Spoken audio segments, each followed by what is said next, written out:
1. The Roots of War. 1. Geikokujo. 1. The sky over Tokyo on the afternoon of February 25th, 1936, was dark and foreboding. A thick blanket of snow already covered the city, and there was threat of more to come. 3 nights earlier, more than a foot had fallen, breaking a record of 54 years, and causing such a traffic snarl that some theaters had to be turned into temporary hotels for audiences unable to get home. Even under its white cloak of snow, Tokyo looked almost as Western as Oriental. Japan had left much of its feudal past behind to become, by far, the most progressive, westernized nation of Asia. A few hundred yards from the imperial palace, with its traditional tile roof, was a modern 4-story concrete building, the Imperial Household Ministry, where all court business was conducted and the emperor's offices were located. Just outside the ancient stone walls and moat surrounding the spacious palace grounds was the same mélange of East and West, a long line of modern structures, including the Imperial Theater and the Daiichi Building, as occidental as the skyline of Chicago, while a few blocks away, in narrow cobblestone streets, were row upon row of geisha houses, sushi stands, and kimono stores, and assorted little ramshackle shops, gay even on that cloudy day, with their flapping doorway curtains and colorful lanterns. Next to the palace on a small hill was the not-quite-completed Diet Building, constructed mainly of stone from Okinawa and looking quasi-Egyptian. Behind this commanding edifice was a cluster of spacious houses, the official residence of government leaders. The largest was that of the Prime Minister. It was 2 buildings in one, the business part Western in the early Frank Lloyd Wright style, the living quarters Japanese, with paper-thin walls, tatami floors, and sliding doors. But beneath the peaceful exterior of Tokyo seethed an unrest which would soon spill violently into the snow-covered streets. At one end of the palace grounds were the barracks of the 1st GEM Division. Here authorities were already prepared for trouble after a tip about a military insurrection from a major in the War Ministry. He had learned from a young officer that a group of radicals planned to assassinate several advisors to the emperor that day. Suspects had been put under surveillance, and important public figures were given emergency bodyguards. The doors of the Prime Minister's official residence were reinforced with steel, iron bars installed in the windows, and a warning system connected directly to police headquarters. But the Kempeitai, military police organization, and the regular police felt they could easily handle the situation. After all, what real damage could a handful of rebels do, however strongly motivated? And by now they were wondering how reliable the information was that the uprising was at hand. The day was almost over. It seemed strange that they were so complacent, since the spirit of rebellion was high among elite troops charged with defense of the palace grounds.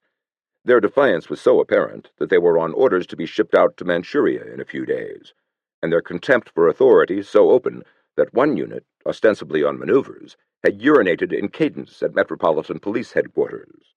1,400 of these unruly officers and men were preparing to revolt. Just before dawn the next morning, attack groups would strike simultaneously at 6 Tokyo targets, the homes of several government leaders, as well as Metropolitan Police Headquarters. While intricate preparations for these attacks were proceeding, pleasure seekers roamed the darkening streets in search of entertainment. Already, the Ginza, Tokyo's Broadway 5th Avenue, was teeming. To young Japanese, it had long been a romantic symbol of the outside world, a fairyland of neon lights, boutiques, coffee shops, American and European movies, Western-style dance halls, and restaurants. A few blocks away, in the Akasaka section, where the kimono was common for both men and women, the old Japan also anticipated a night of pleasure.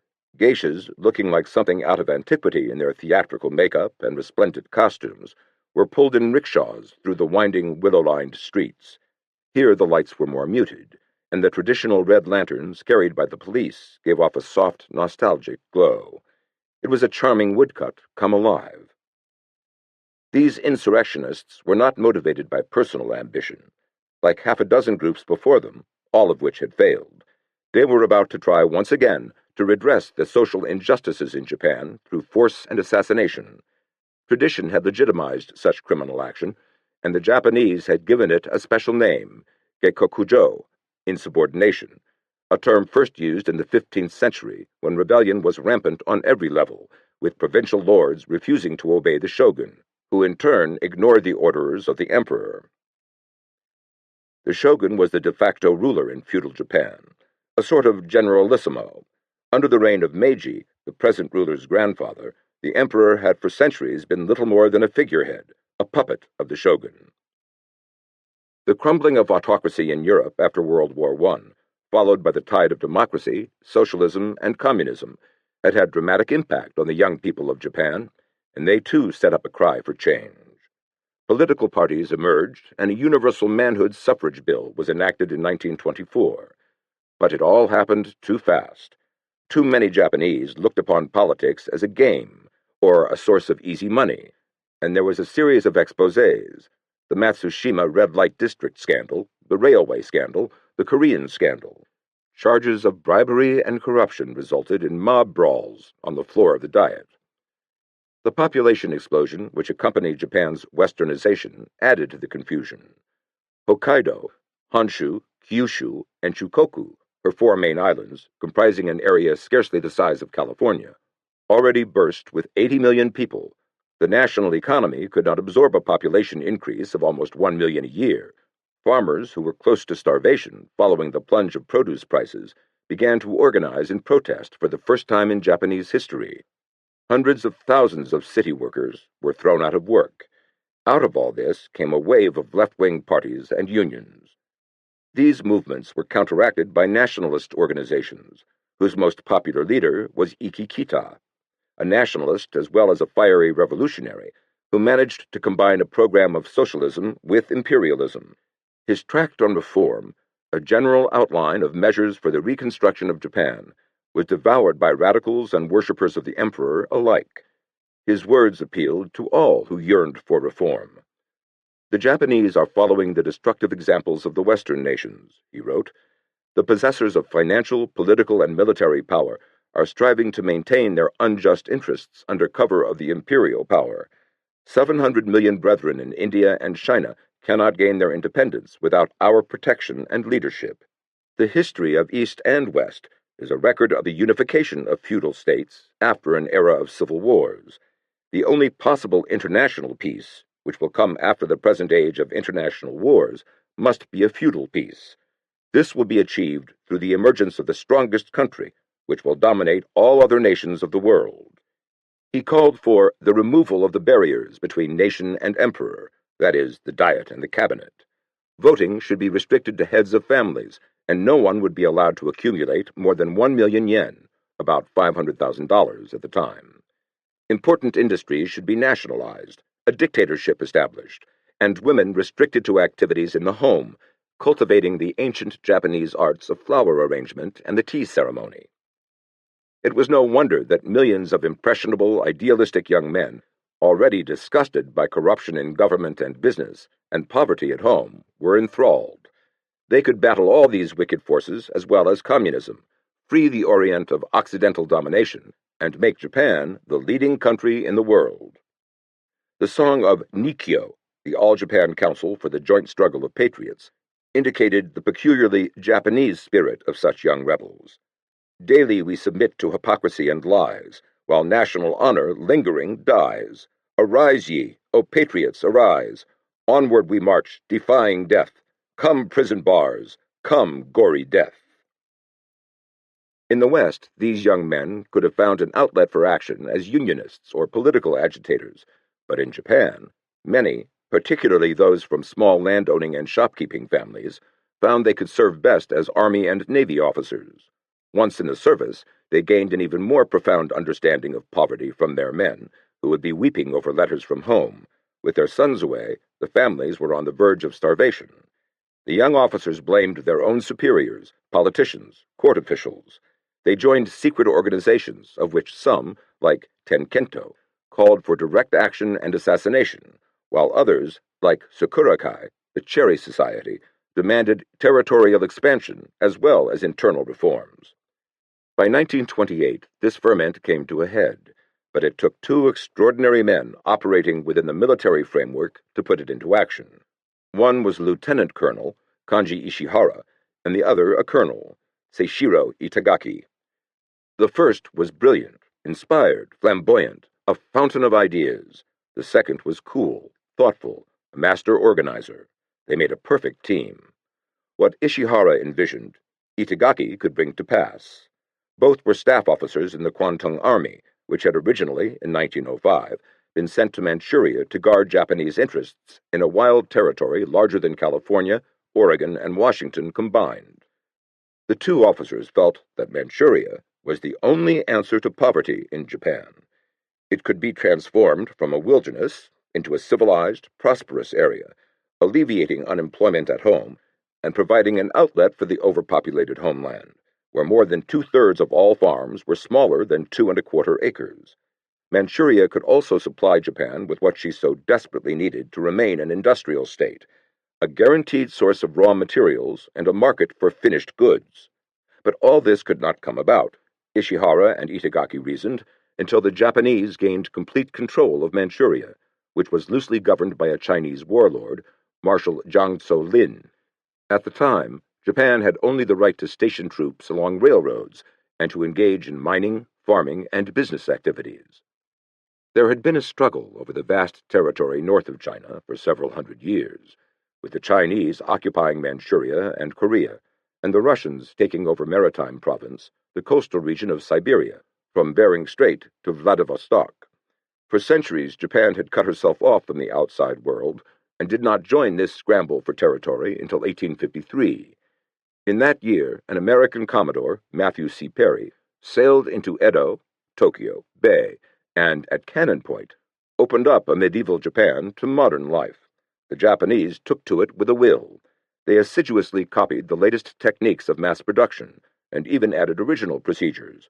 Girls in textile factories, for example, worked on roller skates to handle more spindles. They built a strong army and navy and began imitating the European game of forceful diplomacy by sending out punitive expeditions. Within a few decades, Japan controlled most of Korea, and in 1894 fought a war with China for this country. Japan won easily and also gained possession of Formosa, the southern tip of Manchuria, and the Liaodong Peninsula, with the important seaports of Port Arthur and Dairen. Alarmed that an interloper was taking a piece of their Chinese melon, Russia, Germany, and France joined forces and compelled Japan to give up the peninsula she had just won in battle. Russia then appropriated Liaodong for herself, but could keep it less than 10 years. In 1904, the Japanese, their national pride stung, struck back at the Tsar, whose empire covered 1/6 of the Earth's land surface, and astonished the world by winning overwhelming victories. Once more, Japan had Port Arthur and Dairen. She also had all the railways built by Russia in southern Manchuria. Japan could have seized the rest of the country, but wanted to be recognized by the Europeans as a respected member of the imperialist community. Accordingly, she poured $1 billion into the bandit-infested, sparsely populated territory and maintained such law and order along the railroads that hundreds of thousands of Japanese, Chinese, and Korean traders and settlers flooded into the area. It was this mass influx that had inspired Ishihara and Itagaki to envision a Manchuria free of its Chinese warlord ruler. Ishihara dreamed of making it an autonomous state, a haven for all of its ethnic groups: Japanese, Chinese, Manchurians, Koreans, and White Russians. Here, genuine democracy and eventual socialism would be practiced, and a buffer set up against Soviet Russia. All this was to be effected by the Kwantung Army, with the blessing of Tokyo. But the Emperor and the War Ministry refused to sanction a plan that appeared to be masked aggression. Undeterred, Ishihara, Itagaki, and their followers decided to act on their own, to commit Geikokujo. The first step was to eliminate Marshal Jiang, the aging Chinese warlord. On June 4, 1928, a Kwantung Army staff officer, commanding men from an engineer regiment, dynamited Jiang's special train, and he was fatally injured. From then on, and despite numerous warnings from Tokyo, Ishihara and Itagaki used the Kwantung Army as if it were their private legion. At last, in the summer of 1931, they were ready for the final step and secretly massed troops to take Manchuria from the Chinese by force. Hearing rumors of this, the foreign minister persuaded the war minister to send an officer from Tokyo to bring the Kwantung Army under control. The man selected, a major general, arrived in Mukden on the evening of September 18th. A few miles away, a charge of dynamite was being planted on the tracks of the South Manchurian Railway, near the barracks of the 7th Chinese Brigade. The explosion would be the excuse to bring order by sending in troops and seizing Mukden. The general was easily diverted by Colonel Itagaki to the Kikubumi, a Japanese inn, for an evening with the geishas. About 10 o'clock there was a detonation, but the damage to the tracks was so slight that a southbound train passed by safely a few minutes later. A Japanese consular officer wanted to adjust the matter with the Chinese, but a Kwantung Army staff major drew his sword and threatened to run him through. At 10:30, Japanese troops fired on the Chinese barracks, while other detachments converged on the walls of Mukden. At the Kikubumi, the general was too drunk to notice the fusillade. If he had, it would have made no difference. He had known about the plot from the beginning, and approved of it. By morning, Mukden was in Japanese hands, to the dismay of not only the world, but Tokyo itself. At the request of the cabinet, the Army General Staff ordered the Kwantung Army to limit the expanse of hostilities. This group of individualists simply ignored the command and continued to sweep over the rest of Manchuria. It was Geikokujo on a grand scale. In Tokyo, members of the Cherry Society were already secretly conspiring to support the rebel action in Manchuria with a coup d'etat of their own. Their primary purpose was to impose radical internal reforms. These reforms, together with the conquest of Manchuria, would lead to the new Japan. The plot, the Brocade Flag Revolution, involved 120 officers and their troops, augmented by followers of the firebrand Ikikita. The rebels planned to assassinate government and court officials, then assemble in front of the palace, and, by way of apologizing to the emperor, commit harakiri. But so many groups with so many differing opinions were involved in the coup that someone turned informer, in pique or for pay, and the plotters were arrested on October 17, 1931. The leader of the conspiracy was sentenced to 20 days' confinement, and his assistant got half that. Their accomplices were merely reprimanded. It was the old story, amnesty for any actual or planned violence if it was done for the glory of the nation. That evening the War Minister radioed the Kwantung Army a limp reproach. 1. The Kwantung Army is to refrain from any new project, such as becoming independent from the Imperial Army and seizing control of Manchuria and Mongolia. 2. The general situation is developing according to the intentions of the Army, so you may be completely reassured. As if this wasn't enough, the War Vice Minister added these conciliatory words.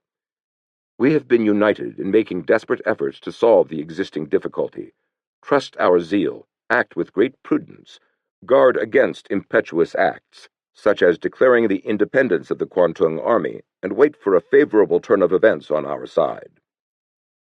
Rather than being appeased, the Kwantung commander indignantly denied that his army was seeking independence, and though admitting it had tended to act over-positively and arbitrarily, claimed it had done so for the country.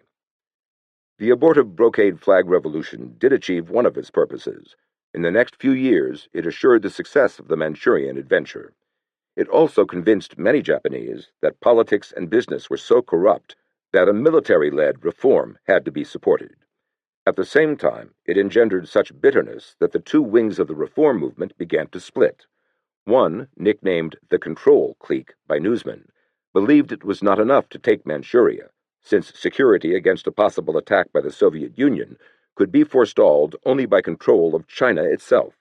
The Kita followers, known as the Imperial Way clique, were convinced this new expansion would be folly, and industrialized Manchuria would be a sturdy enough fortress against communism.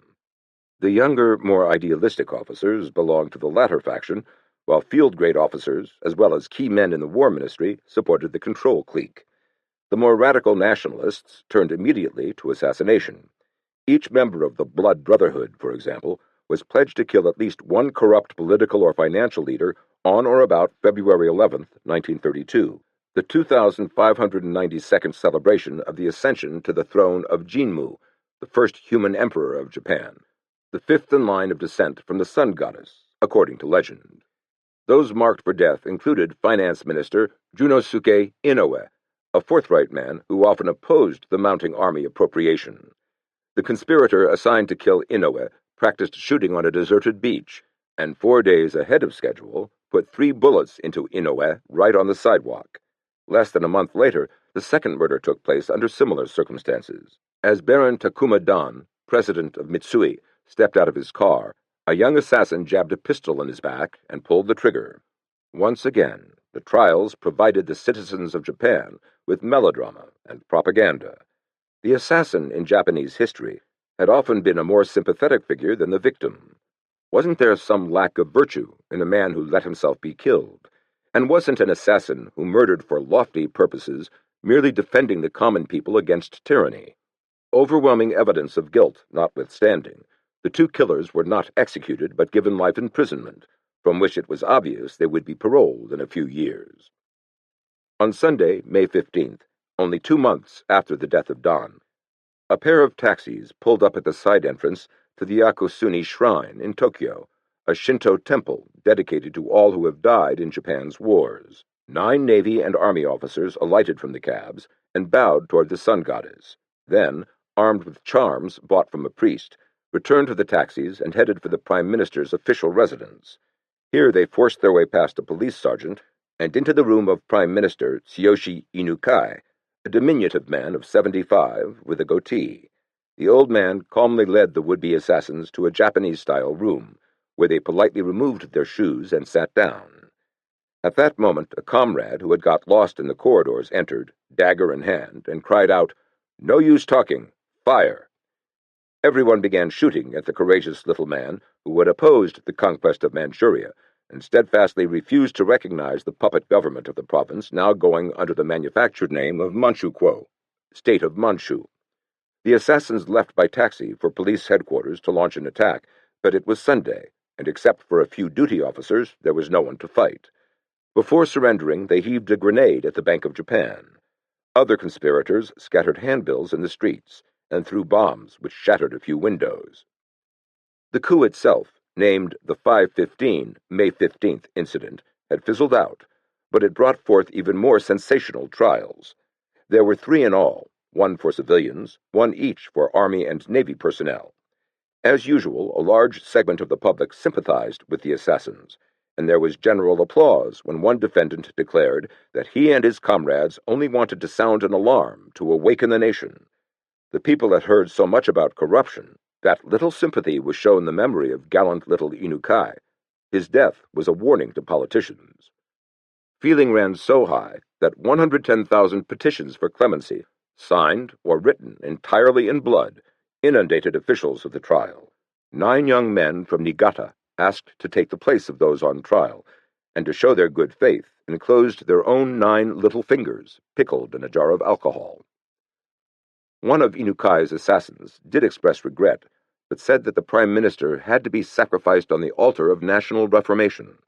Another declared, "Life or death does not count with me. I say to those who bemoan my death, do not shed tears for me, but sacrifice yourselves on the altars of reform." The results of the trials could have been predicted. No one was sentenced to death, and of the 40 to receive sentences, almost all were free in a few years. To the people they were martyrs, their own champions. Who else called for such drastic methods to end the crippling depression? Who else would lead the farmers and workers out of poverty? Who else dared publicly assail leading politicians, court officials, and financial barons for corruption? And since so many people believed in this so implicitly, the power of the militarists and rightists continued to grow. For 3 years, the idealistic young officers, chafed by the corruption surrounding them, bided their time. Only their reverence for the emperor prevented them from supporting a communist revolution. But one of them, driven by an impulse from on high, took matters into his own hands.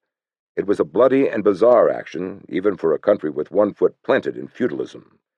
One morning in August 1935, Lieutenant Colonel Saburo Aizawa, after visiting the Meiji Shrine for advice, entered the back door of Army General Staff Headquarters, a decrepit 2-story wooden building just outside the palace grounds. Like so many other idealistic, radical officers of the day, he had become incensed when their idol, General Gensaburo Mizaki, was dismissed from his post as Inspector General of Military Education. Aizawa strode unannounced into the office of another general, Setsuzan Nagata, chief of the Military Affairs Bureau and one of Masaki's most outspoken foes. "I feel an impulse to assassinate Nagata," Aizawa had recently told the sun goddess at the Ise shrine. "If I am right, please help me succeed. If I am wrong, please make me fail." Nagata, at his desk, did not even look up as Aizawa pulled his sword, lunged, and missed.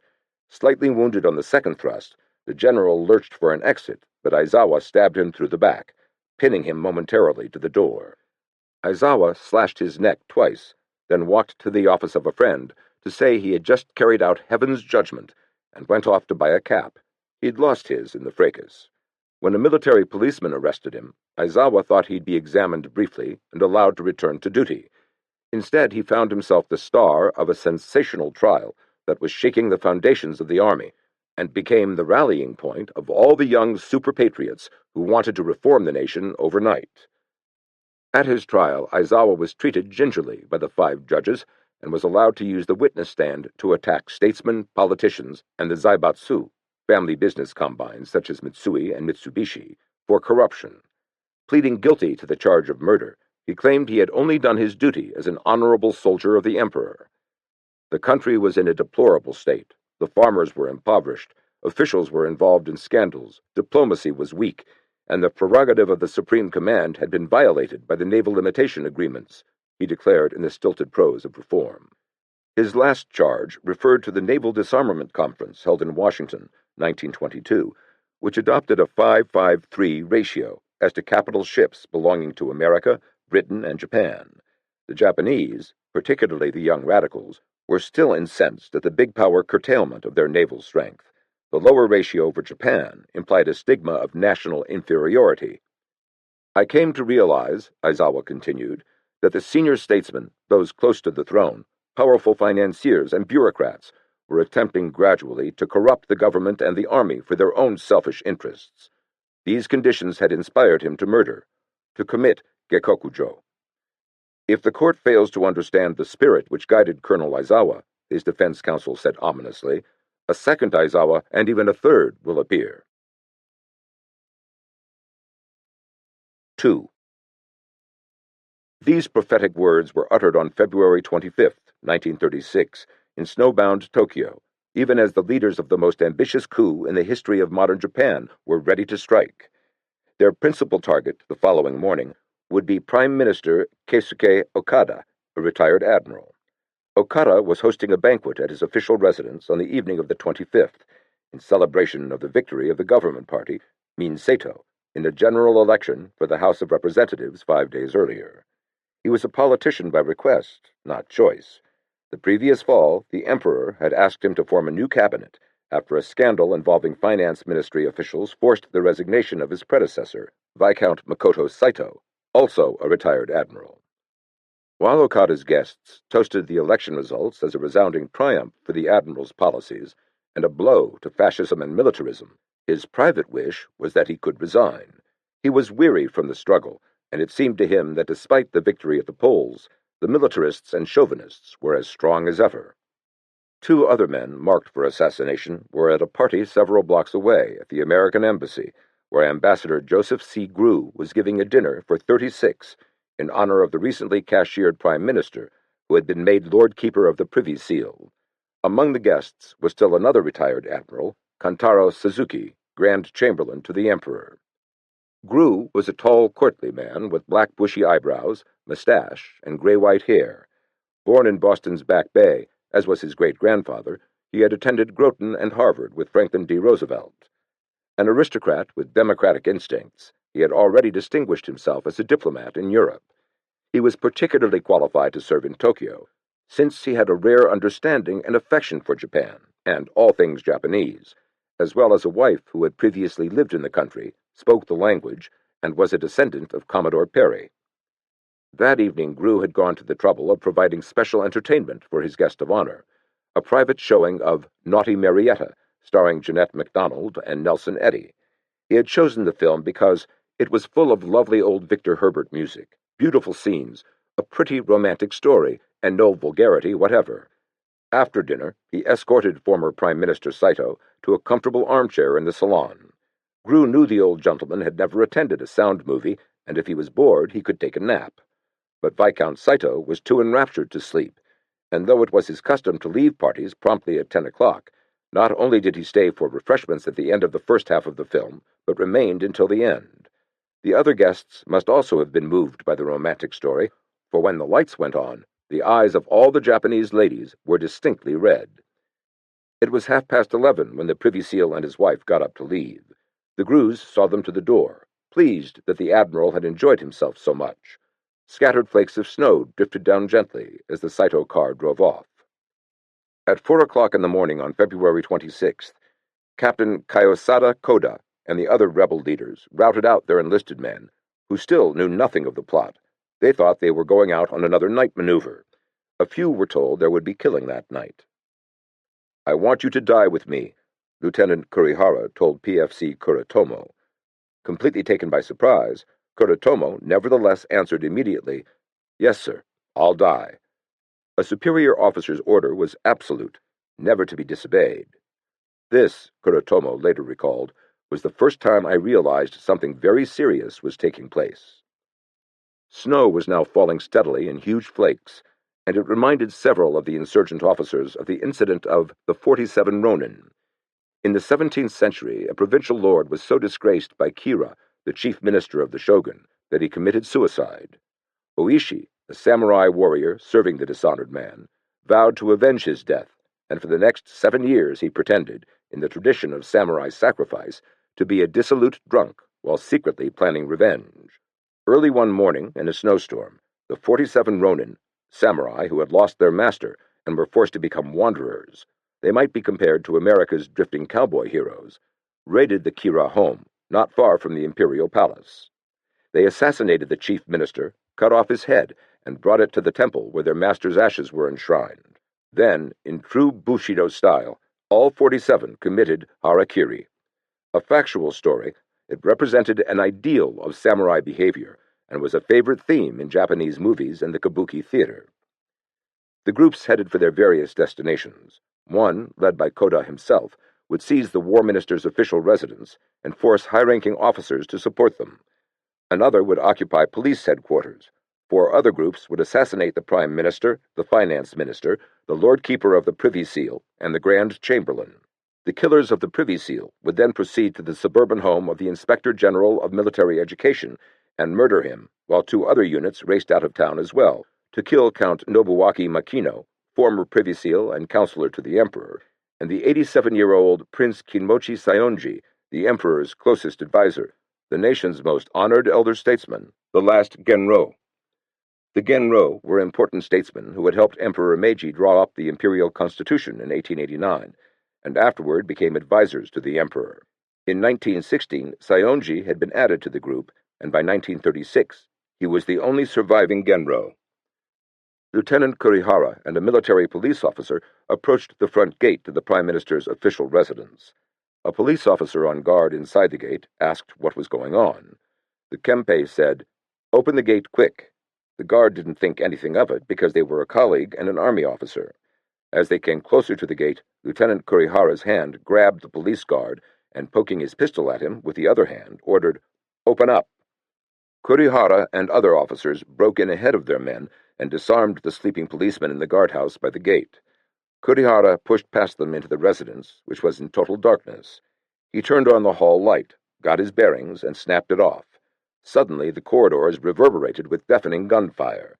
This was the signal the rebels outside had been waiting for. They opened up with heavy machine guns.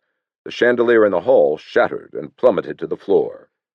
Just before 5 o'clock, young Hisatsune Sakomizu, one of Prime Minister Okada's secretaries, had been wakened by a muffled commotion outside his house, which was across the street from the rear gate of the official residence. They have finally come, he thought, for he had long anticipated an attack on his employer and jumped out of bed. His ties to the old man were close. He was married to Okada's daughter, and his father's younger sister was Okada's wife. Sakomizu softly opened the window, and in the whirling snow saw the policemen who were guarding the rear gate mill around in confusion. He phoned police headquarters. "We just heard the minister's alarm bell ring," replied a voice. "1 platoon is already on the way. Reinforcement units are just leaving." Reassured, Sakomizu started to go back upstairs when he heard the clop of boots in the street. He looked out, expecting to see either the police reinforcements or the special army troops detailed to protect the Prime Minister, but a rifle shot cracked, and he saw one policeman fall and others retreat before a group of soldiers with glittering bayonets. There was a shattering burst of fire.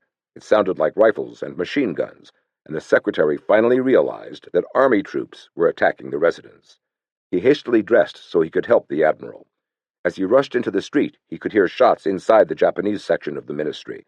Soldiers at the gate came forward, brandishing their rifles. They forced Sakomizu back into his own house and followed him without taking off their wet boots. Frustrated, Sakomizu paced up and down. What had happened to the special army troops or the police reinforcements? The police had already come and been driven off. The troops were among the rebels. Sakomizu again called police headquarters. "This is the insurgent unit," said a voice. About 500 rebels were occupying the building. Sakomizu hung up and called the Kojimachi Kempeitai station nearby. "The situation is out of control," was the sheepish answer. "What can we do?" A few blocks from the Prime Minister's official residence, 170 men, commanded by a first cousin of Sakomizu's, stormed into the official residence of War Minister Yoshiyuki Kawashima. With them was Captain Koda. He routed out Kawashima and began to read off a list of demands: political and social reforms, the arrest of leaders of the control clique, the assignment of Imperial Way clique officers to key positions — the insurgents were against expansion into China — the assignment of General Araki as commander of the Kwantung Army for the purpose of coercing Red Russia. General Sadao Araki had long been the idol of the reformists and had figured prominently in the 1932 insurrection when he was war minister. Koda also insisted that martial law be proclaimed and that the war minister visit the palace at once to convey the rebels' intentions to the emperor. While the argument was going on, Captain Teruzo Ando and 150 men were bursting into the official residence of Grand Chamberlain Kantaro Suzuki, who, like Viscount Saito, had so enjoyed the private showing of Naughty Marietta a few hours earlier. The elderly admiral, wakened by a maid, rushed to a storage room for a sword. He couldn't find it. Hearing footsteps in the corridor, he stepped into the next room. It would have been a disgrace to die in a closet. In moments, he was hemmed in by a score of bayonets. One soldier stepped forward and asked politely, "Are you His Excellency?" Suzuki said he was and raised his hands for quiet. "You must have some reason for doing this. Tell me what it is." Nobody answered, and Suzuki repeated the question. Silence. The third time he asked, a man with a pistol — he looked at the Grand Chamberlain like a non-com — said impatiently, "There's no more time. We're going to shoot." Suzuki supposed they were acting under orders from a superior and didn't know why. "Then it can't be helped," he said stoically.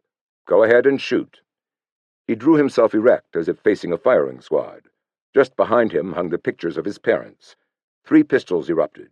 1 bullet missed, 1 hit him in the crotch, and the third went through his heart. As he fell, still conscious, bullets struck him in the head and shoulder. "Tordome!" Coup de grace, someone shouted repeatedly. Suzuki felt the muzzle of a pistol pressed against his throat, then heard his wife say, "Don't do it!" At that moment Captain Ando entered. "Tordome?" asked the man with the pistol. 2 years earlier, Captain Ando had come to Suzuki with a program for reform. The admiral had refuted his arguments so forthrightly that Ando still secretly admired him. Now he said that Tordome would be too cruel and ordered the men to salute His Excellency. They all knelt by the fallen admiral and presented arms. "Get up! Leave!" Captain Ando told his men. He turned to Mrs. Suzuki. "Are you Okusan?" "Madam." She nodded. "I have heard about you. I am particularly sorry about this."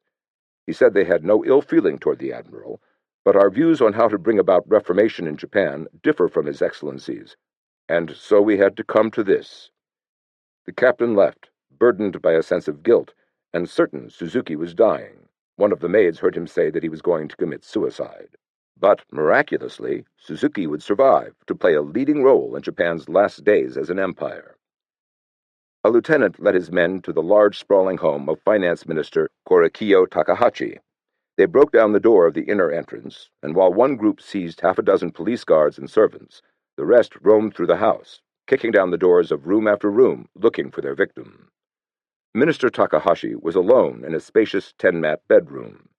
He was a remarkable man who had started as a footman, turned Christian, and become president of the Bank of Japan and a member of the House of Peers. The young officers loathed him for having fought the previous year's huge military budget. Finally, the lieutenant entered the minister's room brandishing a pistol. He kicked the quilt off Takahashi, crying, "Tenshu!" punishment of heaven. Takahashi looked up unafraid and shouted, "Idiot!" at the lieutenant, who hesitated before emptying his pistol into the old man. Another rebel officer leaped forward and with a shout swung his sword with such force that it cut through the padded coat Takahashi was wearing for extra warmth and severed his right arm. He then stabbed the minister through the belly and slashed him viciously right and left. Mrs. Takahashi burst from her room in the attached Western-style section, and at the sight of her disemboweled husband, cried out in anguish.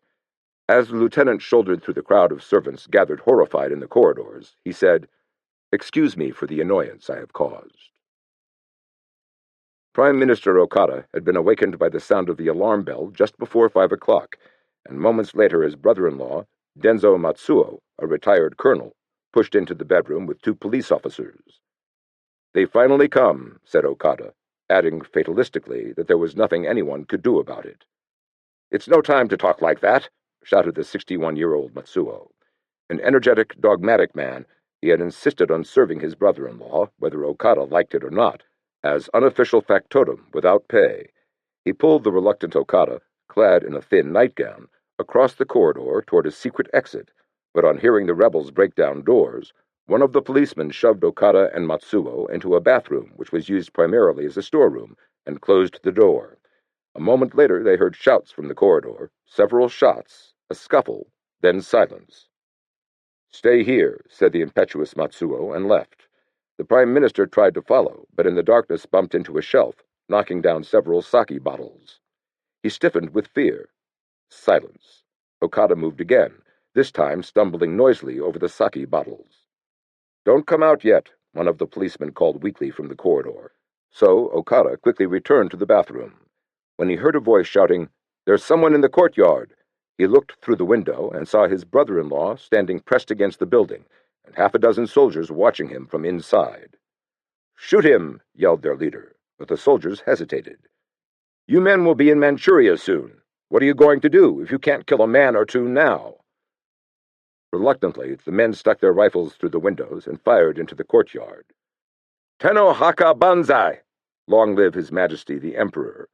cried Matsuo, and slumped down on a doorstep, bleeding profusely. Painfully he straightened his shoulders, as if on parade, but could not keep from groaning. Lieutenant Kurihara, followed by PFC Kuratomo, pushed their way through a wall of soldiers, rigid with shock. They told Kurihara that it was Prime Minister Okada. The lieutenant hesitated, then turned to Kuratomo and ordered, "Todome!" Kuratomo was reluctant. All he had was a pistol. "Use it!" said Kurihara impatiently. Against his will, Kuratomo leveled the weapon and fired one bullet into Matsuo's chest, another between his eyes. The colonel toppled forward, dyeing the snow red. Kurihara, who had taken the Prime Minister's photograph from his bedroom, knelt beside the body and compared it with Matsuo's face. "Okada," he said without hesitation. "Banzai!" shouted the soldiers, and carried the body to the Prime Minister's bedroom, laying it on a thin mattress. To find out what had happened, Okada crept out of the bathroom into the corridor. One of the police guards was lying there unconscious, his left arm slashed off. A few yards away, the other was jackknifed over a chair, dead. Okada bowed his head in tribute and continued on to his bedroom. Seeing Matsuo's body on the mattress, he sobbed and flung himself down. Finally, he rose and began putting on a kimono. As he was tying the strings on an outer garment, he heard footsteps and went out to the corridor. "What's that?" a soldier called out, and Okada lurched to a dark corner. "I just saw something strange," the soldier told several comrades. "It was an old man, but he disappeared like a ghost." Death seemed to be everywhere, and yet by a miracle Okada was alive. Until that moment he had been sure he would die. For the first time he began to think of the future. Had the rebels seized the palace? Were the Jushin assassinated? Former prime ministers were referred to as Jushin, senior statesmen. He decided it was his responsibility to stay alive, and once the uprising was suppressed, enforce discipline on the army. But where could he hide in a house overrun with rebels? The answer was solved for him when he suddenly came upon two maids in the corridor. They hustled him to their room, pushed him into a large closet, and covered him with a pile of soiled laundry. By now, two of the attack groups assigned to out-of-town missions had reached their destinations. Lieutenant Taro Takahashi and 30 men broke into the suburban home of Masaki's successor, Inspector General Jotaro Watanabe. Mrs. Watanabe and a maid tried to stop Takahashi, but he pulled free and broke into the bedroom where the general lay on a futon with his young daughter. Takahashi fired a pistol at Watanabe, then drew his sword and slashed at his head. The other group was ranging through a resort in the mountains in search of Count Nobuaki Makino, whom Saito had succeeded as Privy Seal, and who still was one of the Emperor's closest advisers. Unable to find him, the rebels set fire to the hotel to drive him into the open. The old man was led out through the rear of the hotel by his 20-year-old granddaughter, Kazuko. They struggled up a steep hill, but the soldiers were at their heels and loosed a fusillade. Ignoring the bullets, Kazuko stepped in front of her grandfather and spread out her kimono sleeves. One of the rebels, perhaps moved by the girl's heroism, shouted, "Success!" and persuaded his mates to leave. The third group, the one assigned to kill Prince Saionji, never left Tokyo. At the last moment, the officer in charge refused to go. He could not bring himself to do any violence to the last Genro. At his home in Okitsu, the aged prince had just wakened from a horrifying dream. He was surrounded by decapitated heads and a heap of bloody bodies. Once news of the uprising was received from the capital, the local police arrived in force and took Saionji to a nearby cottage. Then came a telegram announcing that a large automobile filled with young men in khaki uniform was headed for Okitsu. The prince was wrapped up like a mummy and transferred from place to place to fool the assassins, who turned out to be patent medicine salesmen. At the War Minister's official residence, Captain Koda found continued vacillation among the hierarchy. The generals were still reluctant to either join the uprising or confront the rebels. Major Tadashi Katakura, a brilliant, impetuous career officer, was one of the few showing any resolve. The rebels infuriated him. He was not so much against their aims as against disorder and insubordination. The army, he believed, could only exist through stern discipline and absolute loyalty to the emperor. Katakura was in the courtyard of War Minister Kawashima's residence, assailing a group of rebels for misusing the power of His Majesty's army. The emperor alone had the right to mobilize troops, he shouted, and he demanded to see the minister, General Kawashima.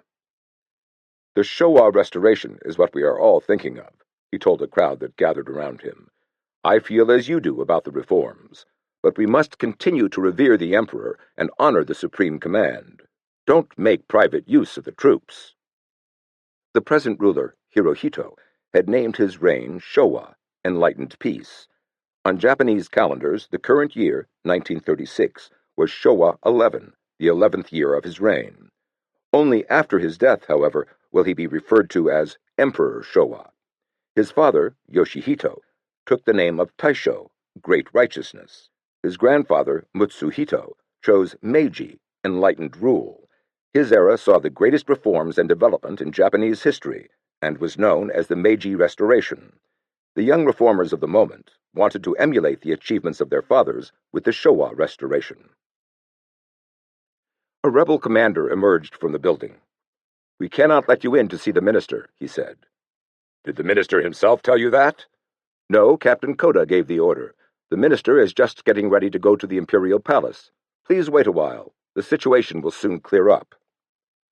Katakura assumed the rebels were using violence to force the war minister to help them set up a military government. He started toward the entrance, where General Masaki was standing aggressively with his legs apart, like one of the Deva kings that guard Buddhist temples. Katakura had an impulse to rush at Masaki and stab him. Masaki must be behind all this. He probably wanted to be prime minister. Katakura controlled himself. First, he would find out more what was going on. Just then, the vice minister came out of the building.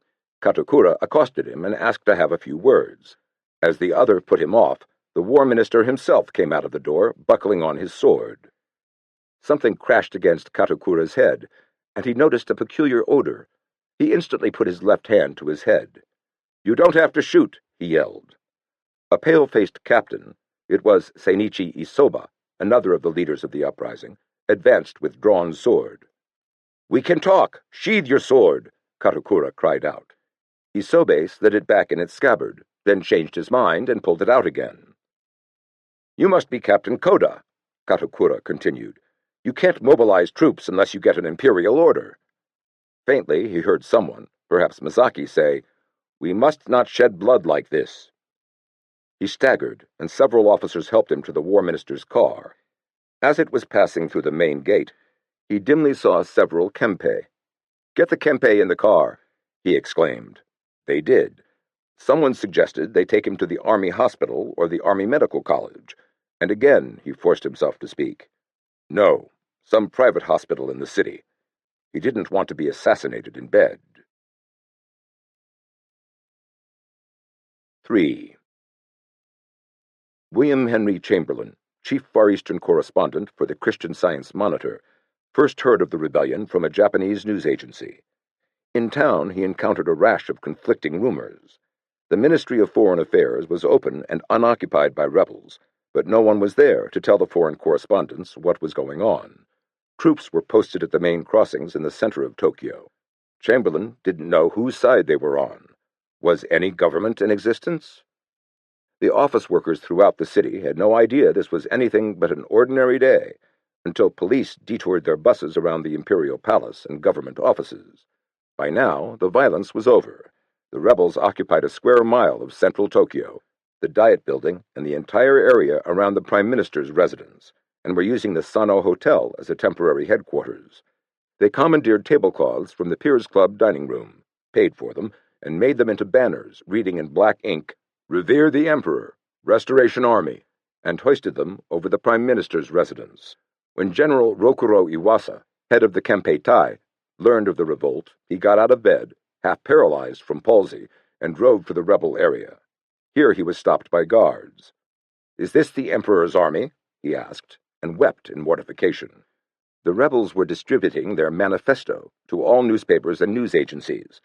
The police impounded almost every copy, but Correspondent Chamberlain managed to get one. To most Westerners, it seemed further proof of the inscrutability of the Orient, but to Chamberlain, a student of Japanese history, it made frightening sense. The national essence, kokutai, of Japan, as a land of the gods, exists in the fact that the emperor reigns with undiminished power from time immemorial into the farthest future in order that the natural beauty of the country may be propagated throughout the universe, so that all men under the sun may be able to enjoy their lives to the fullest extent. In recent years, however, there have appeared many persons whose chief aim and purpose have been to amass personal material wealth, disregarding the general welfare and prosperity of the Japanese people, with the result that the sovereignty of the emperor has been greatly impaired. The people of Japan have suffered deeply as a result of this tendency, and many vexing issues now confronting Japan are attributable to this fact. The Genro, the senior statesmen, military cliques, plutocrats, bureaucrats, and political parties are all traitors who are destroying the national essence. It is our duty to remove the evil retainers from around the throne and to smash the group of senior statesmen. It is our duty as subjects of His Majesty the Emperor. May the gods bless and help us in our endeavor to save the land of our ancestors from the worst that confronts it. Near the edge of the rebel zone at the American Embassy, Ambassador Grew cabled the first news of the revolt to the State Department. The military took partial possession of the government and city early this morning, and it is reported have assassinated several prominent men. It is impossible as yet to confirm anything. The news correspondents are not permitted to send telegrams or to telephone abroad. This telegram is being sent primarily as a test message to ascertain if our code telegrams will be transmitted. Code room, please acknowledge immediately upon receipt. The German embassy was also in range of rebel fire. Here, the unofficial correspondent for the Frankfurter Zeitung and secretary to the military attaché was writing his preliminary report on the revolt, one copy for the German Foreign Ministry and a duplicate for the Red Army's 4th Bureau, Intelligence. This was Dr. Richard Zorga, born in Russia of a German father and a Russian mother and raised in Germany. Zorga was flamboyant and resourceful. he had managed to gain the complete confidence of the German ambassador, General Eugen Ott, who unwittingly supplied Zorga with some of the most devastating intelligence material which he sent to Moscow, and their business relationship had grown into a warm personal friendship. He was irresistible to women, and was at the time writing love letters to his first wife in Russia, living with a second in Tokyo, and carrying on several love affairs. He could not resist alcohol in any form, and often shocked his fellow countrymen by drunken bouts, which were sometimes staged. He was a communist of Bohemian bent. His great-uncle had been friends with Marx and Engels, who had joined the Nazi Party as a cover for his role as head of the Red Army spy ring in the Far East. It had taken him almost 2 years to set up his organization in Japan, and this rebellion was his first genuine test. The coup, he later wrote, had a very typical Japanese character, and hence its motivations required particular study. A discerning study of it, and in particular, a study of the social strains and internal crisis it revealed, was of much greater value to an understanding of Japan's internal structure than mere records of troop strength or secret documents. Once the report was dispatched to Moscow, Zorga ordered his ring to find out all possible details of the uprising. Then he induced the German ambassador and the military and naval attachés to make independent investigations and share their findings with him. At the palace, the war minister had just informed the emperor about the rebellion. Ordinarily, if His Majesty spoke at all, it would be in vague terms, but today he was so distressed that he replied directly, "This event is extremely regrettable, regardless of the question of spirit. In my judgment, this action mars the glory of our national essence." Later, he confided to his chief aide-de-camp that he felt the army was going to tie its own neck with floss silk, that is, no more than gently admonish the rebels. The role the emperor played was difficult, if not impossible, for foreigners to understand. His powers and duties were unlike those of any other monarch in the world. His grandfather, Meiji, a man of strong will and conviction, had led the nation from semi-feudalism to modern times under the slogans "Rich Country, Strong Army" and "Civilization and Enlightenment." In his reign, the welfare of the nation took precedence over that of the individual. Meiji's heir, Taisho, was an eccentric who once rolled up a speech he was to make to the Diet and used it as a telescope. His antics and tantrums became so exaggerated that his heir, the Crown Prince, was named regent in 1921. 5 years later, on Christmas Day, Taisho died, and his 25-year-old son became emperor. Since childhood, Hirohito had been trained for this role principally by Prince Saionji, who himself had been influenced by the French Revolution and English liberalism. Time and again, the last Genro would tell the young man that Japan needed a father figure, not a despot, and that he should therefore assume a position of responsibility in all affairs of state, yet never issue any positive order on his own volition. He should be objective and selfless. Theoretically, the emperor had plenary power. All state decisions needed his sanction. But according to tradition, once the cabinet and military leaders had agreed on a policy, he could not withhold his approval. He was to remain above politics and transcend party considerations and feuds, for he represented the entire nation. All these restrictions notwithstanding, he exercised prodigious influence, since he was in the unique position of being able to warn or approve without getting involved. More important, every Japanese was pledged to serve him unto death. This moral power was so potent that he used it sparingly, and then only in vague terms. Those reporting to the throne had to divine his wishes, since he almost always spoke cryptically, without expression. A more positive emperor, like his grandfather, might have consolidated his power. By the Meiji Constitution, he was commander-in-chief of the armed forces. But Hirohito was a studious man who would rather be a scientist than a monarch. His happiest days were Monday and Saturday, when he could retire to his modest laboratory and study marine biology. Neither did he have the slightest wish to be a despot. From his trip to Europe as Crown Prince, he had brought back a taste for whiskey, Occidental music, and golf, along with an abiding respect for the English version of constitutional monarchy. He could also defy tradition and court pressure when principle was involved. After the Empress Nagako had given birth to 4 daughters, he refused to take a concubine or two so he could sire a male heir, and within a few years was rewarded with 2 sons by Nagako. He was an unlikely-looking emperor, slouching around the palace in frayed, baggy trousers and crooked tie, dreamily peering through glasses as thick as portholes, so oblivious of his appearance that occasionally his jacket would be fastened with the wrong button. He disliked buying new clothes, on the grounds that he couldn't afford them. He was so frugal that he even refrained from buying books he wanted, and he wore down every pencil to a stub. He was completely without vanity, a natural and unaffected individual who looked and acted like a village mayor. Yet this small, round-shouldered man had some of the qualifications of a great one. He was pure, free of pride, ambition, and selfishness. He wanted what was best for the nation. His subjects regarded him as a god, and children were warned that they would be struck blind if they dared look at his face. If a public speaker mentioned the word emperor, the entire audience would sit at attention. If a reporter had the temerity to ask a personal question about the emperor, he was icily told one should not pose such queries about a deity. But God did not mean in Japan what it meant in the West. To a Japanese, the emperor was a god, just as his own mother, father, and teacher were lesser gods.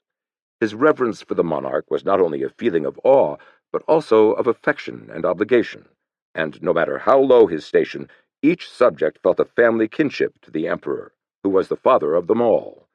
As Meiji lay on his deathbed, all Japan prayed for his recovery, and multitudes remained in the palace plaza day and night. The entire nation grieved his death as a single family, for Japan was one great family, a modernized clan which had evolved from a number of warring tribes. Every child was taught kodo, the imperial way, that the basis for Japanese morality was on, obligation, to the emperor and one's parents. Without the emperor, one would be without a country, without parents, homeless. For centuries, the Japanese ruler had been benevolent, never attempting to exert his authority. Just as a parent loved and guided his children, he loved and guided his people with compassion. The imperial line had once gone 346 years without sanctioning a single execution throughout the land. Out of the present emperor's vague status evolved an almost autocratic power for the army and navy chiefs of staff. They had become, in essence, responsible to themselves alone. Only once had the emperor challenged the military, and that was in 1928, upon learning of the assassination of old Marshal John Toland by the Ishihara Itagaki group. His fury was such that he forgot his rigid training and sharply criticized the prime minister. Prince Saionji, who was the influence behind the emperor's distrust of the military, was just as angry, but his target was the emperor. He spoke out as a teacher, not as a subject, and accused Hirohito of acting like a tyrant. The old man's rebuke so shook the emperor that, with 3 exceptions, he would never again fail to follow the last Genro's primary rule: reign, not rule. Prince Mikasa, the emperor's youngest brother, was convinced that the assassination of Zhang was the basic cause of war with America. It not only actuated the Manchurian incident, but was the turning point in his brother's role as emperor. Prince Mikasa revealed this in an interview on December 27, 1966. 4. Okada's secretary, Hisatsune Sakomizu, had returned to the prime minister's official residence with the rebels' permission, and when he found his father-in-law safe in the closet, he whispered, "I'll come back, keep up your spirits," and returned to his own home to plan a rescue. Shortly before 10 o'clock, an official of the Imperial Household Ministry phoned, with polite condolences on the prime minister's demise. He said the emperor wished to send an imperial messenger to the family, should the messenger go to the ministry or to Okada's home. Fearing the phone was tapped, Sakomizu put him off. The truth had to be reported in person to the emperor, and Sakomizu changed into a morning suit with a bulletproof vest underneath. Armed with an umbrella, he walked across the street to the official residence, and after an argument got authorization from the rebels to pass through their lines. He took a taxi to the Hirakawa gate of the Imperial Palace grounds, and struggled on foot through the deep snow to the concrete headquarters of the Imperial Household Ministry. Household Minister Kurahei Yuasa began to express his condolences, but Sakomizu interrupted to tell him Okada was still alive. Startled, Yuasa dropped something, said he must relay the good news to His Majesty, and disappeared. He must have run all the way to the Emperor's wing of the rambling building and back, for he returned in minutes to tell Sakomizu in a solemn voice, When I reported that Prime Minister Okada was alive, His Majesty was most pleased. He said, "That is excellent," and told me to bring Okada to safety as soon as possible. Sakomizu suggested that they get help from the commander of the 1st Division, who could send troops to rescue Okada. Yuasa disagreed. It would be too risky because the commander would have to get clearance from his superiors. And you never know which way they are looking. This made sense, and Sakomizu decided to seek help from a more independent source. He went into a room filled with high-ranking officers. They all looked worried, as if they were about to be reprimanded. Many expressed regrets at Okada's death, but a few rudely remarked that something like this was bound to happen, since the Prime Minister ignored the Army's suggestions. The rebels' manifesto was being passed around and hotly debated, but nobody seemed to be in charge. War Minister Kawashima appeared to be completely perplexed. He certainly couldn't be depended on. Sakomizu surveyed the gathering in dismay. This was the hierarchy of the army, and it was a mob, vacillating, undependable, opportunistic. There was not one he felt he could trust with his secret, so he elbowed his way out of the crowd. He went into another room where the cabinet was convening and found just as chaotic a scene. The ministers were apprehensive and truculent, and doing nothing until the arrival of their senior member, Minister of the Interior, Fumio Goto. They descended on Sakomizu, deluging him with questions about the Prime Minister. How had he died? Where was the body? Who killed him? While Sakomizu gave evasive answers, he caught sight of someone he could trust, the Navy Minister, who was an old friend of Okada's and a fellow admiral. Picking his words carefully in case someone was eavesdropping, Sakomizu said, "Mr. Minister, we'd like to claim the body of a senior member of the Navy. Will you send a landing force unit to the Prime Minister's residence to give us protection?" The Admiral failed to see through this charade and said, "Impossible. What if it ends in a skirmish between the Army and Navy?" Sakomizu lowered his voice. "I'm going to tell you something important. Now, if you don't accept my proposal, I would like you to forget everything I say." Sakomizu informed the puzzled minister that Okada was still alive and should be rescued by naval troops. "I haven't heard a thing," said the embarrassed admiral, and drifted away. There didn't seem to be anyone else to turn to, and Sakomizu began to dream up wild schemes. He thought of imitating the dramatic balloon escape from Paris of French President Gambetta during the Franco-Prussian War, until he realized there were only advertising balloons in Tokyo. What about spiriting Okada and Matsuo's body out of the residence in one coffin? No, that would take a suspiciously large coffin. It was already past noon, and every moment counted. Desperate, he wandered restlessly from room to room, at a loss as to what to do. By mid-afternoon, there was a semblance of normalcy in the streets outside the square mile held by the rebels. Boys on bicycles pedaled through the snow with groceries. Shopkeepers near the edge of the action came out in their aprons and quizzed the young soldiers manning the barricades. Nobody seemed to know much about anything. The army leaders still vacillated. Though they were all repelled by the seditious actions of the rebels, so many agreed in principle with their aims that no decision could be reached. They couldn't even agree on an appeal to Captain Koda and his comrades, not until it was watered down and hopelessly vague. Labeled an admonition, it failed to call them what they were: rebels. 1. The purpose of the uprising has reached the Emperor's ears. 2. Your action has been recognized as motivated by your sincere feelings to seek manifestation of the national essence. 3. The present state of manifestation of Kokutai is such that we feel unbearably awed. 4. The war councilors unanimously agree to endeavor to attain the above purposes. 5. Anything else will be subject to the Emperor's wishes. This was published at 3 o'clock in the afternoon, along with a ridiculous emergency defense order placing the center of Tokyo under the jurisdiction of the 1st Division, the unit that had revolted. It was an attempt at expediency. With orders to guard the area they had seized, the rebels supposedly would regard themselves as loyal government troops. Neither the conciliatory admonition nor the emergency order had the desired effect. They merely convinced Koda's group that a large segment of the military hierarchy was on their side. Koda's answer was, "If our original demands are granted, we will obey your orders. Otherwise, we cannot evacuate the territory we have occupied." That night, reinforcements arrived from Kofu and Sakura to take up positions opposite the barricades. At the American embassy, observers on the roof could see the rebel banner waving from the Prime Minister's residence and the Sano Hotel. Mrs. Grew was so nervous that she insisted on sleeping in a different room, even though the ambassador assured her that the last thing the insurgents wanted was trouble with the United States. A few blocks away, a car drove up to Kempeitai headquarters, and 3 spruce military figures stepped out, Captain Koda and 2 other rebel leaders. As they marched through the entrance to continue negotiations with the army, 2 sentries smartly presented arms. "Bakayaro!" "Idiot," shouted a non-com leaning out of a window. "Saluting rebel officers. They aren't the Imperial Army." The 3 spent the next 30 minutes listening to Generals Mazaki and Araki urge them to end the rebellion, but again, conciliation only made them more steadfast. At the Imperial Household Ministry, Interior Minister Goto had finally arrived, after a curious 6-hour delay, to get himself appointed temporary and concurrent Prime Minister. A few minutes later, he was listening to demands for martial law by War Minister Kawashima.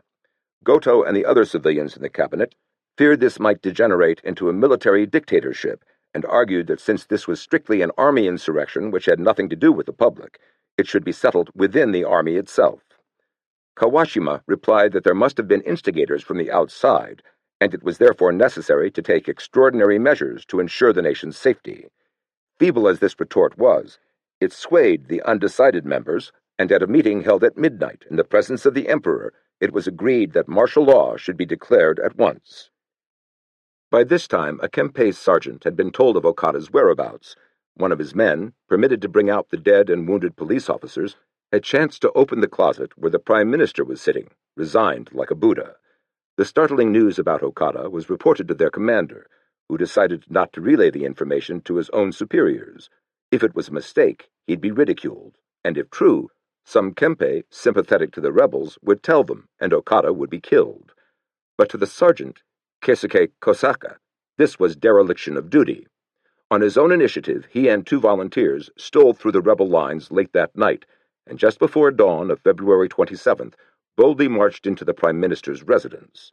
Kosaka went directly to the maid's room, opened the closet, assured Okada he would soon be rescued, and crossed the street to get help from a secretary of the Prime Minister's named Ko Fukuda, who lived next door to Sakomizu. The secretary and the sergeant cautiously sounded each other out, as they sipped black tea, until Kosaka finally revealed that Okada was alive. Only then did Fukuda admit that he and Sakomizu also knew and hoped to smuggle Okada out of the ministry in a crowd of mourners that would soon arrive to pay their respects. In the next half hour, the resourceful sergeant and his 2 men spirited a suit of Western clothes for Okada from the bedroom and commandeered a car in the courtyard. They were just in time. 2 black sedans pulled up, and a dozen condolence callers filed into the ministry. Fukuda led them to the bedroom, where one of the sergeant's men was waiting to make sure they wouldn't get close enough to the corpse to realize it wasn't the Prime Minister. While the callers burnt incense and honored the dead, Fukuda and Kosaka practically carried the cramped Okada, his face half hidden behind a germ mask, to the rear. A group of rebels stood at the door, and Kosaka called out authoritatively, "Emergency patient. He shouldn't have taken a look at the corpse." The rebels stepped aside, and the trio was in the courtyard. But there was no car waiting, and curious to see what was going on, the commander of the guard approached. Suddenly, the commandeered car drew up. Fukuda opened the door, pushed the exhausted Okada into the 1935 Ford, and climbed in after him. Kosaka watched with pounding heart as the car drove slowly through the gates and disappeared. Tears flowed down his face, and he remained standing there as if in a trance. So Okada had escaped, but there was still the problem of getting rid of Matsuo's body before someone discovered the deception. This was Sakomizu's task, but he felt it would be best to do nothing until Okada was in a secure hiding place. Hour after hour, he sat in lonely vigil next to the corpse. At last, the phone rang. His wife reported that her father was safe in a Buddhist temple. Now Sakomizu could act. First, he phoned the Imperial Household Ministry to tell of Okada's escape, then called the Okada home to ask that a coffin be sent to the official residence as soon as possible. The answer was that a ready-made coffin wasn't proper for a prime minister, and it would take several hours to make one. The delay began to unnerve Sakomizu. He'd be found out and murdered. As his terror grew, he recalled that in his father's day, boys used to hold a contest of Kurds called shibedate, standing a rice stalk on end. One boy would put some object on a grave, the next would retrieve it, a third would stick a rice stalk on the grave. This went on and on until someone lost his nerve. The boys believed that fear came only if their testicles shrank, so when they walked toward the grave they would pluck at them to stretch them out. Sakomizu discovered that, sure enough, his testicles had contracted to almost nothing. He managed to stretch them, and to his amazement found his own fear disappearing. People in the old days were clever. It was dark by the time the coffin finally arrived. Sakomizu dismissed the pallbearers, wrapped Matsuo's body completely in a blanket, and got it in the coffin. As the cortege slowly left the ministry, the rebel in charge saluted and said a few courteous words of farewell. The funeral carriage moved quietly through the gate, and after a harrowing trip, safely reached the home of the Prime Minister. A crowd had already collected for services. A tombstone was placed on the coffin, along with a large photograph of Okada, framed in black ribbon. Sakomizu gave strict orders not to open the coffin, and was off for the imperial household ministry, where cabinet members had again gathered. Now he told them that Okada was still alive, and while they were recovering from the shock, proposed that the Prime Minister see the Emperor as soon as possible. To Sakomizu's amazement, acting Prime Minister Goto protested. Okada was responsible for the rebellion and should resign on the spot. Goto refused to listen to any explanations. Apparently, he liked being Prime Minister, and Sakomizu was compelled to phone influential men for support. He found none. The consensus was that if the rebel troops learned that Okada was on the palace grounds, they might fire toward the palace, and that would be too appalling. In resignation, Sakomizu phoned Fukuda not to bring Okada there and returned to the Okada home to see that the pre-funeral ceremonies went off without discovery of the deception. Otherwise, the rebels would start a manhunt. Mrs. Matsuo sat silently in front of the coffin. As the hours passed, and she asked no questions about her husband, Sakomizu felt such pity that he could no longer hold back the truth. He gathered the Prime Minister's close relatives, including 3 of his 4 children and 3 of Matsuo's 4 children, and, controlling his emotions, told how Colonel Matsuo had sacrificed his life so that the Prime Minister could escape. "I am very pleased if my husband could be of service," said the widow softly. She was the daughter of a samurai. 5. By now, the mutiny had a name, the 226, February 26th, incident, and though the attitude of the military leaders was beginning to harden, it took the Emperor himself to get them into action. Exasperated by their dallying, he stepped out of his role for the first time since the murder of Marshal Zhang, and spoke out clearly. "If the army cannot subdue the rebels, I will go out and dissuade them myself." This forced the army to issue an edict at 5:06 a.m., February 28th. It ordered the rebels, in the Emperor's name, to speedily withdraw from their present positions and return to their respective units. Inhabitants in the danger zones would be evacuated. If the rebels had not withdrawn by 8 a.m. the following day, they would be fired on. This order split the rebels into 2 camps. One wanted to obey the Emperor, the other insisted it was not truly the wish of the Emperor, but the result of pressure from the control clique. During the day, Sakomizu met with more disappointment. Goto still opposed Okada's visit to the Emperor, and in any case, the police refused to provide an escort for the Prime Minister to the palace. It was too grave a responsibility. Fearing that Okada might commit harakiri, Sakomizu ignored Goto and the police, and brought the Prime Minister to the Imperial Household Ministry. Shortly before 7 o'clock in the evening, the old man was escorted to the Emperor's wing of the building. In the corridors they passed household officials, who stared in terror at the grim-faced Okada, imagining they were seeing a ghost. A few ran off, as the rest crouched in fright. Once in the imperial presence, the Prime Minister humbly apologized for the mutiny, as if it had been his fault, and offered his resignation. "Carry on your duty for as long as you live," the Emperor replied, and added that he was very pleased. Okada was too awed to speak or stop the flow of tears, but finally managed to say, "I am going to behave myself from now on." This time the Emperor did not reply.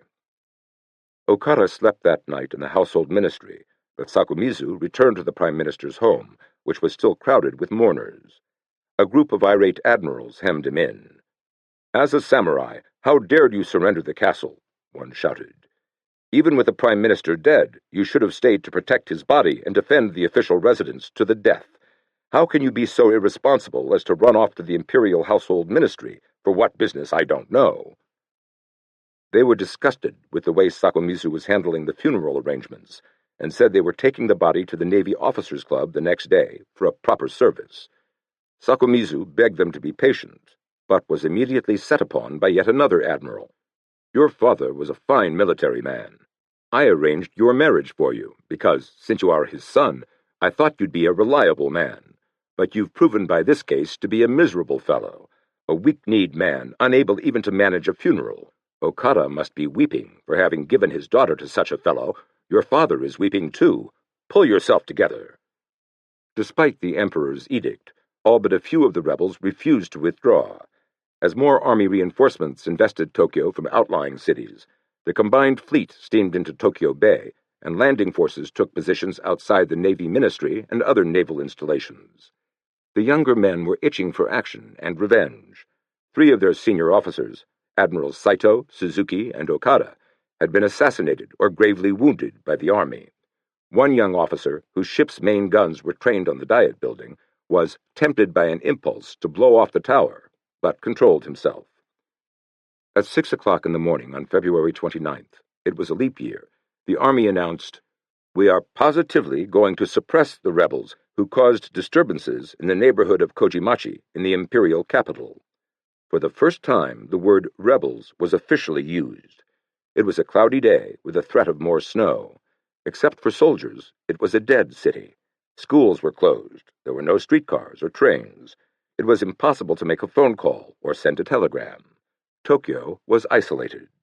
All civilian traffic in the city was suspended, while the army marshaled its forces for the attack. But even as tanks were brought to assault positions, other tanks clanked up to rebel barricades, their sides placarded with messages invoking the insurgents to respectfully follow the emperor's order and withdraw at once. Fully loaded bombers droned overhead, while other planes dropped leaflets addressed to non-commissioned officers. 1. Return to your units. It is not yet too late. 2. All those who resist are rebels. Therefore, we will shoot them. 3. Your parents and brothers are weeping to see you become traitors. An advertising balloon was raised above the aviation building, its long trailer in large characters, reading, "Imperial Order Issued. Don't resist the Army flag." Loudspeakers were brought up to strategic places, and Chokugen Wada, the noted announcer of radio station NHK, began reading a plea to the rebel enlisted men in a choked voice. "You faithfully and sincerely obeyed your officers, trusting their orders to be just, but the Emperor now orders you to return to your units. If you continue to resist, you will be traitors for disobeying the Emperor's order.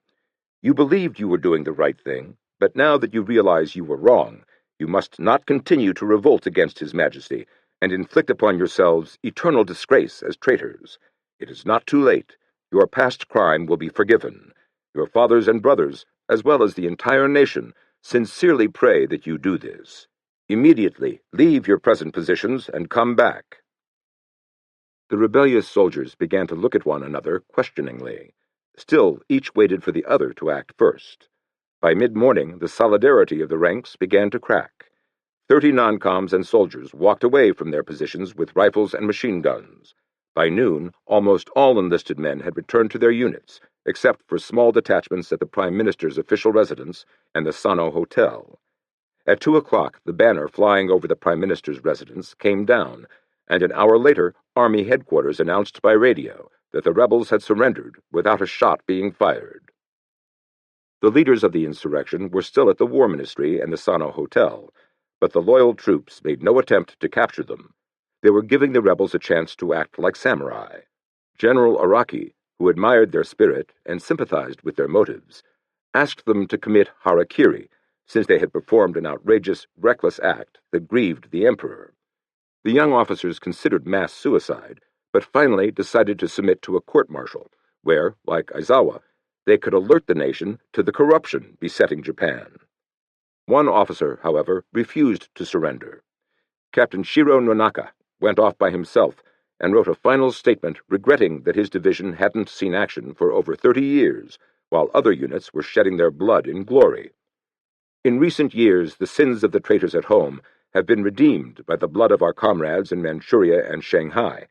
What answer can I give to the souls of these men if I spend the rest of my days in vain here in the capital? Am I insane, or am I a fool?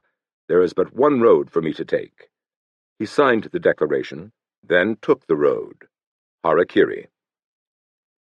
At 4:30 that afternoon, the weary Sakomizu assembled the mourners at Okada's home to read a prepared statement revealing the details of Matsuo's death and Okada's escape.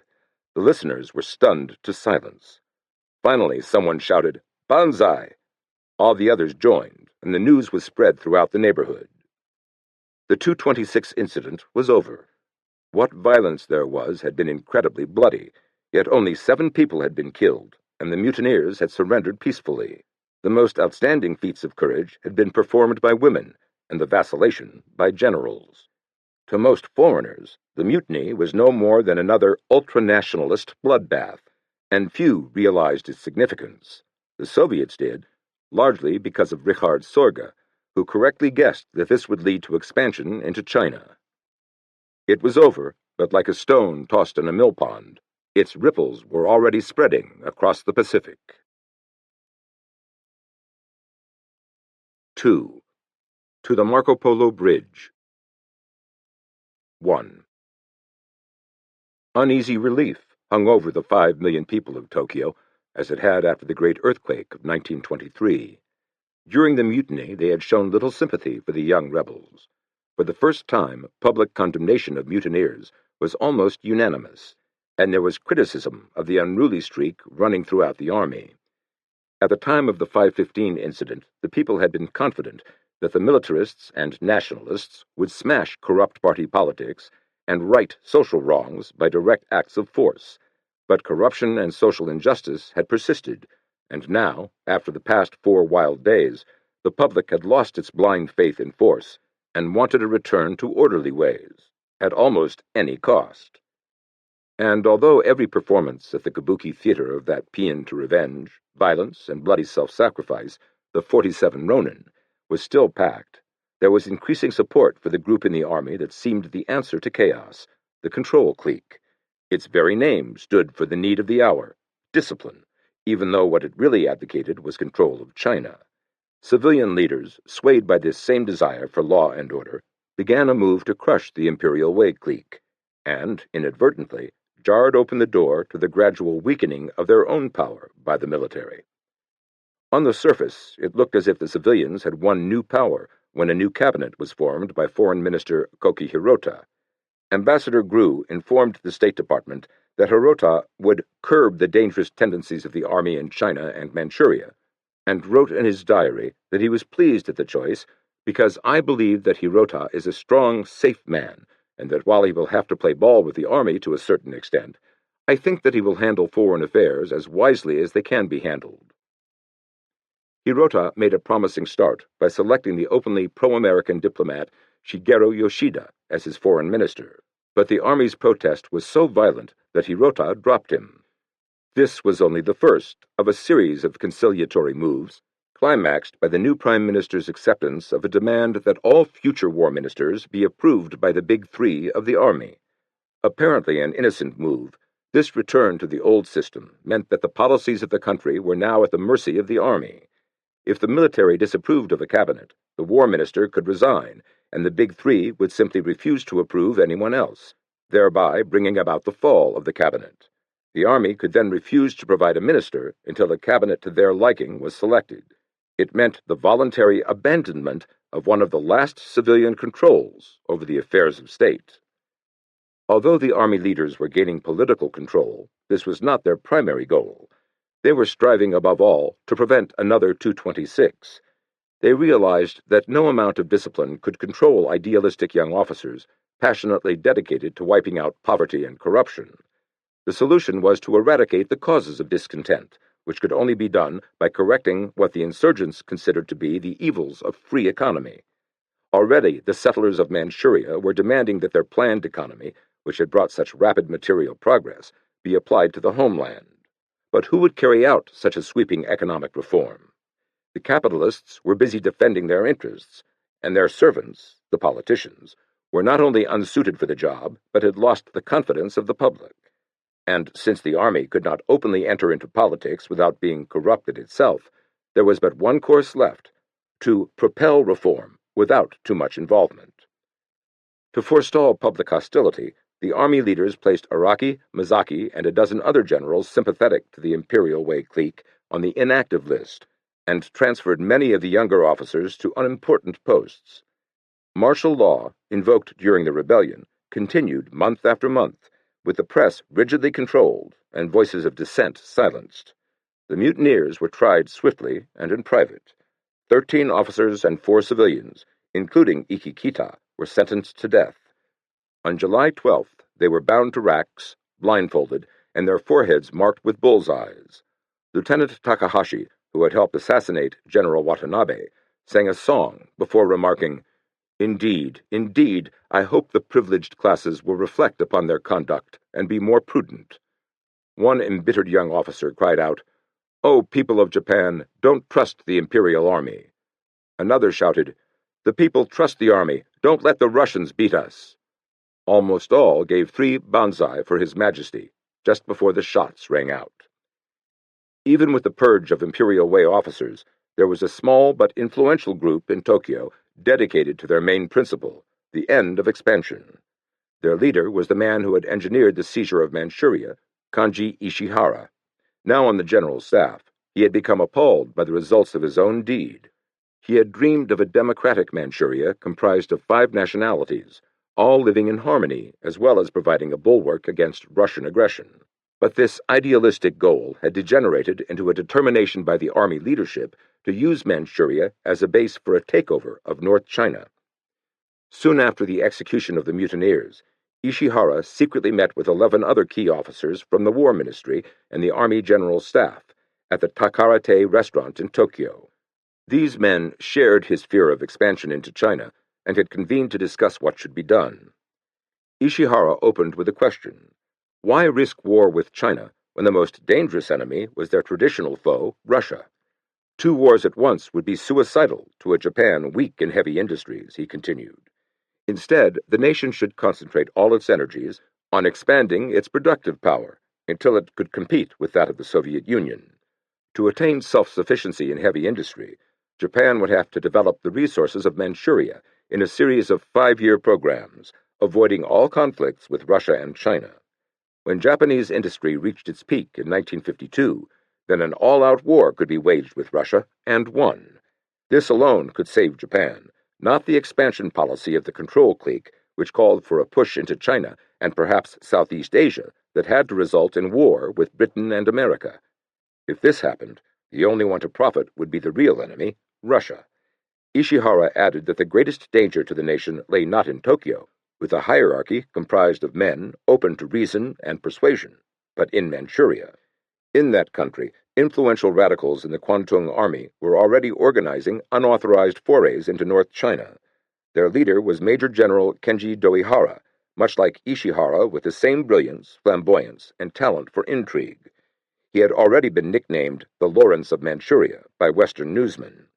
The previous year he had gone alone into North China, inveigling the warlords and officials of the northernmost 5 provinces to break away from China and form an autonomous government under the wing of the Imperial Japanese Army. Once Prime Minister Okada learned this, he had sent out word to check the impetuous Doihara. But he ignored Tokyo, as had Ishihara, and continued to plot so successfully that an autonomous government of sorts was set up. Opportunistic Japanese merchants flooded into North China under their slogan, "Follow the Japanese flag," irritating Chinese merchants and stirring up anti-Japanese feeling all over China. Doihara claimed he had established the puppet regime merely as a buffer between Manchuria and China, but a few weeks later he brought in 5,000 Japanese troops on the grounds that Japanese merchants needed protection from bandits. Now Ishihara charged that this influx of troops was but the beginning of a mass raid into China, and that Doihara's buffer area was a poisonous flower which should be destroyed before it involved Japan in total war with nationalist forces under Chiang Kai-shek. Both the Russians and the Chinese communists were plotting to this end so they could step in once both sides were exhausted and establish a Red China. Ishihara concluded that the best way to curb Doihara was to get back to their offices and advise their chiefs to remove Japanese troops from trouble spots in North China. One such was the ancient Marco Polo Bridge, 15 miles southwest of Peking. Japanese troops had been stationed in the Peking area ever since an international expeditionary force, including European, American, and Japanese troops, suppressed the bloody xenophobic Boxer Rebellion in 1900. The next year, the chastened Chinese signed the so-called Boxer Protocol, allowing certain foreign powers to occupy key points near Peking for the maintenance of open communications between the capital and the sea. With the Boxers crushed, China became even more of a plundering ground for Western imperialism, but the continued depredation of her resources at last stirred her people to revolt. Long ago, Napoleon had sounded the warning that China was but a sleeping giant. Let him sleep, for when he wakes, he will move the world. In 1911, the collapse of the decadent Manchu Empire under the attacks of Dr. Sun Yat-sen, China's first genuine nationalist, finally wakened the sleeping giant. At once, the fledgling republic was besieged on all sides by local warlords hungry for spoils, and although Dr. Sun's Kuomintang, National People's Party, continued to gain support throughout the country, China was torn to pieces. Finally, after a dozen frustrating years of bloody conflict, Dr. Sun called for help from a country which was glad to oblige, the Soviet Union. Soon, Canton was swarming with communists offering advice on everything from mass propaganda to military tactics.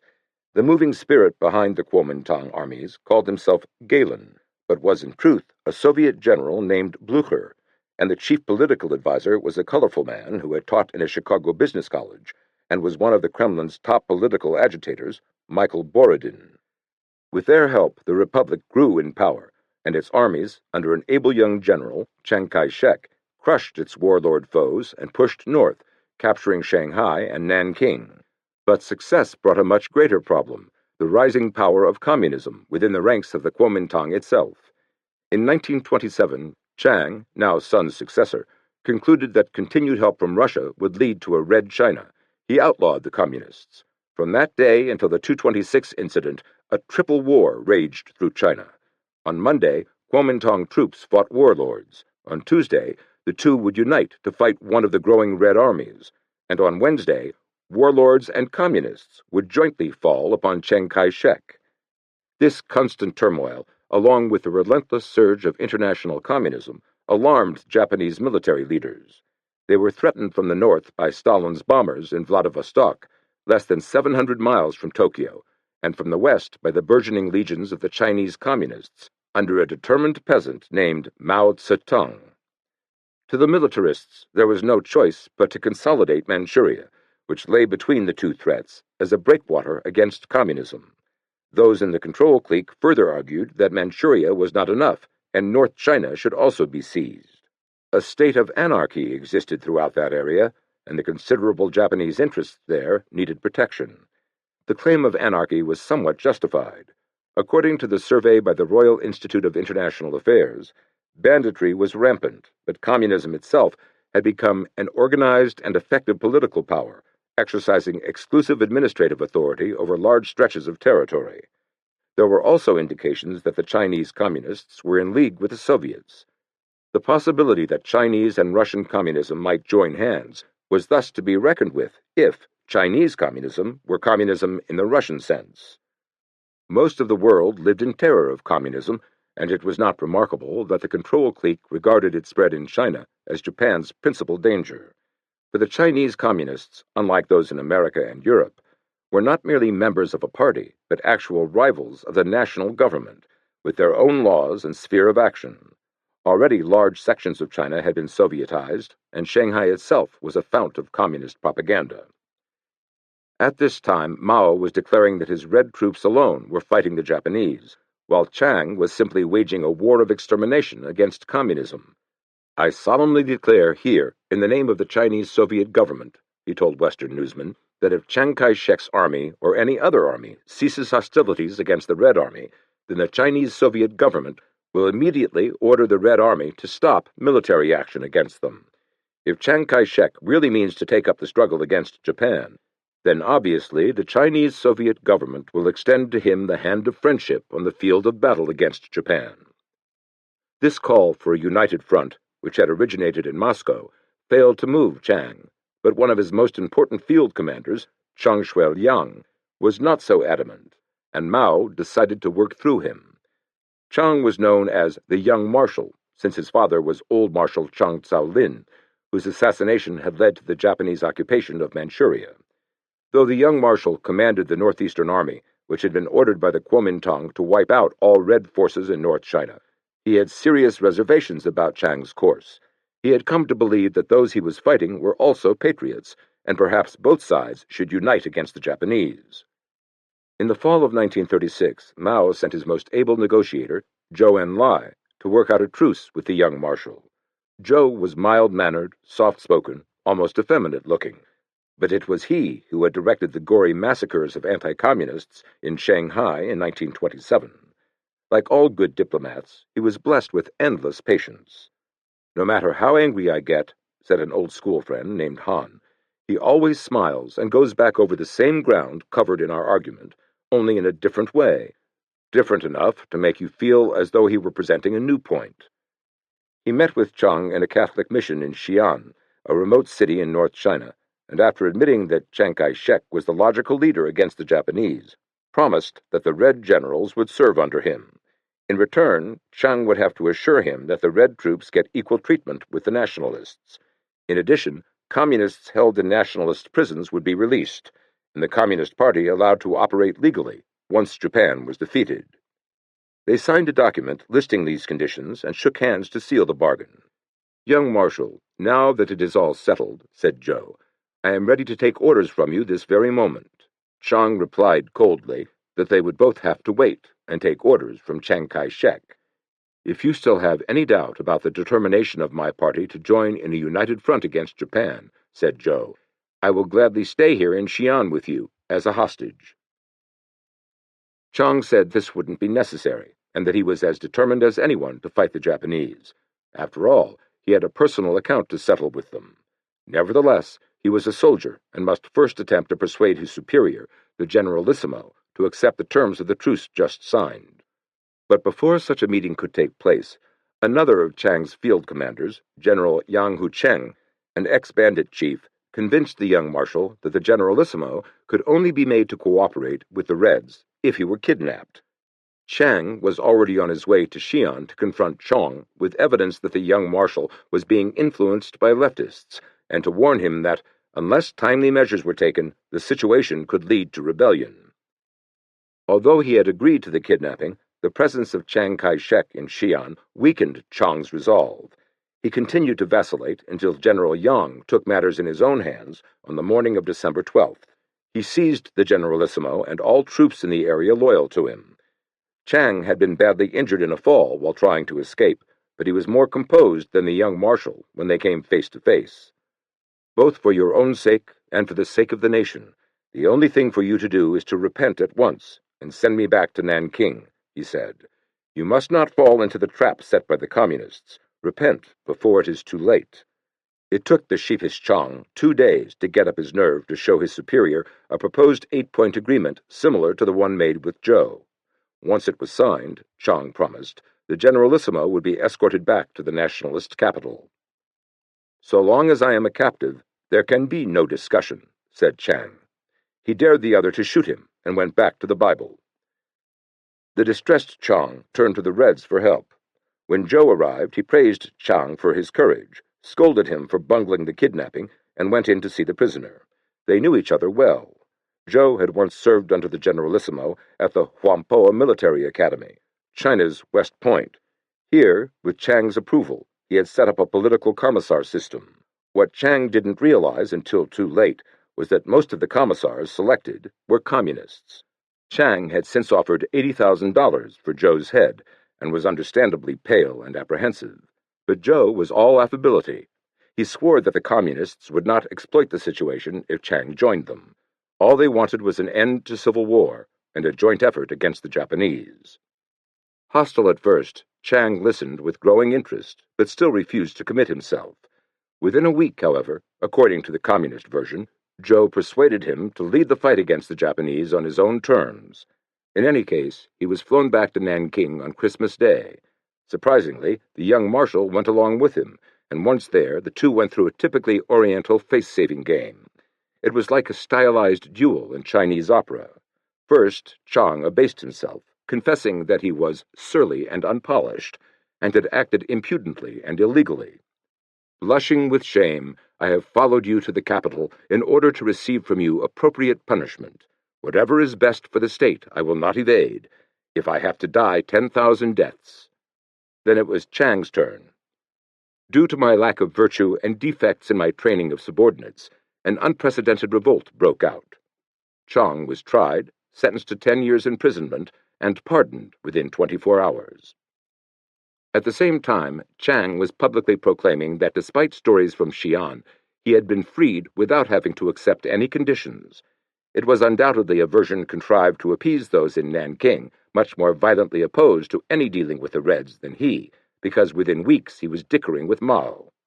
The negotiations went so well that early in 1937 the Chinese Communist Party's Central Committee wired the Kuomintang that they would abandon their policy of armed uprising against the nationalist government and place the Red Army under Chiang's full control. The terms were informally accepted, and once more, as in the honeymoon days of Borodin, the Kuomintang and Communists were united. This brought China her first semblance of tranquility in more than 10 years. "Peace is achieved," declared Zhou Enlai in an interview. "There is now no fighting between us. We have the opportunity to participate in the actual preparations for the defensive war against Japan. As to the problem of achieving democracy, this aim has only begun to be realized. One must consider the anti-Japanese war preparations and democracy like the two wheels of a rickshaw, for example. That is to say, the preparation for the anti-Japanese war comes first, and following it, the movement for democracy, which can push the former forward." A few months later, on July 5, 1937, a formal Kuomintang communist agreement was signed, and both sides made preparations to drive the Japanese out of Peking and the rest of North China. 2. In Japan, the increasing influence of the military over the government had become an issue. In the name of law and order, Prime Minister Hirota was now so obviously subservient to the generals that liberal members of the Diet denounced them. One aroused deputy told the war minister he should commit harakiri. This was greeted by such enthusiastic shouts and applause that the minister resigned in anger.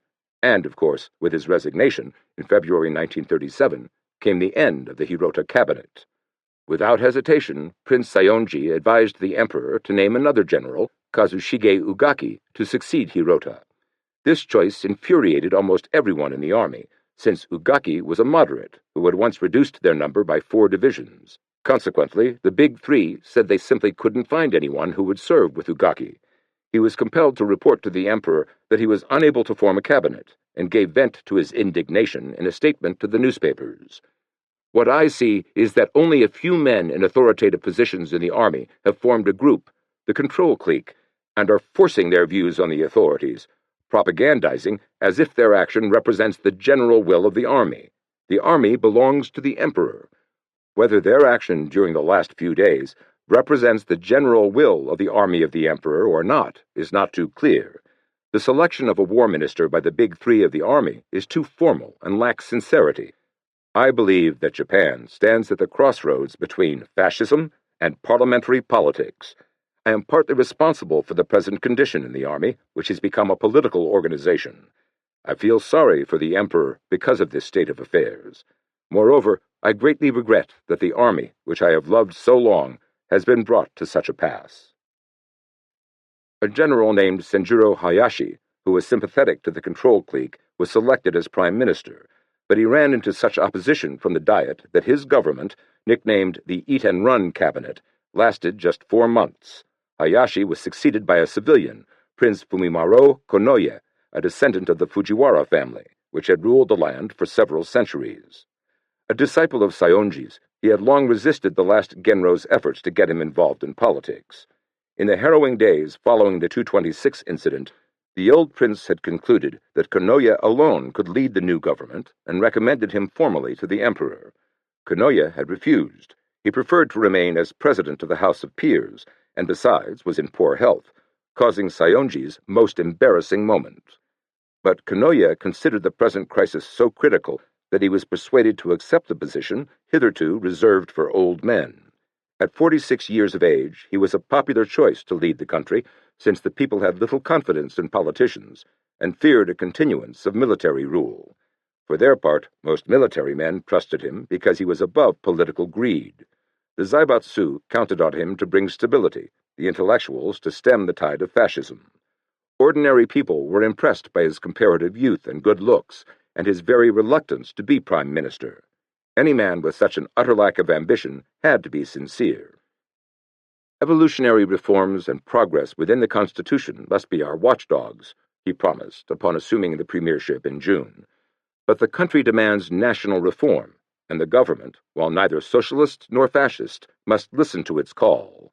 The impetus of the great Meiji Restoration has carried us thus far with honor and success, but now it is for the young men to take up the task and carry the country forward into a new age. The new age came sooner than he expected, and was not at all what he had envisaged. It was ushered in on the night of July 7th at the ancient stone bridge named after Marco Polo.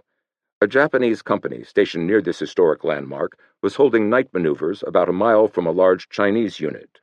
Just as a bugle signaled the end of the operation, bullets came whistling from the Chinese lines. The Japanese returned fire, but within minutes the skirmish was over. There was a single Japanese casualty. One man was missing. The company commander reported the incident to his battalion commander, who phoned regimental headquarters in nearby Peking. A second company was sent to the bridge, as well as a staff officer who began arranging a truce with the Chinese. Both sides had just agreed it was an unfortunate mistake when a second fusillade poured into the two Japanese companies. The first shots had probably been accidental. The second volley was suspicious, particularly since relations between the Chinese and Japanese troops in the area were so good. This had come about through a close friendship between General Sung Ji-yuen, commander of all Chinese troops in North China, and General Gun Hashimoto, chief of staff of the North China garrison. The question was, who had fired the second volley, if not the Chinese troops? Cohorts of Doihara trying to aggravate the incident into an excuse to invade China in force? Or communists hoping to start a full-scale war between Chiang Kai-shek and the Japanese that would probably end in the communization of China? Without doubt, both the Russians and the Chinese communists were doing their best to foster a long, enervating conflict between Chiang and the Japanese. Whoever it was, the Japanese counterattacked, and it wasn't until the next morning that the negotiators agreed that both sides should peacefully withdraw. While the Japanese were pulling out, they again drew fire, retaliated, and the fight was resumed. Though it should have seemed obvious by now that a third party was trying to keep the skirmish going, each side accused the other of breaking the truce, and the negotiations floundered. When the news arrived in Tokyo, the Army Chief of Staff cabled a routine order to settle the trouble locally. Later in the day, representatives of the War, Navy, and Foreign Ministries agreed on a policy of non-expansion and local settlement.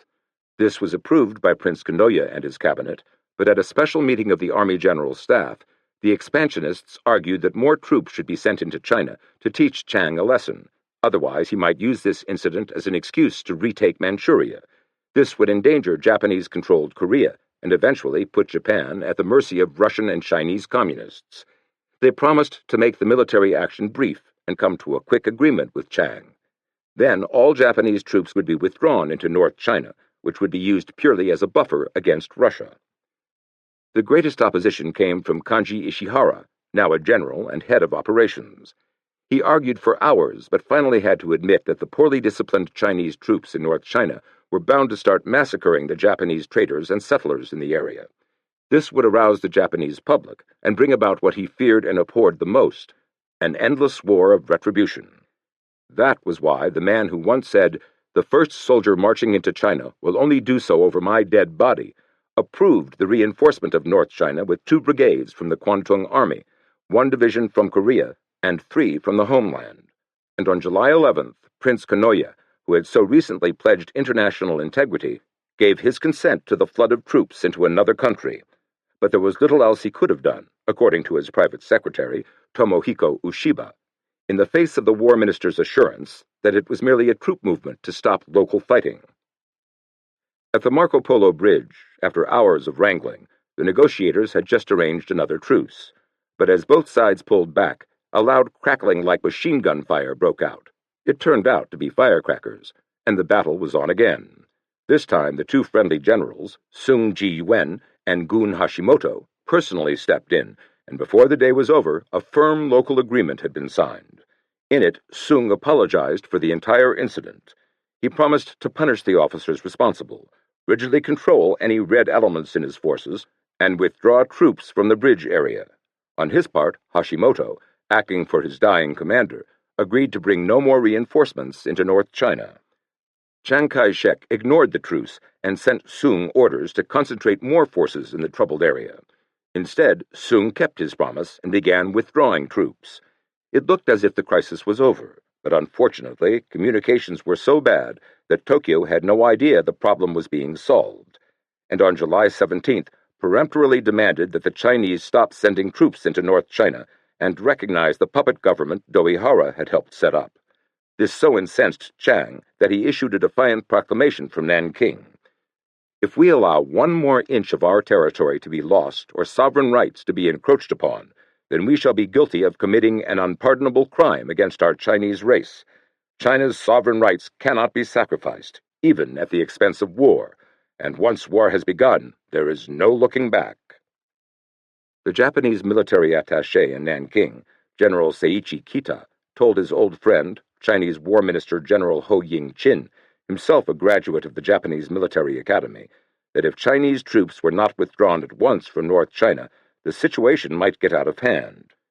Ho was not averse to some cooperation with the Japanese, but said, if war breaks out, both Japan and the Chinese Republic will be defeated, and only the Russian and Chinese communists will benefit. If you don't believe it now, you will in 10 years. He asked Kita to pass this warning on to his government, with a promise that the Chinese would fight to the last man.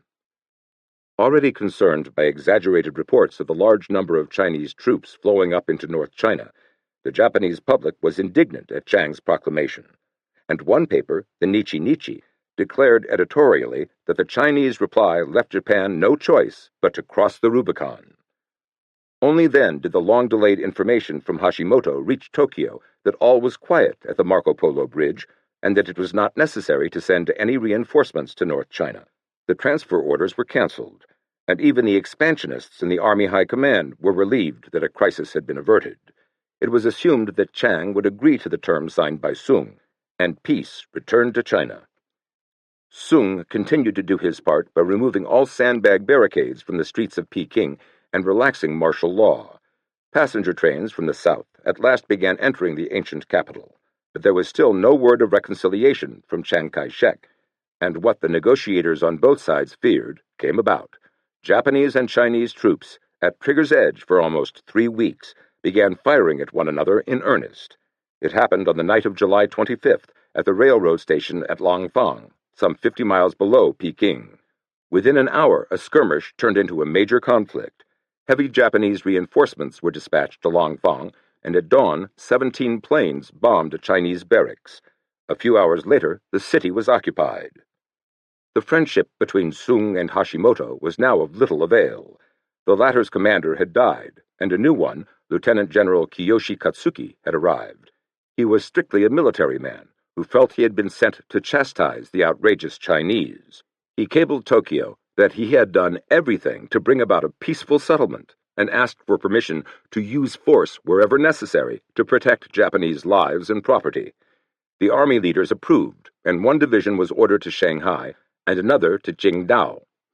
Again, Prime Minister Kanoya, assured by the military that the Chinese problem could be solved in 3 months, felt constrained to go along, lest his cabinet fall. The following day, July 27th, he announced in the Diet that the government must now achieve a new order in East Asia. To patriotic Japanese, it seemed proper and equitable. Japanese lives and property had to be protected, and communism contained.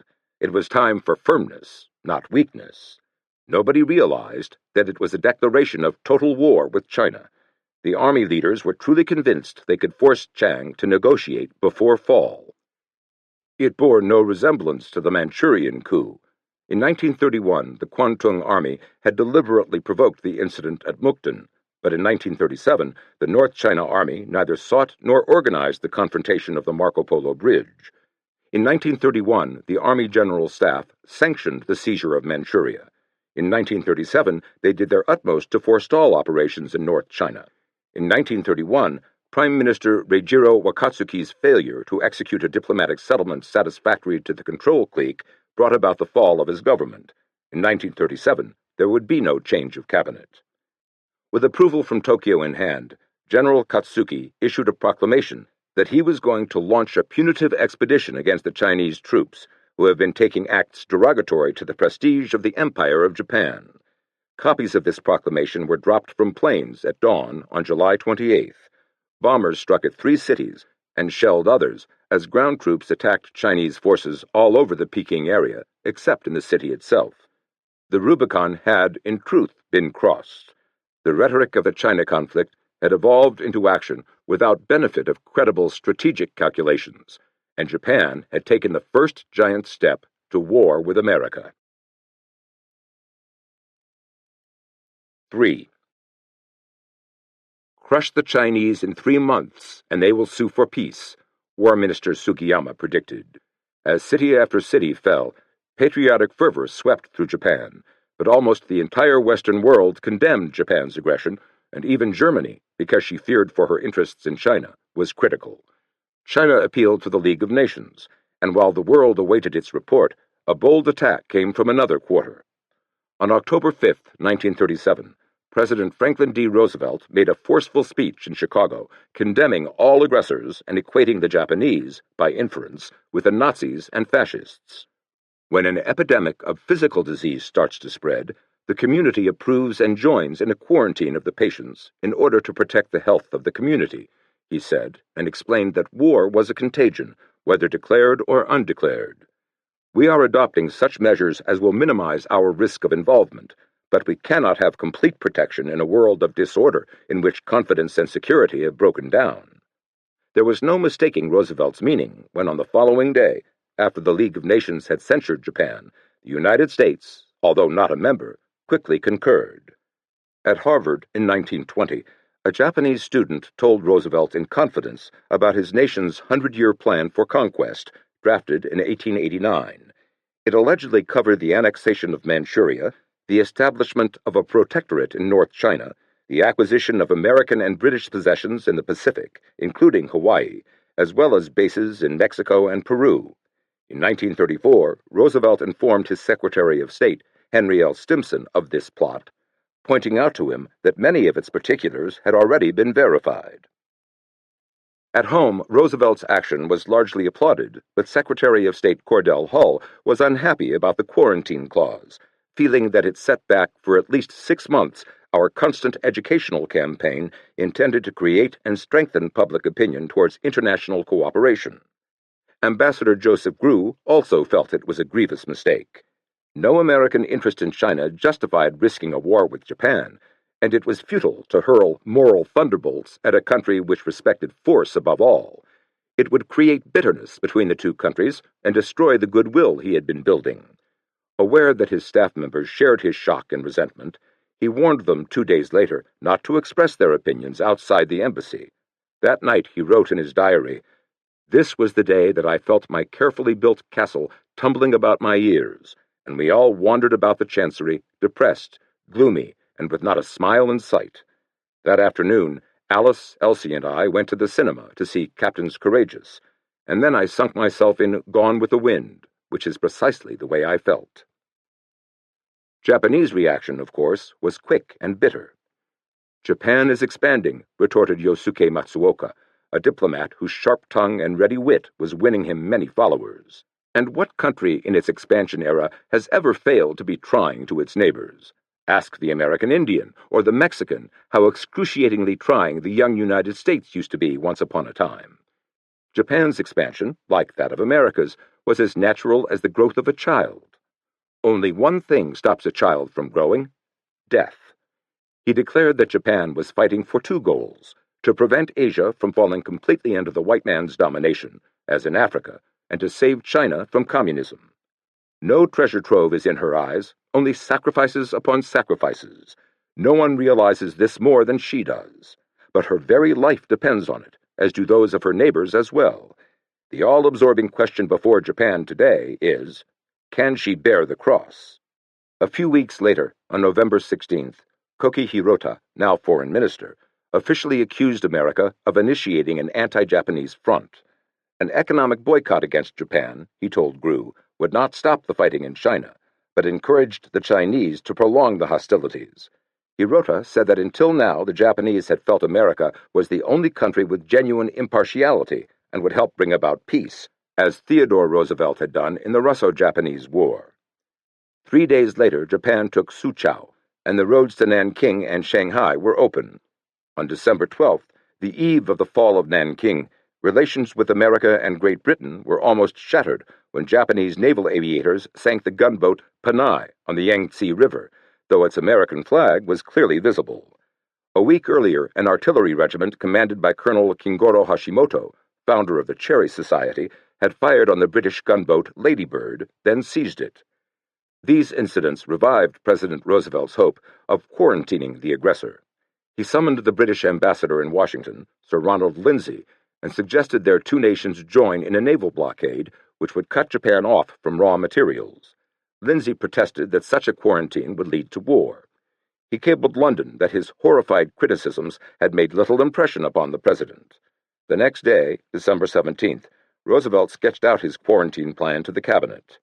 His resolve was strengthened by a report from the Navy's official court of inquiry in Shanghai that the attack on Panay had been wanton and ruthless. More important, a message to combined fleet had been intercepted and decoded by the U.S. Naval Intelligence, indicating that the raid had been deliberately planned by an officer on the carrier Kaga.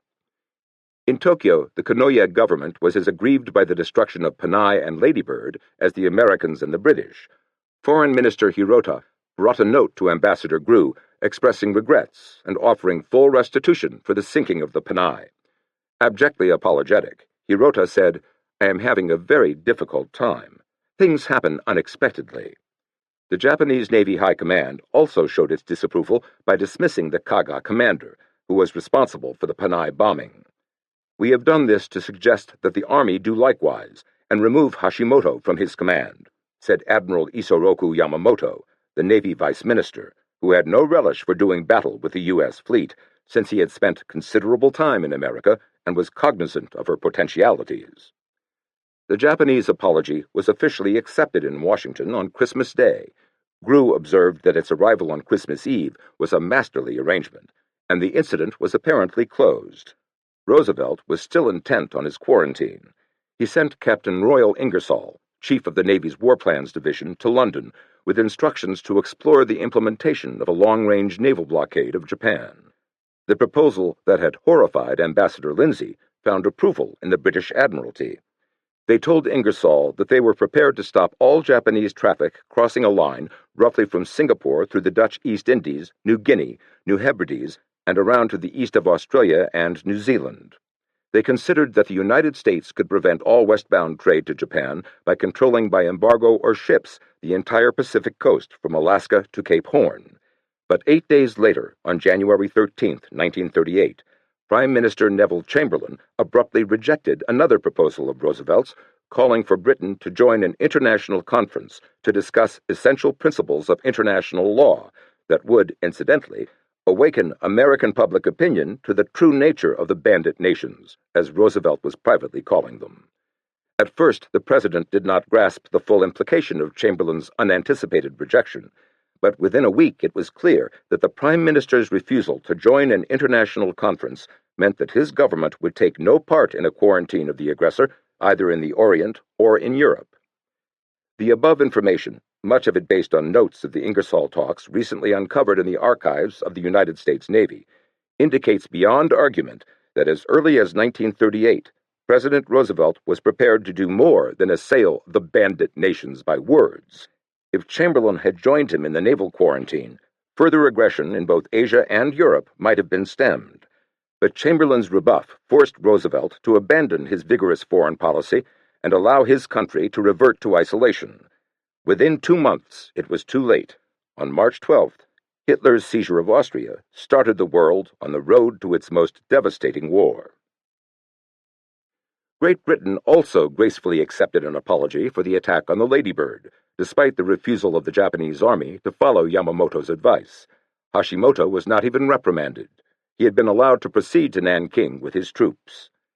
By the time the Japanese entered the city in December, all resistance had ended, and their commander, General Iwane Matsui, who had left Japan with the announcement, "I am going to the front not to fight an enemy, but in the state of mind of one who sets out to pacify his brother," ordered them to exhibit the honor and glory of Japan and augment the trust of the Chinese people, and to protect and patronize Chinese officials and people as far as possible. Instead, they roamed the city, looting, burning, raping, murdering. According to one witness, men, women, and children were hunted like rabbits. Everyone seen to move was shot. Even the friendly Germans, in an official report, condemned the Japanese army as bestial machinery. It was not until General Matsui triumphantly entered the city that he learned that there had been breaches of military discipline and morality. He ordered strict compliance with his former orders to ensure that no act whatsoever, which tends to disgrace honor, be perpetrated. He declared, "Now the flag of the rising sun is floating over Nanking, and the imperial way is shining forth in the area south of the Yangtze. The dawn of the Renaissance is about to take place.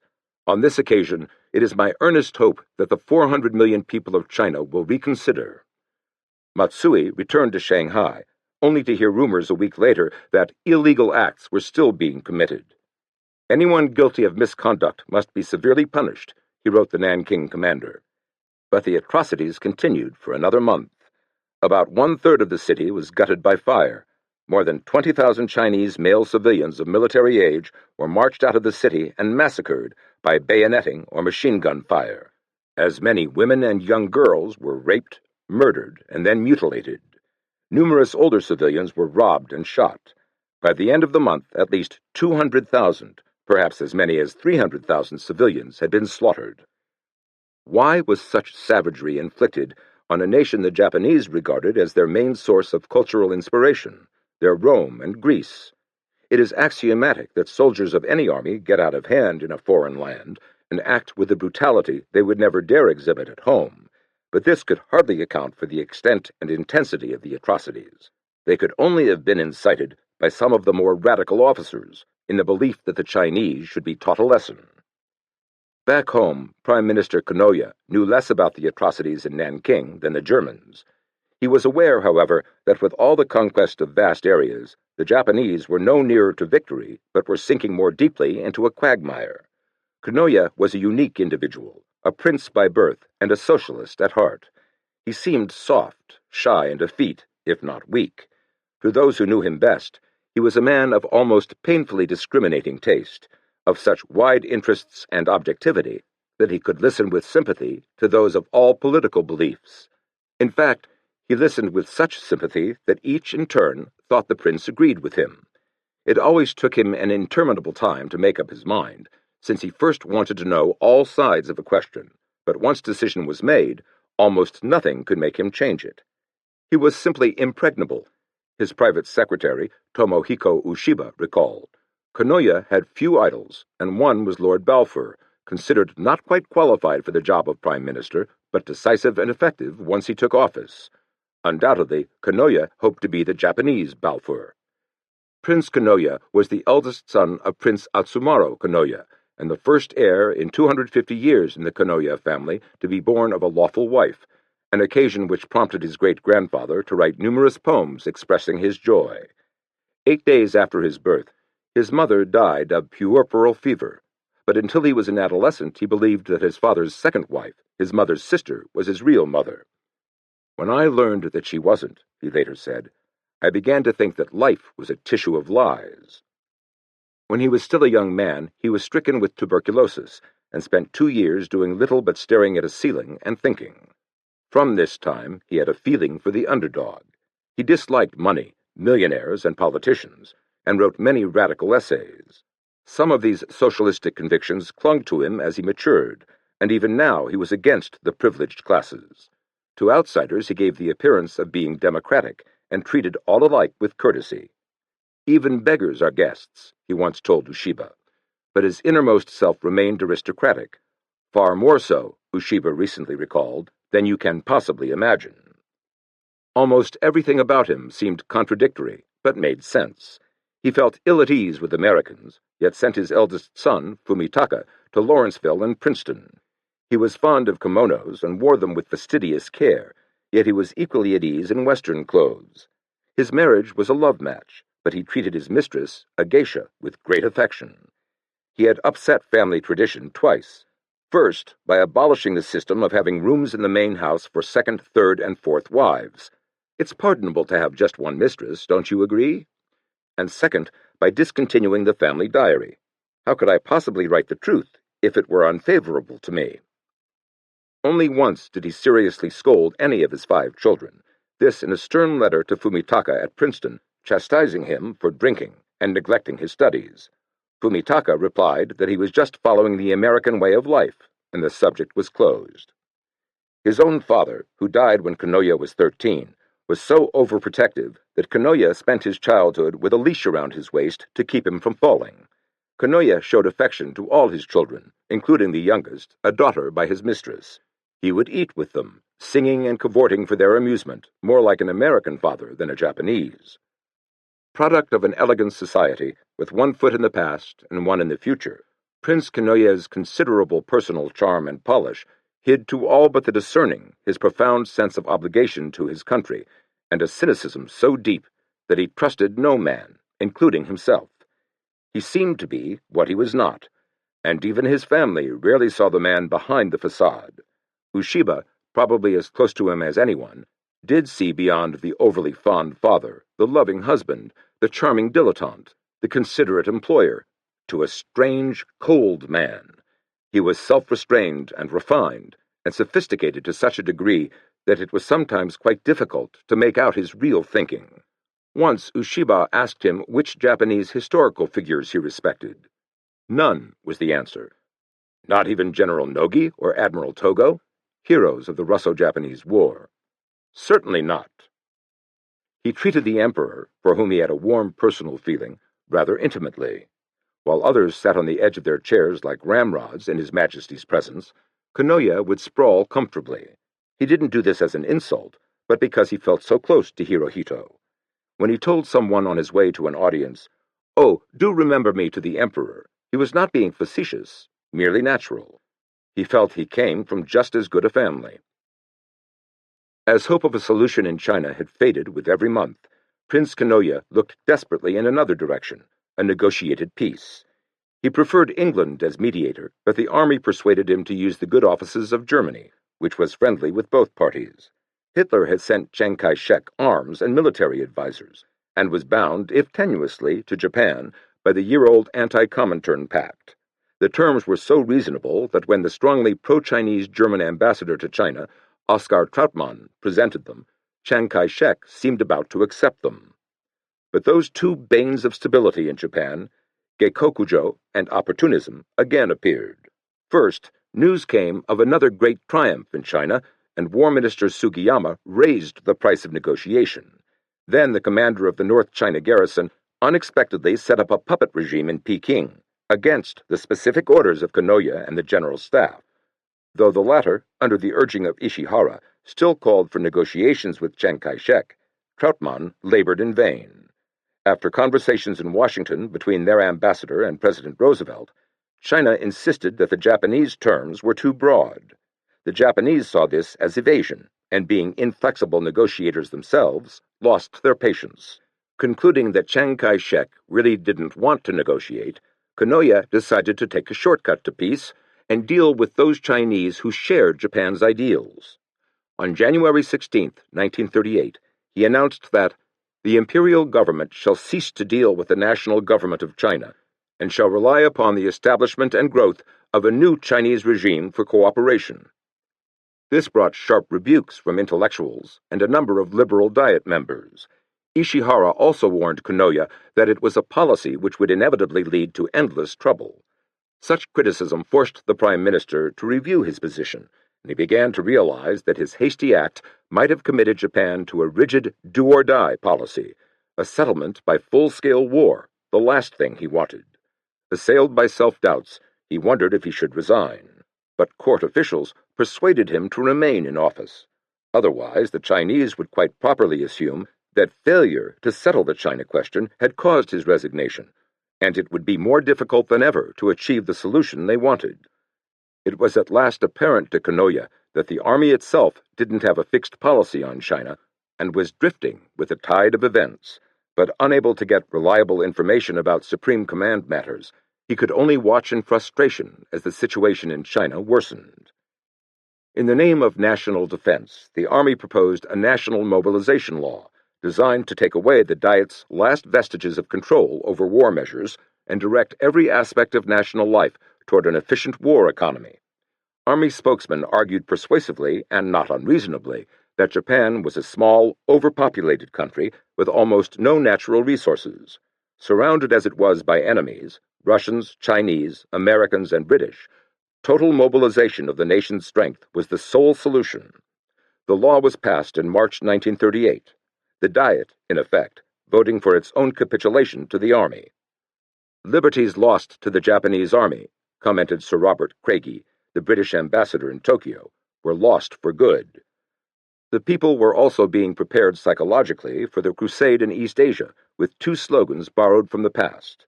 One was Kokutai, the national essence, and the other was Kodo, connected, ironically, with a recently crushed clique. The original meaning of Kodo, the imperial way, was twisted now into signifying world order and peace to be achieved by Japanese control of East Asia. Both Kokutai and Kodo underlined the father relationship of the emperor to the people as well as his divinity, and were already rousing millions with ardor for a holy war to free Asia from both colonialism and communism. 3. Then the war will be a desperate one. 1. The Japanese continued to win. They took Hankow and Canton, forcing Chiang Kai-shek to move his government far inland to Chongqing. But they were conquering territory, not people, and by the beginning of 1939 were still far from final victory. They had lost thousands of men, millions of yen, and incurred the wrath of the Western world, and Americans in particular. The relations between the two countries had begun precariously the day Commodore Perry's ships steamed into Tokyo Bay, with a letter from President Millard Fillmore inviting Japan to open doors long closed to the outside world. The Americans were inspired by three motives: a desire to trade, spread the gospel to the yellow pagans, and export the ideals of 1776. The Japanese reluctantly, resentfully complied, but the ensuing years brought improved relations as American officials and private citizens materially helped Japan make the transition from feudalism to modern times in the fields of education, science, medicine, and production. American obtrusion into the Pacific late in the 19th century, with acquisitions of Hawaii, Guam, Wake Island, and the Philippines, perturbed the Japanese. But in 1900, the Boxer Rebellion brought the two nations together again in a common cause. These fraternal bonds were strengthened 4 years later by Japan's war with Tsarist Russia.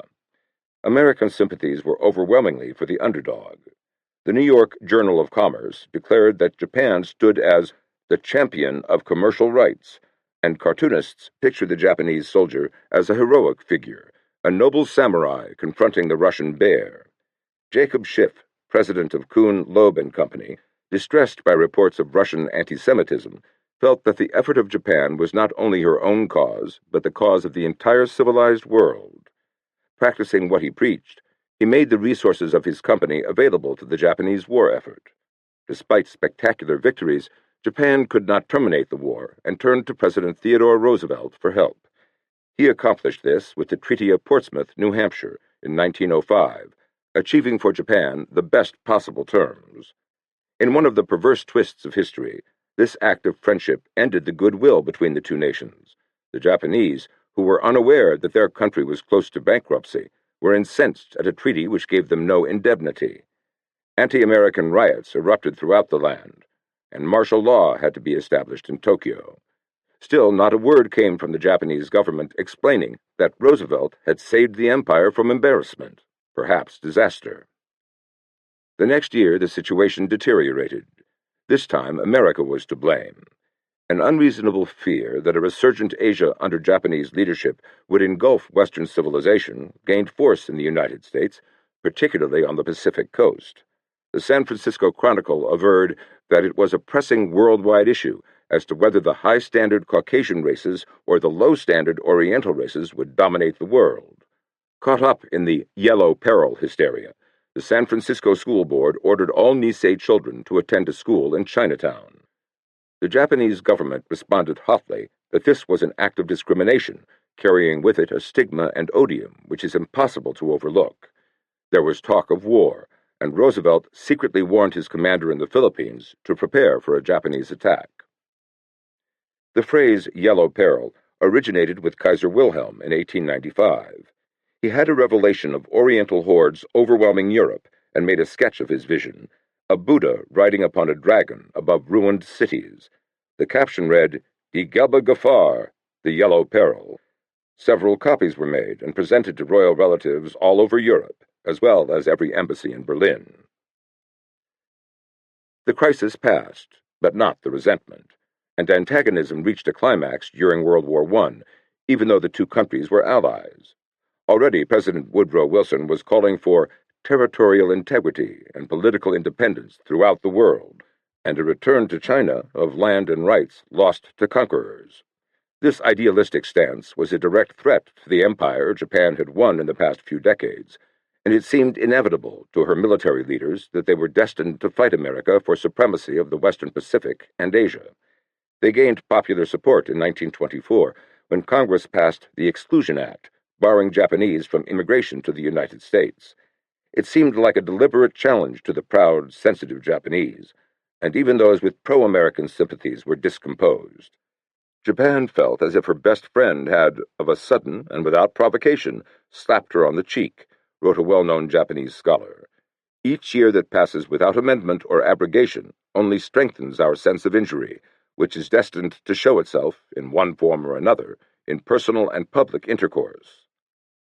With the seizure of Manchuria and the invasion of North China, the gulf widened as America denounced Japanese aggression with increasingly forceful words. This moral denunciation only hardened the resolve of the average Japanese. Why should there be a Monroe Doctrine in the Americas and an open door principle in Asia? The Japanese takeover in bandit-infested Manchuria was no different from American armed intervention in the Caribbean. Moreover, how could a vast country like the United States even begin to understand the problems that had beset Japan since World War I? Why was it perfectly acceptable for England and Holland to occupy India, Hong Kong, Singapore, and the East Indies, but a crime for Japan to follow their example? Why should America, which had grabbed its lands from Indians by trickery, liquor, and massacre, be so outraged when Japan did the same in China? Arnold Toynbee saw some logic in their point of view. He later wrote that Japan's economic interests in Manchuria were not superfluities, but vital necessities of her international life. The international position of Japan, with nationalist China, Soviet Russia, and the race-conscious English-speaking peoples of the Pacific closing in upon her, had suddenly become precarious again. Super patriots plotted to assassinate pro-Western leaders and blow up the American and British embassies. Mass meetings were held, denouncing both countries for giving help to China, and calling for acceptance of Hitler's invitation to join Germany and Italy in a tripartite pact. Westerners were refused rooms in some hotels, insulted publicly, and occasionally beaten in sight of police. All this emotional turmoil was worsened by marked differences between East and West in morality, religion, and even patterns of thinking. Western logic was precise, with axioms, definitions, and proofs leading to a logical conclusion. Born dialecticians, the Japanese held that any existence was a contradiction.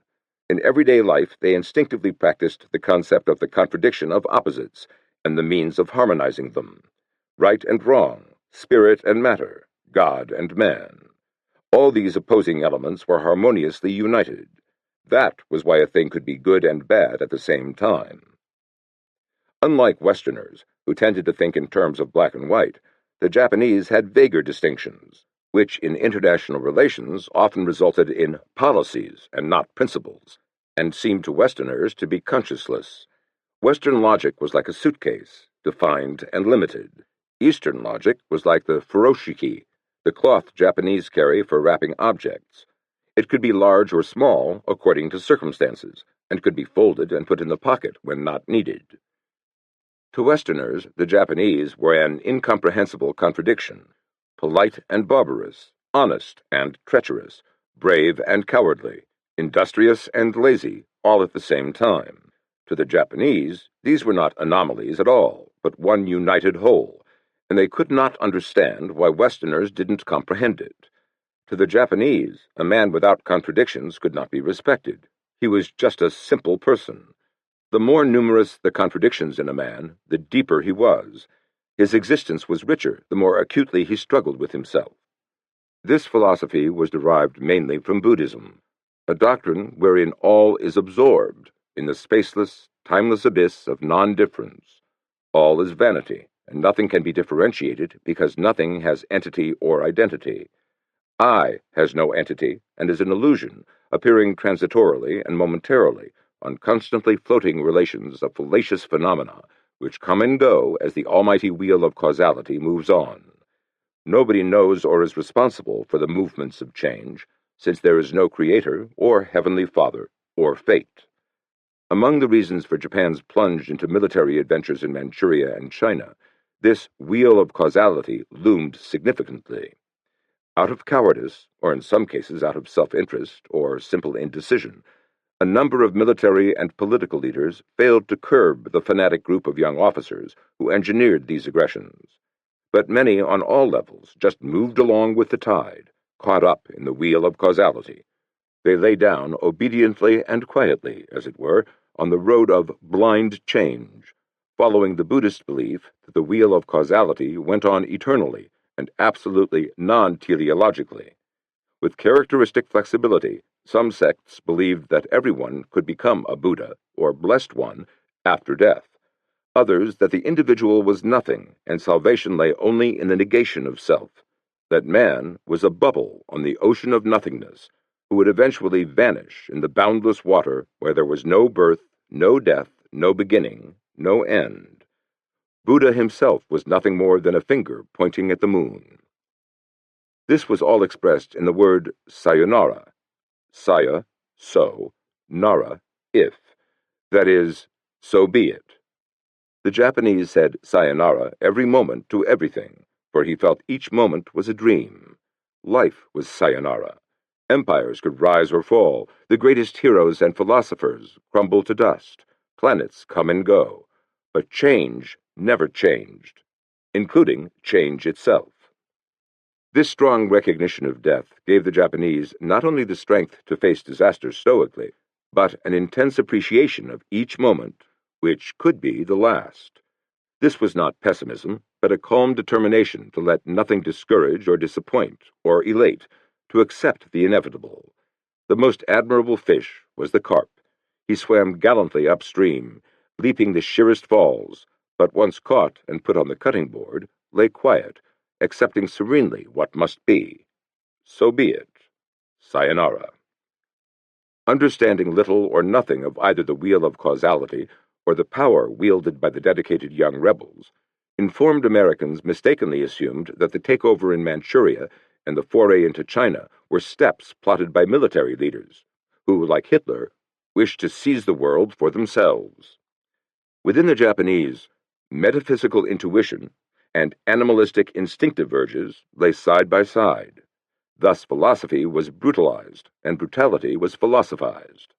The assassinations and other bloody acts committed by the rebels were inspired by idealism, and the soldiers who sailed to China to save the Orient for the Orient ended by slaughtering thousands of fellow Orientals in Nanking. There was no buffer zone in their thinking between the transcendental and the empirical, between the chrysanthemum and the sword. They were religious, but had no God in the Western sense, that is, a single divine being. They were sincere, but had no concept of sin. They had sympathy, but little humanity. They had clans, but no society.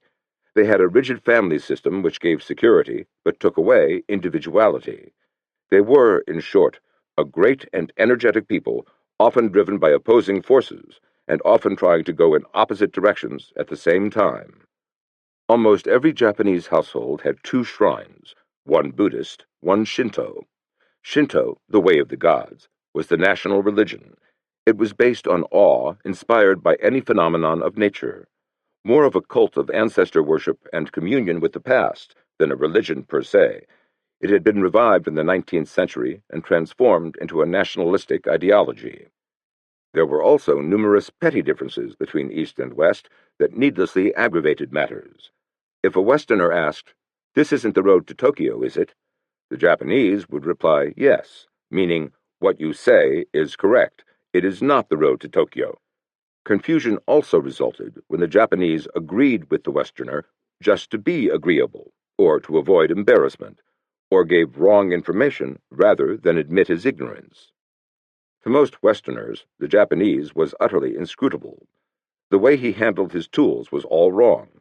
He squatted at an anvil. He pulled rather than pushed a saw or plane. He built his house from the roof down. To open a lock, he turned a key to the left, the wrong direction. Everything the Japanese did was backwards. He spoke backwards, read backwards, wrote backwards. He sat on the floor instead of in chairs, ate raw fish and live wriggling shrimp. He would tell of the most tragic personal events and then laugh, fall in the mud in his best suit and come up with a grin, convey ideas by misdirection, discuss matters in a devious, tortuous manner, treat you with exaggerated politeness in his home, and rudely shove you aside in a train, even assassinate a man and apologize to the servants for messing up the house. What Westerners did not realize was that underneath the veneer of modernity and westernization, Japan was still Oriental, and that her plunge from feudalism to imperialism had come so precipitously that her leaders, who were interested solely in Western methods, not Western values, had neither the time nor inclination to develop liberalism and humanitarianism. 2. Hostility between the Russians and the Japanese also continued, but this was less a misunderstanding of cultures than a struggle for territory. In the summer of 1938, their troops battled for possession of a barren hill on the Manchurian-Soviet border, and the Red Army and Air Force gave the Japanese such a drubbing that within 2 weeks they agreed to a settlement. Some 10 months later, another squabble started near Nomonhan on the Manchurian Outer Mongolian border, relatively close to Peking. In a few weeks it turned into full-fledged warfare, with the first large-scale tank battles in history. Once again, the Russians crushed the Japanese, who suffered more than 50,000 casualties. This embarrassing rehearsal for war not only caused a revolution in Japanese weaponry and military tactics, but drove Japan closer to an alliance with Germany and Italy, since she felt that the Soviet Union, England, China, and America might combine against her at any moment. This was not mere paranoia. Shortly before, Stalin had written to Chiang Kai-shek, "As a result of the now 2-year-old war with China, Japan has lost her balance, begun to get nervous, and is hurling herself recklessly, now against Britain, and now against Soviet Russia and the Republic of Outer Mongolia.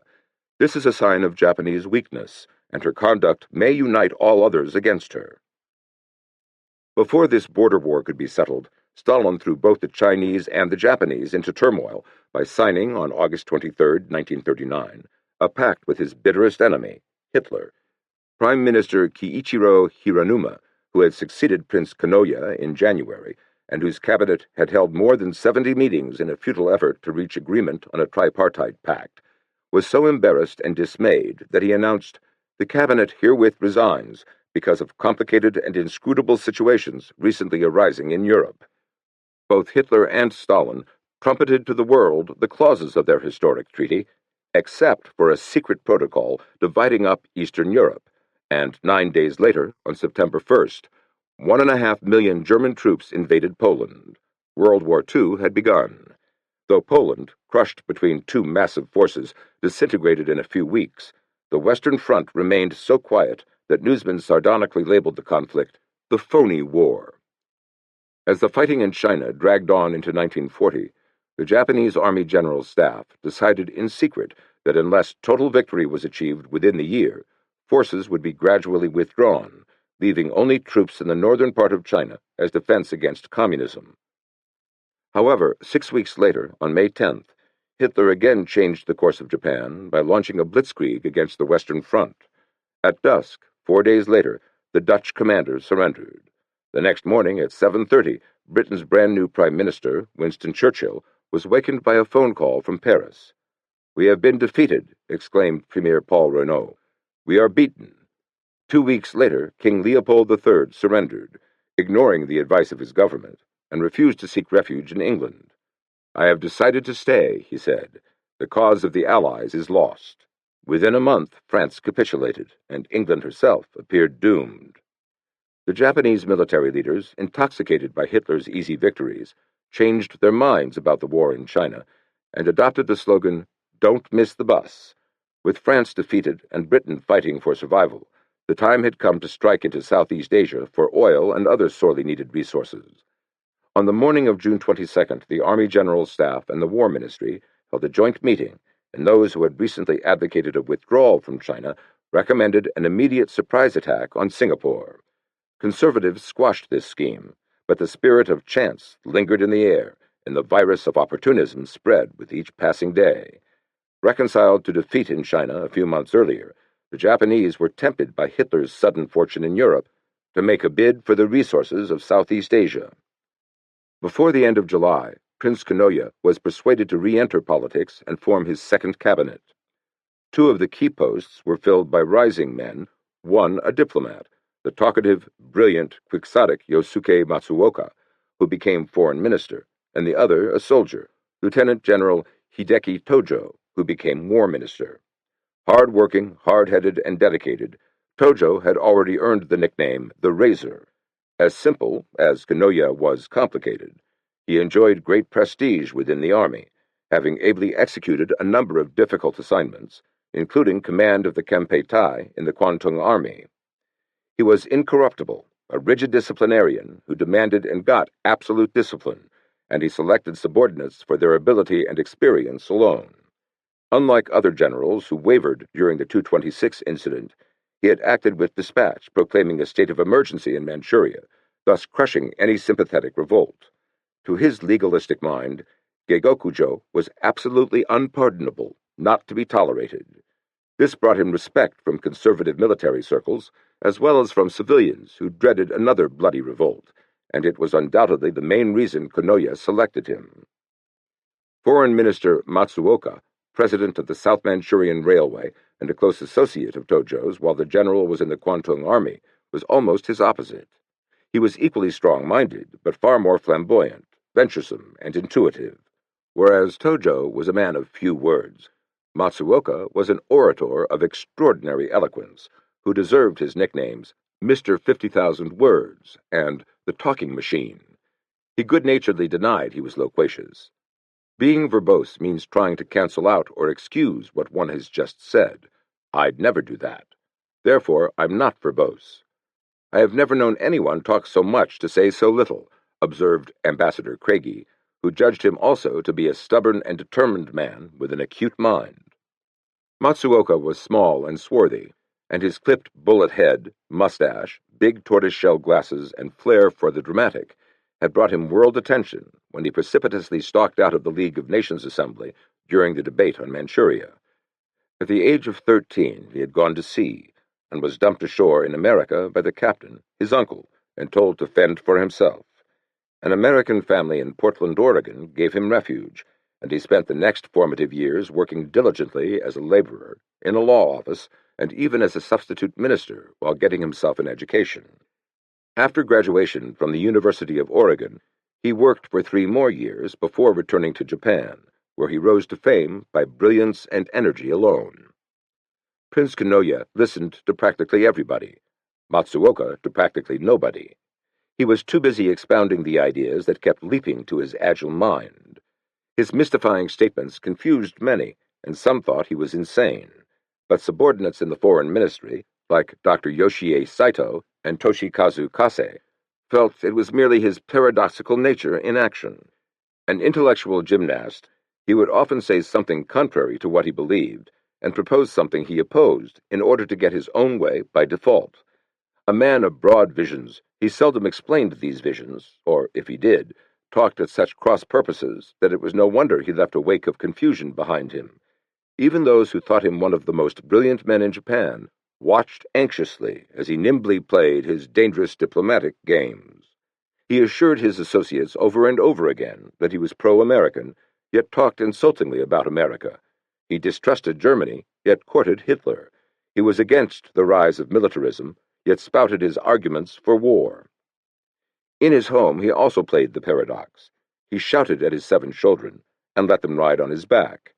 He was autocratic, yet gave unstintingly of his love and attention. Kiwamu Ogiwara, who worked for Matsuoka as shosei, a combination secretary and personal servant, became so terrified at his temper tantrums that he could never look directly at him. One day, after taking a bath, Matsuoka shouted, "Oi!" "Hey!" from his room, and when Ogiwara peered in, gestured impatiently at his middle. The shosei brought in an obi, and this set Matsuoka off in a furious pantomime. Ogiwara had to find out from the maid that this particular gesture meant the master wanted his loincloth. On days when he was not at home, a visitor would sometimes insist on seeing the master, and the shosei would announce him to Matsuoka. "How can a man who isn't here see anyone?" he would yell. Almost constantly in a nervous state, Ogiwara left Matsuoka's employ, detesting him. Yet a few years later, when he wrote asking for a job on the South Manchurian Railway, Matsuoka saw to it that he got a position. Under the fierce, arrogant, impatient exterior was a different person, which few ever glimpsed. The cabinet was just 4 days old when it unanimously approved a new national policy to cope with a great ordeal without precedence in Japan's past. The basic aim of this policy was world peace, and to bring it about, a new order in Greater East Asia would have to be established by uniting Japan with Manchukuo and China, under the leadership, of course, of Japan. The entire nation was to be mobilized, with every citizen devoting himself to the state. Planned economy would be established, the Diet reformed, and the China incident brought to a satisfactory conclusion. Moreover, a tripartite pact would be signed with Germany and Italy, and a non-aggression treaty arranged with the Soviet Union. Although America had placed an embargo on strategic materials to Japan, attempts would be made to placate her, as long as she went along with Japan's just claims. In addition, Japan would move into Indochina, and perhaps farther, seizing an empire by force of arms if necessary, while Europe was involved in its own war. This policy was the brainchild of the military leaders, but they had convinced Prime Minister Konoye and the civilians in the cabinet that it was Japan's last hope for survival in the chaotic modern world. What it meant was that the don't-miss-the-bus fever had become national policy, escalating the China incident into war and pushing Japan to further aggressions. While the supremacy of civilian leaders over the military was a fundamental aspect of American democracy, the reverse was true in Japan. The Meiji Constitution had divided the power of decision between the cabinet and the supreme command, but the military leaders, who had little understanding of political and diplomatic affairs, could almost always override the civilians in the cabinet. Their resignation would bring down the government. Their influence, however, went beyond the threat of resignation. Military monopoly had become a tradition and was rarely questioned. Consequently, it was the policies of well-meaning but ill-equipped generals and admirals, based on narrow military thinking, which dominated Japan. The militarists who had formed this don't-miss-the-bus policy did not want or foresee the possibility of war. With France defeated and England battling for its own existence, Indochina, with its rubber, tin, tungsten, coal, and rice, was to them a treasure lying in the street just waiting to be picked up. Within 2 months, Japan forced the impotent Vichy government to sign a convention in Hanoi, allowing Japan to set up air bases in northern Indochina, now North Vietnam, and use that area as a jumping-off place for attacks on China. All this was not done without protests from Matsuoka and more thoughtful men in the Supreme Command, who foresaw a collision course with the Anglo-Saxons in the making. The Army Chief of Staff, Prince Conan, resigned in tears. The United States reacted violently to the Japanese move. It meant a potential threat to the Burma Road, through which America was sending supplies into China. Prime Minister Churchill, however, felt quite sanguine about the Japanese garrisons in northern Indochina, and suggested that 2 Indian brigades be removed from Singapore. Foreign Secretary Anthony Eden disagreed. "It seems to me difficult to maintain now that the Japanese threat to Malaya is not serious," he wrote in a minute to the Prime Minister. "There is every indication that Germany has made some deal with Japan within these last few days, and it seems, therefore, wise to make some provision for the land defense of Singapore." Eden had guessed right.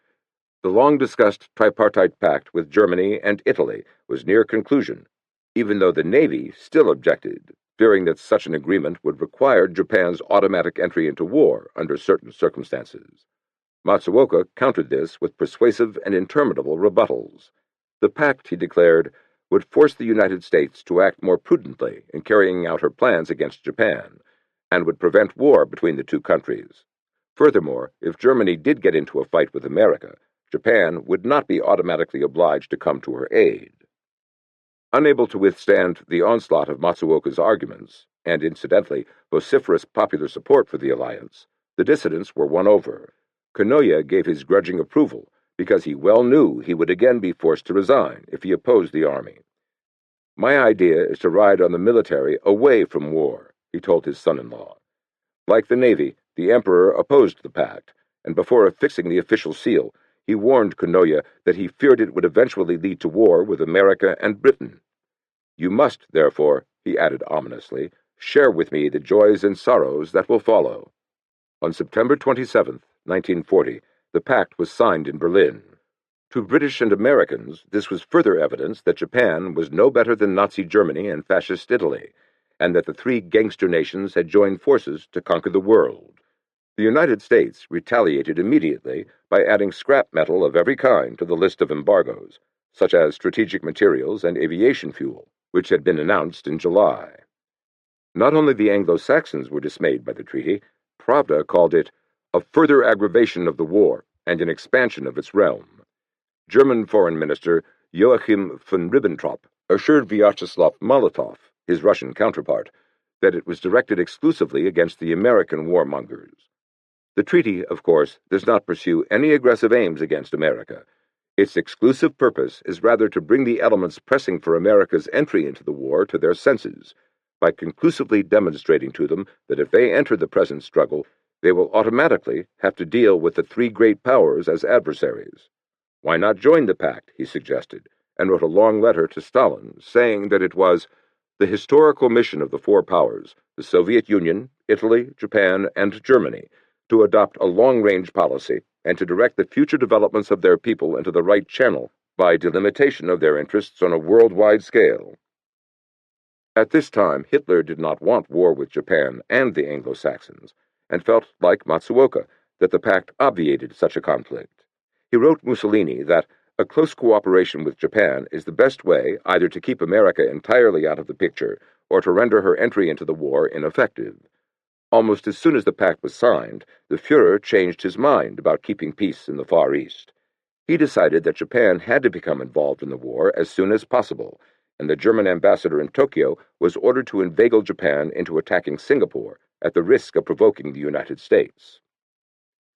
Matsuoka was positive he had engineered a plan for world peace. To confused intimates who considered him friendly toward America, he said it was the best way to prevent war with the United States. "If you stand firm and start hitting back," he told his eldest son, "the American will know he's talking to a man, and you two can then talk man to man." He thought he, and he alone, knew the real America.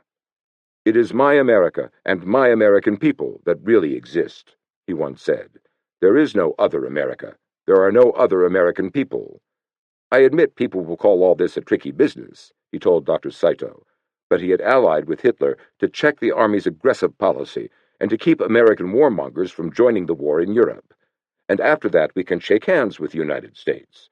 This would keep peace in the Pacific while forming a great combine of capitalistic nations around the world against communism. The tripartite pact was also a means of settling the China incident, he said. The solution of the incident should rest on mutual assistance and prosperity, not on the hope of getting outside help to threaten China. To do this, we should use the good offices of a third nation. I think the United States would do admirably for this purpose.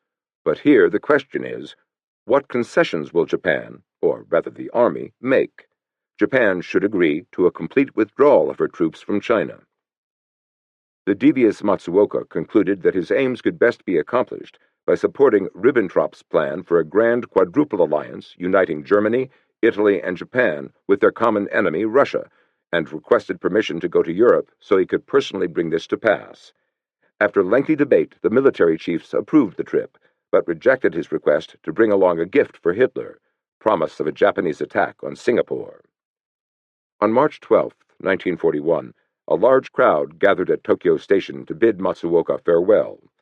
As the bell rang announcing the train's departure, he rushed up to General Sugiyama and pestered him once more about Singapore.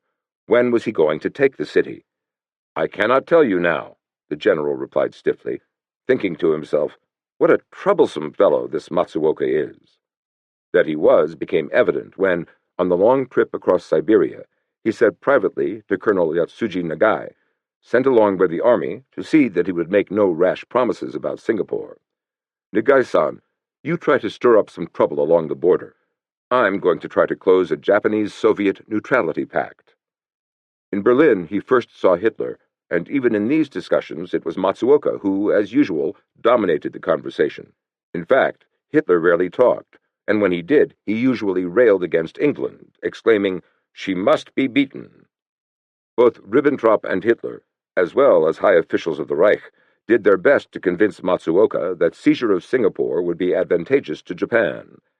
Ribbentrop argued that it would perhaps be most likely to keep America out of war, because then Roosevelt couldn't risk sending his fleet into Japanese waters, while Hitler assured him that if Japan did get into war, Germany would come to her aid, and would be more than a match for America, entirely apart from the fact that the German soldiers were obviously far superior to the Americans. But Matsuoka became evasive at every mention of Singapore. For example, when Hermann Goering, after accepting a scroll of Mount Fuji, jokingly promised to come and see the real thing only if Japan takes Singapore, Matsuoka nodded toward the edgy Nagai and said, "You'll have to ask him." Matsuoka was not at all reticent about the treaty he hoped to make with Stalin, and was surprised to hear Ribbentrop, who had given him the idea of a grand quadruple pact, say, "How can you conclude such a pact at this time? Just remember, the USSR never gives anything for nothing." Nagai took this to be a warning, but Matsuoka's enthusiasm could not be damped even when the ambassador to Germany, General Hiroshi Oshima, told him in confidence that there was a good likelihood Germany and Russia would soon go to war. On April 6th, the party left Berlin. At the Soviet border, they learned that Germany had invaded Yugoslavia. Nagai and the other advisers were disturbed. Just the previous day, Russia had signed a neutrality pact with Yugoslavia, but Matsuoka himself was effervescent. "Now I have the agreement with Stalin in my pocket," he told his private secretary, Toshikazu Kase. He was right. A week after arriving in Moscow, he signed a neutrality pact in the Kremlin. At the extravagant celebration party, Stalin was so obviously delighted at the turn of events that he personally brought plates of food to the Japanese, embraced them, kissed them, and danced around like a performing bear. The treaty was a coup for his diplomacy, convincing proof that he could disregard rumors about a German attack on Russia. After all, if Hitler had any such plans, would he have allowed Japan to conclude this agreement? "Banzai for His Majesty the Emperor" was his opening toast. He averred that diplomatic pledges should never be broken, even if ideologies differed. Matsuoka toasted him in turn, and then added something no other Japanese diplomat would have said. "The treaty has been made," he blurted out. "I do not lie. If I lie, my head shall be yours. If you lie, be sure I will come for your head." "My head is important to my country," Stalin retorted coldly. "So is yours to your country. Let's take care to keep both our heads on our shoulders." It was an embarrassing moment, made worse when Matsuoka, in an attempt to be funny, remarked that Nagai and his naval counterpart were always talking of how to beat the devil out of you. Stalin wasn't joking when he replied that while Japan was very strong, the Soviet Union was not the Tsarist Russia of 1904. But an instant later he had regained his good humor. "You are an Asiatic," he said, "and so am I. We're all Asiatics. Let us drink to the Asiatics." The innumerable toasts made it necessary to delay the eastbound train for an hour. At the station platform, the Japanese were taken aback to see Stalin and Molotov tipsily converging on them from a side door for a final goodbye. Stalin kissed Nagai. "The reason England's in trouble today," he bellowed, "is because she has a low opinion of soldiers." Beaming, Stalin then encompassed the diminutive Matsuoka in a bear hug and gave him several affectionate smacks. "There is nothing to fear in Europe," he said, "now that there is a Japan-Soviet neutrality pact." Matsuoka should have heeded Corneille's character, who said, "I embrace my rival, but only to choke him." Instead, he blithely exclaimed, "There is nothing to fear in the whole world," and, like a conqueror, climbed aboard the train. Stalin was already embracing another ambassador, Hitler's envoy, Count Friedrich Werner von der Schulenburg, and telling him, "We must remain friends, and you must do everything to that end." As the train carrying Matsuoka traversed Siberia, he told Kase that just before leaving Moscow he had talked freely with his old friend Lawrence Steinhardt, the American ambassador, and they had agreed to try to restore good relations between their two countries. "Now the stage is set," he said. "Next, I will go to Washington." 3. On the other side of the world, Matsuoka's ambassador in Washington, the good-natured, one-eyed Kichisaburo Nomura, a retired admiral, was already endeavoring to patch up the differences between Japan and America with Secretary of State Cordell Hull. Their talks had been inspired by two energetic Catholic priests, Bishop James E. Walsh, Superior General of the Mary Knowles Society, and his assistant, Father James M. Drought. Some 6 months earlier, armed with an introductory letter from Louis L. Strauss of Kuhn, Loeb and Company, the two priests had gone to Tokyo, where they visited Tadao Ikawa, a director of the Central Agricultural and Forestry Bank.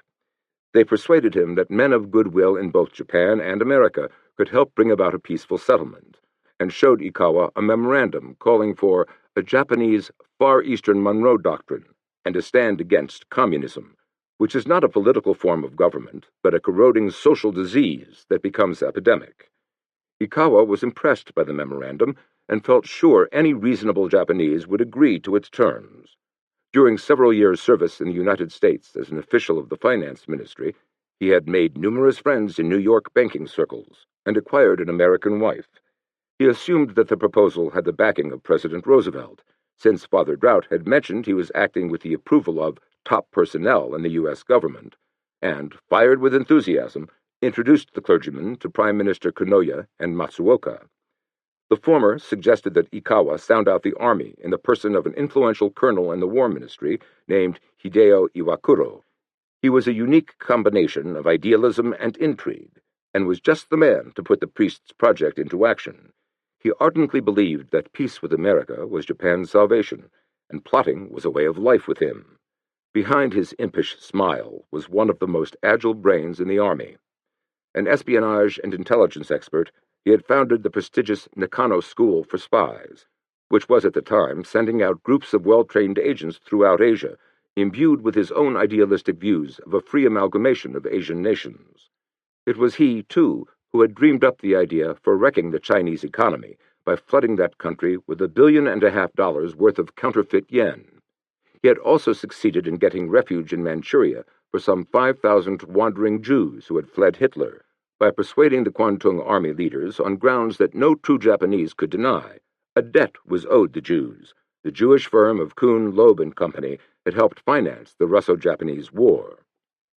Colonel Iwakuro arranged an interview for the two Americans with General Akira Muto, chief of the Military Affairs Bureau, and the latter was equally impressed by their proposal. He gave it his blessing. Around New Year's, the two priests returned to America, where they made an ally out of Postmaster General Frank C. Walker, a prominent Catholic. He set up an interview with President Roosevelt. The president met Bishop Walsh, read his long, enthusiastic memorandum, and passed it on to Hull with the notation, "What do you think we should do? FDR." In general, I am skeptical whether the plan offered is a practical one at this time, Hull replied in a note drafted largely by Dr. Stanley Hornbeck, his senior advisor on Far Eastern affairs, well known for his sympathy toward China and hostility toward Japan. It seems to me that there is little or no likelihood that the Japanese government and the Japanese people would in good faith accept any such arrangement at this stage. Hornbeck's views on China were shared by an America which had made Pearl Buck's novel, The Good Earth, a bestseller. For 3 decades, Americans had held a highly idealized picture of the Chinese, looking upon them as childlike innocents who needed protection against the imperialism of Britain and Japan. China was a helpless, deserving nation whose virtues America alone understood. In this highly subjective picture of the Chinese, wrote George F. Kennan, there was no room for a whole series of historical and psychological realities. There was no room for the physical ruthlessness that had characterized Chinese political life generally in recent decades, for the formidable psychological and political powers of the Chinese people themselves, for the strong streak of xenophobia in their nature, for the lessons of the Boxer Rebellion, for the extraordinary exploitative talent shown by Chinese factions of all times in turning outside aid to domestic political advantage. But the president was so intrigued by the idea that he asked Postmaster General Walker to turn over his duties to an assistant and give Bishop Walsh whatever assistance he could. As a presidential agent, Walker was empowered to set up secret headquarters on the 18th floor of the Berkshire Hotel in New York City and was given a code name, John Doe. Late in January, Bishop Walsh cabled Ikawa, as a result of meeting with the president, hopeful of progress, awaiting developments.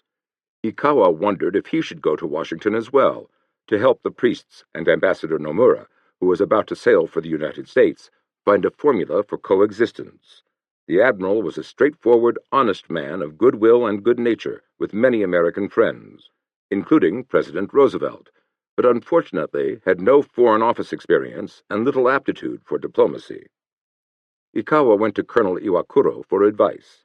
The colonel encouraged him to go, and, moreover, wangled a commercial passport for him, as well as money for the trip from 2 industrialists who were willing to make a contribution toward peace. Ikawa would assist Nomura on the pretext of negotiating with American businessmen. When word of the trip leaked out, Matsuoka, just before his trip to Europe, accused the army of taking upon itself negotiations with America and of putting up the money. War Minister Hideki Tojo knew nothing of the arrangement and summoned Iwakuro to his office. Iwakuro was so persuasive that Tojo categorically and in good faith informed the Foreign Ministry that the army had no knowledge whatsoever of the Ikawa mission.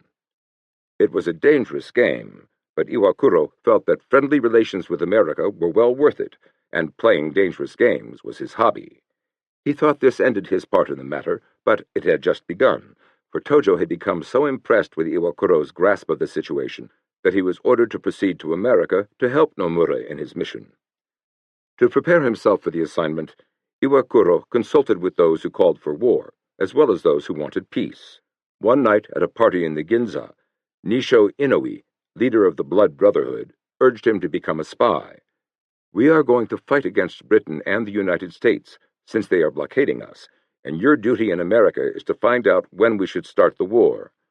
But these saber-rattlers were far outnumbered by those who urged Iwakuro to arrange any kind of honorable settlement. Exuding an air of conspiracy, he arrived in New York City on March 30th to find an America widely split on the issue of war or peace. The interventionists, convinced their country's future and ultimate safety depended on helping the democracies crush the aggressor nations, had just pushed through Congress the Lend-Lease Act, committing America to unlimited aid, short of war, to the enemies of the Axis. She was to be the arsenal of democracy. Supporting this measure, and the war itself, were such groups as Bundles for Britain, as well as national minorities whose European relatives had suffered at the hands of Hitler and Mussolini. Their anti-war opponents included strange bedfellows: the right-wing America Firsters of Charles Lindbergh, Senator Bora, and the German-American Bund, the American peace mobilization of the American Communist and Labor parties, and the traditionally isolationist Midwest, which, though sympathetic to Britain and China, wanted no part of a shooting war. Iwakuro was taken from the airport to St. Patrick's Cathedral to confer with Bishop Walsh and Father Drought. Because of the Tripartite Pact, Japan cannot do anything to betray its co-signers, he said. The 13th disciple, Judas, betrayed Christ, and every Christian despises him. It is the same with us Japanese. So if you insist that we withdraw from the pact, it will be hopeless to go on. The priests said they understood, and Iwakuro proceeded to Washington. He got a room at the Wardman Park Hotel, where Cordell Hull had recently taken an apartment. The next morning, he reported to Admiral Nomura and found him affable and eager to utilize the unofficial channel opened up by the two priests and Ikawa. Most of the professional diplomats at the embassy, however, were hostile to this approach and were already treating Ikawa with open contempt. To them, the new arrival was even more of an enigma. Iwakuro appeared to be engagingly frank, but they felt he had come to camouflage the aggressive intents of the army and were wary. On April 2nd, Father Drought began helping the two unofficial Japanese diplomats draw up a draft understanding between Japan and the United States. In 3 days, it was completed. It was a broad agreement, conciliatory in tone, touching on problems ranging from the Tripartite Pact to economic activity in the Southwest Pacific. Its most significant points concerned China, with Japan promising to withdraw troops and renounce all claims to any Chinese territory, provided China recognized Manchukuo and provided the government of Chiang Kai-shek was merged with that of a rival regime in Nanking under a former premier of the Republic of China, Wang Jingwei.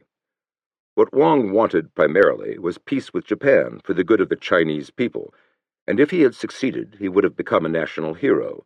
But the treaty, which, by recognizing Wang's government, purportedly gave Japan a legal basis for fighting in China, was turning out badly for both Wang and the Japanese.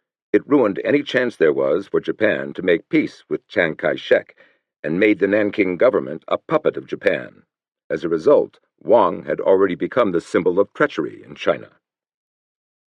Drought took one copy to Postmaster General Walker, who called it a revolution in Japanese ideology and policy, as well as a proof of the complete success of American statesmanship, and passed it along to Roosevelt, with the recommendation that he sign it immediately, before the Japanese leaders were assassinated. At the Japanese embassy, Nomura, Minister Kaname Wakasugi, the military and naval attachés, and a man from the treaties section, after some changes in wording, unanimously approved it.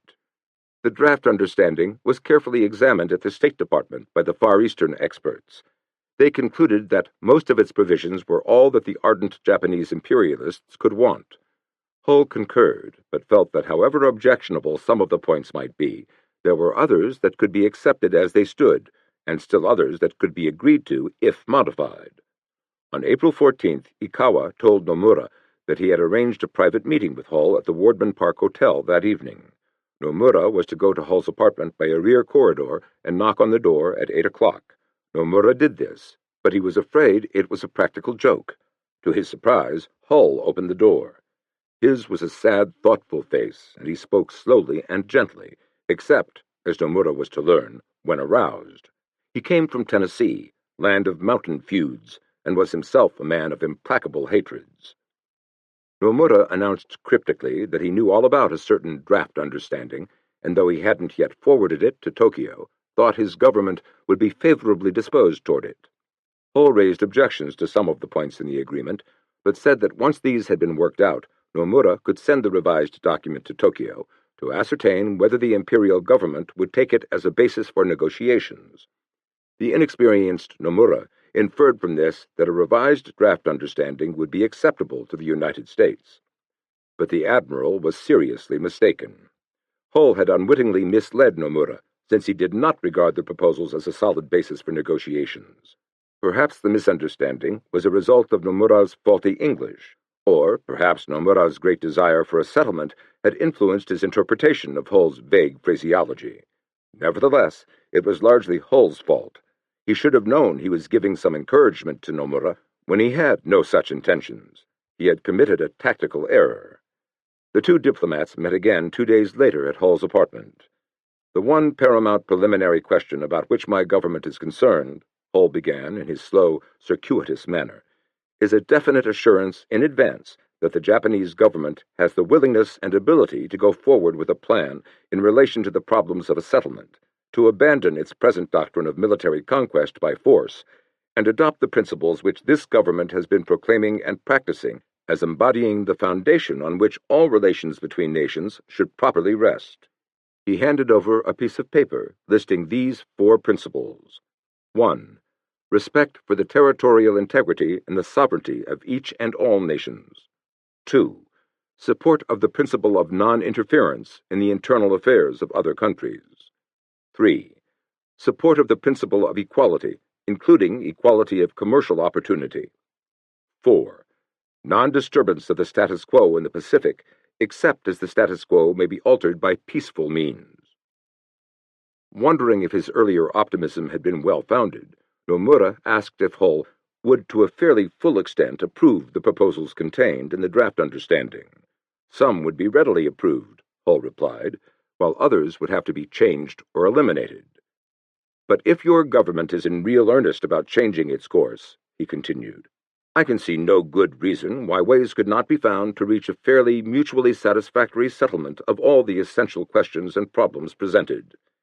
This reassured Nomura, and he remained optimistic, even when Hull pointed out that they had in no sense reached the stage of negotiations, and were only exploring in a purely preliminary and unofficial way what action might pave the way for negotiations later. Nomura transmitted Hull's suggestions and objections to the unofficial diplomats, and most of his comments were incorporated in a revised draft understanding.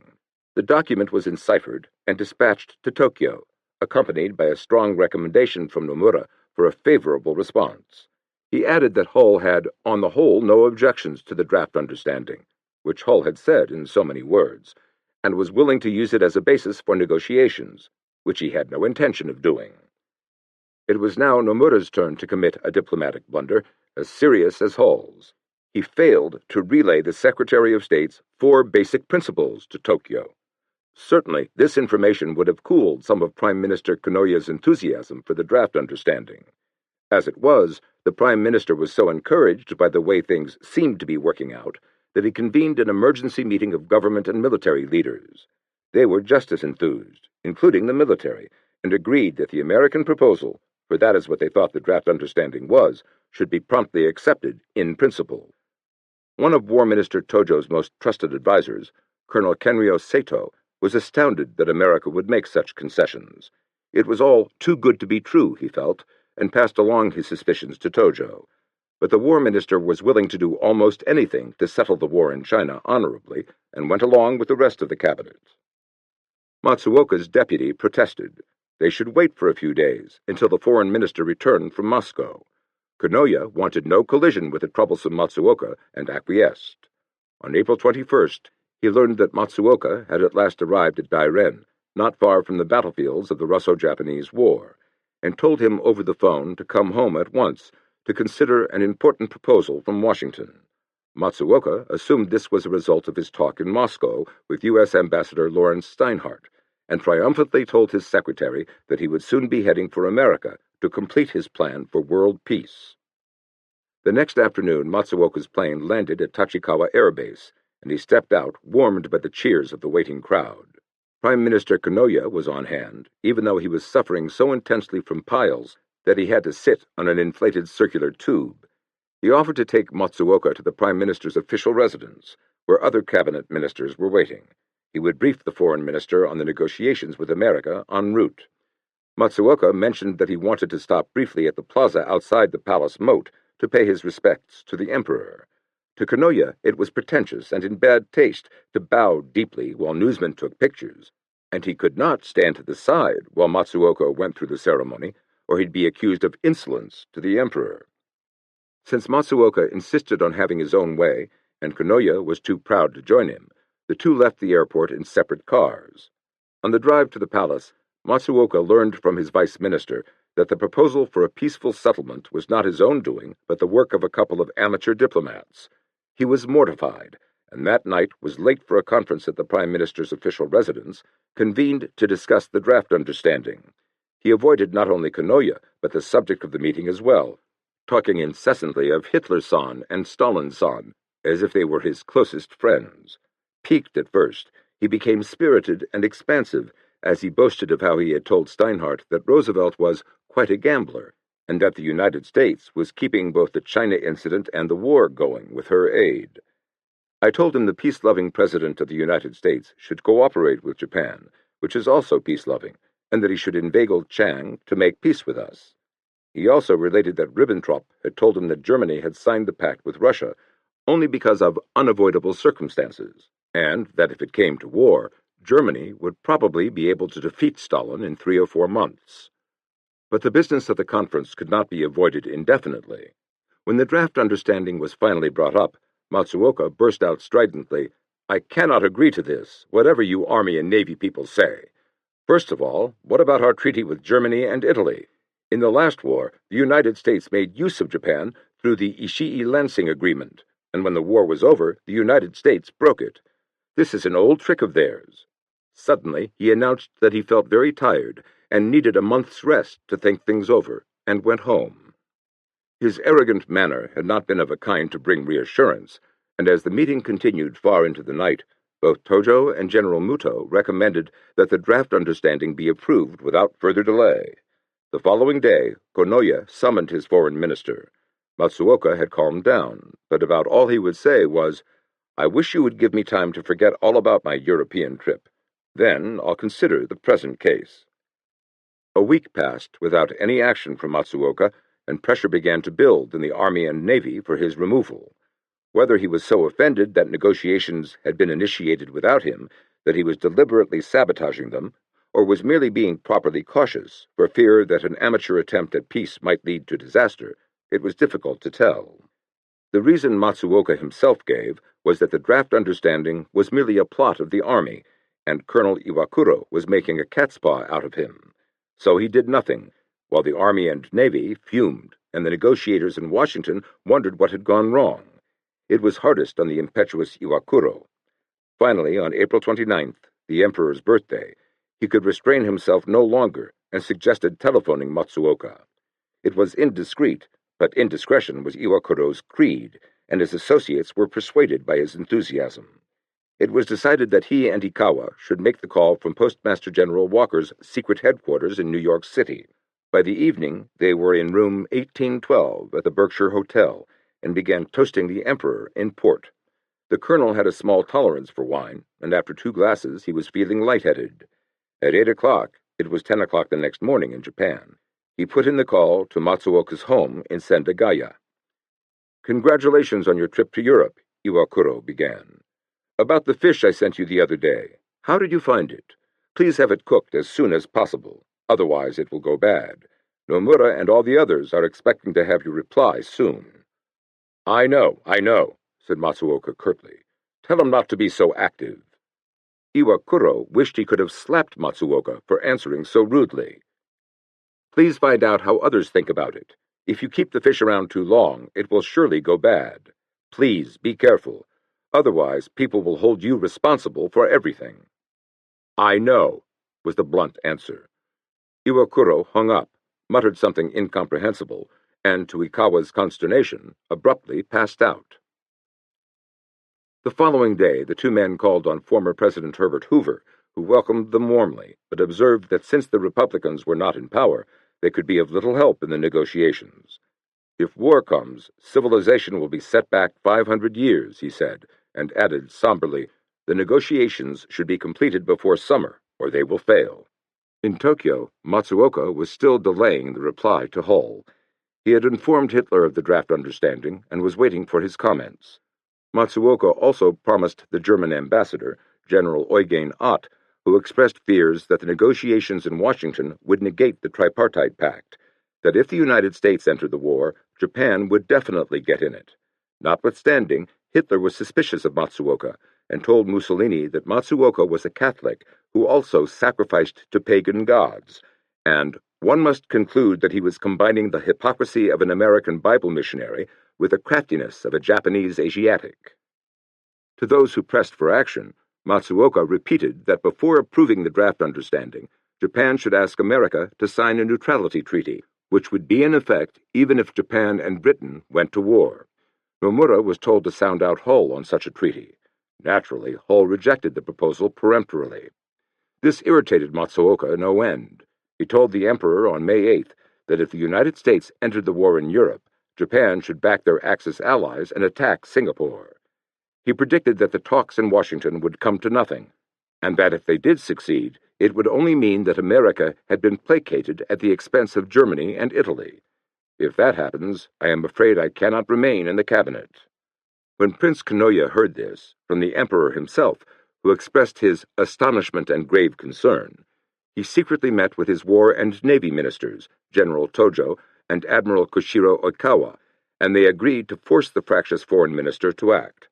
A reply accepting the main conditions of the draft understanding was drawn up, and Matsuoka was instructed to send it without delay. On May 12th, Nomura brought this document to Hull's apartment. Hull read it with disappointment. It offered little basis for an agreement, unless we were willing to sacrifice some of our most basic principles, which we were not.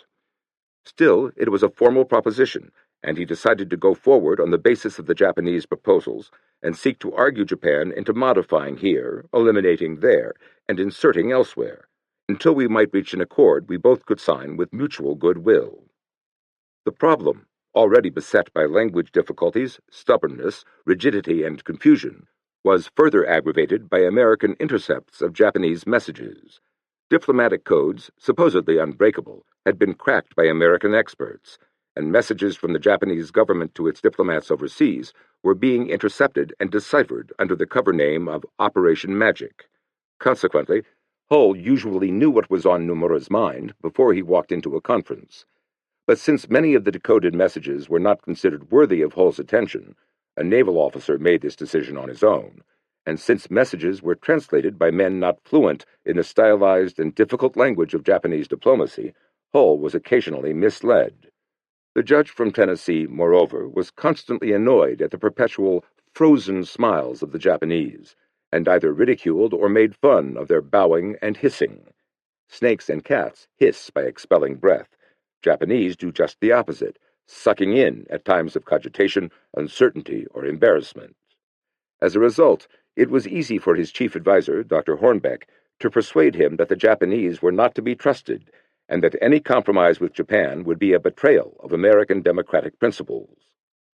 Hornbeck, a highly ethical man like his superior, who had been brought up in China, was by nature antagonistic to the Japanese and looked on their expansion from a purely moralistic standpoint.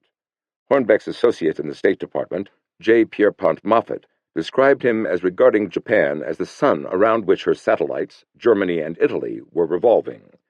A proponent for economic warfare since the fall of 1938, he stood for a diplomatic war plan. Stubborn and sensitive, he was convinced that Japan was a predatory power run by arrogant militarists who were encouraged by world timidity to go from aggression to aggression.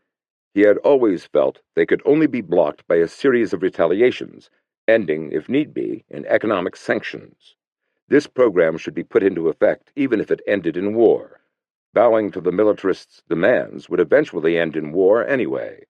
Like so many intellectuals, and he was one of the most brilliant men in the Foreign Service, he was opinionated. He was also dictatorial, and could easily override more objective subordinates, such as the modest Joseph W. Ballantyne, the department's leading Japan expert. During these trying days, Hull and Nomura often met at the Wardman Park Hotel in an effort to work out their differences, but made little progress. Part of their trouble came from Tokyo, where Matsuoka was making provocative announcements both privately and publicly. On May 14th, he told Ambassador Grew that Hitler had shown great patience and generosity in not declaring war on the United States, and that American attacks on German submarines would doubtless lead to war between Japan and America. The manly, decent, and reasonable thing for the United States to do, he said, was to declare war openly on Germany instead of engaging in acts of war under cover of neutrality. Grew, with all his sympathies, could not bear such an insult, and he rebutted Matsuoka's assertions point for point. Matsuoka realized he had gone too far, and after the meeting wrote a conciliatory note. "I was wondering, to be frank, why you appeared so disturbed when I referred to the American attitude and actions. After Your Excellency's departure, it all suddenly dawned on me that I misused a word. Of course, I didn't mean to say indecent. No, I wanted to say indiscretion. I write you the above in order to remove any misapprehension. I'd feel very sorry if I caused any." 3 days later, Matsuoka wrote Grew again. In a long, disjointed letter marked entirely private, he said he knew how to be correct as a foreign minister, but often forgot that he was foreign minister. Furthermore, he hated the so-called correct attitudes of many diplomats, which hardly get us anywhere, and then admitted that he thought in terms of 1, 2, and even 3,000 years. And if that sounded like insanity, he couldn't help it because he was made that way. Indeed, more than one thought this last was the case. At a recent liaison conference, Navy Minister Oikawa had remarked, "The foreign minister is insane, isn't he?" And President Roosevelt, after reading a magic translation of instructions sent by Matsuoka to Nomura, thought they were the product of a mind which is deeply disturbed and unable to think quietly or logically. Prince Kanoya, however, believed Matsuoka's provocative, inflammatory, and sometimes erratic statements were purposely made to frighten opponents. Perhaps that was why he kept aiming so many barbs at America. But if this had started as a tactic, and he sincerely wanted peace, it ended in disaster. Because of his insults and delays, the talks in Washington had about reached an impasse. Matsuoka knew this was happening, yet he continued insulting and delaying, and looking to Hitler for advice. He was deliberately wrecking the negotiations, probably out of his egomaniacal conviction that he and he alone knew the real America and could resolve the controversy. He remained belligerent, while Nomura and Iwakuro talked peace, and Hull, understandably, concluded that he was being misled. On June 21st, the Secretary of State at last answered the Japanese proposal. Japan would have to abandon the Tripartite Pact, and he rejected the Japanese plan to retain troops in certain areas of North China to help the Chinese combat the Communists. Konoya and his cabinet were dismayed. It wasn't even as acceptable an offer as the draft understanding. Why had the Americans changed from their original proposal, wondered Konoya, still unaware that Hull had never regarded the draft understanding as a basis for negotiations.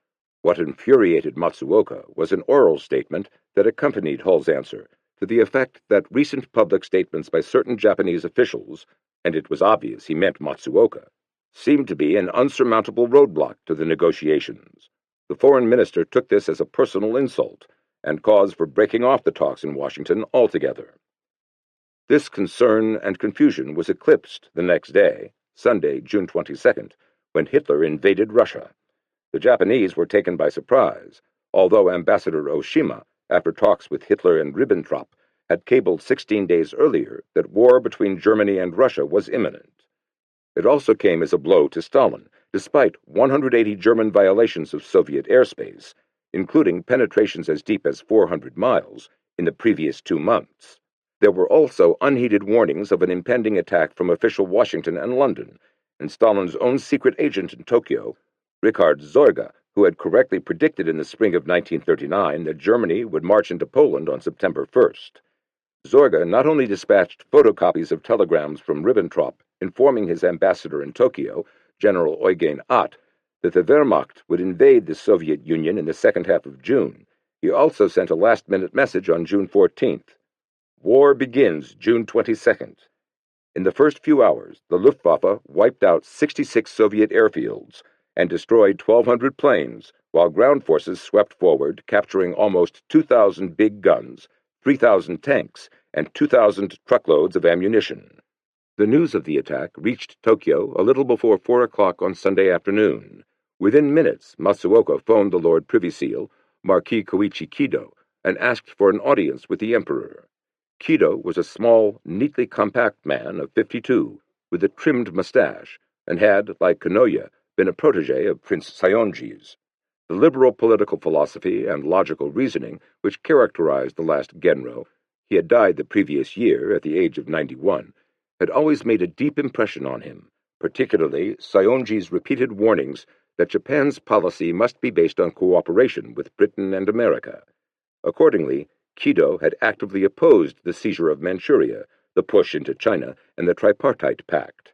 His grandfather by marriage, as it were, was Koin Kido, one of the 4 most illustrious leaders of the Meiji Restoration, but the young man had earned every advancement by his own industry and ability. As Lord Keeper of the Privy Seal, Kido was the permanent confidential adviser to the Emperor on all matters. I was to the Emperor what Harry Hopkins was to President Roosevelt, and Hirohito had grown to lean on his counsel. Konoye and Kido were probably the two most influential civilians in Japan, and though close friends, were almost exact opposites in character as well as appearance. Already highly respected as a hard-headed, practical man, the Privy Seal was direct and decisive, a pragmatist. He was an able administrator, and every detail of his life was carefully planned, precisely executed. In golf, which he played with zealous regularity, he was such a model of precision with his modulated swing that his partners called him Kido the Clock. After arranging a 5:30 audience for Matsuoka, Kido informed the Emperor that the foreign minister's views probably differed from Konoye's. "I would like His Majesty to ask him if he has consulted with the Prime Minister regarding the question, and tell him that this question is extremely important," said Kido. "Therefore, he should confer closely with the Prime Minister and tell him that the Emperor is basically in agreement with the Prime Minister. Please excuse my impertinence for daring to give His Majesty this advice." When Matsuoka spoke to the Emperor within the hour, it was evident he had not yet talked with Konoye. He was sure Germany would quickly defeat Russia, and recommended an immediate attack on Siberia and a postponement of the push to the south. Astonished, since this policy meant expansion in two directions, the Emperor asked Matsuoka to consult with Konoye and indicated that the audience was over. Matsuoka did see Konoye, but listened to no advice, and continued to call for an attack on Russia in private as well as at liaison conferences. These were ordinarily held at the Prime Minister's official residence. They were informal gatherings of the Big Four of the Cabinet: the Prime Minister, Foreign Minister, War Minister, and Navy Minister, with the Army and Navy Chiefs and Vice Chiefs of Staff. Other Cabinet ministers and experts occasionally attended to give counsel and information. The Prime Minister sat in an armchair near the center of a medium-sized conference room, surrounded by the others.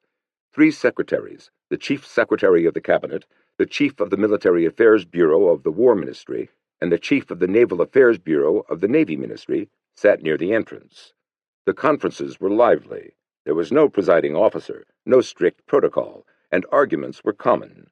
The meetings had been started in late 1937 to coordinate activities of the government and the military, discontinued for some time, then resumed in late 1940 when the situation became more critical.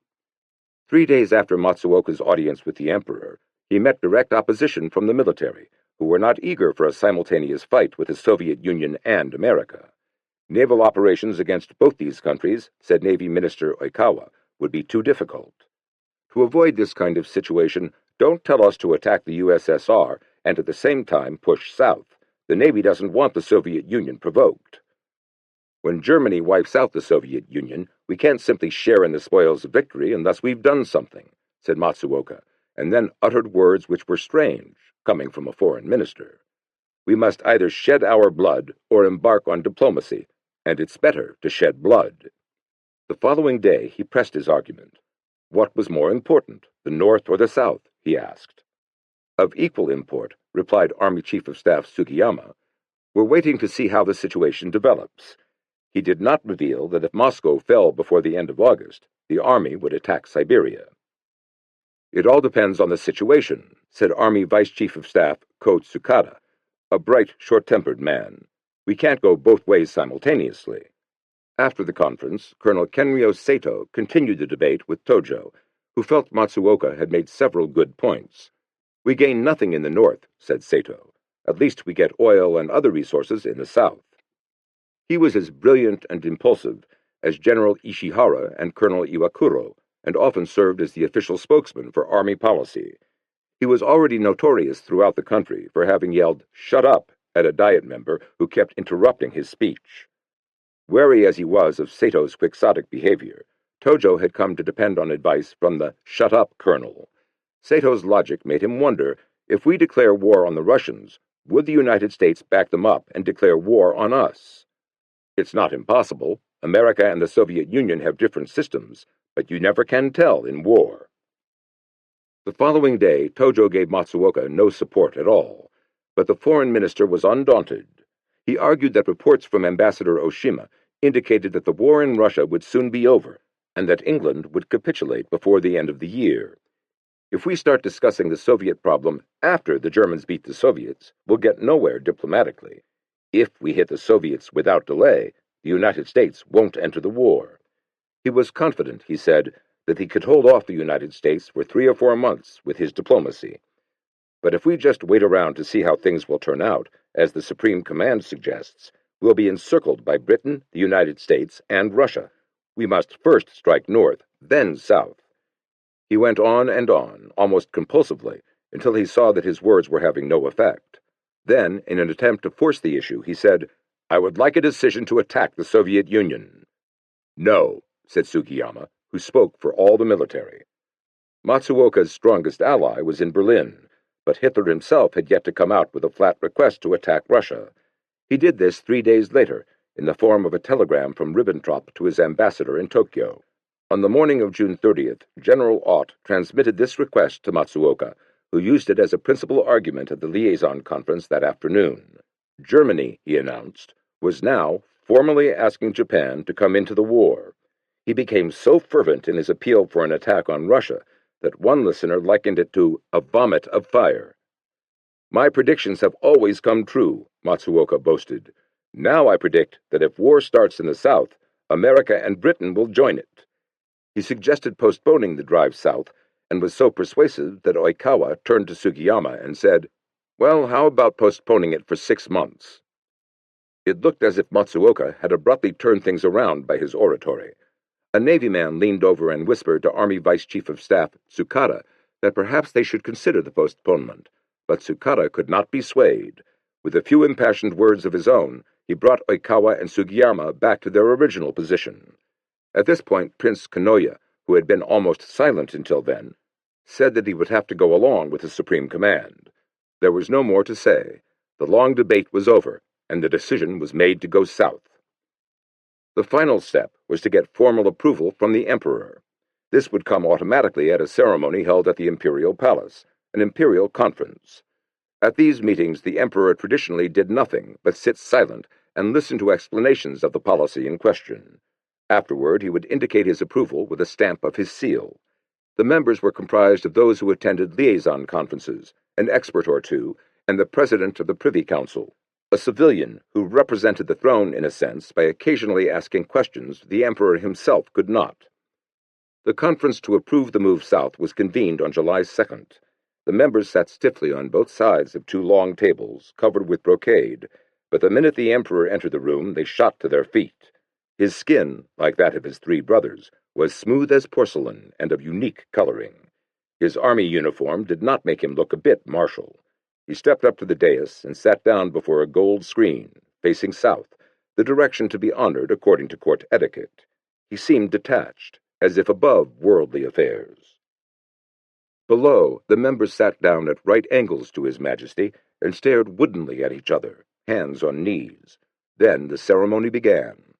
All but the president of the Privy Council, Yoshimichi Hara, had rehearsed what they would say. First, Prince Kanoya rose, bowed to the Emperor, and read a document entitled Outline of National Policies in View of Present Developments. It was the plan to go south. The first step would be occupation of French Indochina. This, hopefully, would come without bloodshed by exerting diplomatic pressure on the Vichy government. But, if persuasion failed, military force was to be used, even at the risk of provoking war with America and Britain. Sugiyama bowed and said he agreed that Japan should push south. However, if the German-Soviet war develops favorably for our empire, I believe we should also use force to settle this problem and so secure our northern borders. Admiral Osami Nagano, chief of the Navy General Staff, also felt it was necessary to go south despite the risks. When he finished, the president of the Privy Council began asking questions, some of them more embarrassing than expected at such a formalized meeting. What were the realistic chances of taking Indochina by diplomatic means, he wondered. The odds are that diplomatic measures won't succeed, replied Matsuoka. Still against going south, he had to argue the majority decision. Hara was a small, mild-looking man, but he was not at all intimidated by the stern faces of the generals and admirals. He emphasized that military action was a serious thing, and wasn't sending troops into Indochina while attempting to ratify a treaty between Japan and France inconsistent with the imperial way of conducting diplomacy. I do not think it wise for Japan to resort to direct unilateral military action and thus be branded an aggressor. I will see to it that we won't seem to be involved in an act of betrayal in the eyes of the world, Matsuoka assured him. Hara remained dubious. Why not go north, he suggested, and began using some of Matsuoka's own arguments. Hitler's attack on Russia presented the chance of a lifetime.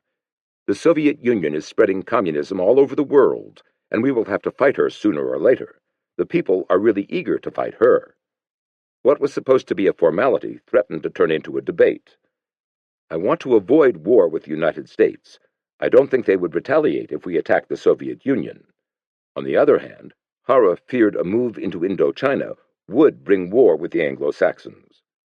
Matsuoka had used the same words the day before. There is that possibility, he agreed. Sugiyama privately thought that Hara's questions were sharp as a knife, but curtly pointed out that the occupation of Indochina was absolutely necessary to crush the intrigues of Britain and America. Moreover, with Germany's military situation so favorable, I don't believe Japan's advance into French Indochina will provoke America to war. He warned, however, of counting out the Soviet Union prematurely. They should wait from 50 to 60 days to make certain that Germany would win. The finality of his statement shut off further discussion, and any hopes that Matsuoka might have had about resuming the debate vanished. A vote was taken, and the policy document unanimously approved. Japan would go south. Throughout the proceedings, the Emperor had been sitting silent and impassive, as custom decreed, his mere presence making any decision legal and binding. The document was taken to the Cabinet Secretariat, where a copy was made on official stationery. It was signed by Konoya and the Army and Navy Chiefs of Staff, brought to the Emperor, and finally to the Privy Seal's office, where the imperial seal was affixed. It was national policy, and another step had been taken toward total war. 4. Now Hull's counterproposal had to be dealt with. Matsuoka, predictably, was still in a rage over the oral statement, which criticized unnamed Japanese officials for inflammatory public remarks. This rather innocuous rebuke was, to Matsuoka, a personal insult, as well as an unforgivable affront to Japan, and at a liaison conference on July 12th he said, with anger bordering on paranoia, I've thought about it for the last 10 days, and I believe America looks on Japan as a protectorate or a dependency. While I'm foreign minister, I can't accept it. I'll consider anything else, but I reject the oral statement. It is typically American to ride roughshod over the weak. The statement treats Japan as a weak, independent country. Some Japanese are against me, and some even say the Prime Minister is against me. His words tumbled out, revealing as much resentment for his personal enemies as for Hull. Little wonder, then, that the United States thinks Japan is exhausted, and therefore sends us such a statement. I propose right now that we reject the statement out of hand and break off negotiations with the United States. He called Roosevelt a real demagogue and accused him of trying to lead America into war. As for himself, it had been his cherished hope since his youth to preserve peace between Japan and America. I think there is no hope, but, he concluded irrationally, let us try until the very end. At last he had said something the military liked. Even if there seemed to be no hope, Tojo repeated, they should keep negotiating with America. Can't we at least keep the United States from formally going to war by means of the Tripartite Pact? Naturally, the oral statement is an insult to our Kokutai, and we must reject it, as the foreign minister advises. But what if we sincerely tell the Americans what we Japanese hold to be right? Won't this move them? Navy Minister Oikawa was also for coming to some agreement with the Americans. According to reports, they weren't in any position to instigate a war in the Pacific. Since we don't want a Pacific war either, isn't there room for negotiation? Room? Matsuoka retorted with some sarcasm. They'll probably listen only if we tell them we won't use force in the South. What else would they accept? He was in no mood for compromise. They sent a message like this because they're convinced we submit easily. It was obvious to Prince Konoya that Matsuoka was making this a personal issue, and that it would be necessary to bypass him. But the foreign minister's influence was still so great that the prime minister had to meet surreptitiously with key cabinet members to draft their own conciliatory reply to Hull. This was presented to Matsuoka, but it took him several days just to read it. He claimed he was sick, and even after he tried to delay matters. First, the oral statement should be rejected. Then there should be a wait of several days before dispatching the answer. Prime Minister Konoye agreed to reject the statement, but insisted that both the rejection and the reply be sent simultaneously to Hull to save time. Konoye gave these instructions to Matsuoka's associate, Dr. Yoshie Sato, who promised to follow orders. He disobeyed, another act of geikokujo, and without consulting anyone, cabled a single message to Washington, the rejection of the oral statement. He held back the proposal for a few days, as Matsuoka had wanted, and Hull first saw it in an intercepted cable to Germany. To the legal-minded Tojo, such action was insupportable, and he told Konoye that Matsuoka should be dismissed at once. But the prince did not want open conflict with Matsuoka, who was still a public hero after his meetings with Hitler and Stalin. Konoye decided to get rid of him by subterfuge. He would ask the entire cabinet to resign, and then form a new one with a different foreign minister. He called an extraordinary session of the cabinet at 6:30 on July 16th, and when he made his proposal, no one objected. Matsuoka was home ill in bed. This terminated the stormy career of the most controversial figure in Japanese diplomacy. The end had come through an act of insubordination committed for Matsuoka's sake by a faithful subordinate, but without his knowledge. The following day, the emperor asked Konoye to form a new cabinet. He did so within 24 hours, which was possible only because there were so few changes. Matsuoka was replaced by an admiral who got along well with Americans, Teijiro Toyoda. One of his first acts was to cable his ambassador in Vichy that the Japanese army would push into Indochina on July 24th, no matter what the Vichy government decided to do. But on the day before the deadline, Vichy agreed to the peaceful entry of Japanese troops in southern Indochina. The ambassador in Vichy triumphantly wired Tokyo, "The reason why the French so readily accepted the Japanese demands was that they saw how resolute was our determination and how swift our will. In short, they had no choice but to yield." When Hull read this, courtesy of magic, he was as indignant, and perhaps rightly so, as if Indochina had been taken by force. He pressed Roosevelt to retaliate by imposing a new embargo on Japan, despite a recent warning from the War Plans Division of the Navy that such action would probably result in a fairly early attack by Japan on Malaya and the Netherlands East Indies, and possibly involve the United States in early war in the Pacific. This time Roosevelt listened to those who, like Ickes, had long been urging him to act forcefully against all aggressors. On the day after Hitler's invasion of Russia, Secretary of the Interior Harold Ickes wrote Roosevelt, "To embargo oil to Japan would be as popular a move in all parts of the country as you could make. There might develop from the embargoing of oil to Japan such a situation as would make it not only possible, but easy to get into this war in an effective way. And if we should thus indirectly be brought in, we would avoid the criticism that we had gone in as an ally of communistic Russia." On the night of July 26th, Roosevelt ordered all Japanese assets in America frozen, and Britain and the Netherlands soon followed suit. In consequence, not only did all trade with the United States cease, but the fact that America had been Japan's major source of oil imports now left Japan in an untenable situation. To the New York Times, it was the most drastic blow short of war. To Japan's leaders, it was much more. They had secured the bases in Indochina by negotiation with Vichy France, a country recognized, if not approved, by America, and international law was on their side. The freezing was the last step in the encirclement of the empire by the ABCD, American, British, Chinese, Dutch powers, a denial to Japan of her rightful place as leader of Asia, and a challenge to her very existence. The frustration, near hysteria, and anger could be expected, but not the confusion among the Supreme Command. 5 days later, Naval Chief of Staff Nagano, a cautious and sensible man, still had not recovered from an event that should have been foreseen.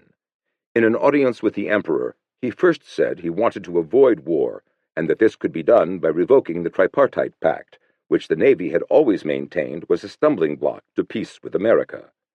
Then he warned that Japan's oil stock would only last for 2 years, and once war came, 18 months, and concluded, Under such circumstances, we had better take the initiative. We will win." It was a curious performance. In one paragraph, Nagano had put in a word for peace, cleared the Navy of responsibility for any diplomatic disaster, prophesied an oil famine, suggested a desperate attack, and predicted victory. The Emperor cut through the tangle with one question. "Will you win a great victory, like the Battle of Tsushima?" "I am sorry, but that will not be possible." "Then," said the Emperor grimly, "the war will be a desperate one." Part 2. The Lowering Clouds. 4. Go back to blank paper. 1. Kanoya's actions over the past few years had baffled those who sympathized with the tremendous problems he faced. Why had a liberal allowed the army to gain ascendancy? Why had he subordinated himself to his own foreign minister, permitted him to endanger the negotiations in Washington? Ambassador Craigie was impressed by Kanoya's numerous acts of statesmanship, only to be irritated just as often by his apparent lack of firmness in leadership and his failure at times of crisis to use his strong personal position to curb the extremists. Ushiba, who was privy to Kanoya's thoughts, comments, "A Churchill or a Kennedy might have succeeded in controlling the army, but given the Japanese constitutional system, by which the supreme command was independent of the Prime Minister, and confronted with such a huge organization determined to control national destiny, it is doubtful if even Churchill could have succeeded." In the opinion of Lieutenant General Teiichi Suzuki, director of the Cabinet Planning Board and an Army intellectual, Kanoya wavered at critical moments, not from weakness, but from intellectual doubts, and his objectivity rendered him almost incapable of making a clear-cut decision and taking action on it. But both Suzuki and Craigie agreed on one thing. Kanoya was another Hamlet, and, like Hamlet, he was finally spurred to decisive action. He would meet privately with President Roosevelt to settle once and for all the question of China. On August 4th, he summoned War Minister Tojo and Navy Minister Oikawa and told them of his decision. "If the President still does not see reason, I shall, of course, be fully prepared to break off the talks and return home."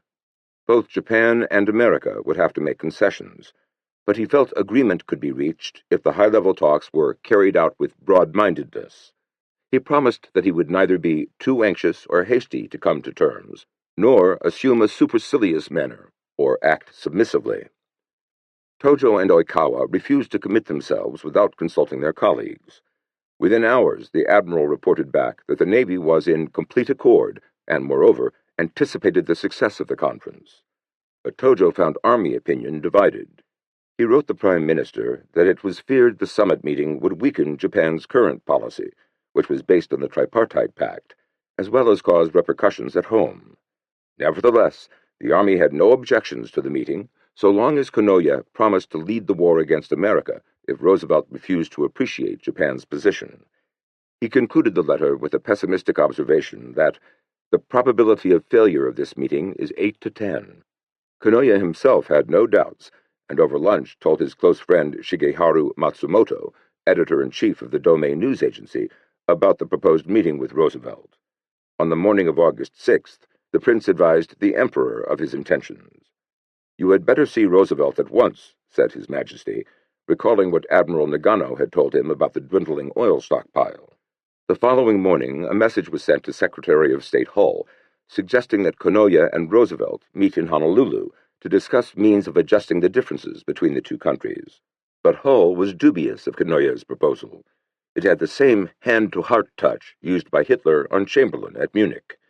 Secretary of War Stimson was in accord and wrote in his diary, "The invitation to the President is merely a blind to try to keep us from taking definite action."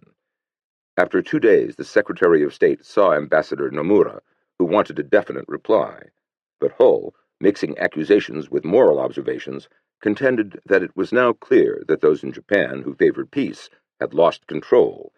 The Japanese press was being constantly stimulated to speak of encirclement of Japan by the United States. That very day, he continued, he had told correspondents, "There is no occasion for any nation in the world that is law-abiding and peaceful to become encircled by anybody except itself." The frustrated Nomura finally asked if this was the reply to the suggested summit meeting, and Hull reiterated everything he had just uttered, concluding that it remained with the Japanese government to decide whether it could find means of shaping its policies accordingly, and then endeavor to evolve some satisfactory plan. Since the Japanese military leaders felt they had bent a good deal to approve the meeting, its cool reception in Washington sharpened a growing suspicion. Did the Americans really want peace, or were they playing for time? Each day, 12,000 tons of irreplaceable oil were being consumed, and soon the armed forces would be as helpless as a whale thrown up on the beach. Roosevelt was not on hand to discuss the situation. The cruiser Augusta was taking him to a rendezvous in Argentia Bay, Newfoundland, with Winston Churchill. On Sunday, August 10th, the President attended church services on the deck of the British battleship Prince of Wales, in the shadows of its big guns. The lesson, appropriately, was from Joshua. "There shall not any man be able to stand before thee all the days of thy life. As I was with Moses, so will I be with thee. I will not fail thee, nor forsake thee." After the service, Roosevelt, in his wheelchair, was taken on a tour of the ship by Churchill. Below decks, Acting Secretary of State Sumner Welles was being shown 2 messages to Japan, drafted by Churchill, to be sent simultaneously from Washington and London, warning of severe countermeasures if Japan continued her aggression in the Southwest Pacific. As Welles was leaving Prince of Wales, Churchill said he didn't think there was much hope left unless the United States made such a clear-cut declaration of preventing Japan from expanding further to the south, in which event the prevention of war between Great Britain and Japan appeared to be hopeless. The next day, Roosevelt and Churchill conferred on Augusta. Roosevelt felt very strongly that every effort should be made to prevent the outbreak of war with Japan. The problem was what line to take, tough, medium, or soft. Tough, said Churchill. The proposals from Tokyo were no more than smoothly worded offers by which Japan would take all she could for the moment and give nothing for the future. Roosevelt suggested that he negotiate about these unacceptable conditions and win a delay of some 30 days, while Britain secured its position in the Singapore area. The month gained would be valuable. "Leave that to me," he observed. "I think I can baby them along for 3 months." Confident that he had swayed Roosevelt to take the tough line, Churchill telegraphed Foreign Secretary Anthony Eden. "At the end of the note which the President will hand to the Japanese ambassador when he returns from his cruise in about a week's time, he will add the following passage, which is taken from my draft. Any further encroachment by Japan in the Southwest Pacific would produce a situation in which the United States government would be compelled to take countermeasures, even though these might lead to war between the United States and Japan." He would also add something to the effect that it was obvious that the Soviet being a friendly power, United States government would be similarly interested in any similar conflict in the Northwest Pacific. Perhaps Churchill was right, but once at home, Hull, who was himself convinced that nothing would stop the Japanese except force, recently he told Welles over the phone, "I just don't want us to take for granted a single word they say, but to appear to do so to whatever extent it may satisfy our purpose to delay further action by them," convinced the President to reconsider and take a more moderate course. On August 17th, though it was Sunday, he sent for Ambassador Nomura. Roosevelt was in high spirits and said that if Japan halted her expansion activities and decided to embark upon a program of peace in the Pacific, the United States would be prepared to reopen the unofficial preparatory discussions which were broken off in July, and every effort will then be made to select a time and place to exchange views.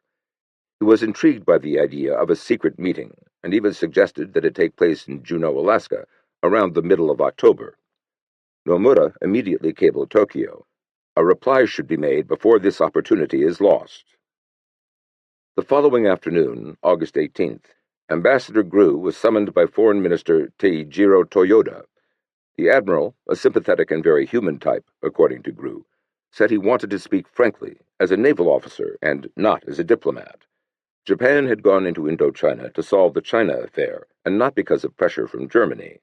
The freezing of funds which followed had left a big black spot on the long history of peaceful relations between Japan and America, and future historians would be unable to understand if the negotiations broke down.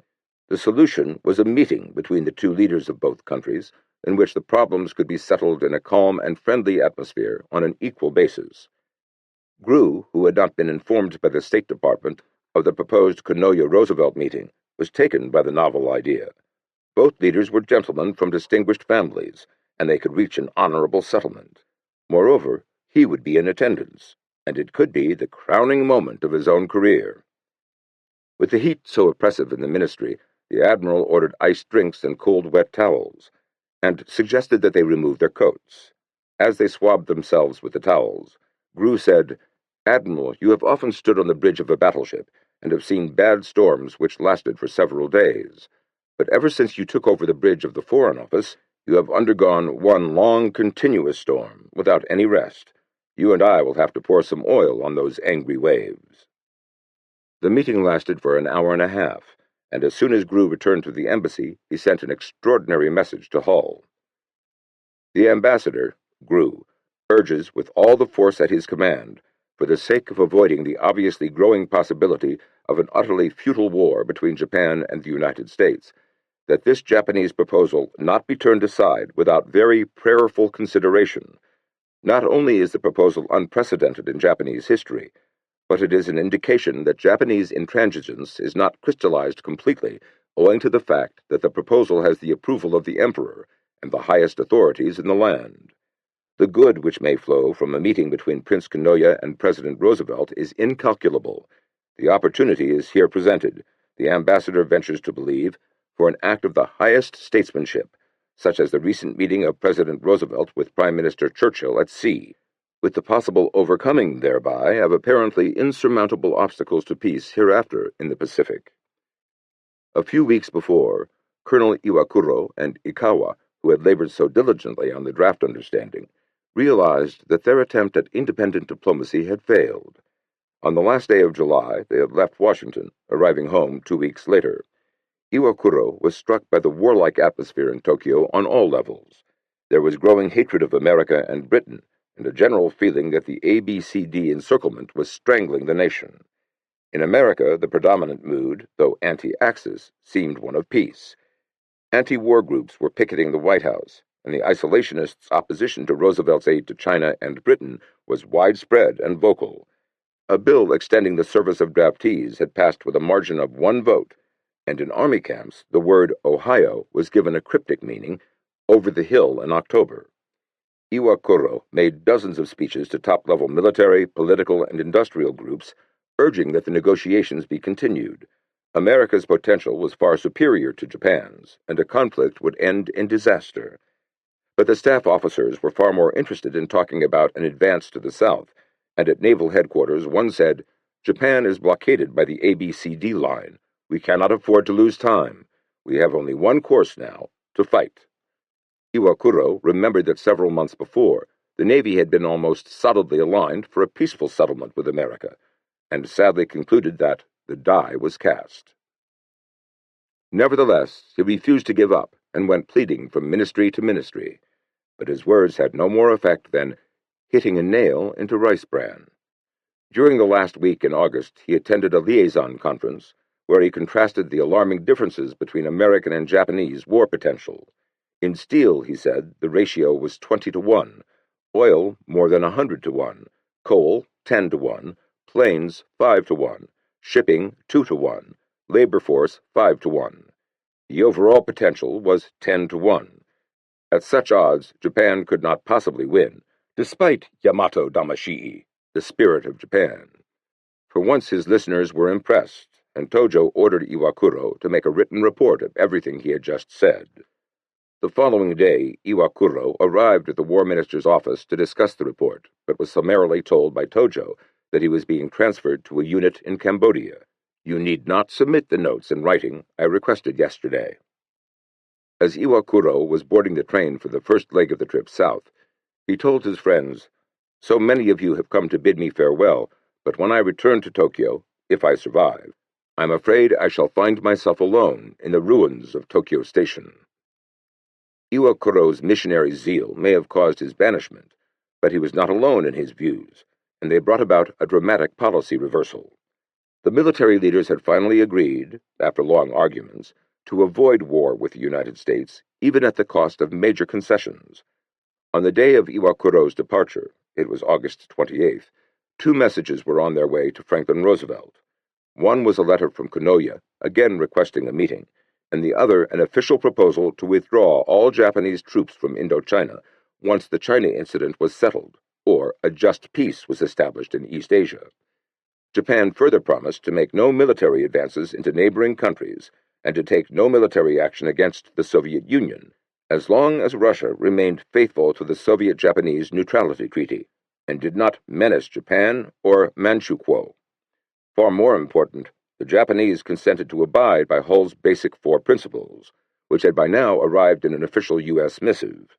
Regarding the principles and directives set forth in detail by the American government and envisaged in the informal conversations as constituting a program for the Pacific area, the Japanese government wishes to state that it considers that these principles and the practical application thereof, in the friendliest manner possible, are the prime requisites of a true peace, and should be applied not only in the Pacific area, but throughout the world. The proposal was a negation of policies championed for months, and, though limited, gave promise of more concessions to come. Roosevelt's first reaction to it was one of optimism, and he made tentative plans to spend 3 days or so with Konoya. But Dr. Stanley Hornbeck didn't believe the offer was sincere, and when Hull read magic intercepts of a military buildup in Southeast Asia, it was not surprising that he, too, became suspicious of the Japanese. Nor was it any wonder that Roosevelt, who still relished a meeting with Konoya, was easily persuaded that it should not be held without first arriving at a satisfactory agreement. In other words, the Americans, who didn't believe what they were offered in the first place, would not bargain unless they were previously assured that their own conditions would be generally met. In Tokyo, Grew and his staff were more than willing to take the new proposal at face value, and were convinced that Konoya would agree to the eventual withdrawal of Japanese forces from all of Indochina and from all of China, with the face-saving expedient of being permitted to retain a limited number of troops in North China and Inner Mongolia temporarily. Accordingly, Grew pleaded that the Konoya-Roosevelt meeting be approved before time ran out. For months he had warned Washington that the Japanese army was capable of sudden and surprise action, and that traditionally in Japan, a national psychology of desperation develops into a determination to risk all. This psychology of desperation overshadowed the session of the Liaison Conference, which started at 11 o'clock on September 3rd, next door to the palace in the Imperial Household Ministry. As yet, no official word had come from Roosevelt, and the members were filled with misgivings. Had it been a mistake to make such a conciliatory offer? Were the Americans simply playing for time? With each day, we will get weaker and weaker, until finally we won't be able to stand on our feet, said Navy Chief of Staff Nagano. Although I feel sure that we have a chance to win a war right now, I'm afraid this chance will vanish with the passage of time. There was no way to checkmate the enemy's king, industrial potential, and a decisive initial victory was essential. Thus our only recourse is to forge ahead. These words brought the army to the point of panic, and Chief of Staff Gen Sugiyama introduced a new element, a deadline. We must try to achieve our diplomatic objectives by October 10th, he said. If this fails, we must dash forward. Things cannot be allowed to drag out. It was a perilous suggestion and might mean war, yet the two who wanted peace the most, Prince Konoya and Foreign Minister Toyoda, raised no objections. Perhaps they secretly felt that the negotiations would be successfully concluded within the 5 weeks of grace, and the only substantial argument was over phraseology. After 7 hours, they all finally fixed the following policy. For the self-defense and self-preservation of our empire, we will complete preparations for war, with the first 10 days of October as a tentative deadline, determined, if necessary, to wage war against the United States, Great Britain, and the Netherlands. Concurrently, they would negotiate in a sincere attempt to attain minimum objectives, but if it appeared that these were not met by October 10th, war. The operational plans for war had already been completed. Assaults by the Navy and Army would be launched simultaneously at Pearl Harbor, Hong Kong, Malaya, and the Philippines. The Army General Staff had learned about Pearl Harbor only a few days before. Several in the War Ministry also knew, but, curiously, Tojo was not one of them. The slim hope that this hastily conceived deadline would be reconsidered by the Cabinet before the presentation to the throne disappeared with the arrival, a few hours later, of a reply from Roosevelt to Japan's conciliatory proposal. It was in 2 parts. One was a polite refusal of Kanoya's reiterated invitation to meet until they first came to agreement on the fundamental and essential questions. The other, an oral statement, was as vague and more disappointing. It was the kind of clever riposte so many diplomats seemed to delight in. It politely avoided promising anything of import while sidestepping the main issues. It noted with satisfaction Japan's willingness to abide by Hull's four principles, but seemed to ask the question, "Do you really mean it?" and never mentioned Japan's offer to withdraw all troops from Indochina. Since it seemed to be a deliberate rebuff, which it was not, as well as a belittling of concessions made by the Army at agonizing cost, which it was, the Cabinet approved the deadline policy without argument. On September 5th, Kanoya went to the palace to request an imperial conference to make the policy official. First, he stopped off at the office of the Privy Seal. "How can you suddenly present such a proposal to the Emperor?" Marquis Kido exclaimed. It sounded to him like out-and-out preparations for war. "You won't even have time to consider it." Kanoya's excuse was weak. "Couldn't you make it vague?" Kido asked. "It's too dangerous to set the limit at mid-October." Kanoya shifted uncomfortably. "You must do something," Kido persisted. Kanoya muttered that the matter had been decided at the liaison conference, and what could he do now? At 4:30 a chamberlain announced that the Emperor was ready to see the Prime Minister. His Majesty looked up from the proposed policy. "I notice you first speak of war, and then of diplomacy. I must question the chiefs of the General Staff about this tomorrow at the conference." "The order in which the items are listed doesn't necessarily indicate importance," Kanoya replied with embarrassment. He suggested that the chiefs of staff come at once and give a fuller explanation of the Supreme Command's position, and at 6 o'clock he returned with Generals Sugiyama and Admiral Nagano. The Emperor asked if the operations in the south would succeed as planned, and was given a detailed presentation of the operational plans for the Malay and Philippine campaigns. But these details didn't relieve his concern. "Is there a possibility that the operations will not proceed on schedule?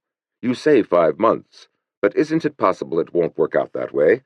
The Army and Navy have studied the whole matter a number of times," Sugiyama explained. "Therefore, I imagine we'll be able to carry out the operations as planned." "Do you think the landing operations can be carried out so easily?" "I do not believe it will be easy, but since both the Army and the Navy are constantly training, I feel confident we'll be able to do it successfully." In the landing maneuvers on Kyushu, a considerable number of ships were sunk. What would you do if the same thing happened in reality? Sugiyama was disconcerted. "That was because the convoy had started cruising before enemy planes were shot down. I don't believe that will happen." "Are you sure it will work out as planned?" the Emperor persisted. "When you were War Minister, you said Chiang Kai-shek would be defeated quickly, but you still haven't been able to do it." "The interior of China is so vast," said the chagrined Sugiyama. "I know, but the South Seas are much wider." The Emperor was agitated and showed it. "How can you possibly say you can end the war in 5 months?" Sugiyama tried to answer. He said Japan's strength was gradually diminishing, and that it was necessary to strengthen national prosperity while the empire still had its resiliency. This was no answer, and the Emperor interrupted him. "Can we absolutely win?" "I couldn't say absolutely. However, I will say that we can probably win. I don't dare say we can absolutely win. It won't help Japan to gain peace for half a year or a year if this were followed by a national crisis. I believe we should seek peace that will last 20 years or 50 years. "Ah, so, I understand," the Emperor exclaimed in an unnaturally loud voice. Sugiyama saw that he was still troubled. "We'd rather not fight at all. We think we should try our best to negotiate, and only when we're pushed to the edge shall we fight." Nagano immediately came to his colleague's assistance. "It is, I think, like a critically ill patient awaiting a surgical operation. The decision to operate had to be made quickly. No operation meant the gradual decline of the patient. Operation, though an extreme measure, might save his life, but a quick decision was essential. The Supreme Command hopes for successful negotiations, but if they fail, an operation is necessary." He quickly added that diplomacy was, of course, of primary importance. "Am I to understand that the Supreme Command now gives first preference to diplomacy?" Both chiefs said yes. and the emperor seemed to be reassured. But the next morning at 9:40, it was September 6th, he sent for Kido, just before the imperial conference was to start. Could Japan win a war against America, he asked. What about the negotiations in Washington?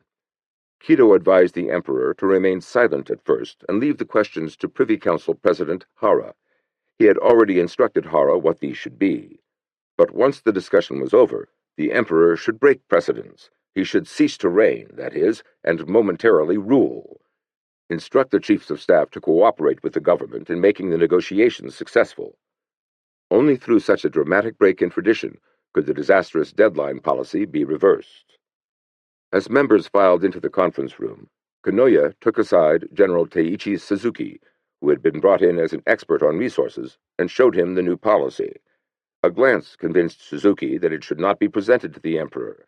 Kanoya was in accord, but said that the Supreme Command, and Tojo in particular, insisted on speed, and if the imperial conference was put off even for 24 hours, the cabinet would probably have to resign. Whether we go to war or not will be decided later. This is merely a decision to prepare for battle while negotiating. Therefore, I'm going to let this go through. Promptly at 10 o'clock, the crucial meeting opened. With your permission, I will take the chair so we may proceed, Kanoya began, and reviewed the tense international situation. Everyone sat stiffly, hands on knees, as Navy Chief of Staff Nagano urged that every effort be made to negotiate. But if Japan's minimum demands were not met, the problem could only be solved by aggressive military operations, despite America's unassailable position, her vaster industrial power, and her abundant resources. The Army Chief of Staff reiterated the same hope for successful negotiations, and General Suzuki spoke out about the grim state of national resources. Even with strict wartime control, the liquid fuel stockpile would be exhausted in 10 months. If the negotiations in Washington succeed, fine, but if not, and we wait too long, it would be disastrous. There were 3 alternatives: start war preparations at once, continue the negotiations, or just sit and starve. The third is unthinkable. Therefore, we must choose between the first 2. The practical Hara stood up. The time had passed for conventional diplomacy, he said, and praised Kanoya for his resolution to meet Roosevelt and come to some agreement. He held aloft a draft of the new policy. This draft seems to imply that war comes first and diplomacy second.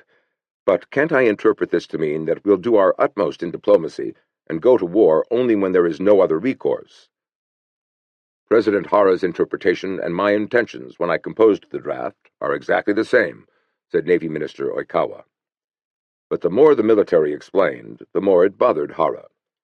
This draft still gives me the impression that we will turn to belligerency rather than diplomacy. Or are you actually going to place emphasis on diplomacy? I should like to have the views of the government as well as of the Supreme Command. In the embarrassing silence, the Emperor stared at the conferees, then did the unheard of. He said in his loud, high-pitched voice, "Why don't you answer?" Not since the 226 incident had he abandoned his role as passive emperor. His listeners were stunned at the sound of his voice, and it was a long moment before a member of the cabinet finally rose. It was Navy Minister Oikawa. "We will start war preparations, but, of course, we'll also exert every effort to negotiate." There was another pause, as the others waited for one of the chiefs of staff to speak, but both Nagano and Sugiyama sat paralyzed. "I am sorry the Supreme Command has nothing to say," the Emperor remarked. He took a piece of paper from his pocket and began reading a poem written by his grandfather, Emperor Meiji. "All the seas, everywhere, are brothers one to another. Why then do the winds and waves of strife rage so violently through the world?" The listeners sat awed by the Emperor's censure. There wasn't a sound or movement until the Emperor spoke again. "I make it a rule to read this poem from time to time, to remind me of Emperor Meiji's love of peace. How do you feel about all this?" Finally, Nagano forced himself to stand up. "Representing the Supreme Command," he said humbly, head bowed, "I express our deep regret for not replying to His Majesty's request, but—" He floundered in apology. "I think exactly the same as President Hara. I made 2 mentions on this point in the text. Since President Hara said he understood my intentions, I didn't feel there was any need to re-emphasize the point." Sugiyama got to his feet. It was exactly the same with me. I was about to rise from my seat to answer President Hara's question when Navy Minister Oikawa answered it for me. This made it unnecessary for the two chiefs of staff to speak. However, I am overawed to hear His Majesty tell us directly that His Majesty regrets our silence. Allow me to assume that His Majesty feels we should make every effort to accomplish our goals by diplomatic means. I also gather His Majesty suspects that the Supreme Command may be giving first consideration to war, not to diplomacy. He assured the Emperor that this was not true. 2. The decision to start war preparations at once, while attempting to negotiate, was much more than that. It meant, in fact, that hostilities would commence unless the negotiations were successfully concluded by October 10th. The decision was made and approved with the Emperor's seal, but His Majesty's displeasure left a sense of doubt even among the military. He had put the accent on diplomacy, and Prime Minister Kanoya realized that this gave him a last chance to achieve peace. The problem was not so much the Tojo group as the public. The controlled press had led the people to believe that the Anglo-Saxons were intent on reducing Japan to a third-rate nation, and out of all this came a rash of indignation meetings calling for action. The situation was so ominous that Ambassador Grew took to wearing a pistol, although it made him feel silly and Wild West. The danger was real. Two secret organizations, which had learned of the proposed Kanoya-Roosevelt meeting, were plotting to murder the Prime Minister. One had decided to make a daring gangland-style assault in Tokyo, the other to emulate the bombing of Marshal Jang. The latter plan was devised by a lieutenant colonel named Masanobu Tsuji, already an idol of the most radical young officers. A chauvinist of the first water, he was determined to thwart a summit meeting that was destined to end in a disgraceful peace. As his instrument of murder, he chose a civilian who had already spent 2 terms in prison, once for something he had done, handing the Emperor a rightist petition demanding relief for the unemployed, and once for something he had not done, throwing a stick of dynamite into the finance minister's home. Yoshio Kodama, leader of the most active nationalist society, shared Tsuji's convictions and approved his plan. Kanoya would have to go to the meeting by ship, and since there wasn't a good highway to the naval base at Yokosuka, would travel by train. As it passed over the Rokugo Bridge outside the capital, Kodama would set off an explosion. Several hours after the Imperial Conference, Kanoya called his mistress at the hairdresser's. There was a note of urgency in his voice, as he told her to get ready at once. A car would call for her. A few minutes later, she was driven to the home of Count Bunkichi Ito, son of Prince Hirobumi Ito, one of the 4 great men of the Meiji Restoration. There wasn't a servant in the house. 2 other cars arrived, one with Kanoya and his private secretary, Tomohiko Ushiba. The other, diplomatic tags removed, carried Ambassador Grew and Embassy Counselor Eugene H. Duman. Never before had either diplomat been invited to such a meeting. Traditionally, prime ministers had no social or official contact with foreign envoys except on state occasions. Kanoya introduced his mistress as the daughter of the house. She alone would serve them dinner, and they could converse freely. For the next 3 hours, Kanoya and Grew talked with the utmost frankness, with Ushiba and Duman interpreting. Kanoya assured Grew that both General Tojo and Admiral Oikawa wanted a peaceful settlement. "What about Hull's 4 principles?" Grew asked. Kanoya said they were generally acceptable. However, when it comes to applying them practically, various problems will arise, and to solve them I must have a meeting with the President. He admitted that he was to blame for the regrettable state of relations between America and Japan. He took the responsibility for the China incident and the Tripartite Pact, and therefore was determined to take any personal risk to settle the differences between the 2 countries. He and Roosevelt, face to face, could surely come to an agreement, but only such a meeting in the near future could accomplish this. Negotiations using the ordinary diplomatic channels would take a year. Kanoya couldn't reveal, of course, that he had less than 5 weeks before the October 10th deadline. "A year from now," he said, "I'm not sure that anything can be done to solve our differences, but I can do it now. I promise that some agreement can be reached if I can only see him, Roosevelt. I'll offer him a proposal which he can't afford to reject." After this cryptic remark, he turned to Duman, who was born in Osaka of missionary parents. and who had already spent almost 23 years in Japan. You know the conditions in this country. I want to tell you something you must not repeat to Mr. Grew. You should know, so you can impress him with your belief in my sincerity. You realize that we cannot involve the Emperor in this controversy, but as soon as I have reached a settlement with the President, I will communicate with His Majesty, who will immediately order the army to cease hostile operations. This was a bold plan, something never before attempted in Japan's history. Although impelled to tell Grew, Duman promised to keep it a secret. Kanoya reiterated that Generals Tojo and Sugiyama had already given their consent to the proposal he could make to the United States, and the former had promised to let a full general accompany him to the summit meeting. I will talk to the President with 2 generals and 2 admirals standing behind me. Admittedly, a certain group in the armed forces opposed peace negotiations, but with the full support of the responsible chiefs of the Army and Navy, he was confident he could put down any opposition. He might be assassinated later, but if peace came, it would be worth it. I do not care that much about my life. Grew, deeply impressed by Kanoya's obvious earnestness and willingness to abide by Hull's 4 principles, said that he was going back to the embassy and send immediately the most important cable of his diplomatic career. At one point in the message, Grew either embellished Kanoya's remarks or had not clearly understood the Prime Minister via Duman's translation when he declared that the Japanese conclusively and wholeheartedly agree with the 4 principles enunciated by the Secretary of State. The Grew interpretation later gave the Hornbeck Group an excuse for labeling Kanoya a liar. Though it was true that General Tojo had approved the summit meeting, he wasn't giving it his full support, so Kanoya asked Prince Higashikuni, uncle-in-law of the Emperor, to use his influence on the war minister. The next morning, Higashikuni summoned Tojo. I hear the Emperor is very concerned over the Washington negotiations and is putting high hopes on the Kanoya-Roosevelt meeting.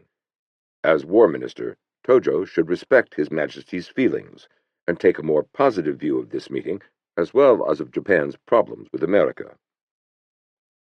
I am sorry indeed for the inadequate explanation given to the throne, said Tojo tightly. In the future, I will certainly see to it that the army explains so His Majesty fully understands. I am quite aware of the Emperor's views on the Japan-U.S. negotiations and the Kanoya-Roosevelt meeting. He promised to do his best as war minister to bring about the meeting, although he personally didn't think it had more than a 30% chance of success. Nevertheless, if there is the slightest hope of success, I believe we should conduct the negotiations. He became more agitated and vowed that if the diplomatic settlement turned out to Japan's future disadvantage, he would have to remonstrate with His Majesty, and if the Emperor refused to heed this advice, he would be forced to resign. That is the only way I can fulfill my loyalty to His Majesty. Higashikuni let Tojo speak without interruption. Now he said, reminiscently, While I was in France, Pétain and Clemenceau told me Germany was an eyesore to the United States in Europe, and it did away with her in the Great War. In the next war, it will try to get rid of another eyesore, this one in the Orient, Japan. America knows how inept Japan is diplomatically, so she'll make moves to abuse you inch by inch until you start to fight. But if you lose your temper and start a war, you will surely be defeated, because America has great strength. So you must bear anything and not play into her hands. The present situation is exactly as Pétain and Clemenceau predicted. At this time we must persevere so that we won't get into war with America. You're a member of the Kanoya cabinet. In the army, an order must be obeyed. Now the Emperor and the Prime Minister want to bring about the negotiations. As war minister, you should either follow their line of policy or resign. The desperation of the Japanese should have been obvious to the Americans when Hull's cool reception of their offer to get out of Indochina and abide by his 4 principles was followed by 2 more Japanese proposals the very next day. One, submitted to Grew, promised to resort to no military action against any regions lying south of Japan, and to withdraw troops from China once peace was achieved. In return, America would rescind the Freezing Act and suspend her own military measures in the Far East and Southwest Pacific. This was an official offer, but the second was not. Without informing Tokyo, Nomura handed Hull a long statement drafted months earlier, during the days of Colonel Iwakuro. Apparently, the admiral thought the old formula would appeal to Hull. All it did was confuse him. With two proposals in hand, covering entirely different points, he quite rightly wondered just where Japan stood. It took about a week to straighten out the tangle and answer the official proposal. Hull told Nomura it narrowed down the spirit and scope of the proposed understandings, and handed over half a dozen pages of objections. The delay and the apparent reluctance to come to a quick agreement convinced the militarists in Tokyo that Hull was playing for time. They turned on Kanoya in public as well as in private. Widespread vocal criticism was climaxed by a physical attack on the Prime Minister on September 18th. As he was leaving his quiet rural refuge in Ogikubo, a suburb about 40 minutes' drive from the center of Tokyo, 4 men, armed with daggers and swords, leaped up on the running boards of his car. But the doors were locked, and before the would-be assassins could break the glass, they were seized by plainclothesmen. Kanoya was less concerned with violence than with the approaching deadline. He had less than 3 weeks to make a peaceful settlement, and Roosevelt still declined to set a date for their meeting. Grew knew nothing about the deadline, but sensed the urgency 4 days after the assassination attempt, when he was summoned to the office of the foreign minister. Toyota said he couldn't understand Hull's remark that the latest proposal narrowed the scope of the negotiations. On the contrary, it was widened. Toyota was willing to go further and set forth the peace terms Japan was now prepared to offer China. Fusion of the Chiang Kai-shek and Wang Jingwei governments, no annexations, no indemnities, economic cooperation, and withdrawal of all Japanese troops, except those needed in certain areas to help the Chinese fight the Reds. Grew dispatched this new offer to Hull, and in view of the critical situation, decided to make a special appeal of his own. Presuming on his long friendship with Roosevelt, they had served together on the staff of the Harvard Crimson, he wrote directly to the president. I have not bothered you with personal letters for some time, for the good reason that letters are now subject to long delays, owing to the infrequent sailings of ships carrying our diplomatic pouches, and because developments in American-Japanese relations are moving so comparatively rapidly that my comments would generally be too much out of date to be helpful when they reach you. But I have tried, and am constantly trying in my telegrams to the Secretary of State, to paint an accurate picture of the moving scene from day to day. I hope that you see them regularly. As you know from my telegrams, I am in close touch with Prince Kanoya, who, in the face of bitter antagonism from extremist and pro-Axis elements in the country, is courageously working for an improvement in Japan's relations with the United States. He bears the heavy responsibility for having allowed our relations to come to such a pass, and he no doubt now sees the handwriting on the wall and realizes that Japan has nothing to hope for from the Tripartite Pact, and must shift her orientation of policy if she is to avoid disaster. But whatever the incentive that has led to his present efforts, I am convinced that he now means business and will go as far as is possible, without incurring open rebellion in Japan, to reach a reasonable understanding with us. In spite of all the evidence of Japan's bad faith in times past, in failing to live up to her commitments, I believe that there is a better chance of the present government implementing whatever commitments it may now undertake than has been the case in recent years. It seems to me highly unlikely that this chance will come again, or that any Japanese statesman other than Prince Kanoya could succeed in controlling the military extremists in carrying through a policy which they, in their ignorance of international affairs and economic laws, resent and oppose. The alternative to reaching a settlement now would be the greatly increased probability of war. Facilis descensus averno est, and while we would undoubtedly win in the end, I question whether it is in our own interest to see an impoverished Japan reduced to the position of a third-rate power. I therefore most earnestly hope that we can come to terms, even if we must take on trust, at least to some degree, the continued good faith and ability of the present government fully to implement those terms. The letter had as little effect as earlier recommendations. In fact, it merely provoked a bland acknowledgment 5 weeks later, and Kanoya felt so desperate at the finish of the September 25th liaison conference, where the Supreme Command demanded an irrevocable deadline of October 15th, that he refused to eat the lunch prepared at Imperial headquarters, and instead invited the cabinet to accompany him to his official residence. Here he applied pressure on Tojo. Was the October 15th deadline a demand or a request on the part of the Supreme Command? It was a definitely set opinion, but not a demand, replied the War Minister. It was just putting into effect what had been previously decided at the Imperial Conference of September 6th, and that decision cannot be easily changed now. Against such resolve, Kanoya felt helpless, and he told Marquis Kido that with the army insisting on the deadline, all he could do was resign. Kido chastised him as if he were a child. Between Kanoya and Kido, according to Ushiba, existed a unique informality. With the Privy Seal, Kanoya showed a rare side of himself. He discarded all pretense. Now, since Kanoya was responsible for the decision of September 6th, it would be irresponsible to step out by leaving things as they are. Be prudent, Kido cautioned. Kanoya didn't answer. Despondent, his mood aggravated by another intense attack of piles, he left and told his private secretary he had to think things over in peace and tranquility. And so, on September 27th, he quit the capital for the nearby seaside resort of Kamakura. 3. To the people in the State Department, 9,000 miles away, Japan's Prime Minister was an aggressor. Hull could not forget that Kanoya had been Prime Minister when China was overrun and the Tripartite Pact consummated. And although Kanoya expressed support for the four principles, did he mean it? For all these reasons, any meeting with Roosevelt, without first working out the details, would be a fiasco. Hull's apprehensions chilled Roosevelt's initial enthusiasm for the meeting, and on September 28th, the President sent his Secretary of State a memo from Hyde Park.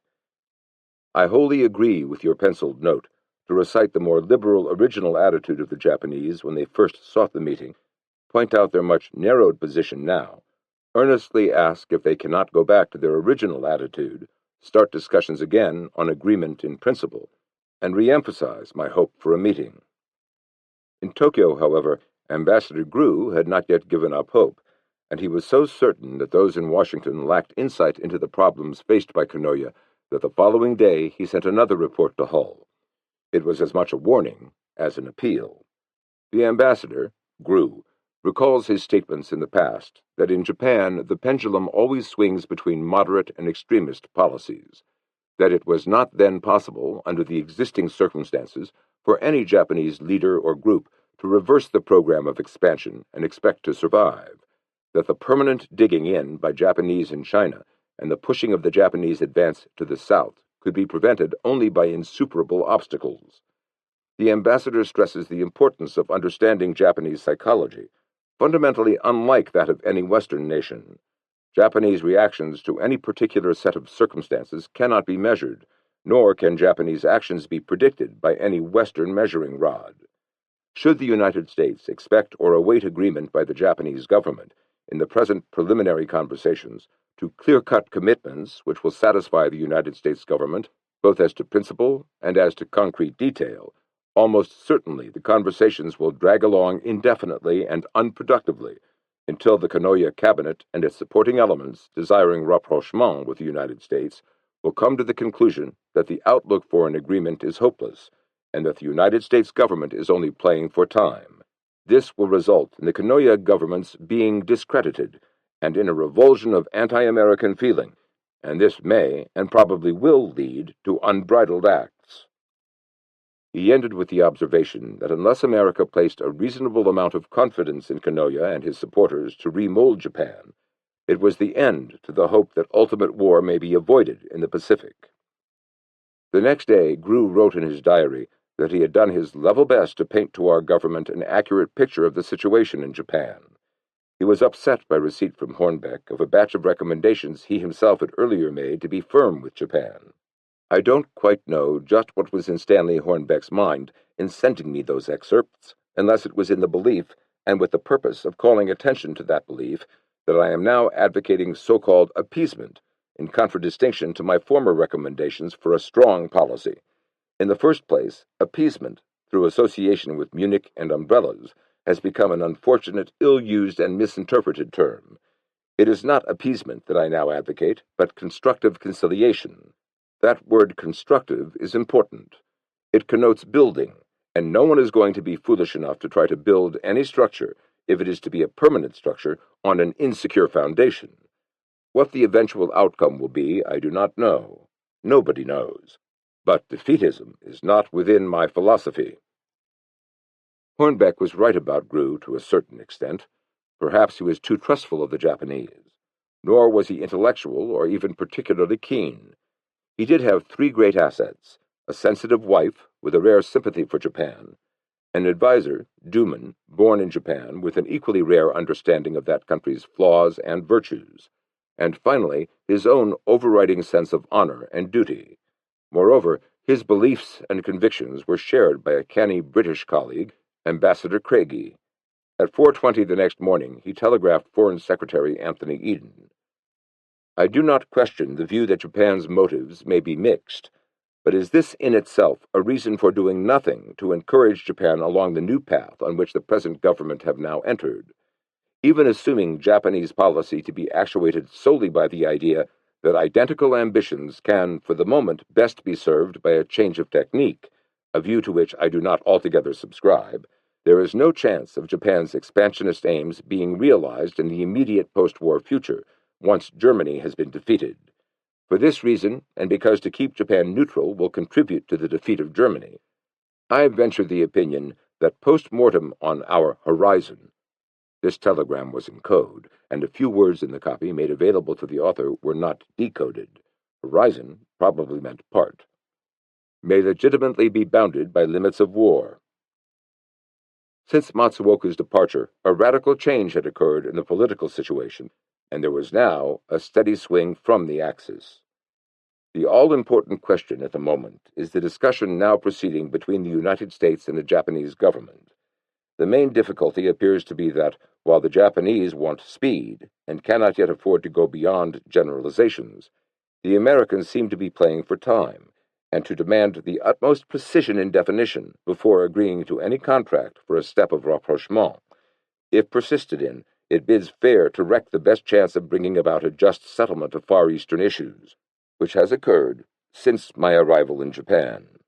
My United States colleague and I considered that Prince Kanoya is telephone, probably most, sincere in his desire to avert the dangers toward which he now sees the tripartite pact and the Axis connection, for which he naturally accepts his share of responsibility, are rapidly leading Japan.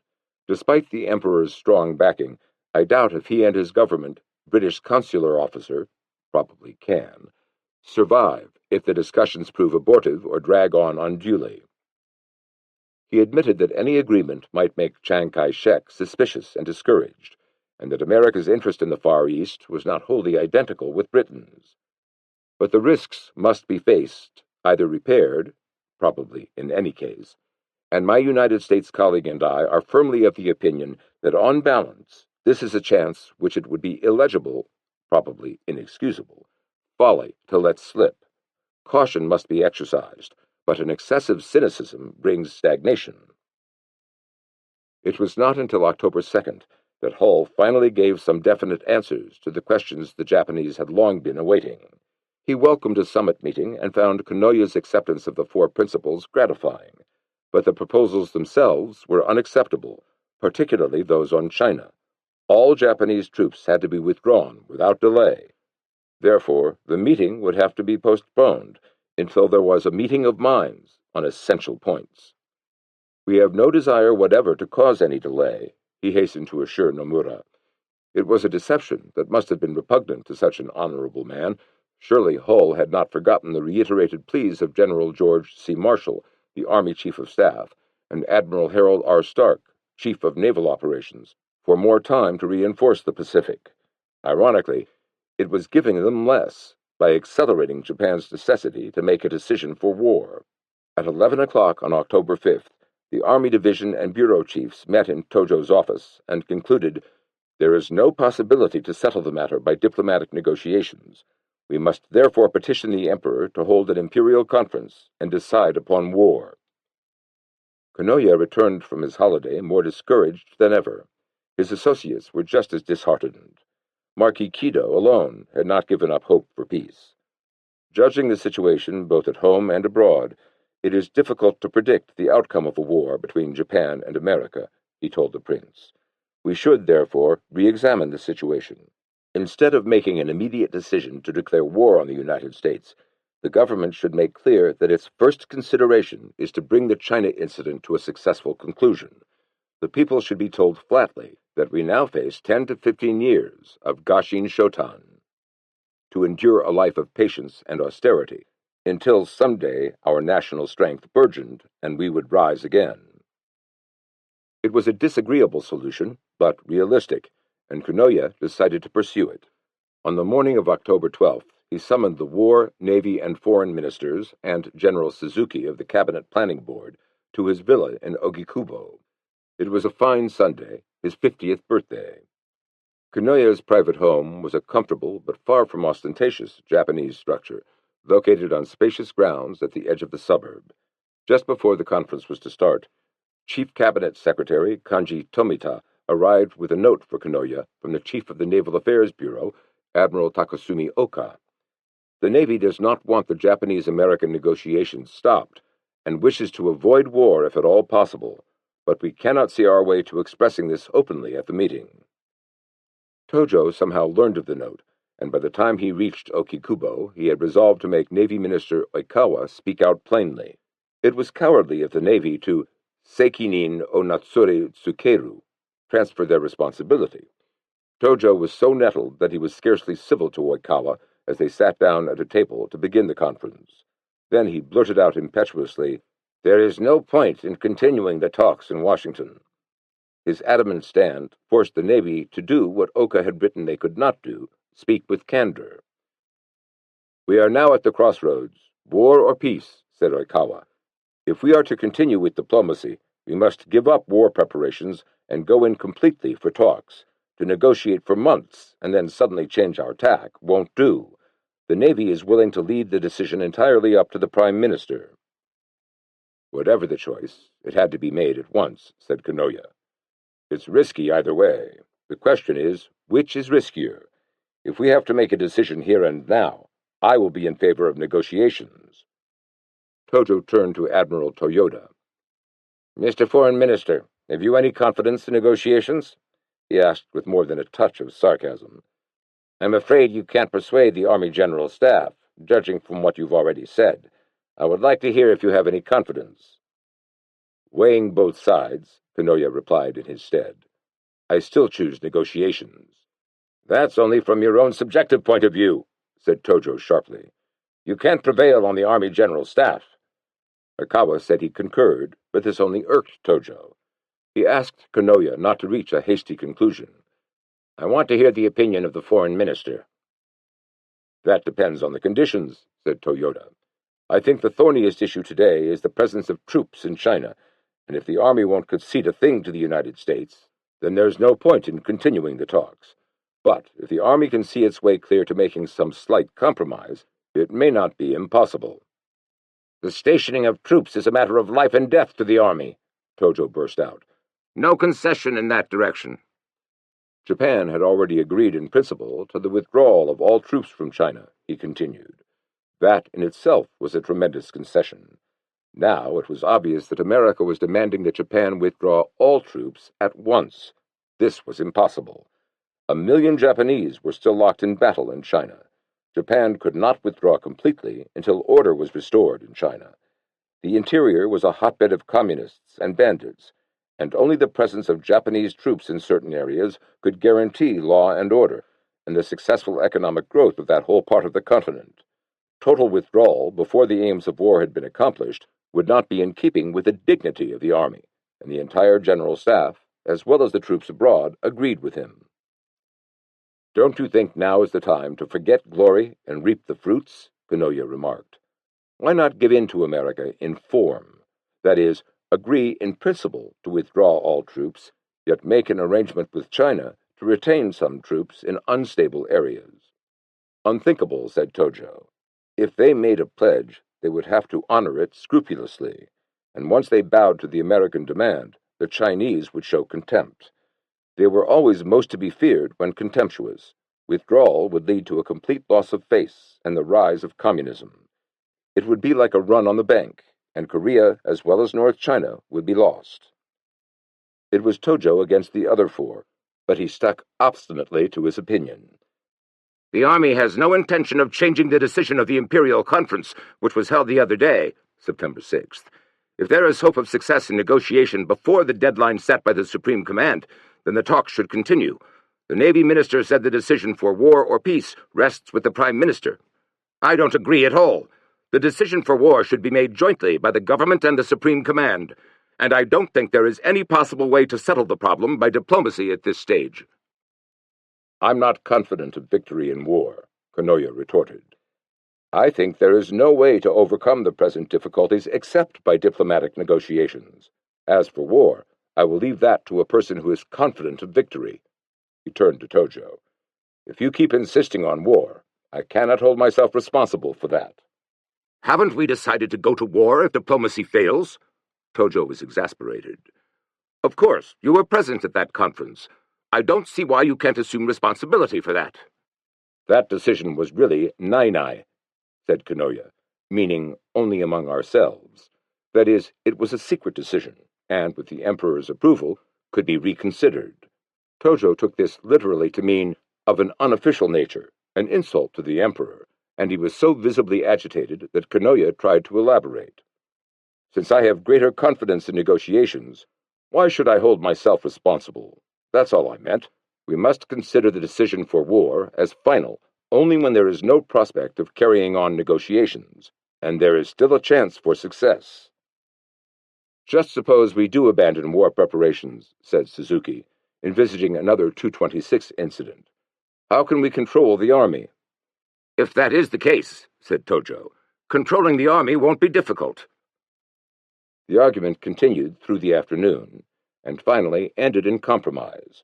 They would continue negotiations until October 15th, or later if Imperial headquarters approved it, but concede nothing on the stationing of troops in China to fight communism. Compromise or not, the meeting did have one good effect. Tojo had argued stubbornly, but on the way back to Tokyo he began to realize that the September 6th decision had been too hasty, since the Navy seemed to lack confidence.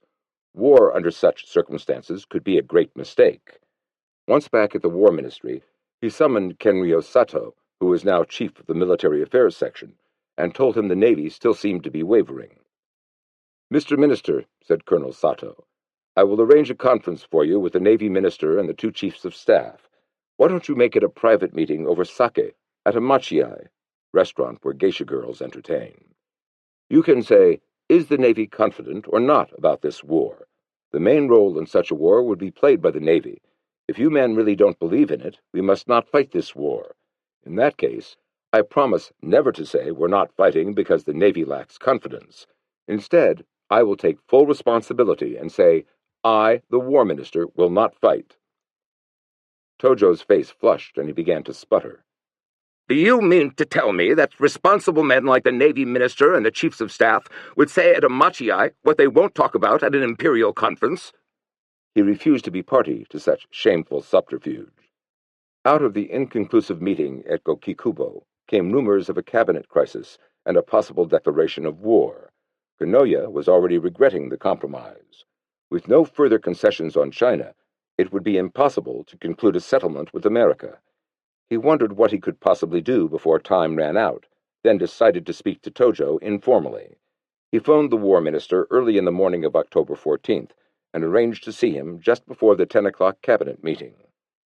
I can go along with you except for your stand on our troops in China, Kanoya said, and suggested they withdraw all troops at once, for formality's sake. Tojo bristled. Kanoya was already going back on his word. If once we give in, the United States will assume a high-handed attitude and keep on acting that way. Your solution is really not a solution. War will crop up again in a few years. I respect you, Mr. Prime Minister, but your view is too pessimistic. You know our weak points too well. America has her weaknesses, too. That's a matter of opinion. Kanoya reminded him that on February 4th, 1904, Emperor Meiji summoned Prince Ito and asked if Japan could defeat Russia. Ito replied that the enemy could be checked at the Korean border for a year.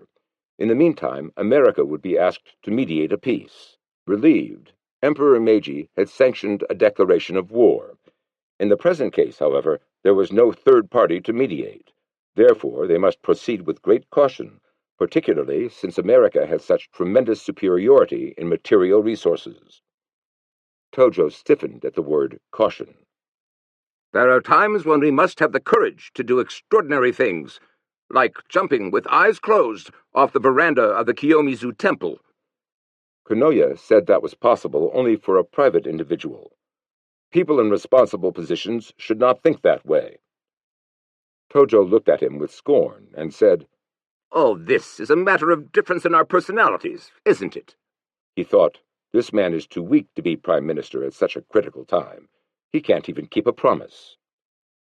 Tojo went into the cabinet meeting determined to repudiate his own promise and take such a strong stand that Konoya would be forced to resign. By the time the meeting started, he had purposely worked himself into a state of excitement. Flicking a piece of paper, he said, "The army will continue its preparations. I don't mean this will necessarily interfere with the negotiations, but I will not consider another day's delay." He swung on Foreign Minister Toyoda and asked if he thought the talks with America would be successful. "The point of dispute," reiterated the admiral, "is the withdrawal of troops. The United States is not satisfied with Japan's reply. If we are to answer again on this matter, we must do so in a straightforward manner. America is becoming more and more suspicious of our attitude, so we can't satisfy them unless we give them facts. They cannot understand Japan's way of carrying on peace talks while preparing for war." "I make no concessions regarding withdrawal," shouted Tojo, as if he had lost his temper, and perhaps by now he had. "It means defeat of Japan by the United States, a stain on the history of the Japanese Empire. The way of diplomacy isn't always a matter of concession. Sometimes it is oppression. If we concede, Manchuria and Korea will be lost." He repeated all his old arguments, but this time with a fervor that moved the listeners. Then he turned his wrath on the Navy, and Oikawa in particular, for failing to declare openly and frankly if they could beat America. Konoya and the cabinet sat in silence, petrified by Tojo's bomb speech. Tojo's outburst did what he had hoped. Several hours after the meeting, General Suzuki came to his office to say that he was acting as Konoya's go-between. He could not continue as prime minister, since the war minister had publicly expressed such a forceful opinion. Tojo refused to retract his statement, and said Konoya could only continue in office if he was willing to go along. But others in the army were alarmed at the thought of a Konoya resignation. General Muto conceded to Suzuki that although the prime minister was a coward, he alone could maintain the unity of the nation. If he resigns, Japan cannot fight a war. Muto paced around and half-jokingly said, "How about carrying out a big maneuver in Manchuria so that troops can let off steam?" Later that afternoon, Muto called on Konoya's cabinet secretary, Kanji Tomita, and said, "Somehow or other it seems that the reason the prime minister can't make up his mind is because the Navy can't make up its mind. The Army would have to reconsider the entire matter if it was sure the Navy really didn't want war. But the Navy just says it will leave the decision entirely up to the prime minister. Saying that isn't enough to control the inner circle of the Army. That can only be done if the Navy openly states, 'We don't wish war.' I wonder if you can arrange it so that the Navy says something along that line." But the Navy still refused to make an official statement. "The most we can do," Admiral Oka told Tomita, "is ask the Prime Minister to deal with the matter at his own discretion." All that day, Suzuki, Tomita, Oka, and Muto shuttled from office to office. Use of such go-betweens was common in critical times, since telephones might be tapped. Moreover, ideas could be expressed through a middleman, which would have been difficult to bring up face-to-face, and if things didn't go well, the go-between could simply be repudiated. That night, Suzuki returned to the War Ministry. He blamed the Navy for the impasse, then asked Tojo who should be the next Prime Minister. "I'd say it can be nobody but Prince Higashikuni," Tojo replied. "Even Konoya could not solve this problem, so we must call upon a member of the royal family." If the decision was for peace, the uncle-in-law of the emperor was one of the few Japanese who could bring it about without a revolt within the army.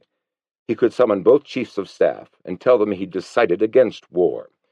The emperor could not do this. It was against custom and constitution. But a prince of the royal family could, and his wishes would have to be followed by the military. Thus peace could come without civil disorder.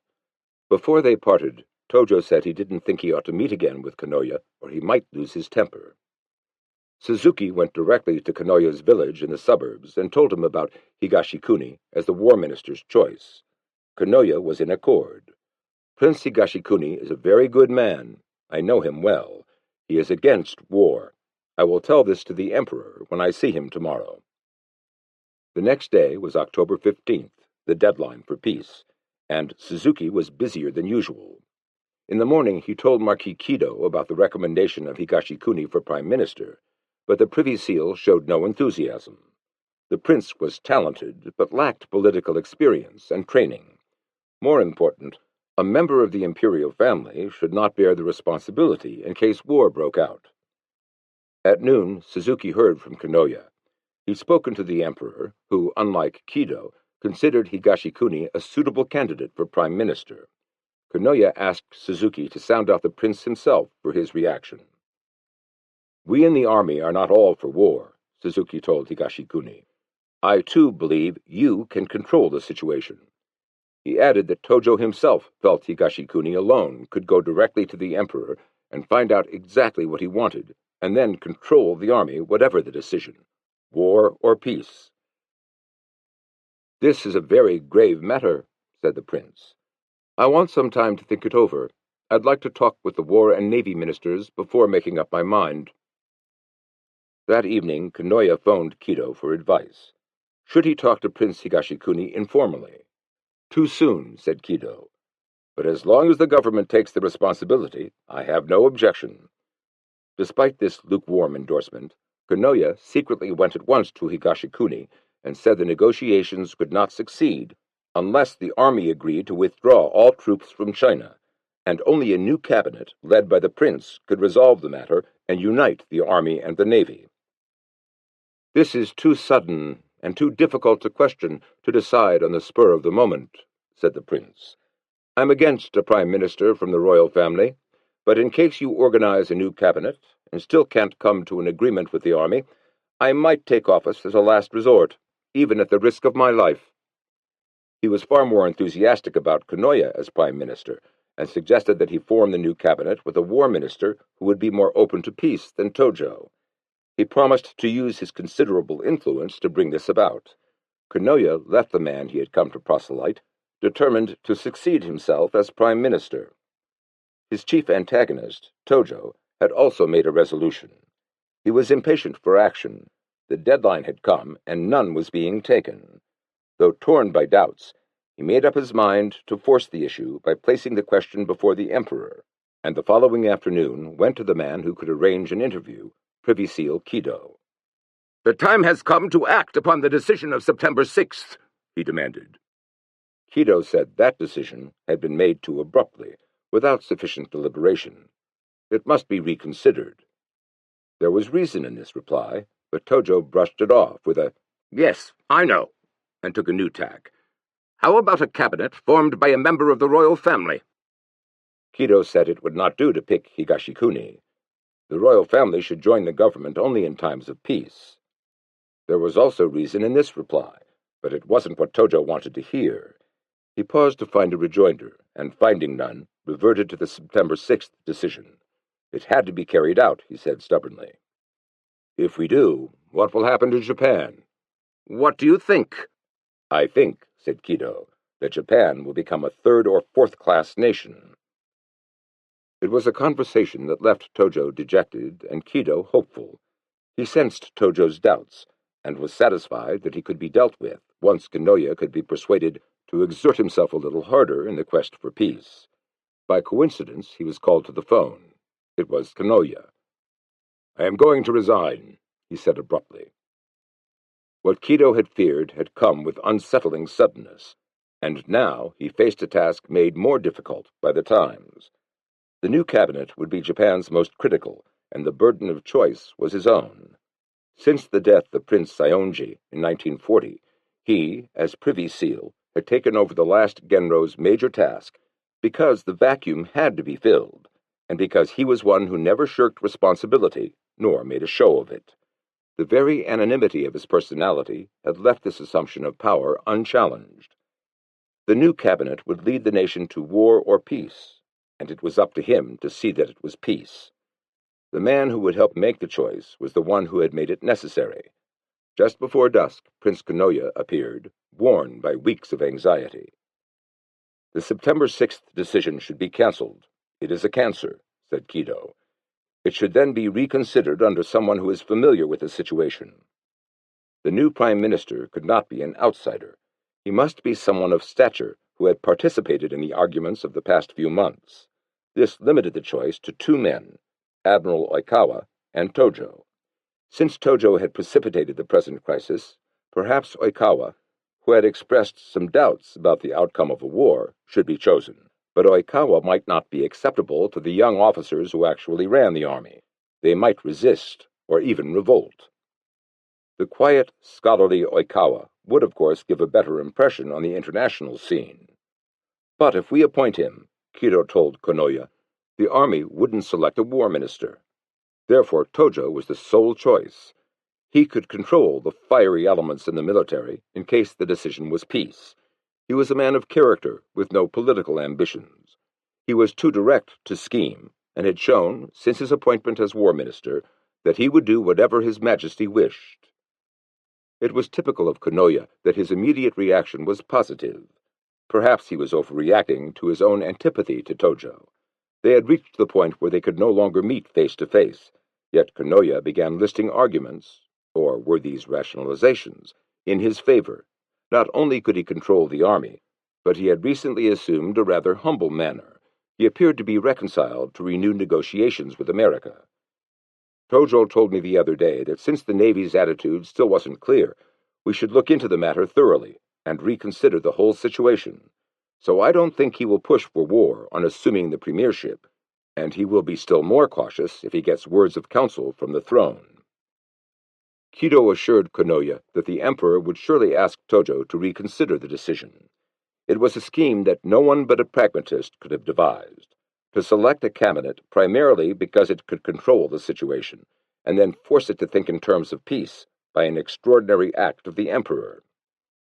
Kanoya left the palace engrossed by the idea, but as he drove home with his son-in-law, he began to have doubts about Tojo, and did what few in the land would have dared, vocally blame the emperor for the crisis. His Majesty had recently remarked, "How stupid the army people are." If he felt that way, why hadn't he expressed his views candidly, firmly? In normal times, it was proper for an emperor to remain silent, but when the question of war or peace was at stake, he should unhesitatingly point the way. Both Kanoya and the emperor were examples of what was most admirable in Japan, and what might lead to national disaster. Both were unselfish and without personal ambition, putting the welfare of the people ahead of everything else. Each showed he could step out of character and act decisively, but these times were too rare. This was the tragedy of Hirohito and Kanoya, and Japan. That day, October 16th, a new patriotic song recently broadcast over radio station JOAK appeared in the Japan Times and Advertiser, the nation's leading English-language newspaper. "Siren, siren, air raid, air raid. What is that to us? Preparations are well done. Neighborhood associations are solid. Determination for defense is firm. Enemy planes are only mosquitoes or dragonflies. We will win. We must win. What of air raid? We know no defeat. Come to this land to be shot down." Eugene Duman was still dressing the next morning when the phone rang. It was Ushiba, Kanoya's secretary, asking if he could come over right away. Ushiba arrived nervous and excited while Duman was at breakfast, and said he had been up all night helping Kanoya make arrangements for a new prime minister. He had a letter from the prince to Ambassador Gru expressing regret and disappointment over his resignation. It had been drafted by Ushiba after a full explanation from Kanoya of why Tojo had to be his successor. Only he would be able to revoke the decision for war. To let the Navy do it would be too provocative. I feel certain, however, that the cabinet, which is to succeed mine, will exert its utmost in continuing to a successful conclusion the conversations which we have been carrying on up till today. It is my earnest hope, therefore, that you and your government will not be too disappointed or discouraged, either by the change of cabinet or by the mere appearance or impression of the new cabinet. I assure you that I will do all in my power in assisting the new cabinet to attain the high purpose which mine has endeavored to accomplish so hard without success. Shortly after 1 o'clock, the Jushin, the 7 ex-premiers, met in the west antechamber of the palace to help select a prime minister. Kido was there, still determined to recommend Tojo. Konoya was not, since he was the outgoing premier. Someone suggested that they choose a prince of the blood. Kido opposed this. If war came, the imperial family might be faced with a storm of denunciation from the people.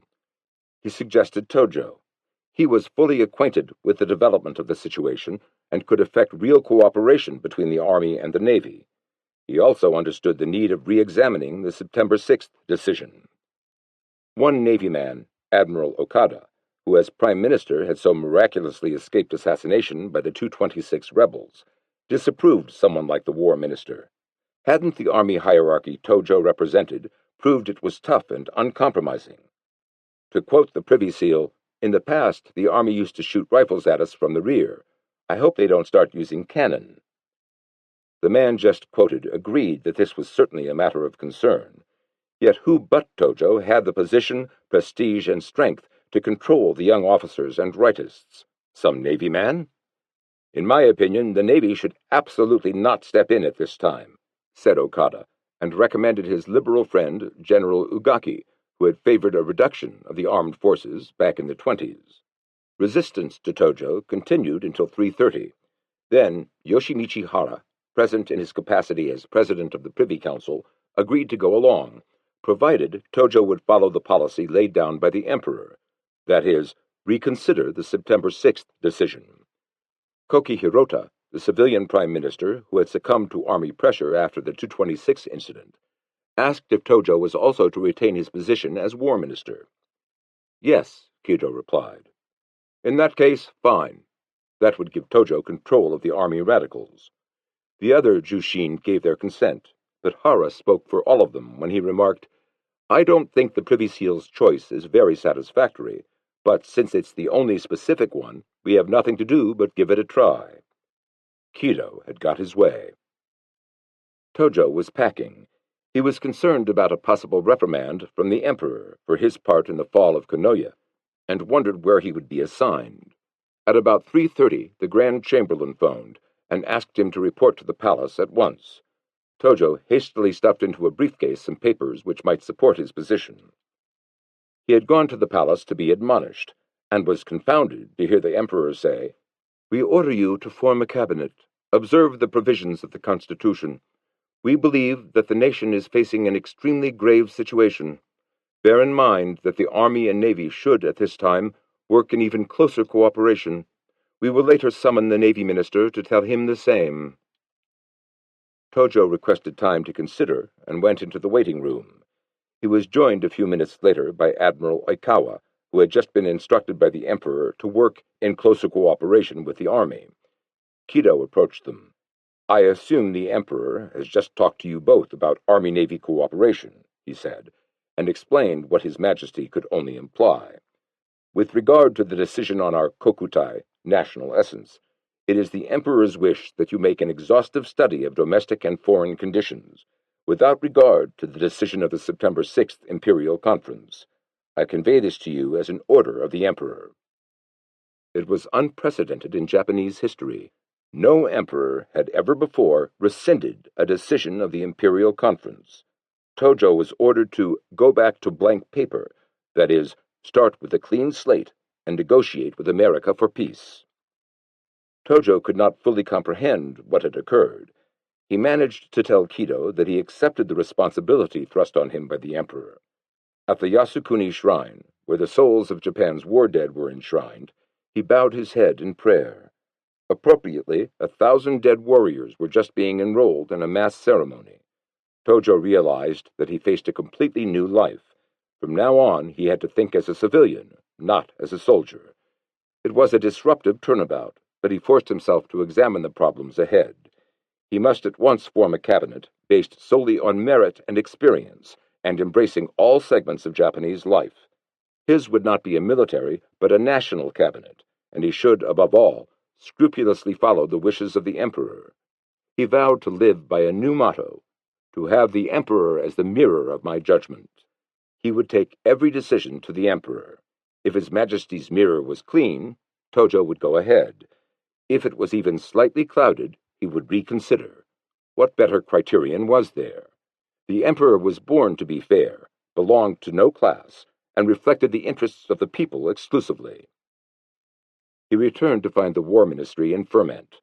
Two excited generals intercepted him in the hall with their cabinet nominations. Tojo turned on his heel, muttered something about the military meddling too much, and strode into his office to summon Naoki Hoshino, a close civilian associate from Manchuria. He was finally located at the Kabuki Theater, and when he arrived at the ministry, Tojo was sitting on the floor, surrounded by papers. "I'd like you to be my Secretary General," said Tojo. Together they began picking the new cabinet. "The army should have no part in this selection," Tojo explained, but suggested Hidehiko Ishiguro, a favorite of military men, as Minister of Education. Hoshino thought this might create troublesome opposition. Why not keep the present minister, a professor? "Good idea," said Tojo, and crossed Ishiguro's name off his list. "Which do you think would be better as finance minister, Aoki or Kaya?" "They're both fine men of character and experience," said Hoshino, but since the former was in Nanking and the latter in Tokyo, Tojo put a check opposite Okinori Kaya's name. "What do you think of Togo for foreign minister?" Hoshino said he knew him well. They had worked together when buying the Chinese Eastern Railway from the Russians. "He's quite tenacious. I think he's a good man." Tojo made another check mark. Hoshino began phoning those selected, asking for a quick decision. 7 accepted on the spot, but 4, including Kaya and Togo, had doubts and insisted on speaking to Tojo first. Kaya came at once. "There are many rumors of war between Japan and America," he said. "I hear the army is advocating this. Are you for war or not?" "I intend to bring a peaceful solution, if possible. I have no desire for war." "It's fine that you don't want to start war, but the Supreme Command is independent," Kaya retorted, and reminded Tojo of Manchuria and China. "I will never allow the army to start war against the wishes of the cabinet," said Tojo. His candor impressed Kaya, but before accepting, he decided to phone Kanoya despite the late hour. The prince advised him to accept the post and do what he could to work toward peace.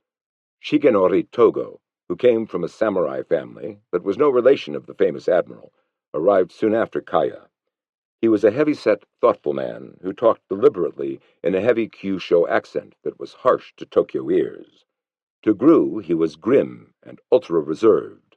An experienced career diplomat, he had an understanding of European ways and had scandalized his family by marrying a German. Unlike most diplomats, however, he was in the habit of saying what he meant with a bluntness that some construed as rudeness. He wanted to make sure he could negotiate in good faith. Why had Kanoya failed in the negotiations with America? Tojo was frank. Kanoya had been dismissed because the army had insisted on stationing troops in China. The army would have to agree to make genuine concessions regarding the troops in China and other problems, so a settlement could be reached on a reasonable basis. Tojo added that he had no objection to reviewing any of the issues, but insisted on an immediate answer so he could submit the list of ministers to the emperor in the morning. Togo accepted. The next day, the 57-year-old Tojo was promoted to full general, a rank commensurate with his new post. After the investiture ceremony of the cabinet, he took the train for Ise Shrine, the most sacred of all Shinto shrines, to pay homage, according to custom, to the sun goddess. Publicly, the selection of Tojo was greeted with enthusiasm.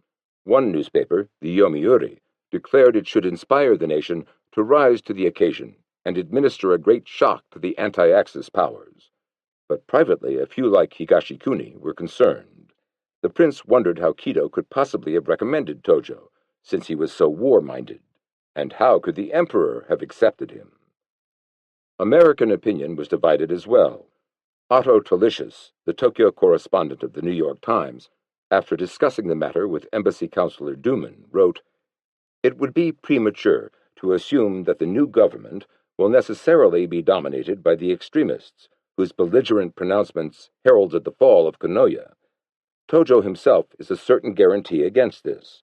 In some respects, the negotiations might even be facilitated by the change. Now the United States knows that it is dealing with the army directly."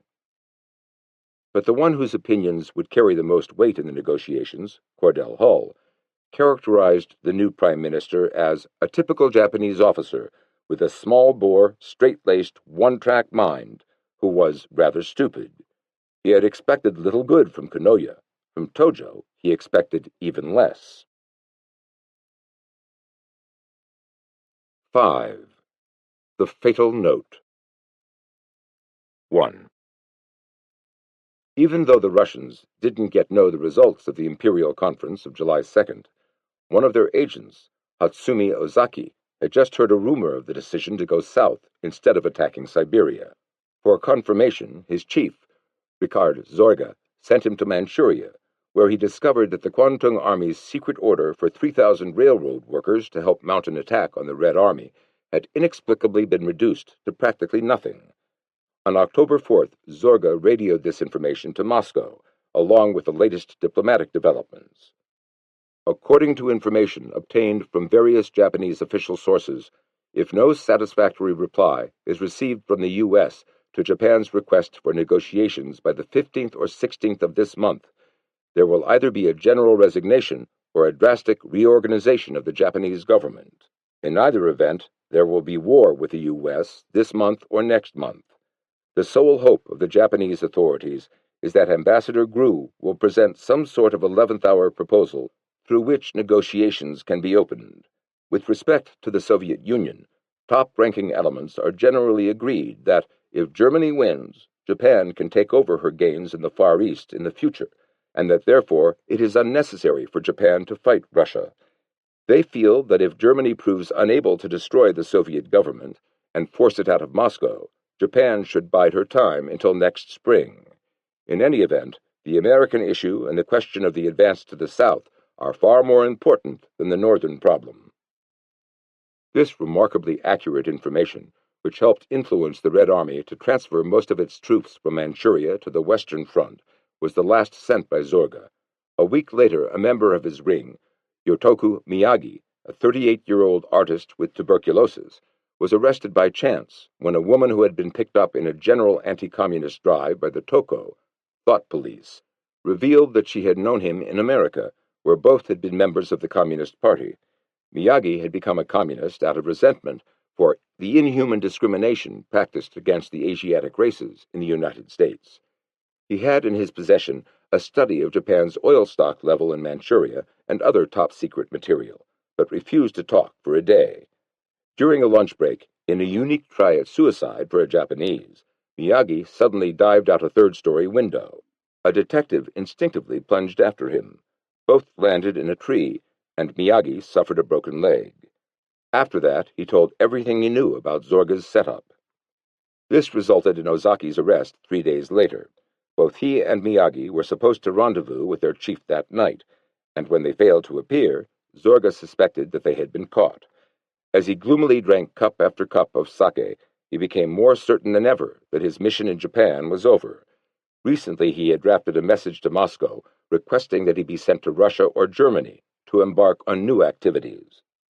As it happened, Zorga himself was safe for the moment. The Minister of the Interior was alarmed, lest the resulting publicity revealed that Ozaki was a close friend of Konoya's. The connection was tenuous. He was merely an acquaintance, and had gained access to the prince's celebrated discussion group, the Breakfast Club, through his classmate Ushiba, thus causing the government to fall. But since Konoya resigned the following day, this was no longer a consideration. Permission was granted to pick up Zorga. Before dawn the next morning, the day Tojo was to be installed formally as prime minister, Zorga was arrested in bed and taken in pajamas and slippers to the Torizaka police station. Ambassador Ott protested to the foreign ministry and demanded to see Zorga. When they met, Zorga seemed embarrassed. They talked of trivialities for a few moments. Then Ott asked if Zorga had anything else on his mind. After a pause, he said, "Mr. Ambassador, this is our final farewell. Give my regards to your wife and family." At last, Ott realized he had been betrayed by his friend. The two stared at each other silently, and once Zorga was taken away, the shaken Ott told the official in charge, "For the good of our two countries, investigate this case thoroughly. Get to the bottom of it." At the Liaison Conference of October 23rd, Navy Chief of Staff Nagano observed somberly, "We were supposed to have reached a decision in October, and yet here we are." The Navy was consuming 400 tons of oil per hour. "The situation is urgent. We must have a decision at once, one way or the other." The Army was in agreement. "There has already been a month's delay," Sugiyama said. "We can't waste 4 or 5 days in study. We must rush forward." Prime Minister Tojo's answer could have come from Kanoya. "I can understand why the Supreme Command is urging haste, but the government prefers to study the matter carefully and responsibly, since we have new ministers of Navy, Finance, and Foreign Affairs. We should make up our minds whether to accept the September 6th decision or look at it from a different point of view. Does the Supreme Command object?" "No," said Sugiyama and Nagano. Tojo had met his first formal test with authority. Kido's instinct had been correct. Tojo had proved he could cope with a disgruntled military. Subsequent liaison conferences during the next 10 days were devoted to the negotiations in Washington and the chances of success in case of war. The members agreed to maintain their stand on the Tripartite Pact and to honor Kanoya's promise to adhere to Hull's 4 principles. The only discord was on the withdrawal of troops from China. Tojo, so adamant with Kanoya, suggested that, as a diplomatic gesture, they should offer to withdraw all troops in about 25 years. Now it was Sugiyama who argued Tojo's former position. He adamantly refused time and again to make any concession. The Prime Minister found stronger support than he wanted from Foreign Minister Shigenori Togo, who said it would be better to withdraw troops right away, and then that everything would turn out for the better if the American proposals were accepted, almost intact. These suggestions were so disruptive, in fact several thought Togo had lost his mind, that a motion was made for an adjournment until the next day. This was agreeable to Togo, who welcomed the chance to get my mind in order. It was Tojo who insisted that they continue. Every minute counted, and a decision must be made if they had to stay up all night. He urged them to study 3 courses: avoid war, even at the expense of great hardship, or, as Kido had put it, gashin shotan, to sleep on kindling and lick gall; decide on war at once, or continue negotiations, but be ready to go to war if necessary. Personally, he added, he was hoping that diplomacy would bring peace. Sugiyama and Sukada left the prolonged meeting, bewildered and distressed by Tojo's change in attitude. He was talking more like a civilian than a general. Tojo returned to his office and discussed the 3 alternatives with his favorite sounding board, Kenryo Sato, now a major general, who said an immediate declaration of war was folly. The Kido solution, Gashin Shotan, would solve neither the China incident nor the basic differences between America and Japan. Nevertheless, this course would have to be taken if the Navy officially admitted lack of confidence. If there is any real prospect of winning, I am, of course, for war. But if there's no chance of victory, it would be nonsense to start it. Tojo needed little persuasion. He told Sato to induce Chief of Staff Sugiyama privately not to insist on immediate war at the crucial liaison conference the next morning. But Sugiyama answered with some sarcasm, "Tell the War Minister the only possible answer is war." The conference was set for 9 o'clock, but Tojo asked Sugiyama to see him earlier. He was hoping that a personal confrontation would lead to a compromise. At 7:30, Sugiyama and his deputy, the outspoken Sukada, arrived at the official residence. "The Emperor," Tojo began, "is strongly opposed to abandoning diplomacy and starting a war in the south." He doubted that Sugiyama's views would change the Emperor's mind. "If you feel confident, please see him yourself. I have no objection." The General Staff felt that the negotiations with America were at a dead end, Sugiyama replied, and as long as the United States remained stubborn, there was neither opportunity nor need to continue the talks. There was but one solution: war. Then he berated Tojo, a military man, for siding with the civilians. Tojo made no reply. He was the Prime Minister, and secondarily War Minister. The conference, it was the 66th since their inception in 1937, started on November 1st at the palace in the imperial courtroom, amidst an atmosphere of apprehension. With the fate of the nation in the balance, a prime minister was again at odds with the army, which still held the voting majority. Tojo said he would like to discuss the three alternatives. What about the first, Gashin Shotan? One of his civilian supporters, Finance Minister Kaya, answered with two questions. What if we go along, as now, without war, and in 3 years the American fleet attacks us? Would the Navy have any prospect of winning then or not? Who knows, said Admiral Nagano. Will the U.S. fleet come and attack us or not? Pressed Kaya. I think the chances are 50-50, said Nagano. If it came, Kaya insisted, could the Navy win? Nagano still refused to commit the Navy. We can either avoid war now and go to war in 3 years, or go to war immediately and plan for it to continue for the next 3 years. It would be better, he said, to start war at once while Japan held the advantage. Kaya reminded him that Nagano himself had admitted that victory was not certain if the war lasted for 3 years. What's more, I firmly believe there is little chance of the United States attacking us, and I must conclude it would not be a good idea for us to go to war at the present.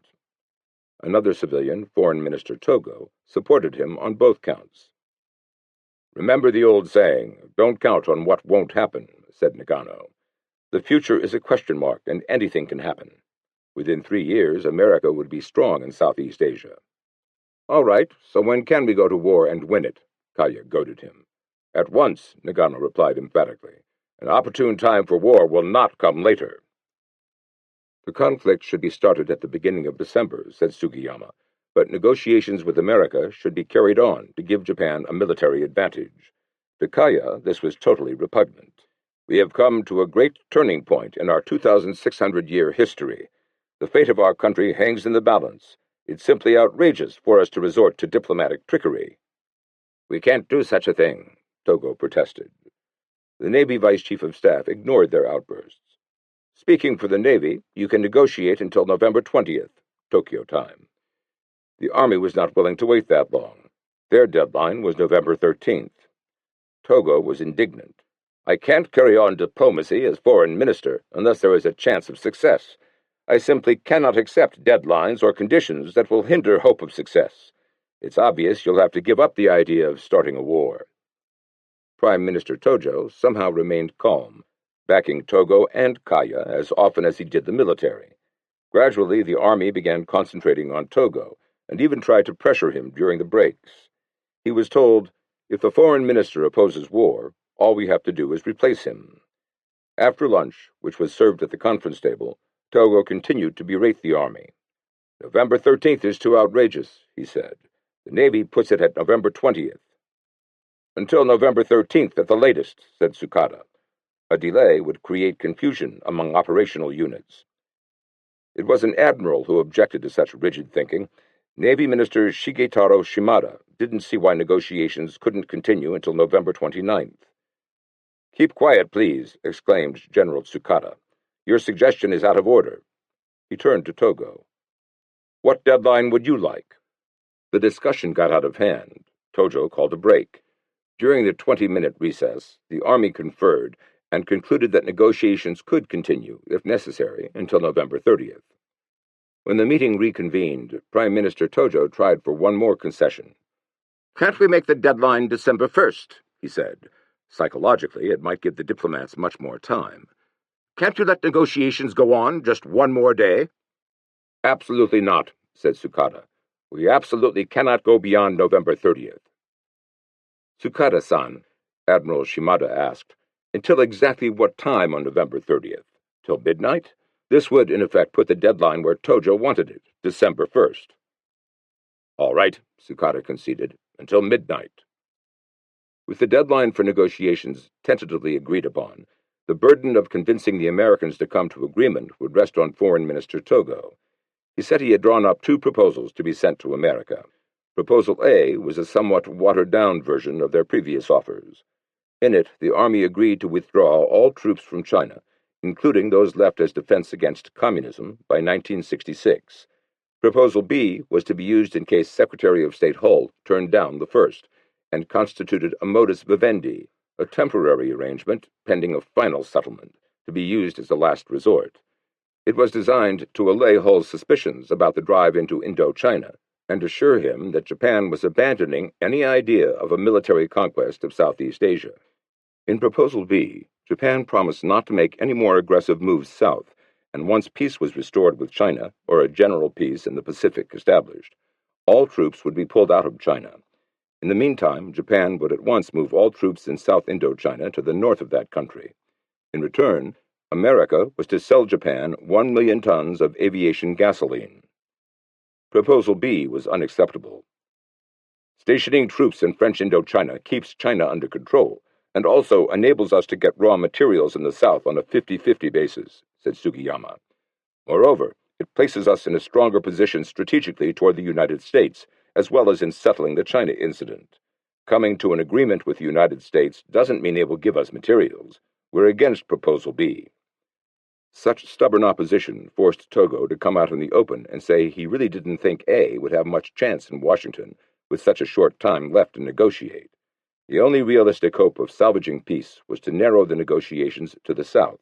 You're putting me in a difficult position if you tell me to do something that can't be done. A few, including Secretary General Hoshino and Finance Minister Kaya, realized that he was right, but the army remained adamant.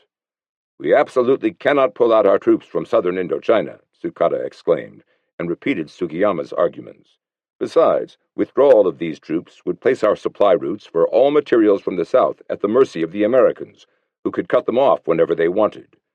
It would merely delay the crisis for another 6 months, and by then, because of the weather, Japan's chances to win a decision by arms would have come and gone.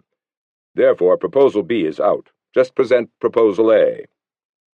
For hours, the army refused to accede to any suggestion of withdrawal from Indochina, while insisting that Hull be asked to unfreeze Japanese assets and cease his sabotage of a peaceful settlement of the China incident.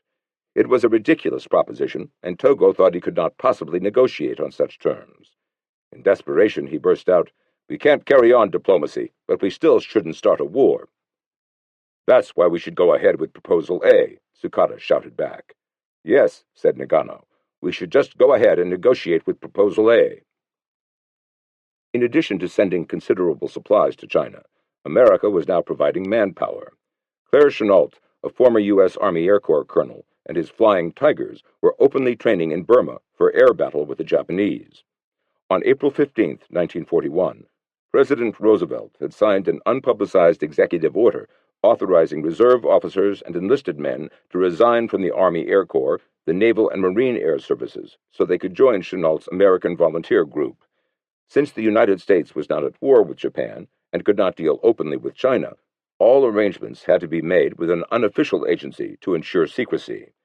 The Central Aircraft Manufacturing Company of China was set up and authorized to hire 100 American pilots and several hundred ground crewmen to operate, service, and manufacture aircraft in China. The Japanese considered this a hostile, provocative act. Confronted as he was by combined Army-Navy opposition, Foreign Minister Togo still refused to back down on Indochina. How could he negotiate without any ammunition? The shouting reached such a peak that one of the secretaries, it was General Muto, proposed a 10-minute recess, then helped Tojo herd the 3 other army men into an anteroom to reason with them. "If the negotiations fail on account of the Army's resistance to the Foreign Minister's proposal," Muto asked, "can the Army take the responsibility?" Tojo reminded them that the Emperor had called for blank paper, and they should bow to his wishes.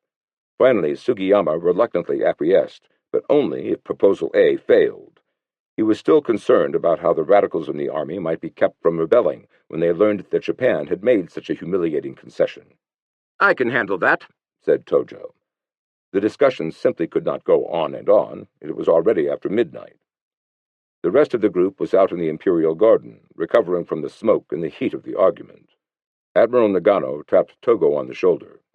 "Can't the Foreign Ministry take over this task and straighten everything out by diplomacy? As far as the Navy is concerned, you can settle the problem at your own discretion." Togo was startled. A few minutes earlier, this man had been an adversary. Encouraged by such unexpected support, he went back to the meeting more determined than ever.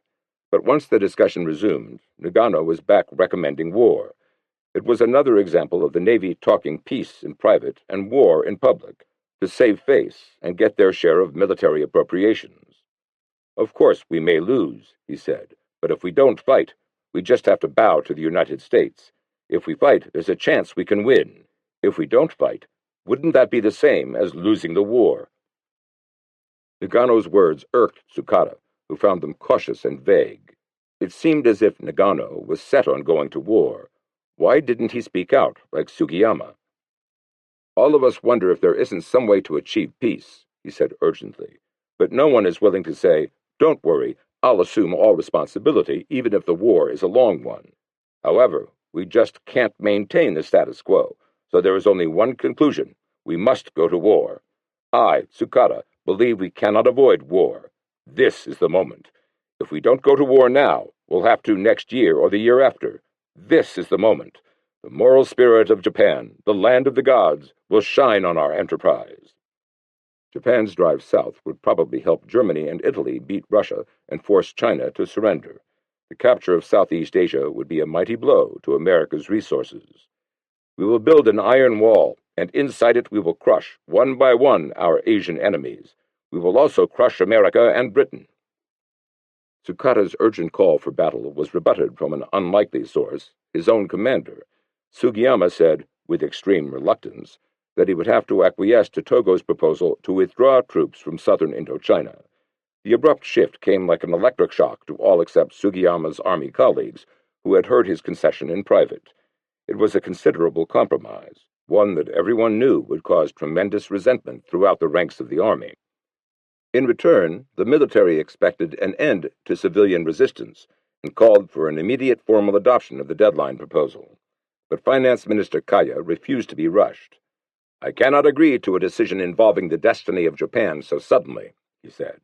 He proposed they wait another day to sleep on it, and the exhausted conferees filed into the garden at 2 o'clock in the morning. As Kaya started home through the silent city, he debated with himself. What if he persisted in opposing war? This would compel Tojo to dissolve the entire cabinet, and the new one would undoubtedly bow to the militarists. On the other hand, there was still a possibility that the negotiations in Washington could be concluded successfully. Therefore, wouldn't it be wiser to go along with the proposal? Besides, if war did erupt, who was better equipped as finance minister to prevent inflation? His conclusions were logical, but war with America was still unthinkable, and he could not bring himself to phone Tojo and give his approval. Togo was also debating with himself on the lonely trip home. He had won his fight for Proposal B, but he wasn't sure it would be enough to satisfy America. Perhaps more concessions could be wrung out of the army if he resigned. After a few hours' sleep, he called on an old friend, Koki Hirota, and asked for his opinion. The former prime minister thought he should stay in office and work for the success of the negotiations. A new foreign minister would back the war party. It made sense. Togo's next stop was Tojo's office. The prime minister had shown such reasonableness the day before that it encouraged Togo to ask for support in persuading those concerned to make further concessions, if Hull reacted favorably to either A or B. Tojo did not disappoint him. He was more than willing to make further compromises if the Americans also came part way, and would soon tell an associate, I'm praying to the gods that some way we'll come to an agreement with America. There was, he felt, a 50-50 chance that B would be accepted. Now only Kaya's resistance remained. All morning, Tojo had pressed the finance minister by phone for a decision. Worn down by this persistency and unable to ignore the logic of his own arguments, Kaya drove to the prime minister's official residence, and about 2 o'clock informed General Tojo that he was reluctantly bowing to the majority opinion. At last, unanimity had been achieved. Now it was Foreign Minister Togo's well-nigh hopeless task to engineer peace before the deadline. The only chance for success in Washington, he decided, was to send assistance to Ambassador Nomura, who had already made several diplomatic blunders. Months before, the admiral himself had put in a request for Saburo Kurusu, an extremely able diplomat. He had signed the Tripartite Pact for Japan, but he also had strong ties with the United States. His wife was an American, Alice J., born of British parents on Washington Square, New York City. Kurusu was hesitant, but finally accepted the assignment. The difficulty was to get him to Washington as soon as possible, and in utmost secrecy. If the war-minded staff officers or ultra-nationalists learned of the trip, his assassination was likely. A Pan-American clipper was scheduled to leave Hong Kong in 48 hours, but it would take several days to make arrangements to spirit Kurusu there by naval plane. The problem was solved by Ambassador Grew, who phoned Maxwell Hamilton, chief of the Far Eastern Affairs Division in Washington. He persuaded Pan American to delay its flight for 2 days.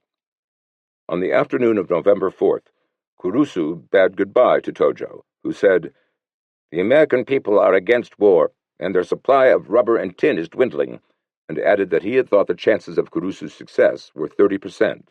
In 2 days he had grown 20% more dubious. "Please do your best to reach an agreement." Late that night, Kurusu tiptoed into the bedroom and sat on his wife's bed. "Where are you going?" she asked. "Probably to the United States," he told her. She wrapped a steamer blanket around him and made him coffee. Since there was every possibility he might be assassinated, she suggested that their 22-year-old son, an Army aviation engineer, accompany him on the first leg of the journey from Tokyo Station to Yokosuka. The reporters would assume Kurusu was merely seeing his son off on an assignment. Kurusu agreed. As he left, he said, "I may never return." The next morning at 10:30, 13 men filed solemnly into the conference room set up for the imperial conference. When the 14th man, the emperor, appeared, the ceremony proceeded according to custom. There was a general feeling of anxiety as General Tojo explained that the September 6th decision had been reconsidered. "As a result of this, we have concluded that we must be prepared to go to war, with a time for military action tentatively set at December 1st. It sounded better than the actual date, midnight of November 30th. "While at the same time doing our best to solve the problem by diplomacy." Foreign Minister Togo reviewed the diplomatic prospects. There was little room left to maneuver diplomatically, and the chances of success were, we most deeply regret, dim. General Suzuki reiterated the crucial problem of Japan's resources. "Briefly, we will have no easy task to fight a long war against Britain, America, and the Netherlands, while still at war with China." However, the chances of victory in the first months were so bright that he felt war was the answer. It would be better than merely waiting until the enemy applied the pressure. Admiral Nagano called for secrecy of battle plans, since the fate of Japan depended on a decisive victory in the early moments of the war, and Sugiyama advised them to consider the importance of timing. "As far as operations, if the start of hostilities is delayed," he said, "the armament ratio between Japan and the United States will become increasingly unfavorable to us with the passage of time." He was fully confident of success in the early stages. "Nevertheless, we must face the fact that it will probably be a long, drawn-out war." Even so, he felt Japan could establish a strategically impregnable position and thus frustrate the enemy. With all the brave talk, an air of growing despair hung over the room, and General Sugiyama himself called for a stepping up in diplomacy. In response to a question on the negotiations from Privy Council President Hara, Tojo said the Americans had answered with flowery words. "The United States hasn't conceded a single point. All it does is make strong demands on Japan." The most serious point of argument was the stationing of troops in China, he said, and as he spoke about that frustrating war, became emotional. "We dispatched 1 million men at the cost of over 100,000 dead and wounded, bereavement of families, 4 years of hardship, and several tens of billions of yen. And if the troops were pulled out, China would rise up against Japan. She would try to take over Manchuria, Korea, and Formosa as well." Hara asked how America would react to Proposals A and B. Togo's answer was that Proposal A would not bring quick results. "I'm afraid we can't even settle things with Proposal B. There were only 2 weeks left to negotiate. Therefore, I think chances of success are small. As foreign minister, I will do my utmost, but, I regret to say, I see little hope of success in the negotiations. About a 10% chance of success." 40%, said Tojo. He had apparently regained 10% of his optimism overnight. Hara feared war was inevitable and warned of its racist implications. America, Britain, and Germany all were Caucasian. "So I'm afraid that if Japan attacks America, she will come to terms with Germany, leaving Japan all alone. We must face the possibility that hatred of the yellow race could shift the hatred now directed against Germany to Japan, and as a result, the German-British War would be turned against us. Tojo also sounded a warning: the dangers of a prolonged war with a foe like the United States. When I think about the increasing American strength in the Southwest Pacific, the still unfinished China incident, and other things, I see no end to our troubles. We can talk about Gashin Shotan at home, but how many years and months will our people be able to endure it? His answer implied the affirmative. Despite his show of optimism for peace a few minutes earlier, he too agreed that they would have to go to war. I am afraid we would become a third-class nation in 2 or 3 years if we just sat tight. Morally, there were grounds for war, since Britain and America threatened Japan's very existence. Also, if we govern occupied areas with justice, the hostile attitude toward us will probably soften. America will be outraged at first, but then she'll come to understand why we waged war. Anyway, I will carefully avoid making this a racial war. Do you have anything more to say? If not, I take it the proposals have been approved in their original form. There were no further comments. This time, unlike the last conference, the Emperor remained silent. 2. Gru understood how frustrated the Japanese leaders were, and to what that frustration might lead.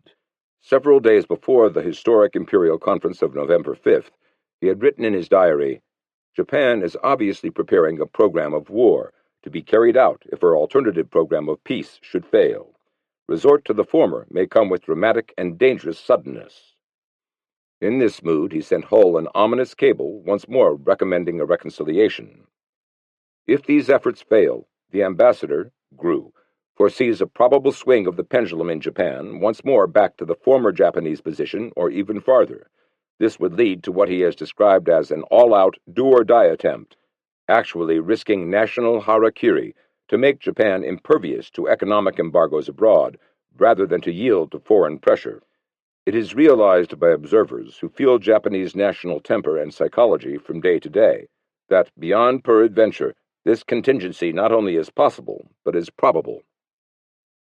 This wasn't advocacy of appeasement or a compromise with principles.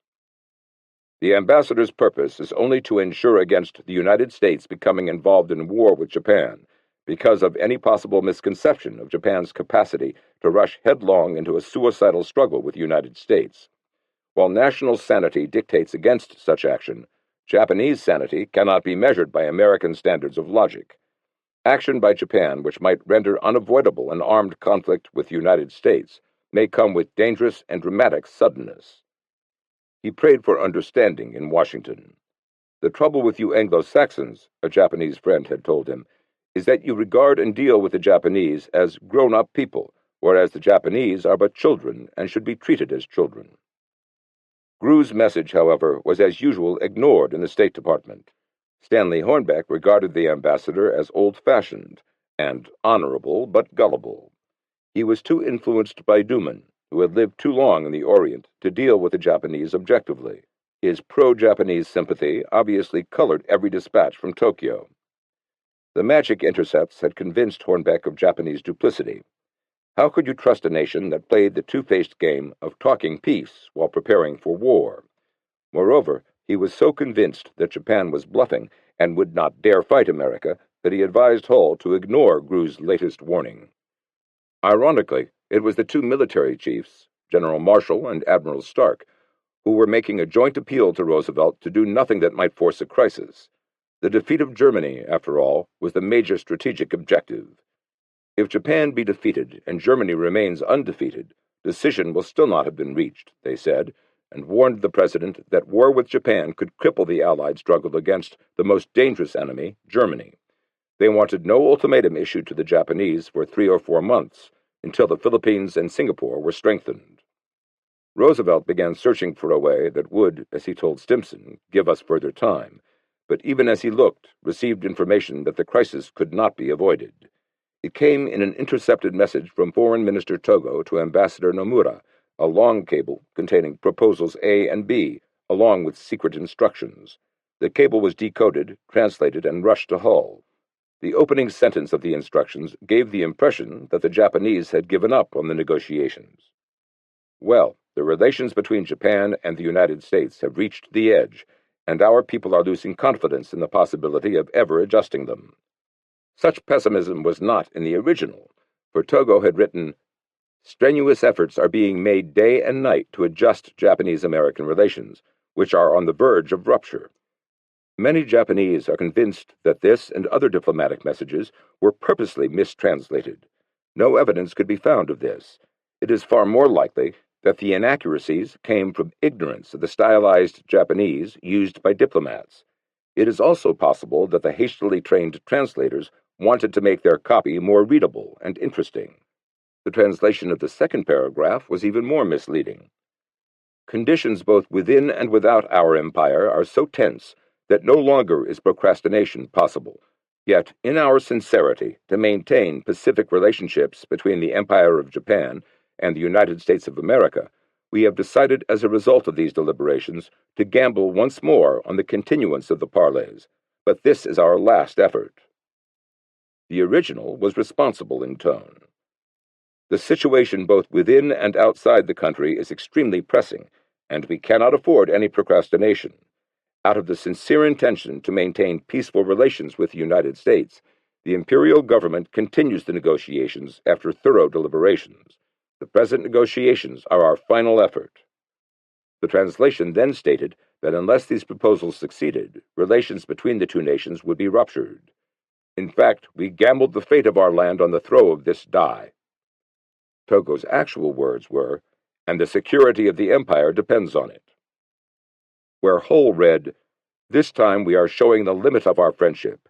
This time we are making our last possible bargain, and I hope that we can thus settle all our troubles with the United States peaceably."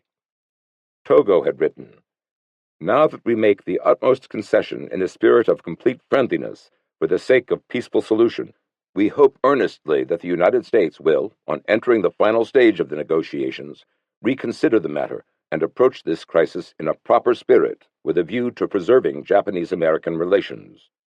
Hull got just as inaccurate a version of Togo's specific instructions regarding Proposal A, as the following excerpts show. What Hull read, "This proposal is our revised ultimatum." What Togo wrote, "This is our proposal, setting forth what are virtually our final concessions." What Hull read, "Note, should the American authorities question you in regard to the suitable period for retaining Japanese troops in China, answer vaguely that such a period should encompass 25 years. What Togo wrote, "Note, in case the United States inquires into the length of the necessary duration, reply is to be made to the effect that the approximate goal is 25 years. What Hull read, "In view of the fact that the United States is so much opposed to our stationing soldiers in undefined area, our purpose is to shift the regions of occupation and our officials, thus attempting to dispel their suspicions." What Togo wrote, "In view of the strong American opposition to the stationing for an indefinite period, it is proposed to dismiss her suspicion by defining the area and duration of the stationing." What Hull read, "We have hitherto couched our answers in vague terms. I want you in as decisive yet as pleasant language as possible to euphemize and try to impart to them to the effect that unlimited occupation does not mean perpetual occupation." What Togo wrote, "You are directed to abide, at this moment, by the abstract term necessary duration, and to make efforts to impress the United States with the fact that the troops are not to be stationed either permanently or for any definite period." What Hull read, 4. As a matter of principle, we are anxious to avoid having this inserted in the draft of the formal proposal reached between Japan and the United States." What Togo wrote, "With regard to the 4 principles of Hull, every effort is to be made to avoid including them in the terms of a formal agreement between Japan and the United States." To Hull, this last example alone was convincing enough proof of Japan's deceitful intentions to underline his old suspicions. Actually, it was a colossal blunder. The translator had taken the 4 of 4 principles and made it point 4, concluding part of the instructions following 1. Non-discrimination and trade, 2. Interpretation and application of the Tripartite Pact, and 3. Withdrawal of troops.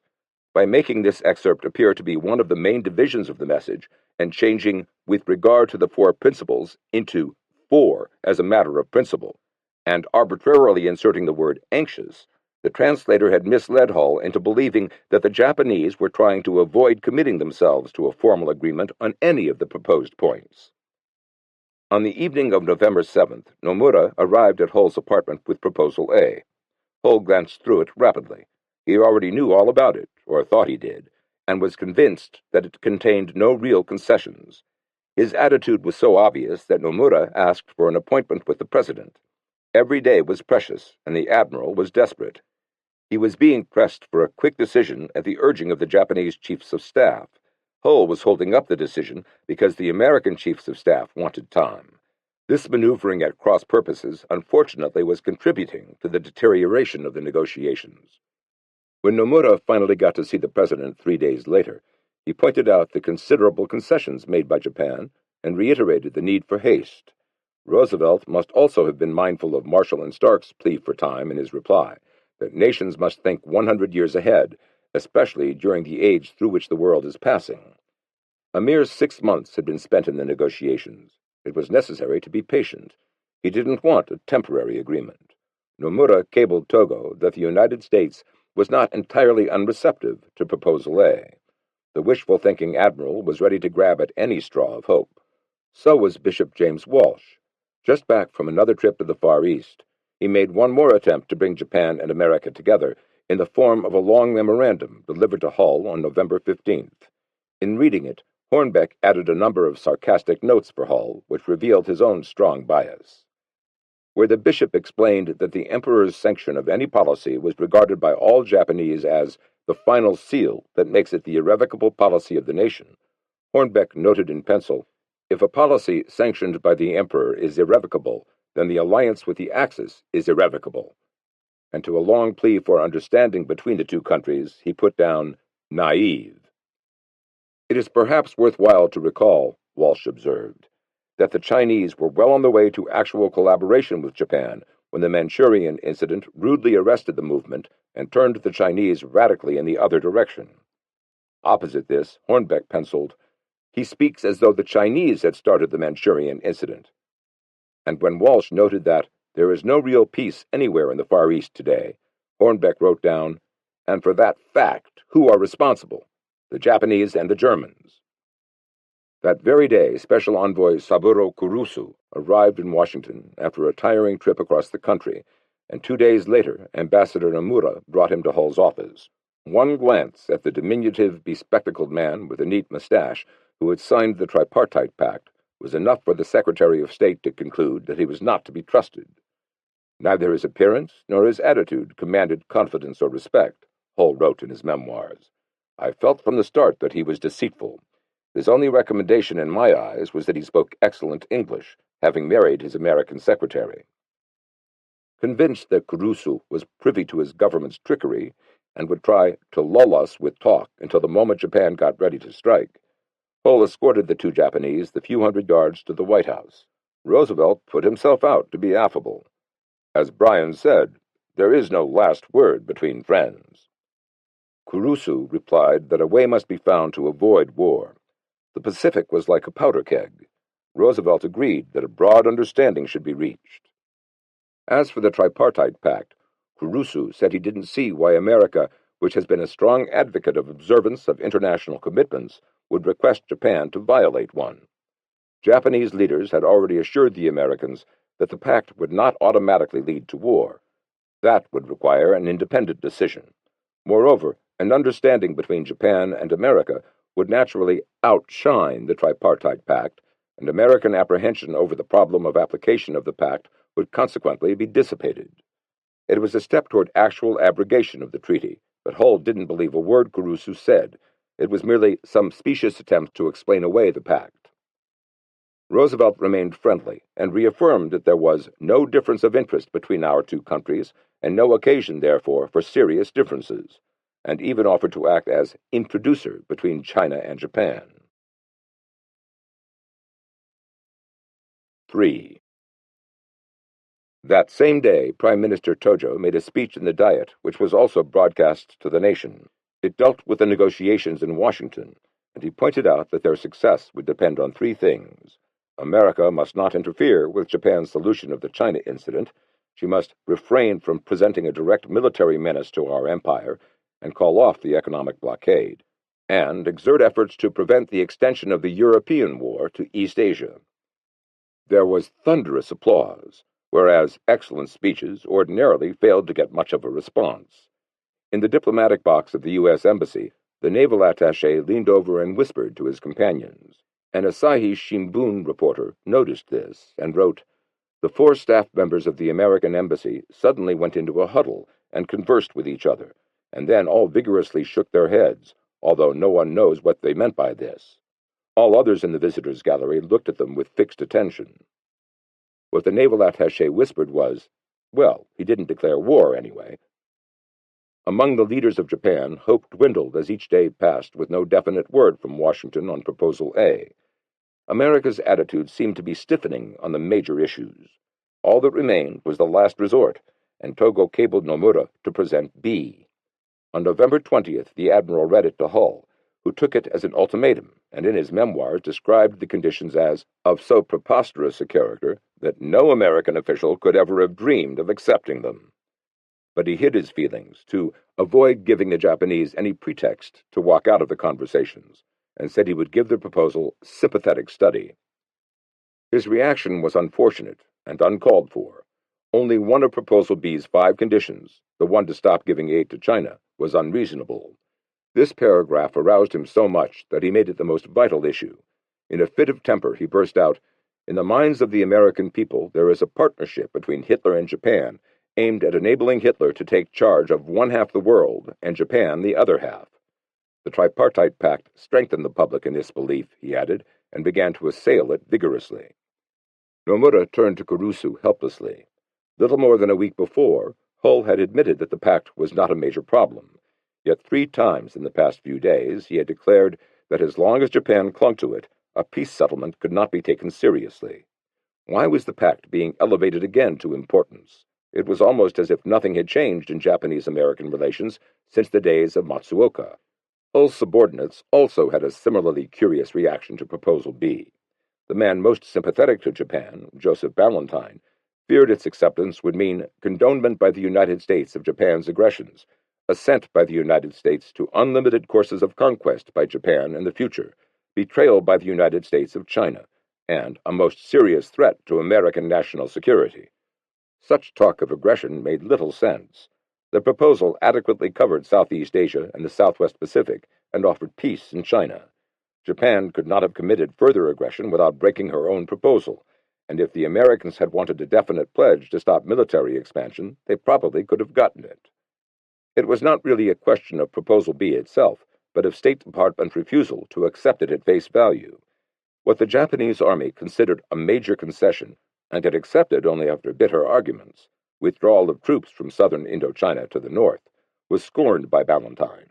It was a meaningless offer, since the Japanese could easily return the same troops to southern Indochina within a day or 2. Roosevelt, on the other hand, must have been impressed by B, because he responded with his own modus vivendi.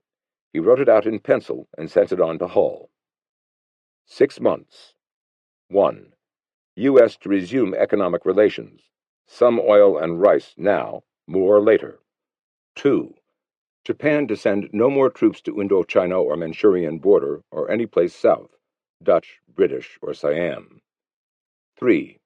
Japan to agree not to invoke Tripartite Pact even if U.S. gets into European war. 4. U.S. to introduce Japs to Chinese to talk things over, but U.S. to take no part in their conversations. Later on, Pacific agreements. This modus vivendi was further evidence that Roosevelt, unlike Hull, was a practitioner of realpolitik and brought about the first genuine relaxation of American rigidity, the first realistic hope for a peaceful settlement. Though it must have offended Hull's purist nature, he dutifully began putting it into diplomatic form. Despite personal reservations about Kurusu and suspicions of his superiors back in Tokyo, he was still willing to negotiate. Since the talk with Hull had revealed the great importance he still attached to the Tripartite Pact, Kurusu called the following day at the State Department with a draft letter declaring that Japan was not obligated by that agreement to collaborate or cooperate in any aggression by any third power. My government would never project the people of Japan into war at the behest of any foreign power. It will accept warfare only as the ultimate, inescapable necessity for the maintenance of its security and the preservation of national life against inactive justice.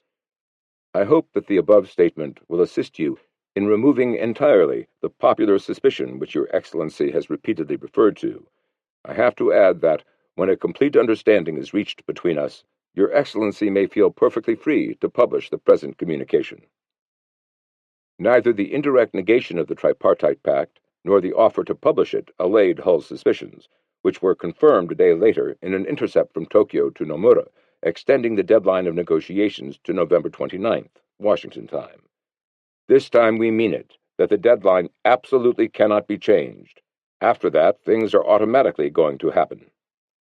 That evening, it was Saturday, November 22nd, Kurusu and Nomura called at Hull's apartment to urge a prompt reply to Proposal B. They were smiling and courteous. It was a strain for Hull to respond amiably, knowing what he did of Japan's nefarious plans from magic.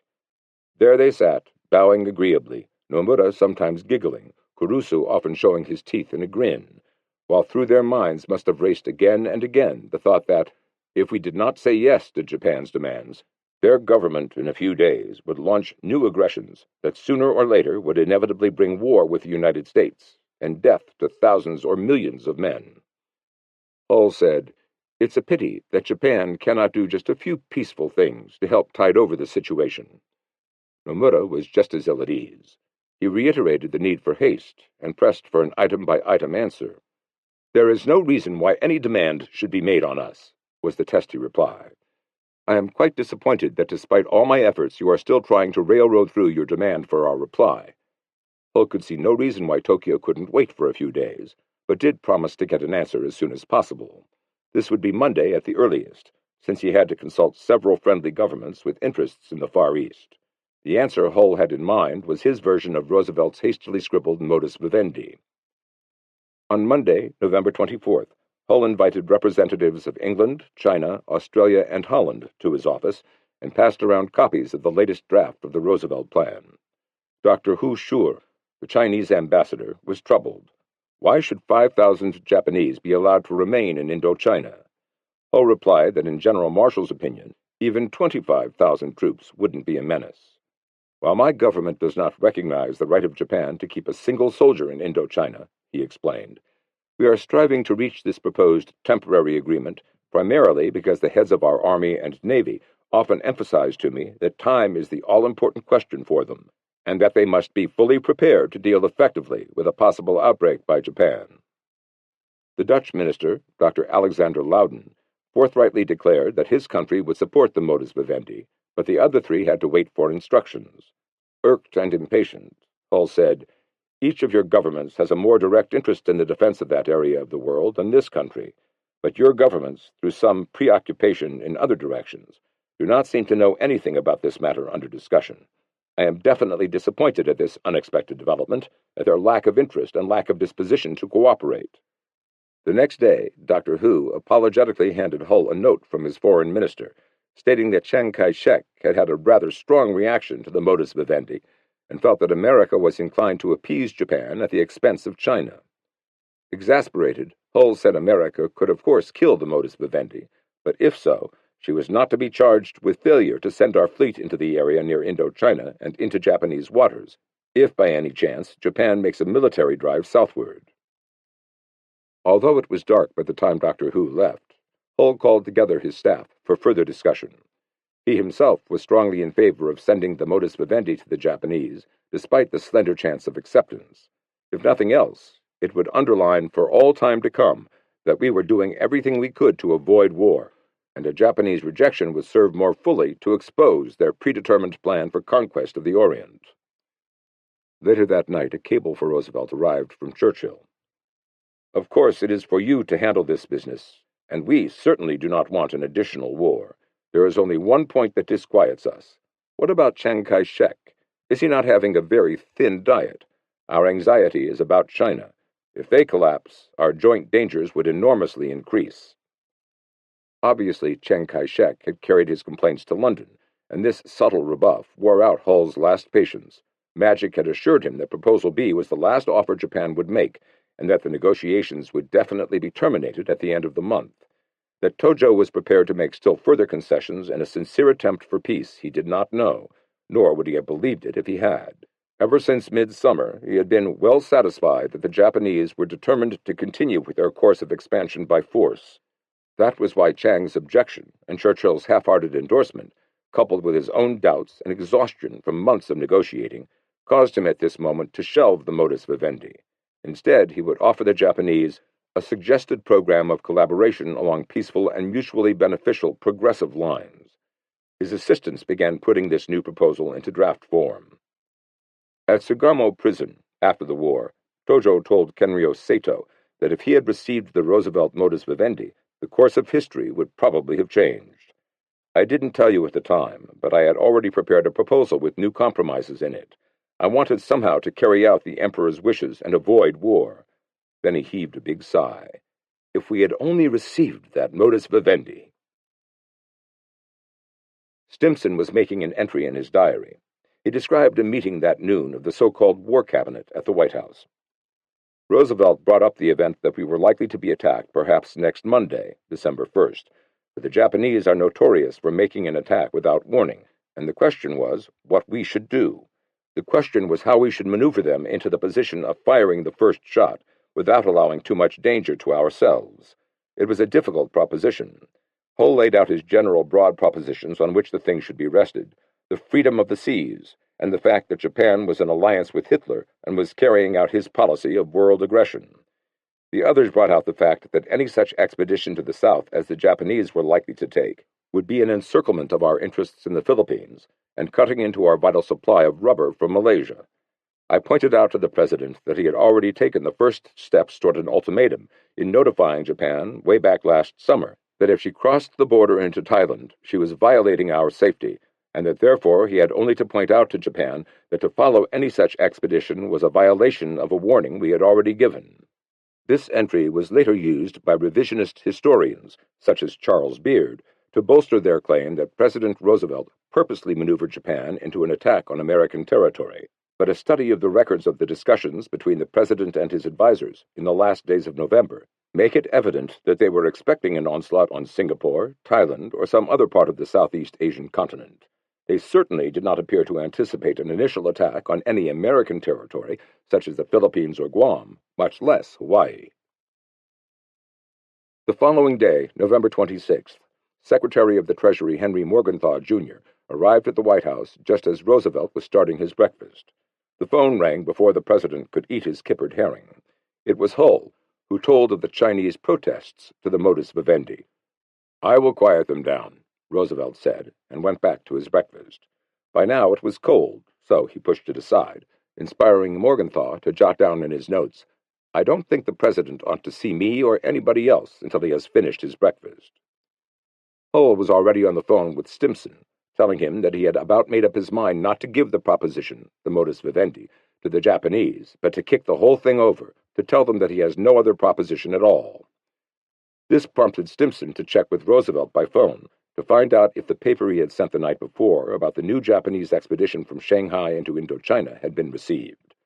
Roosevelt reacted so violently that Stimson commented in his diary that he fairly blew up, jumped up into the air, so to speak, and said no, he hadn't seen it, and it changed the whole situation because it was an evidence of bad faith on the part of the Japanese that while they were negotiating for an entire truce and entire withdrawal from China, they should be sending this expedition down there to Indochina.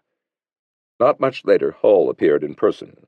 He recommended that in view of the opposition of the Chinese, they drop the modus vivendi and offer the Japanese a brand new, comprehensive basic proposal for a general peaceful settlement. Still angry at the news of the Japanese convoy, Roosevelt approved, and that afternoon Kurusu and Nomura were summoned to the State Department. At 5 o'clock, Hull handed them 2 documents, with the forlorn hope that even at this ultimate minute a little common sense might filter into the military minds of Tokyo. Kurusu and Nomura expectantly began reading the first paper, an oral statement which set forth that the United States most earnestly desired to work for peace in the Pacific, but that it believed Proposal B would not be likely to contribute to the ultimate objectives of ensuring peace under law, order, and justice in the Pacific area.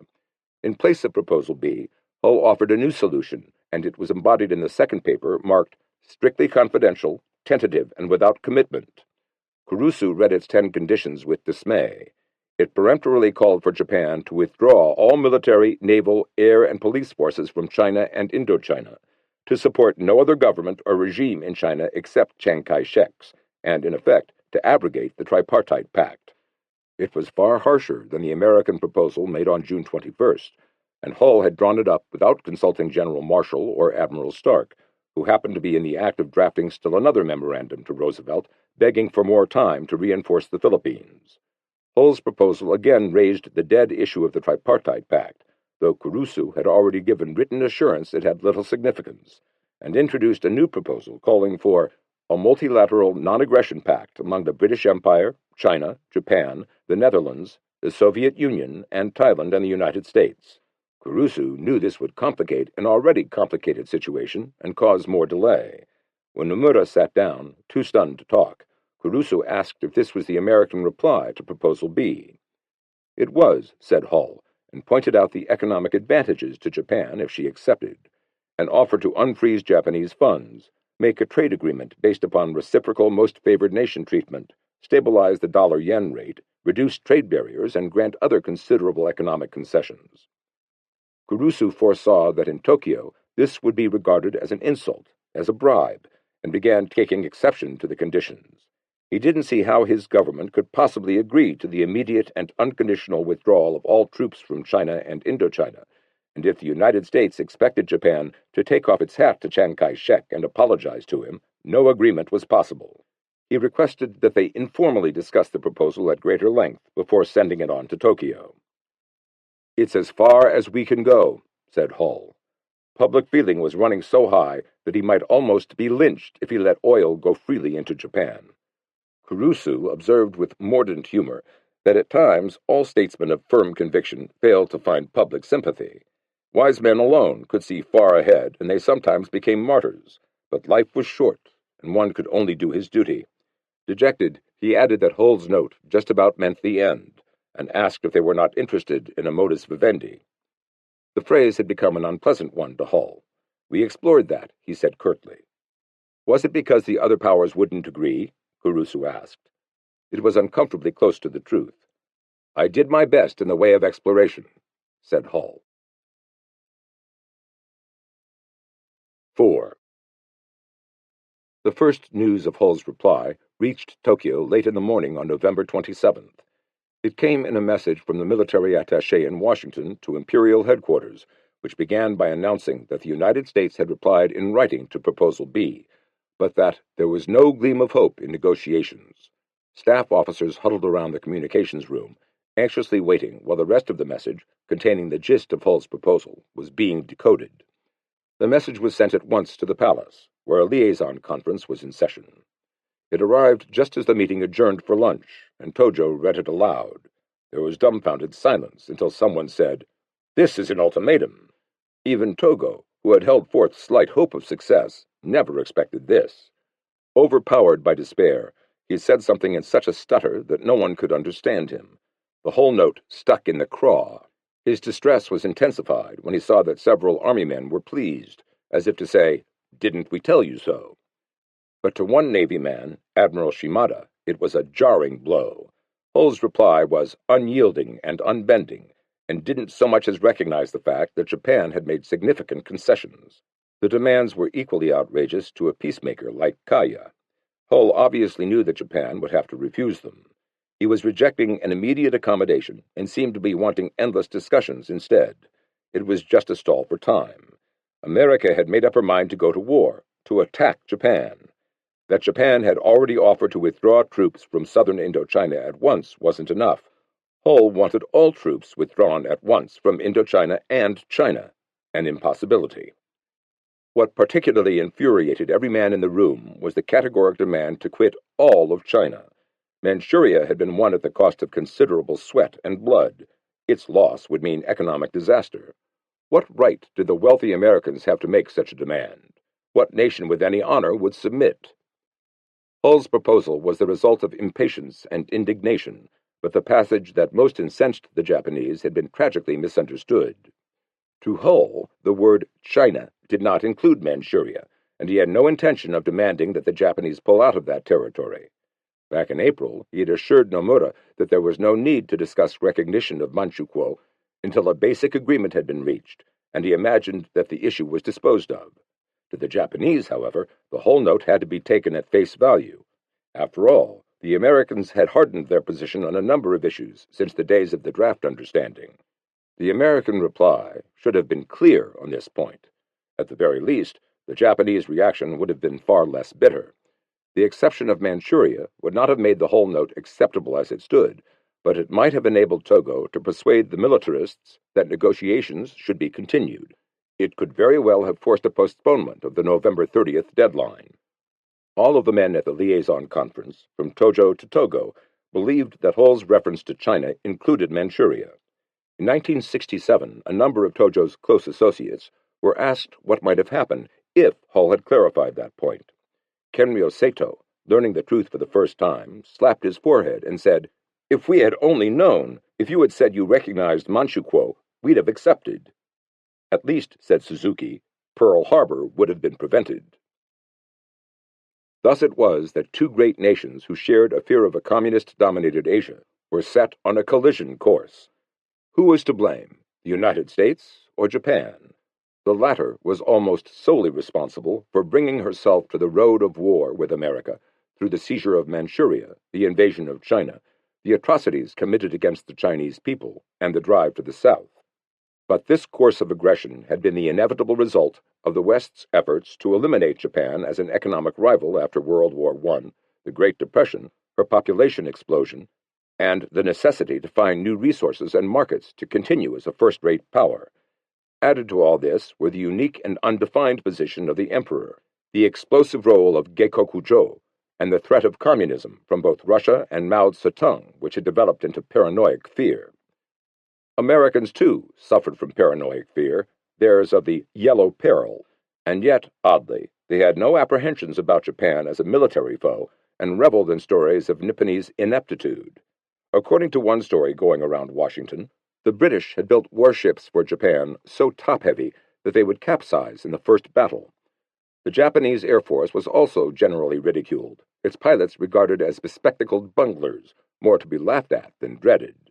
Perhaps this sense of superiority subconsciously tempted some American leaders, including Roosevelt, to drive the Japanese to the limit of their forbearance. How could a nation rich in resources and land, and free from fear of attack, understand the position of a tiny, crowded island empire with almost no natural resources, which was constantly in danger of attack from a ruthless neighbor, the Soviet Union? America herself had, moreover, contributed to the atmosphere of hate and distrust by excluding the Japanese from immigration and, in effect, flaunting a racial and color prejudice that justifiably infuriated the proud Nipponese.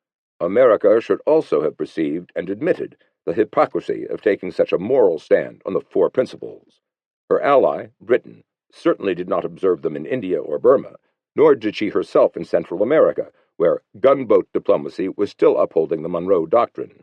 Her self-righteousness was also self-serving. What was morality at the top became self-interest at the bottom. Finally, America made a grave diplomatic blunder by allowing an issue not vital to her basic interests, the welfare of China, to become, at the last moment, the keystone of her foreign policy. Until that summer, America had had two limited aims in the Far East: to drive a wedge between Japan and Hitler, and to thwart Japan's southward thrust. She could easily have attained both these objectives, but instead made an issue out of no issue at all, the Tripartite Pact, and insisted on the liberation of China. For this last unattainable goal, America's diplomats were forcing an early war that her own militarists were hoping to avoid, a war, paradoxically, she was in no position to wage. America could not throw the weight of her strength against Japan to liberate China, nor had she ever intended to do so.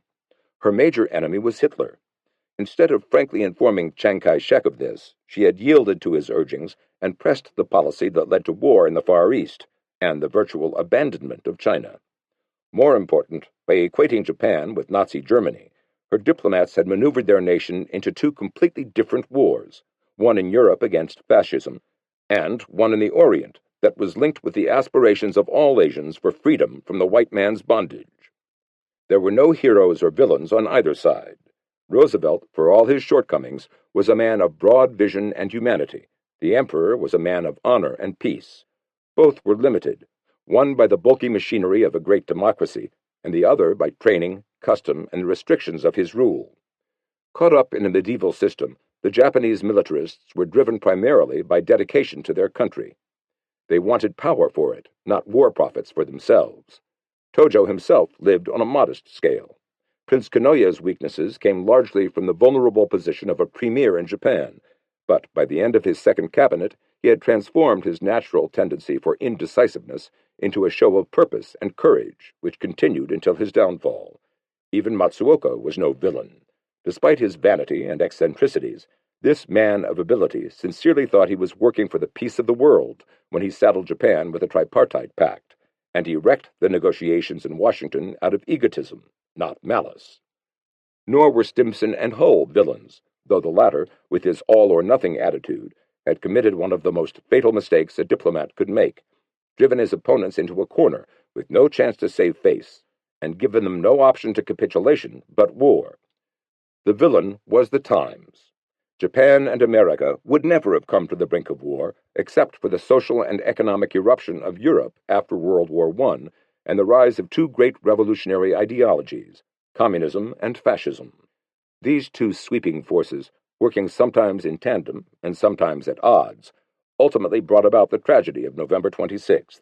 America certainly would never have risked going to war solely for the sake of China. It was the fear that Japan, in partnership with Hitler and Mussolini, would conquer the world that drove America to risk all. And the ultimate tragedy was that Japan had joined up with Hitler mainly because she feared the Anglo-Saxon nations were isolating her. Hers was a marriage in name only.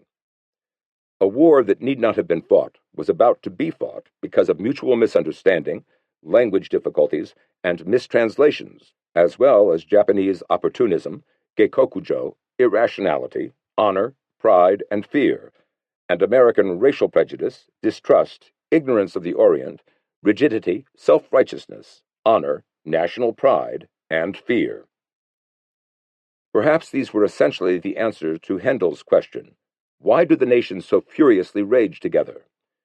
In any case, America had made a grave mistake that would cost her dearly for decades to come.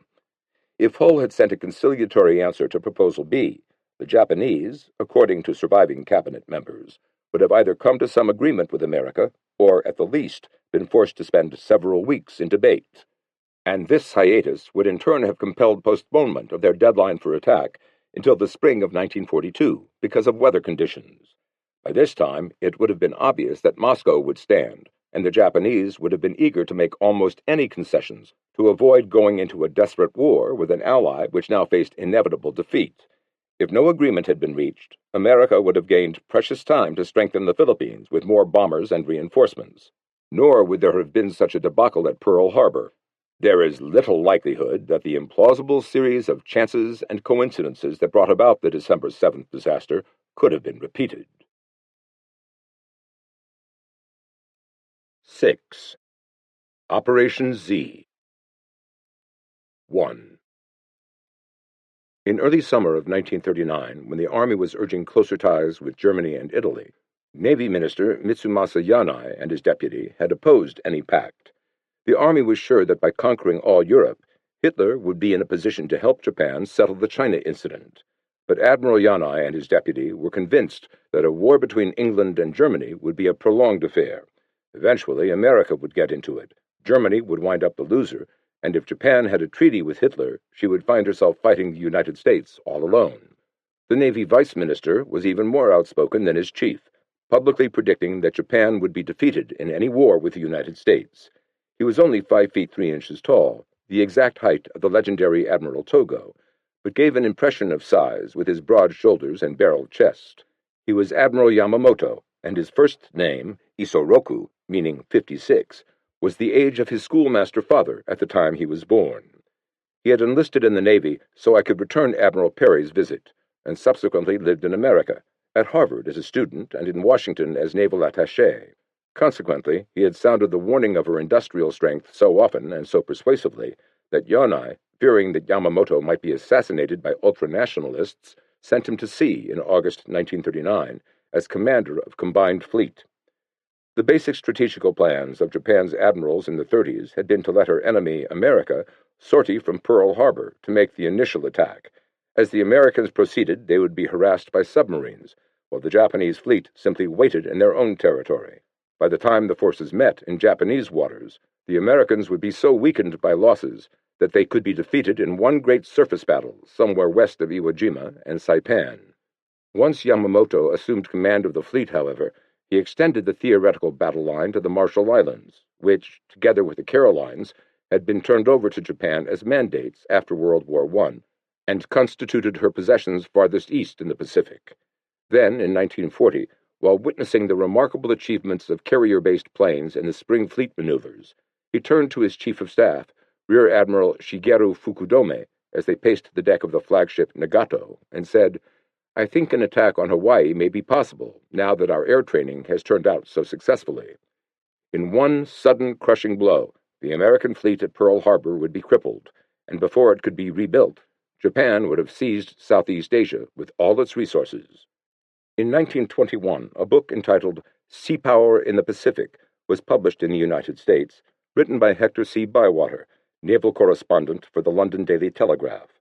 4 years later, part of this book was expanded into a novel under the title The Great Pacific War.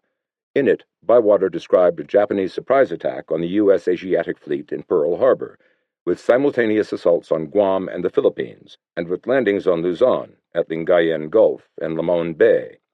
The Navy General Staff in Tokyo, which had Sea Power in the Pacific translated and distributed among top naval officers, also adopted the Great Pacific War for the curriculum at the Naval War College. The idea for a surprise attack was based on the tactics of his hero, Admiral Togo, who had, without any declaration of war, assaulted the 2nd Russian Pacific Squadron at Port Arthur in 1904 with torpedo boats, while its commander, an Admiral Stark, was at a party. The Russians never recovered from this loss, 2 battleships and a number of cruisers, and the following year almost their entire fleet was destroyed in the Battle of Tsushima, during which, incidentally, young Ensign Yamamoto lost 2 fingers on his left hand. The concept of achieving decisive victory by one surprise blow lay deep in the Japanese character.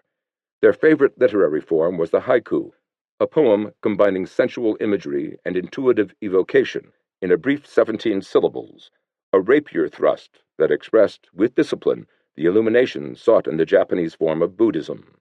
Similarly, the outcome in judo, sumo, wrestling, and kendo, fencing with bamboo staves, after long preliminaries was settled by a sudden stroke. Yamamoto was not the only one thinking seriously of an air attack on Pearl Harbor. In Tokyo, Commander Kazunari Miyo, the aviation operations officer of the Navy General Staff, was trying to convince his chiefs that the way to beat a powerful enemy like America was to force her into a decisive battle as soon as possible. This could be done by using giant 6 to 8 engine aircraft in a number of bombing raids on the U.S. fleet at Pearl Harbor. The Americans would either have to flee to the mainland or come out and fight near the Marshalls on Japanese terms. Although the idea was never seriously considered by Miyo's superiors, the discussion at naval headquarters might have been overheard. On January 27, 1941, Dr. Ricardo Rivera Schreiber, the Peruvian envoy in Tokyo, told a friend, First Secretary Edward S. Crocker of the American Embassy, of a rumor that the Japanese intended to make a surprise mass attack on Pearl Harbor with all their strength. Crocker passed this on to Ambassador Grew, who cabled Washington. The message was routed to naval intelligence, which reported that, based on known data regarding the present disposition and employment of Japanese naval and army forces, no move against Pearl Harbor appears imminent or planned for the foreseeable future. At that moment, Yamamoto was already moving forward. On February 1st, he wrote an unofficial letter to Rear Admiral Takejiro Onishi, Chief of Staff of the 11th Air Fleet, outlining his plan and asking Onishi to carry out a secret study of its feasibility. Onishi turned to his friend and subordinate, Commander Minoru Genda, one of the Navy's most promising officers, whose influence extended far beyond his rank.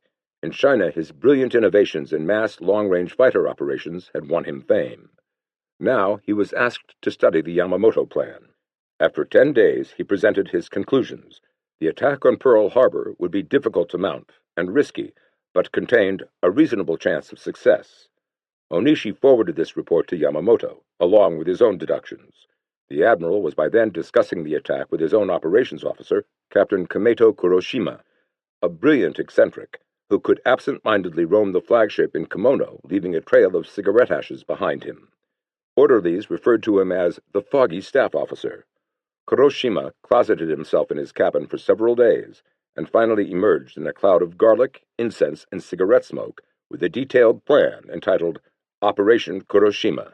Success rested on two precarious assumptions: that the Pacific Fleet, the United States fleet had been so renamed on February 1st, would be anchored at Pearl Harbor at the time of attack, and that a great carrier force could be moved halfway across the Pacific Ocean without being detected. Only a gambler would embark on such a venture, and Yamamoto was certainly this. He was an expert at bridge and poker, as well as at shogi, Japanese chess. Once an American asked him how he had learned bridge so quickly. "If I can keep 5,000 ideographs in my mind," he explained, "it is not hard to keep in mind 52 cards." He often told Commander Yasuji Watanabe, perhaps his favorite staff officer, that gambling, half calculation, half luck, played a major role in his thinking. As for the Hawaii attack, it was dangerous, but the odds were too good not to take. "If we fail," he said fatalistically, "we'd better give up the war." 2 days after sending the letter to Onishi, Yamamoto outlined the plan to Captain Kanji Ogawa of Naval Intelligence, requesting that he collect as much data as possible about Hawaii. Although Ogawa already had a small group of spies in the islands, a timid German named Otto Kuhn, who needed money, a Buddhist priest, and 2 Nisei, they merely provided unimportant bits of information.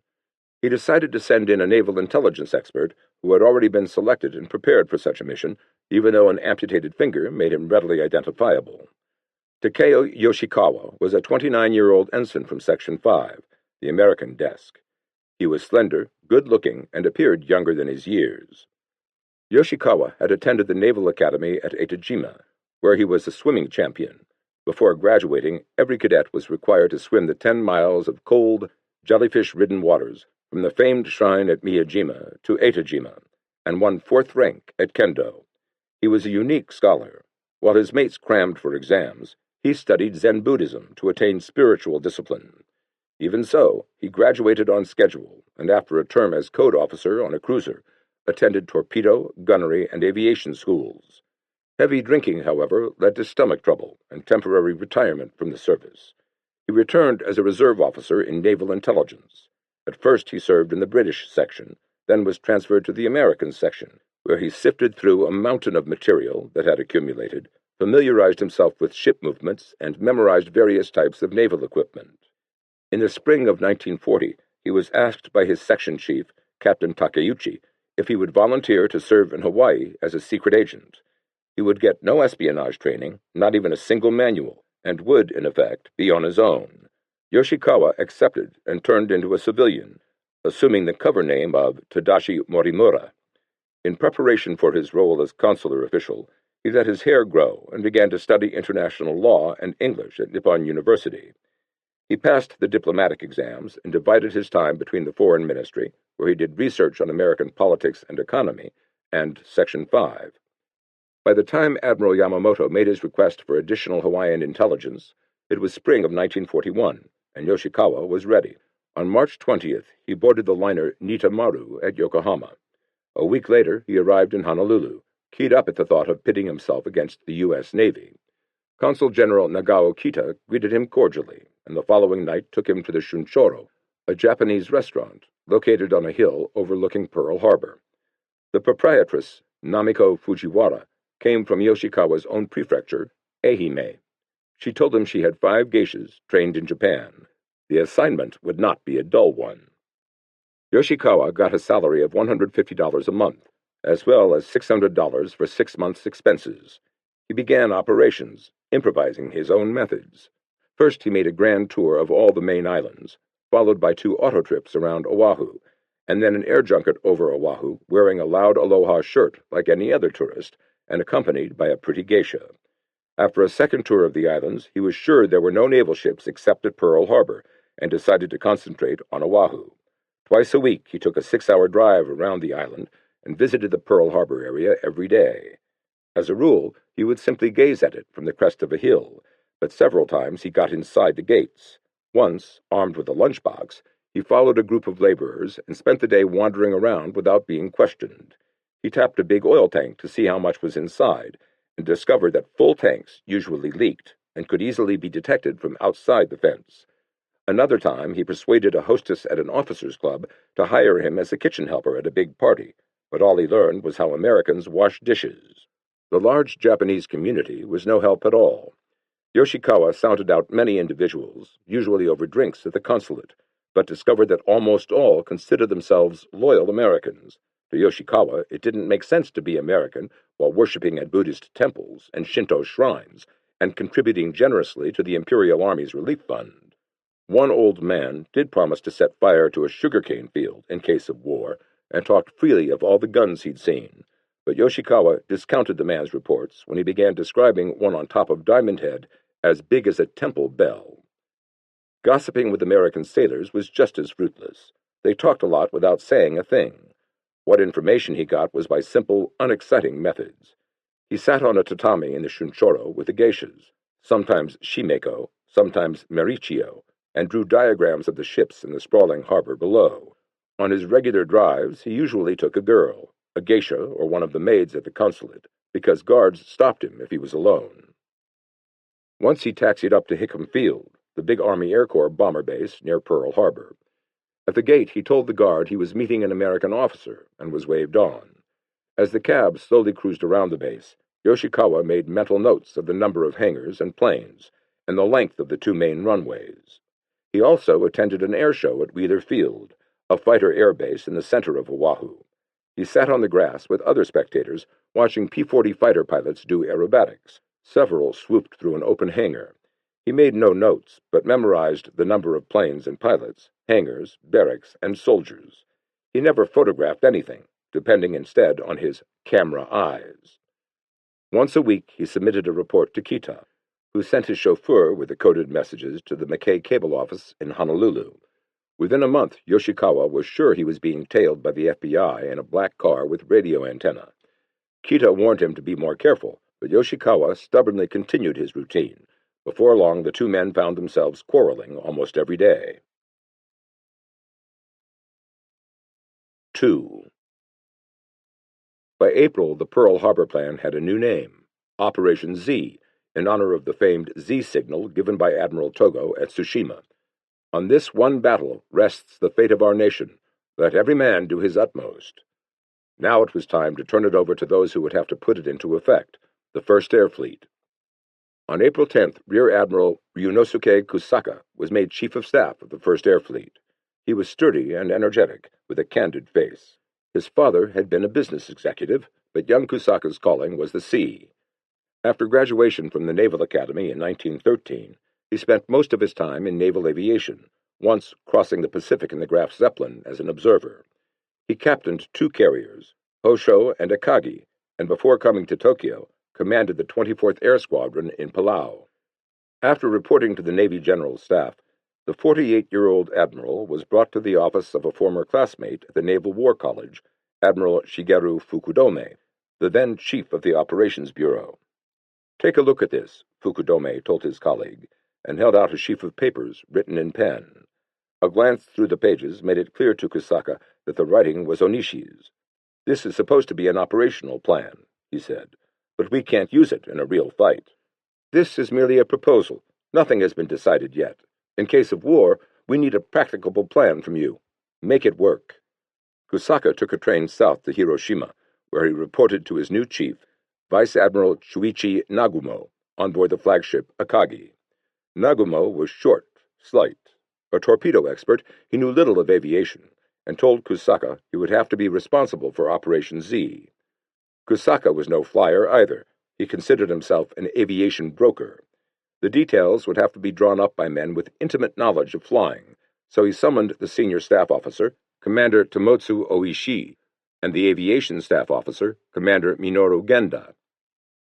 The latter, of course, knew all about Pearl Harbor, but kept it to himself when Kusaka told the two to draw up a complete, workable plan. The more Kusaka studied the project, the more he doubted its feasibilities. It was too risky, and defeat in such an initial battle would mean losing the war. As Operation Z developed, so did Kusaka's concern. He visited Admiral Onishi late in June and pointed out the flaws in the plan so persuasively that Onishi finally conceded it was too much of a gamble. Kusaka suggested that they go to Yamamoto. "You were the one who started this argument," said Onishi. "You tell him." Kusaka returned to Akagi, got permission from his commander to see Yamamoto, and took a launch to Nagato, the flagship of the combined fleet. The plan was too speculative, he said, and summed up all his arguments. Yamamoto took Kusaka's criticisms good-naturedly. "You just call it speculative because I play poker and mahjong, but actually it isn't." These words ended the interview, but not Kusaka's anxiety. Downcast, he was walking toward the gangway when he felt a tap on his shoulder. It was Yamamoto. "I understand why you object, but the Pearl Harbor attack is a decision I made as Commander-in-Chief. Therefore, I'd appreciate it if you will stop arguing, and from now on make every effort to carry out my decision. If, in the future, you should have any objections from other people, I'll back you up." Oishi worked out the overall plan, and Genda studied the techniques of air attack. He had been thinking of a concentrated carrier strike since watching an American newsreel in 1940, while Kusaka himself devoted his energies to the aspect he felt was the most vulnerable, bringing the striking force within air range of Pearl Harbor without being discovered. It seemed an impossible task. Japanese ships were faster than American, but at the expense of armor and cruising range. The ships in the striking force, except the new carriers Shokaku and Zuikaku, simply did not have the fuel capacity to approach Pearl Harbor. How would he be able to refuel on the run? There was also the element of surprise. What course would ensure it? He called in Lieutenant Commander Toshisaburo Sasabe, the staff navigation expert, and told him to study the nationalities and types of ships which had crossed the Pacific during the past 10 years. Sasabe reported that no ships traveled at latitude 40 degrees north during November and December because of rough seas. The first thing that came to Kusaka's mind when he read Sasabe's report was the surprise attack made by Yoshitsune Minamoto in the 12th century upon the enemy's supposedly impregnable castle. Minamoto had gained access by launching an assault from a completely unexpected quarter. This battle, fought on February 7, 1184, followed by a sea victory a year later, decided the struggle between the Minamoto and Taira clans for domination of Japan. Kusaka could do the same thing by striking at Pearl Harbor from the north. The U.S. fleet usually held maneuvers southwest of Hawaii, on the assumption that any attack would come from the Japanese base on the Marshall Islands. The one drawback, and it was a considerable one, was the problem of refueling his ships in the rough seas, but Kusaka dismissed it at once. He would overcome that problem by discipline and training. The precise course to the launching site now had to be worked out. On the basis of information from Hawaii, Kusaka expected U.S. Navy flying boats to patrol an area 500 miles out of Pearl Harbor, while other PBYs covered 500 miles south of Dutch Harbor in the Aleutians. The striking force, he concluded, would have to navigate undetected through this neglected part of the ocean by heading almost due east to a point approximately 800 miles north of Pearl Harbor. Here, the day before the attack, the ships would refuel for the last time, and at dark steam south toward their target. At first light, the planes would take off. Ordinarily, the training and operation of planes was the responsibility of each carrier's captain or squadron commander, but this attack had to be coordinated by a single flight commander. The man selected was the squadron leader on Akagi, Commander Mitsuo Fuchida, whose flying skill was exceeded by his ability to lead. A 39-year-old veteran of the China War, he had already logged 3,000 hours in the air. Not all of the carrier captains could accept Fuchida's commanding their planes, however, and it took Kusaka himself to bring them into line. The primary target, according to Genda's plan, was Battleship Row, the two lines of battleships moored off Ford Island in the middle of Pearl Harbor. First, torpedo planes would swoop down and launch their cargo at the outside row. Then the inside line would be attacked by high-level, horizontal, and dive bombers. Kusaka didn't believe this second assault could succeed without an accurate bomb sight. The Japanese knew of America's Norden bomb sight, but had been unable to acquire the plans, or a bomb capable of piercing a battleship's thick armor without detonating. The answer to the first problem was constant practice with the erratic Type 97 bomb sight, a copy of a German model. For the second, Genda, Fuchida, and the engineers finally hit upon a simple solution: reconstruct battleship shells into bombs, with their outer faces so reinforced that they would not explode on impact. Not until the outbreak of hostilities in Europe had the Japanese Army General Staff thought in terms of a major war. Previously, their operations had been limited to the Asian continent, but once England became one of the belligerents, they made preparations for action against her and possibly America. They dispatched one of their shrewdest officers, Major Kumao Imoto, to investigate the strategic feasibilities of Southeast Asia. He worked his way from Hong Kong to Hanoi, Saigon, and on to Singapore. Upon his return, he drafted invasion plans for both Hong Kong and Singapore. The following year, other officers went farther south to probe possible invasions of Java, Sumatra, and the Philippines. But the plans that evolved were vague, and no practical spy network was even established. A smattering of Japanese nationals and retired officers was willing to serve on a volunteer basis, and there was some help from natives. Many Filipinos still carried bitter memories of Emilio Aguinaldo's unsuccessful but heroic attempt to overthrow American rule around the turn of the century, and in British and Dutch territories, the vast majority was in favor of an overthrow of white domination. In December 1940, about the same time Yamamoto was seriously pondering the attack on Pearl Harbor, 3 divisions in China were ordered to start training for operations in the tropics. A special unit, the Formosan Army Research Department, was established to collect all data on tropical warfare in Southeast Asia within a period of 6 months. It was a small group, commanded by a colonel, Yoshihide Hayashi, but the driving force was provided by the controversial Colonel Masanobu Tsuji, who made a commonplace of eccentricity. Once he had burned down a geisha house filled with fellow officers in a fit of moral indignation. With his roundish face, bald head, and small blinking eyes, he looked like the typical staff officer, but his brilliant maverick spirit inspired fanatic devotion in the younger staff officers. They revered him as Japan's god of operations, the hope of the Orient.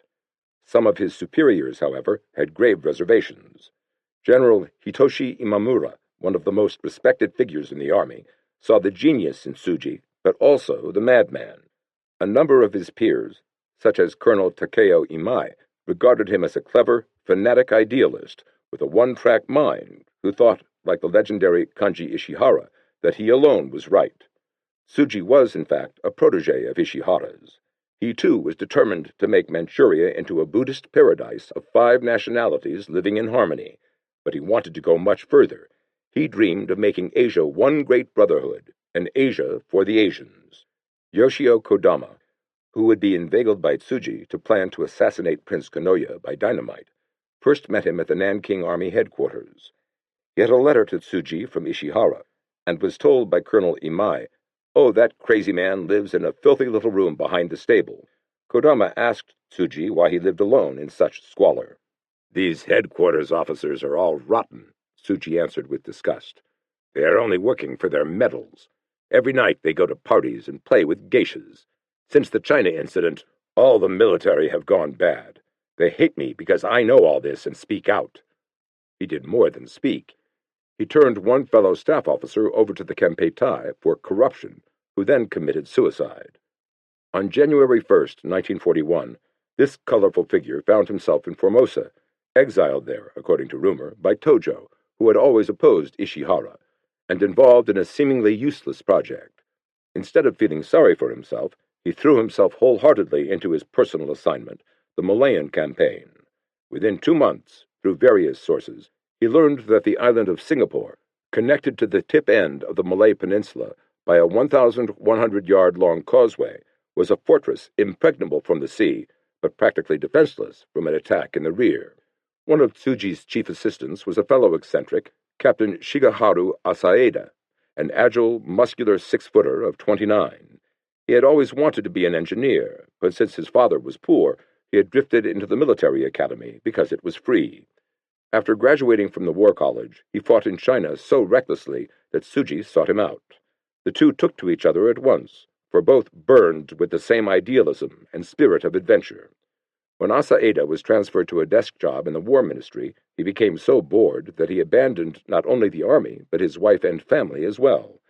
He disguised himself in civilian clothes, took a new name, wrote a letter informing his wife and parents that he was going to commit suicide in the inland sea, and left Tokyo.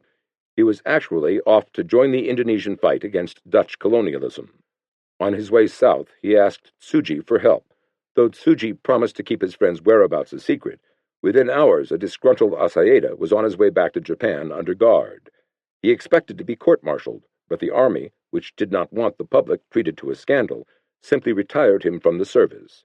Perhaps his heroism in China tempered a harsher sentence. In any case, he again left his family and returned to Formosa to confront the man who had betrayed him. Such was the force of Tsuji's personality that Asaeda found himself volunteering as a secret agent. He was to assemble first-hand information on Burma, Malaya, and Thailand. With fanatic intensity, Asaeda immersed himself in round-the-clock studies of the language and geography of each country he was to infiltrate. About the time Yoshikawa began operations in Hawaii, Asaeda set off for Thailand, pretending to be an agricultural engineer. Judicious bribes enabled him to photograph key areas, and talks with hundreds of natives, some of high rank, convinced him that Thailand was the best springboard for operations against Burma and could be taken over bloodlessly. The Burman border was closely guarded by the British, but after several months he managed to slip through and collect the material Tsuji wanted. By the time he returned to Formosa, he had discovered terrain and climate peculiarities that changed the accepted theories of tropical warfare. In June, secret maneuvers were held on Japanese-controlled Hainan, a large island just off southern China in the Gulf of Tonkin, under the supervision of Hayashi and Tsuji. New concepts, based on information from Asayada and research in Formosa, were tested. It had been regarded as suicidal to send transports jammed with men and horses through the suffocating heat of the tropics. Tsuji was certain it was solely a matter of training and discipline. His method of proof was uniquely his own. He packed thousands of fully equipped soldiers into the sweltering holds of ships, 3 to a tatami, a mat about 6 by 3 feet, and kept them there for a week, in temperatures up to 120 degrees, with little water. These wilted men, along with horses and heavy equipment, were successfully landed on open beaches under the worst simulated circumstances. A final mock landing was made under combat conditions by a battalion of infantry, a battery of artillery, and a company of engineers. Now all that was needed was accurate information about the terrain and tides of the invasion beaches. To get this, Tsuji sent his one-man spy ring, the ubiquitous Asaeda, into Malaya itself. Though the Navy had always opposed a drive to the south on the grounds that it would lead to a clash with America, Admiral Nagano had submitted an official proposal in mid-June advocating an advance into southern Indochina, whether it would take force or not.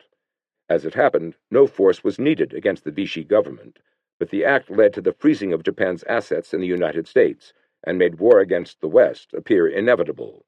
At first, Army Chief of Staff Sugiyama disapproved plans to prepare operations at once to seize Southeast Asia, but on August 23rd, he succumbed to pressure. There was similar resistance in the Navy High Command to Operation Z, led by the Chief of the Operations Section, Captain Sadatoshi Tomioka. Late that summer, he debated the risks involved with Yamamoto's foggy staff officer, Captain Kuroshima. Tomioka charged that the Southern campaign was being shortchanged. Too much was being thrown into Operation Z, which might be a totally wasted effort. What if the attack planes found Pearl Harbor empty?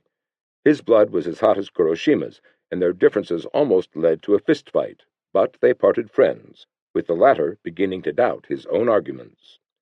Yamamoto had no doubts whatsoever, and the opposition from Tokyo made him more steadfast. One day he remarked to his chess partner, Watanabe, "I will just have to resign." Watanabe grinned, but this was not a passing mood. The admiral had made up his mind to use the threat of resignation as a last resort. Training for the air attack on Pearl Harbor continued at an accelerated pace on Kyushu, the southernmost of Japan's 4 major islands, famed for its active volcanoes, men of warlike spirit, and pornography. Except for those involved in the planning, no one, not even the captains of the carriers, knew what the target would be. The fighter pilots at Saeki Air Base only knew they were being prepared for some great air assault involving all the fighter planes of 4 carriers. The dive bombers were located some 150 miles down the coast at Tominaka Air Base. Here, the men were specializing in night attacks and accuracy, using as targets towed rafts, which made a heavy wake. The other flyers were near the mouth of Kagoshima Bay in the south. They had to double as high-level and torpedo bombers. Torpedo practice was more exhilarating, for they had instructions to do what almost every pilot longed to do: buzz civilians and stunt around buildings. Each plane had a crew of 3: pilot, observer, who also acted as bombardier, and radio man, who doubled as gunner. It would fly over a mountain some 5,000 feet high behind Kagoshima City, then zoom down, playing tag with the Yamagataya department store and the railroad station, and dodging between telephone poles and smokestacks, before suddenly dropping to an altitude of 25 feet when it reached the piers.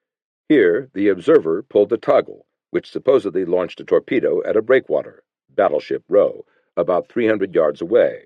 Then the plane made a sharp right turn to avoid slamming into Mount Sakurajima, an active volcano on a little island in the bay, and continued, skimming the water, scaring the wits out of every fishing boat skipper who had the misfortune to be nearby. It was great fun, and it was legal. But the people of Kagoshima made numerous complaints.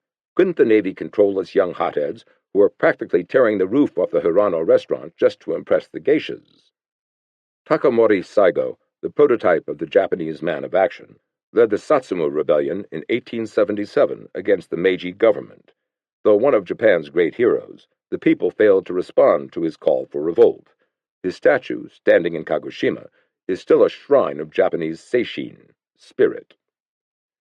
Genda had picked Kagoshima City, home of the lusty hero Saigo, because it presented most of the problems that torpedo bombers would have to face at Pearl Harbor. They would have to fly over a number of smokestacks and buildings, just as at Kagoshima City, and then drop down at suddenly reduced speed to launch their torpedoes at Battleship Row from an extremely low altitude. The reason why Genda insisted that they practice at such a suicidal height was that the waters of Pearl Harbor were shallow, and if dropped from the usual height, a torpedo would plow straight into the bottom. But even a drop from 25 feet would not solve the problem, and Genda was deviling the experts at Yokosuka Naval Base to come up with a shallow-running torpedo. Several hundred miles to the northeast, on the rugged, spectacularly beautiful coast of Shikoku Island, a detachment of Navy men was carrying out another phase of Operation Z that completely mystified the inhabitants of Mitsukue. Every morning, a dozen spirited young ensigns sailed out into Mitsukue Bay in fishing boats, towing canvas-covered cigar-shaped objects about 80 feet long. Late in the afternoon, the boats, mysteriously canvas-covered objects and all, would return, and the ensigns congregate at the Iwamiya Inn for dinner. The canvas-draped objects were 2-man midget submarines, which their pilots were slipping through the mouth of Mitsukue Bay in a mock torpedo attack on American warships. But even their instructors did not know this was supposed to be Pearl Harbor. On September 2nd, all fleet commanders and their key staff officers, as well as important personnel from Combined Fleet, the Navy General Staff, and the Naval Ministry, about 40 in all, gathered at the Naval War College in Meguro, a suburb of Tokyo, to conduct final tabletop maneuvers in the presence of several Army observers who had just been advised of Pearl Harbor.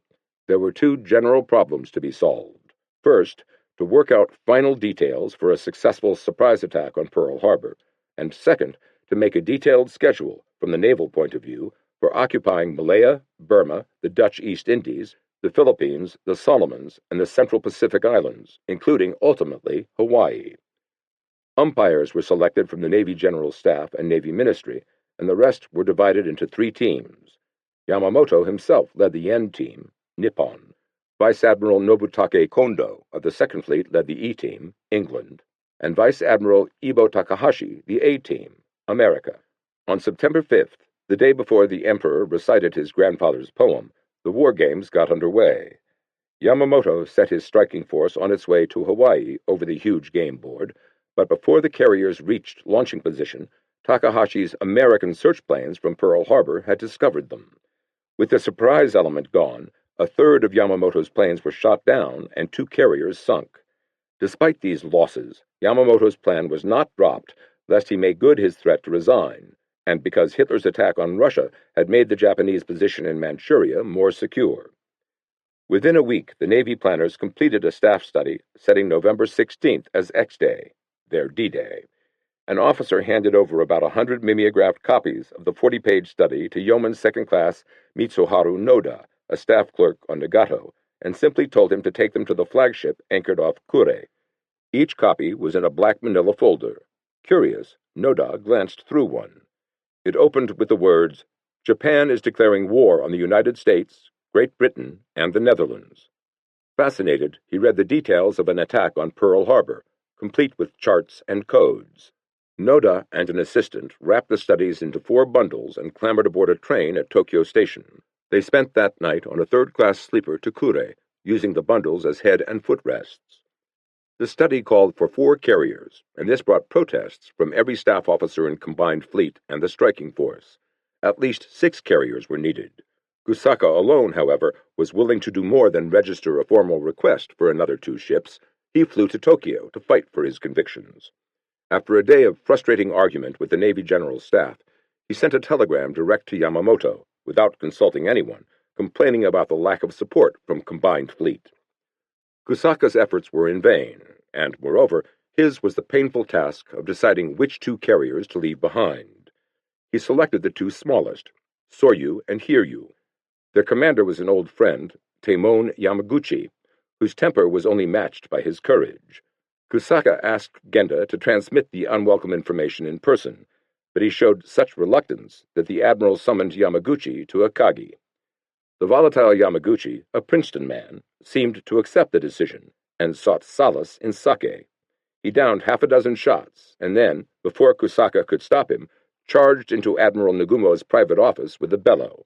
Such behavior was not unique in the Japanese Navy on this level, and Nagumo tried to calm him by saying that although Soryu and Hiryu had to be left behind, their well-trained crews could be switched to Shokaku and Zuikaku. This still left Yamaguchi out of the battle, and he shouted, "I insist on taking Hiryu and Soryu." The burly Yamaguchi lunged at Nagumo from behind and hooked the little admiral in a headlock. Kusaka appeared in the doorway. "What's going on?" He tugged at Yamaguchi's arm. Nagumo, face red but composed, said, "I'm good at judo, so I can handle a drunk like this. Don't worry." He struggled to get free. Yamaguchi squeezed tighter. Nagumo got redder. Finally, Kusaka got a headlock on Yamaguchi, pried him loose, pushed him into the next room, and said, "Do what you like in here." Yamaguchi's anger dissipated. A cherubic smile appeared on his round face, and he began prancing around the room singing Tokyo Ondo, a popular song. The wrestling match brought no repercussions or results, but a few days later Yamamoto himself got the 2 carriers reinstated with a phone call to Tokyo. Several weeks later, Kusaka summoned all carrier captains and their chief aviation officers to Akagi. He told them about Pearl Harbor and ordered targets changed from moving to stationary.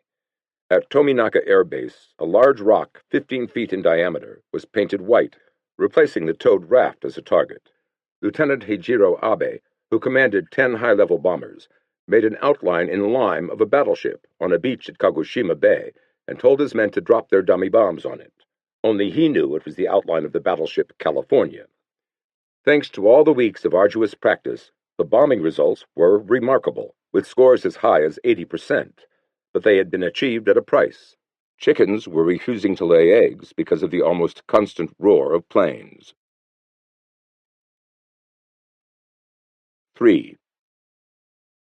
On the evening of September 24th, the McKay Cable Office delivered a coded radiogram to Consul General Kita in Honolulu. It was a message from Captain Ogawa, ordering future reports on Pearl Harbor to be keyed to 5 sub-areas.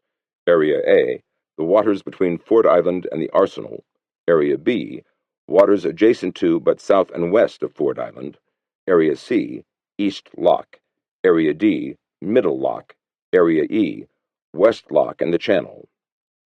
Kita passed this on to Yoshikawa, who made several tours of all areas and 4 days later cabled back a list of warships at anchor. It included a battleship, heavy and light cruisers, destroyers and submarines, but no carriers. Another Navy agent was at work in Mexico City, but his cover was in grave danger of being exposed. Commander Tsunezo Wachi had been posing for the past year as Assistant Naval Attaché. He was the chief of L, Japan's largest overseas espionage ring, and his primary mission was to intercept messages of the U.S. fleet in the Atlantic. He soon broke the simple American code and was sending accurate reports to Tokyo on all naval movements in the Atlantic. As a sideline, he was buying mercury. He had already picked up some 2,090-pound bottles, through a Mexican general. Since mercury was on the embargo list, these bottles had to be secreted in big drums, the top half containing bronze scrap. Late in September, however, one bottle was broken while its drum was being loaded onto a Japanese ship, and the mercury spilled out. Wachi's espionage career would have ended, but he had smuggled in a big bundle of $1,000 bills for just such an emergency. His contact, an influential Mexican banker, promised to suppress the story and gave him a list of officials to be paid off. $100,000 was written opposite the name of the President of Mexico. Wachi paid willingly, where he was on the verge of a major espionage breakthrough. A cashiered American Army major was already on his payroll at $2,000 a month. The disgruntled major, using the code name of Sutton, had given Wachi detailed reports of all naval shipping through the Panama Canal, which he knew were accurate from his own intercepts. Once war broke out, Wachi planned to send Sutton to Washington, where he still had a number of friends in high places, as well as access to the Army-Navy Club. On October 22nd, 5 days after the Emperor had ordered Tojo to form a new cabinet, Colonel Tsuji himself went on an espionage mission. Captain Asaeda had brought him information about the beaches and tides of Malaya, but he wanted to take a look for himself and persuaded Captain Ikeda, commander of a reconnaissance squadron, to fly him over the peninsula. At dawn, the two men took off from Saigon, the new headquarters of the invasion forces, in an unmarked, unarmed twin-engine plane with fuel for 5 hours. Tsuji was wearing an Air Force uniform in case they were forced down in British territory. They traversed the Gulf of Siam and 2 hours later could see the eastern coastline of Malaya stretched out clearly in front of them. On the left was Kota Baru, the northernmost town of British-held Malaya, and on the right, Patani and Singora, two Thai coastal towns. They flew directly over Singora and its pitiful airstrip. There were rubber plantations on either side of the main road. One good battalion, Tsuji figured, could seize the airfield and use it as a base of operations. He excitedly took a picture. Next, they turned toward the west coast of Malaya. Rain had lowered the visibility, so Tsuji told Ikeda to drop to 6,500 feet. Suddenly they saw a large air base through the haze. Tsuji shouted that it was Alor Star, a British base, and Ikeda pulled up into the storm and headed south. They flew over two equally impressive British aerodromes, turned back north, and saw clearly two more fields, just as large. Tsuji was stunned. A small Japanese base at Singora would be helpless in the face of air attacks from such modern installations. Alor Star itself, as well as Kota Baru, would have to be seized at any sacrifice within hours after the first landings. They landed at Saigon with 10 minutes of fuel left. "I saw all I wanted to see," Tsuji told the pilot, "and now I know we will win." Still in Air Force uniform, Tsuji reported his findings to the Army commander and his staff, and new operations were devised, which called for simultaneous landings of the 5th Division at Singora and Patani, and part of the 18th at Kota Baru. The 5th Division would seize the strategic bridge over the Perak River and occupy the Alor Star Air Base, while the men of the 18th Division, after taking Kota Baru and its field, would push south down the east coast. Tsuji knew that it would be almost impossible to get the Army General Staff to accept such a radically different plan without loss of face, so he flew to Tokyo in order to present it in person. But even the remarkable Tsuji could not have succeeded without the help of an old friend, Colonel Takushiro Hattori, recently promoted to Chief of the Operations Section of the Army General Staff. Hattori was not only stirred by Tsuji's daring flight, but convinced his solution alone would work. Against considerable opposition, Hattori persuaded Army Chief of Staff Sugiyama to approve the Tsuji proposal. In Hawaii, the regular diplomatic courier had just arrived with a package of $100 bills and instructions to deliver the money to a German on the payroll, Otto Kuhn. An acquaintance of Himmler, who didn't like him, he had quit the Nazi Party and come to Hawaii. Here he had lost his capital in a furniture venture and was now living off espionage and the profits from his wife's beauty salon. As yet he had done little for the Japanese except boast of his contacts. Consul General Kita wrote Kalama on a sheet of paper, tore it in half, threw the word, and sent one of the pieces to Kuhn. Then he summoned Yoshikawa, gave him the other half, and asked him to take it to a German-American who will carry on espionage when we all leave Hawaii. Yoshikawa was reluctant. He knew nothing about any German and didn't want to act as a messenger boy, but Kita insisted. He went over to the safe and brought out the package, wrapped in newspapers, which contained $14,000 and a message. "Show your half of the paper to the German. If he has the other half, give him the money." Yoshikawa was also to get an answer to the message. Not long before sunset on October 28th, Yoshikawa, wearing green pants and an aloha shirt, strode out the front gate of the consulate and into a waiting taxicab. After climbing Diamond Head, it proceeded up the east coast for several minutes. About a mile from Kuhn's house, Yoshikawa dismissed the cab and sauntered down the road until he came to the right address, a large house with a spacious courtyard. Yoshikawa knocked at the kitchen door, but no one answered. He went inside, calling, "Hello? Hello?" He waited for 10 minutes. Then, out of nowhere, a man appeared. He was in his early 40s. "Otto Kuhn?" The man nodded, but in case it was an FBI agent, Yoshikawa inconspicuously slid his half of the paper onto the edge of a table. The other turned pale and started to tremble, but drew out a piece of paper. Still without saying a word, Yoshikawa matched the two pieces. Kalama. He followed the equally silent Kuhn out the back door to an open-air summer house, a Hawaiian-style gazebo.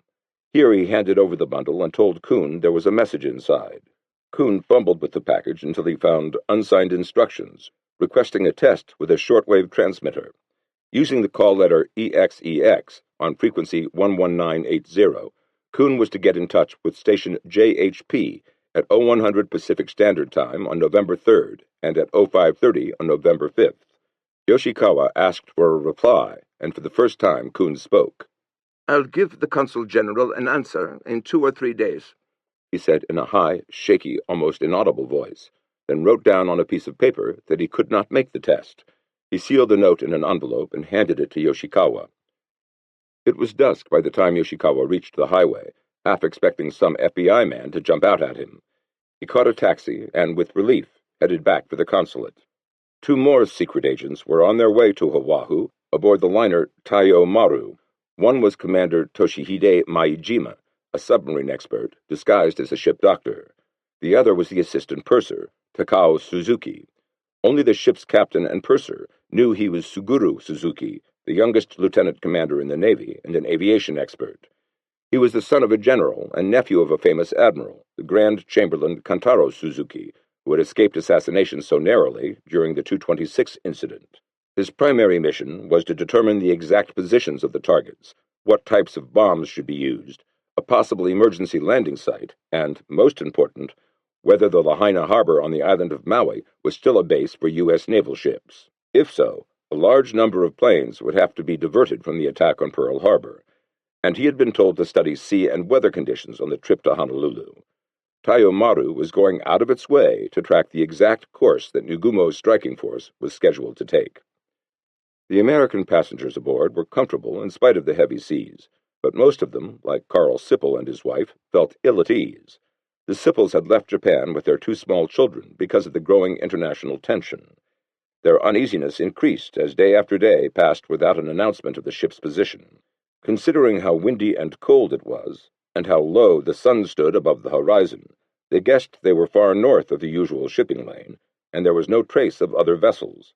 Were they being taken to another port? The Sippels tried to send a radiogram to friends in Honolulu, but no messages could be dispatched. Taiyo Maru was on radio silence. Before dawn of November 1st, the ship finally approached Oahu. Sippel went up on deck to get a glimpse of Diamond Head, and at first light saw a small white launch in the ship's wake. Fighter planes circled above, then swooped so low that the passengers could exchange waves with the pilots. Suzuki was on the bridge, scanning the mouth of Pearl Harbor with binoculars. It was barely wide enough for one big ship to slip through. Just after 6 o'clock, a launch load of U.S. Marines boarded and stonily stood guard at the bridge and engine room. Suzuki guessed they were there to prevent any attempt to sink the ship at the entrance of Pearl Harbor. He accosted the group of port officials, including several U.S. Navy officers, who came aboard to pilot the ship into Honolulu, and offhandedly asked how deep the water was, and if there were any mines. The answers came readily. Over drinks at the ship's bar, he also learned there was a steel net across the mouth of the harbor which opened and closed automatically, and that the whirling gadget on the mast of a nearby British warship was something called radar. But the rest of his mission could not be carried out. Kita sent a staff member with a warning that it would be wiser if the two agents stayed aboard the ship. Suzuki industriously made up a list of 97 questions. He was told the answers would be brought back before the ship left. The questionnaire was turned over to Yoshikawa. On what day of the week are the greatest number of ships in the harbor? That was easy. Sunday. Are there any large flying boats on patrol? That too was easy. The big PBYs went out every morning and evening. Where do the ships that leave the harbor go, and why? He had no idea, but surmised from the ship's speed and the time they were gone that they traveled some 500 miles for maneuvers. Is there an anti-submarine net at the mouth of Pearl Harbor? If so, describe. He had only heard there was, but decided to find out for himself. Wearing his sporty outfit of the usual green trousers and aloha shirt, and carrying a bamboo fishing pole, he walked down the highway past Hickam Field, then crossed a barren area toward the mouth of Pearl Harbor, ready to pose as a Filipino if caught. He walked into a small woods next to some naval buildings and almost blundered into sailors hanging up wet laundry. He hid in the brush until sunset. He thought briefly of committing suicide if he was apprehended, but decided to just say, "I give up," and to hell with it. At dusk he crept to the entrance of the harbor. He heard voices and froze until there was silence. Then he lowered himself gently into the water and, quietly fluttering his legs, swam 50 yards into the channel. He groped with his feet. Nothing. He dived for the net, but was so excited that he had only enough breath to go down a few yards. 5 more times he dived. Still nothing. He swam back to shore. These were his most anxious moments as an agent, and in the end he had nothing positive to report.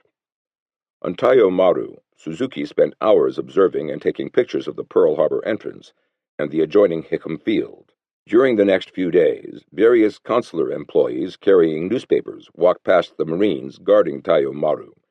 Inside the newspapers was the information Suzuki wanted. By November 5th, the day of departure, he knew the thickness of both the concrete roofs of the hangars at Hickam Field and the armor of the battleships, and had pictures of Pearl Harbor taken from surrounding hills, as well as recent aerial photographs. He summarized all he could on a single sheet of paper and hid it. His mission was completed at 3 o'clock in the afternoon, when the final courier came aboard ship just prior to sailing time, with a locked diplomatic pouch containing Yoshikawa's latest findings and the most accurate maps. 4. Off Kyushu, a large crate was brought aboard Nagumo's flagship, Akagi, and carried to Kusaka's office. Inside was a 7-foot square mock-up of Oahu. For the next few days, Genda, the planner, and Fuchida, the leader, memorized every feature of the terrain. The combined fleet moved from its regular base off Sakurajima, the beautiful little island 2 hours' sail south of Hiroshima, into Bungo Strait, where it posed as the U.S. Pacific Fleet. Nagumo's carriers moved to within 200 miles of the Americans and launched dive bombers and their fighter escort, followed by high-level and torpedo bombers. The planes assembled without an intercom system, by means of signals chalked on slates and held up in the cockpits. The ultimate technical problem, a suitable torpedo, had finally been solved by Captain Fumio Aiko, a torpedo expert at Yokusaka. He made wooden fins from aerial stabilizers and fitted them on torpedoes. After scores of tests in Kagoshima Bay, 80% of the torpedoes ran shallow enough for the Pearl Harbor waters. Now the problem was to manufacture the improvised fins in time for the attack. All objections within the Navy to Operation Z ended on November 3rd, when Yamamoto and his key staff officers flew to Tokyo to see Nagano. At the end of the discussion, the Chief of Staff sighed and said, "As for the Pearl Harbor attack, my judgment is not always good because I'm old, so I will have to trust yours." 2 days later, Yamamoto issued Combined Fleet Top Secret Operation Order No. 1, a bulky 151-page document. It outlined naval strategy for the first phase of hostilities, covering not only Pearl Harbor, but more or less simultaneous assaults on Malaya, the Philippines, Guam, Wake, Hong Kong, and the South Seas. Yamamoto then assembled all squadron leaders to his flagship and told them about Pearl Harbor. "This time," he said, "you must not think lightly of your enemy. America is not an ordinary foe and will never fall short as one." On November 6th, General Count Hisaichi Terauchi took command of Southern Army, which was made up of 4 armies. He was to seize all American, Dutch, and British possessions in the southern area as soon as possible. After simultaneous attacks on Malaya and the Philippines, Lieutenant General Tomoyuki Yamashita would take Malaya and Singapore with the 25th Army. Lieutenant General Masahiro Homa, an amateur playwright and leader of the pro-British American minority in the Army, was to conquer the Philippines with the 14th Army. General Tsukada, who had represented the Army at so many stormy liaison conferences, was made Terauchi's Chief of Staff. Many officers at Army General Staff Headquarters watched him leave Tokyo with foreboding. Now, who could control the tempestuous younger officers? Within 24 hours, Yamamoto issued his second secret order, setting the tentative date to start hostilities as December 8th. Two factors had determined the choice. There would be a full moon, which would facilitate launching from the carriers, and it would be Sunday, December 7th, in Hawaii. From Yoshikawa's reports, it had been established that the Pacific Fleet usually entered Pearl Harbor on a Friday and left the following Monday. On November 10th, Admiral Nagumo put Yamamoto's plan into effect by issuing his first operational order. There was an understanding that if diplomatic negotiations with America were successfully concluded even at the very last moment, the attack on Pearl Harbor would be called off, and the striking force returned to a rendezvous point at latitude 42 degrees north by longitude 170 degrees east, where it would stay in a state of readiness until further instructions. The 6 carriers were stripped of personal belongings and unnecessary equipment and loaded with extra jerrycans and drums of oil. All ships were under tight security. Usually, when a fleet left Japan, it was stocked with tropical clothing and special food for southern climates. This time, the sailors would need foul-weather clothing, antifreeze grease, special weatherproof gun tarpaulins, and other equipment for the cold, and Kusaka hoped it could all be collected without arousing suspicions. On November 16th, the Pearl Harbor carrier striking force, Kido Butai, gathered at the mouth of the inland sea. It was a formidable armada, 6 carriers, 2 fast battleships with 14-inch guns, Hiei and Kirishima, 2 heavy cruisers, Tone and Chikuma, a light cruiser, 8 destroyers, and a train of 3 oilers and a supply ship. 2 of the carriers, Akagi, Red Castle, and Kaga, Increased Joy, had been converted from a battle cruiser and a battleship and displaced more than 30,000 tons. Hiryu, Flying Dragon, and Soryu, Green Dragon, were only 18,000 tons, but of more modern design. Shokaku, Soaring Crane, and Zuikaku, Happy Crane, were the newest and largest, 826 feet long, almost exactly the same size as America's most formidable carrier, Enterprise. The 6 carriers held 360 planes, 81 fighters, 135 dive bombers, 104 high-level horizontal bombers, and 40 torpedo bombers, which had only 30 torpedoes fitted with the new fins. The remaining 100 would not be ready for more than a week, and Kido Butai would have to start without them. Late the following afternoon, Yamamoto visited Akagi to wish Nagumo and key personnel good luck. Fuchida thought the admiral looked grim as he warned of the strongest foe in their history, but later, at a farewell party in the wardroom, Yamamoto's confidence was infectious. He said, "I think this operation will be successful," and a rousing toast was drunk to the emperor. Soon after dark, Akagi slowly steamed out of Saeki Bay, flanked by 2 destroyers. Her lights were out, and crystals had been temporarily removed from the communications equipment to ensure radio silence. But the ships left behind in the inland sea were ready to set up a large volume of radio communication to mislead enemy listeners.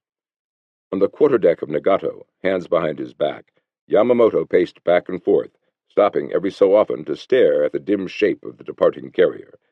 Confident as he was of Operation Z, he still dreaded war with America. "What a strange position I find myself in now," he had recently written an Academy classmate, "having to make a decision diametrically opposed to my personal opinion, with no choice but to push full speed in pursuance of that decision. Is that, too, fate? And what a bad start we've made." One by one, at irregular intervals, other ships in the striking force weighed anchor and headed on separate courses for a rendezvous some 1,000 miles north of Tokyo. It would have been too obvious to set sail directly en masse for Oahu. Instead, Kido Butai would reassemble at Etarofu Island in the Kuriles, which possessed a large, deep bay, rough in summer but strangely calm in winter. The island was an ideal clandestine rallying point. Its single village comprised 3 dwellings, a small concrete pier, a post office, and a wireless station. To be on the safe side, the gunboat Kunajiri was already impounding outgoing mail and telegrams, while patrol boats rounded up any fishermen in Hitokapu Bay. Kaga was the last carrier still left in the inland sea. It was being loaded with the final modified torpedoes. Once the ship got under way, the captain gathered the entire crew on deck to announce that they were heading for Hitokapu Bay and then Pearl Harbor, where Yoshikawa was watching a large battleship enter the harbor along with 8 destroyers. Already at anchor were 5 heavy cruisers and 1 Enterprise-class carrier. Taiyo Maru was docking in Yokohama. The vital information Suguro Suzuki needed was still locked in the diplomatic pouch, and now he had to turn it over to a foreign ministry representative. Empty-handed, he took the train to Tokyo, where Admiral Nagano ordered him to leave at once for Hitokapu Bay with the latest information from Hawaii. But the pouch had been lost in transit. The foreign ministry officials knew nothing about it. Neither could they locate it, and Suzuki was forced to head north on the battleship Heiei, bringing only a single sheet of paper which contained his own summary of the missing information and a sketch of Pearl Harbor made from memory. Urgent though his mission was, it took him 4 days to reach Kido Butai. He learned that the missing diplomatic pouch had finally been found in Tokyo, only to disappear again. The courier plane with the pouch aboard, sent out 2 days earlier, had not yet arrived, and Suzuki had to brief Genda, Kusaka, and other staff officers on the basis of his page of notes. He described Hickam and Wheeler Fields in detail, and said there were 350 Army planes on Oahu. No one at the Japanese consulate had seen any ships at Lahaina, and he had confirmed this on the voyage back to Japan over drinks and from 6 returning Nisei. On Akagi, ship captains and their executive officers were given the course. One of the captains wanted to know what to do if he ran into a Soviet merchant ship out of Vladivostok. Sink it, was the answer. Sink anything flying any flag. In the late afternoon on November 25th, more than 500 flying officers from all the carriers jammed into Akagi's aviation crew quarters, which had been stripped of bunks and tables. Nagumo outlined the attack. It was the first time most of them had heard the words Pearl Harbor. As the admiral spoke, excitement mounted, and when he ended with a "good fight and good luck," there was a deafening cheer. When the noise died down, Genda and Fuchida detailed the attack on the Pearl Harbor mock-up. Each flyer was given pictures of American warships and islands near Oahu, which could be used for forced landings. Friendly submarines would be at marked positions to pick them up. It had grown so dark and the seas were so rough that many of the flyers could not get back to their own ships. That night, the eve of departure, there was a giant sake party aboard Akagi, but the commander-in-chief was in no mood for celebration. For a man of courage, Nagumo was a compulsive worrier, and the past week he had been telling his chief of staff over and over, "I wonder if it will go well," and Kusaka would invariably reply, "Daijobu, don't worry." But Nagumo could not be reassured. Long after midnight he got out of bed and ordered his aide to rouse Lieutenant Commander Suguro Suzuki. Still in sleeping kimono, he apologized for waking Suzuki, but something bothered him. "You're absolutely certain no one sighted the Pacific Fleet in Lahaina?" "Yes, Admiral." "Is there any possibility the Pacific Fleet might assemble in Lahaina?" "None." Nagumo seemed to relax. He nodded his thanks. Suzuki retired, grateful and moved that he had been able to calm his commander's fears. The morning of the 26th dawned bright and clear, with unusually high pressure for this time of year. The seas had calmed. It seemed a good omen, but just as the fleet was weighing anchor, one of the giant screws of Akagi got fouled in wire, and a sailor fell into the icy waters of Hitokapu Bay. Half an hour late, the armada finally got under way, except for the man overboard who could not be found. There was a feeling of excitement and purpose on every ship, and as they filed past Eterofu, fringed with its usual veil of mist, the heavy cruisers and battleships test-fired their guns by throwing live rounds into a hillside of the island. The sound of the guns and the splashes of snow bursting on the hill like huge white flowers stirred the men. In Washington, Hull's uncompromising note was being typed out for Ambassadors Kurusu and Nomura. 7. This war may come quicker than anyone dreams. 1. On the morning after Hull sent the note, Secretary of War Henry Stimson phoned him to ask whether he had dispatched the modus vivendi to Japan. The Secretary of State replied, "I have washed my hands of it, and it is now in the hands of you and Knox, the Army and the Navy."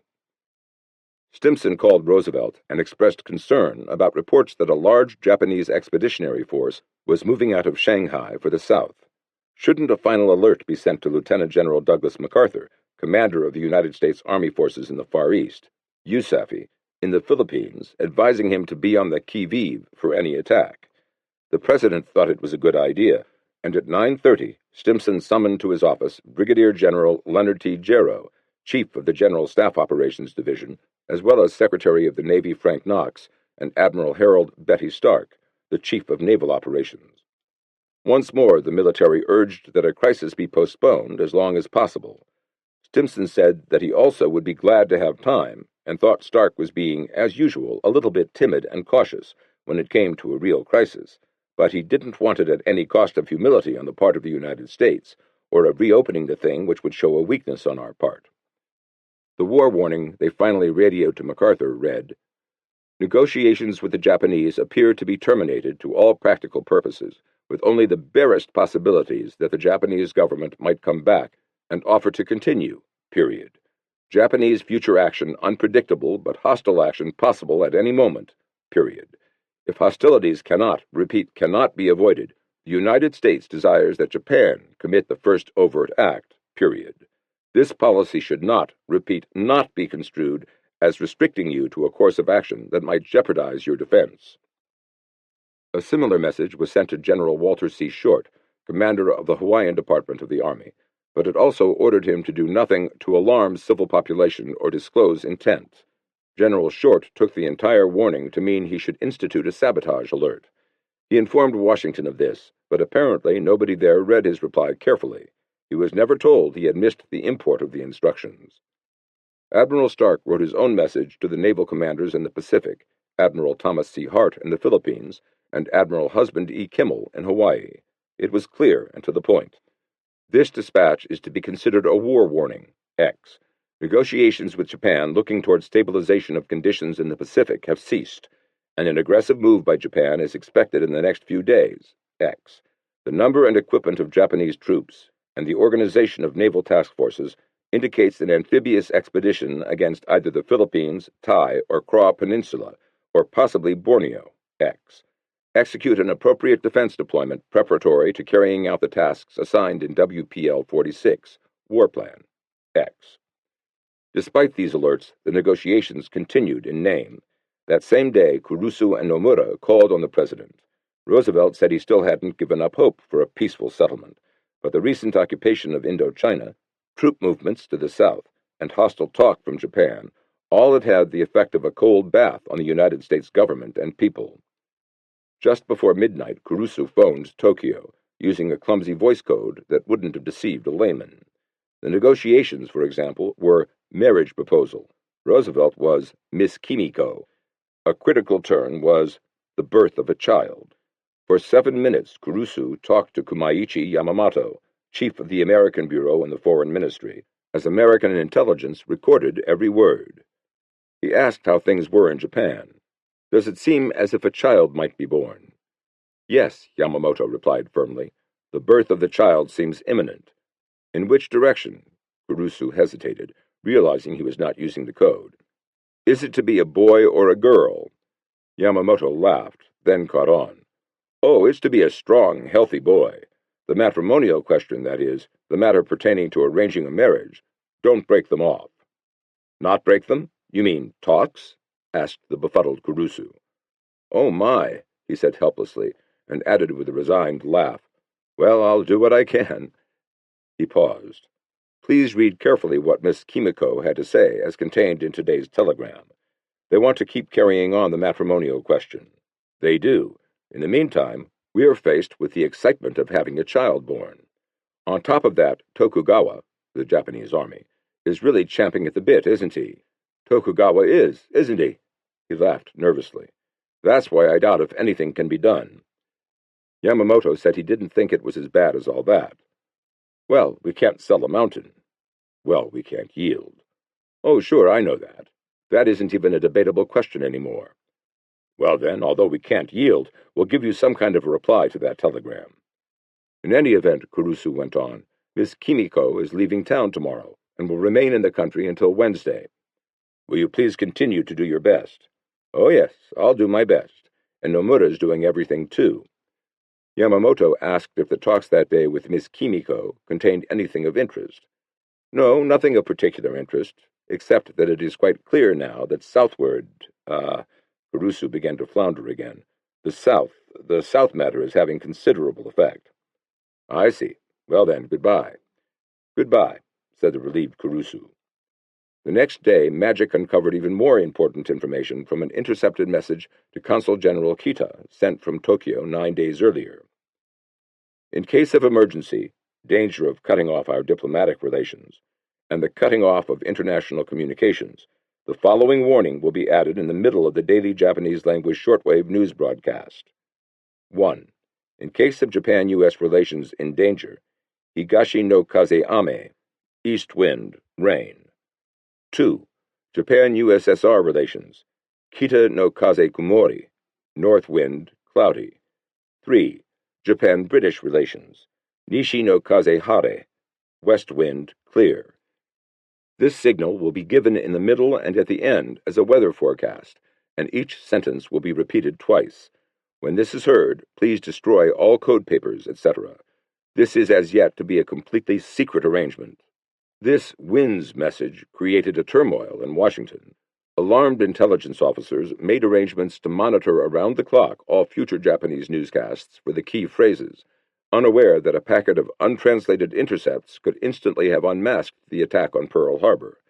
Yoshikawa's espionage reports were piling up in the busy translator's incoming baskets, too low on the priority list for even a cursory examination. That same morning, it was November 28th, Stimson burst into Roosevelt's bedroom, finding the president still in bed but in conference, with more news of the southbound Japanese expedition. Stimson wanted to attack it with Philippine-based B-17s, but Roosevelt would not be panicked, and when he met a few hours later with the War Council, it was agreed that there should be no precipitous countermeasures. Japan would only be warned that we should have to fight once her troops reached a certain point. It was also decided to have the president send a personal message to the emperor, expressing a desire for peace, and a warning that war was bound to come if Japan persisted in her aggression. It was a good idea, and the emperor would have been receptive. He had just requested the Jushin to re-examine the entire situation and report back to him. The former prime ministers, Prince Kanoya was the 8th, had not been involved in the previous decisions and would have a more objective viewpoint. The Marquis Kido, the Privy Seal, had wanted the meeting conducted in the presence of His Majesty, but Prime Minister Tojo refused on the grounds that the Jushin had no legal function. A compromise was reached. After the meeting, the senior statesmen would lunch with the emperor and express their opinions. The next morning at 9:30, November 29th, they met in the imperial courtroom with Tojo, 4 of his cabinet ministers, and Privy Council President Hara. It was more of an informal discussion than a conference. There was no presiding officer, and no decision was to be made. Baron Reijiro Wakatsuki, long an opponent of militarism, wanted to know more about the deadline for negotiations. Does this mean there is no room for further talk? Foreign Minister Togo said there was no use going any further, and Tojo felt there was no hope for diplomatic dealings. From now on, diplomacy should solely be used to facilitate operations. Are we to go to war upon abandoning negotiations? Insisted Wakatsuki. Until today, we have tried our best to reach a diplomatic solution, Tojo said, conducting ourselves with extreme prudence, but now we don't have to be ashamed of mobilizing military force as a dignified and just action. This did not satisfy the Baron. Like Kido, he thought that Gashin Shotan, enduring hard times, would be better for Japan than war. What if we resorted to Gashin Shotan and still ended up in war? Asked General Suzuki. Then we wouldn't have a chance in the world of winning it. This prompted so many questions from Wakatsuki that Tojo impatiently interrupted. Please trust what we say. We can occupy the sphere, Southeast Asia, and get enough oil. In 3 years, we can gradually expand our sphere. As for aircraft oil, we can somehow manage. As for iron and steel, last year's production was 4,760,000 tons. We can increase this after 3 years. I don't understand what I've heard so far. Admiral Keisuke Okada interjected, taking up the questioning. What about the European war, for example? We are going hand in hand with Italy and Germany, with whom we have a treaty, Tojo replied. This was a strategic necessity that would enable Japan to move west and join up with Hitler's forces. We must crush England. India would be an objective on the way. Then we'll carry out Near East joint operations in line with the German-Soviet war. Okada didn't think this grandiose plan would work, nor would expansion to Southeast Asia bring any increase in production. Shipping of materials back home will get tight. After 3 years, I couldn't even dream of production. What are you going to do about raw materials? These were realistic fears, but Tojo's response was brusque. The question of resources is precarious, but we can manage. All other things being equal, I think we can get along. Please trust us. Very doubtful, Okada remarked. You can go on building up armament plants, but how are you going to get hold of raw materials? It is not an easy task. We'll soon run out of natural resources. We will go on a priority principle. Okada turned his attack in a new direction and asked if the Navy was good enough to beat America. Tojo, who had still to get a positive answer from the Navy, said that Japan, by taking strategic points one by one, was preparing for a long war and would emerge victorious. So far, so good, Okada said wryly. But there are many XYZs. With the U.S. building program as it is at present, don't you think there is some danger? Everything is being taken into consideration, said the exasperated Tojo, and lost his composure. Suppose we don't fight. What would be the result? We just can't bow to England and the United States. We've lost 160,000 lives so far in the China incident. Now more than 2 million people are suffering. No more suffering. If we go on like this for a few years, we'll lose our chance to fight.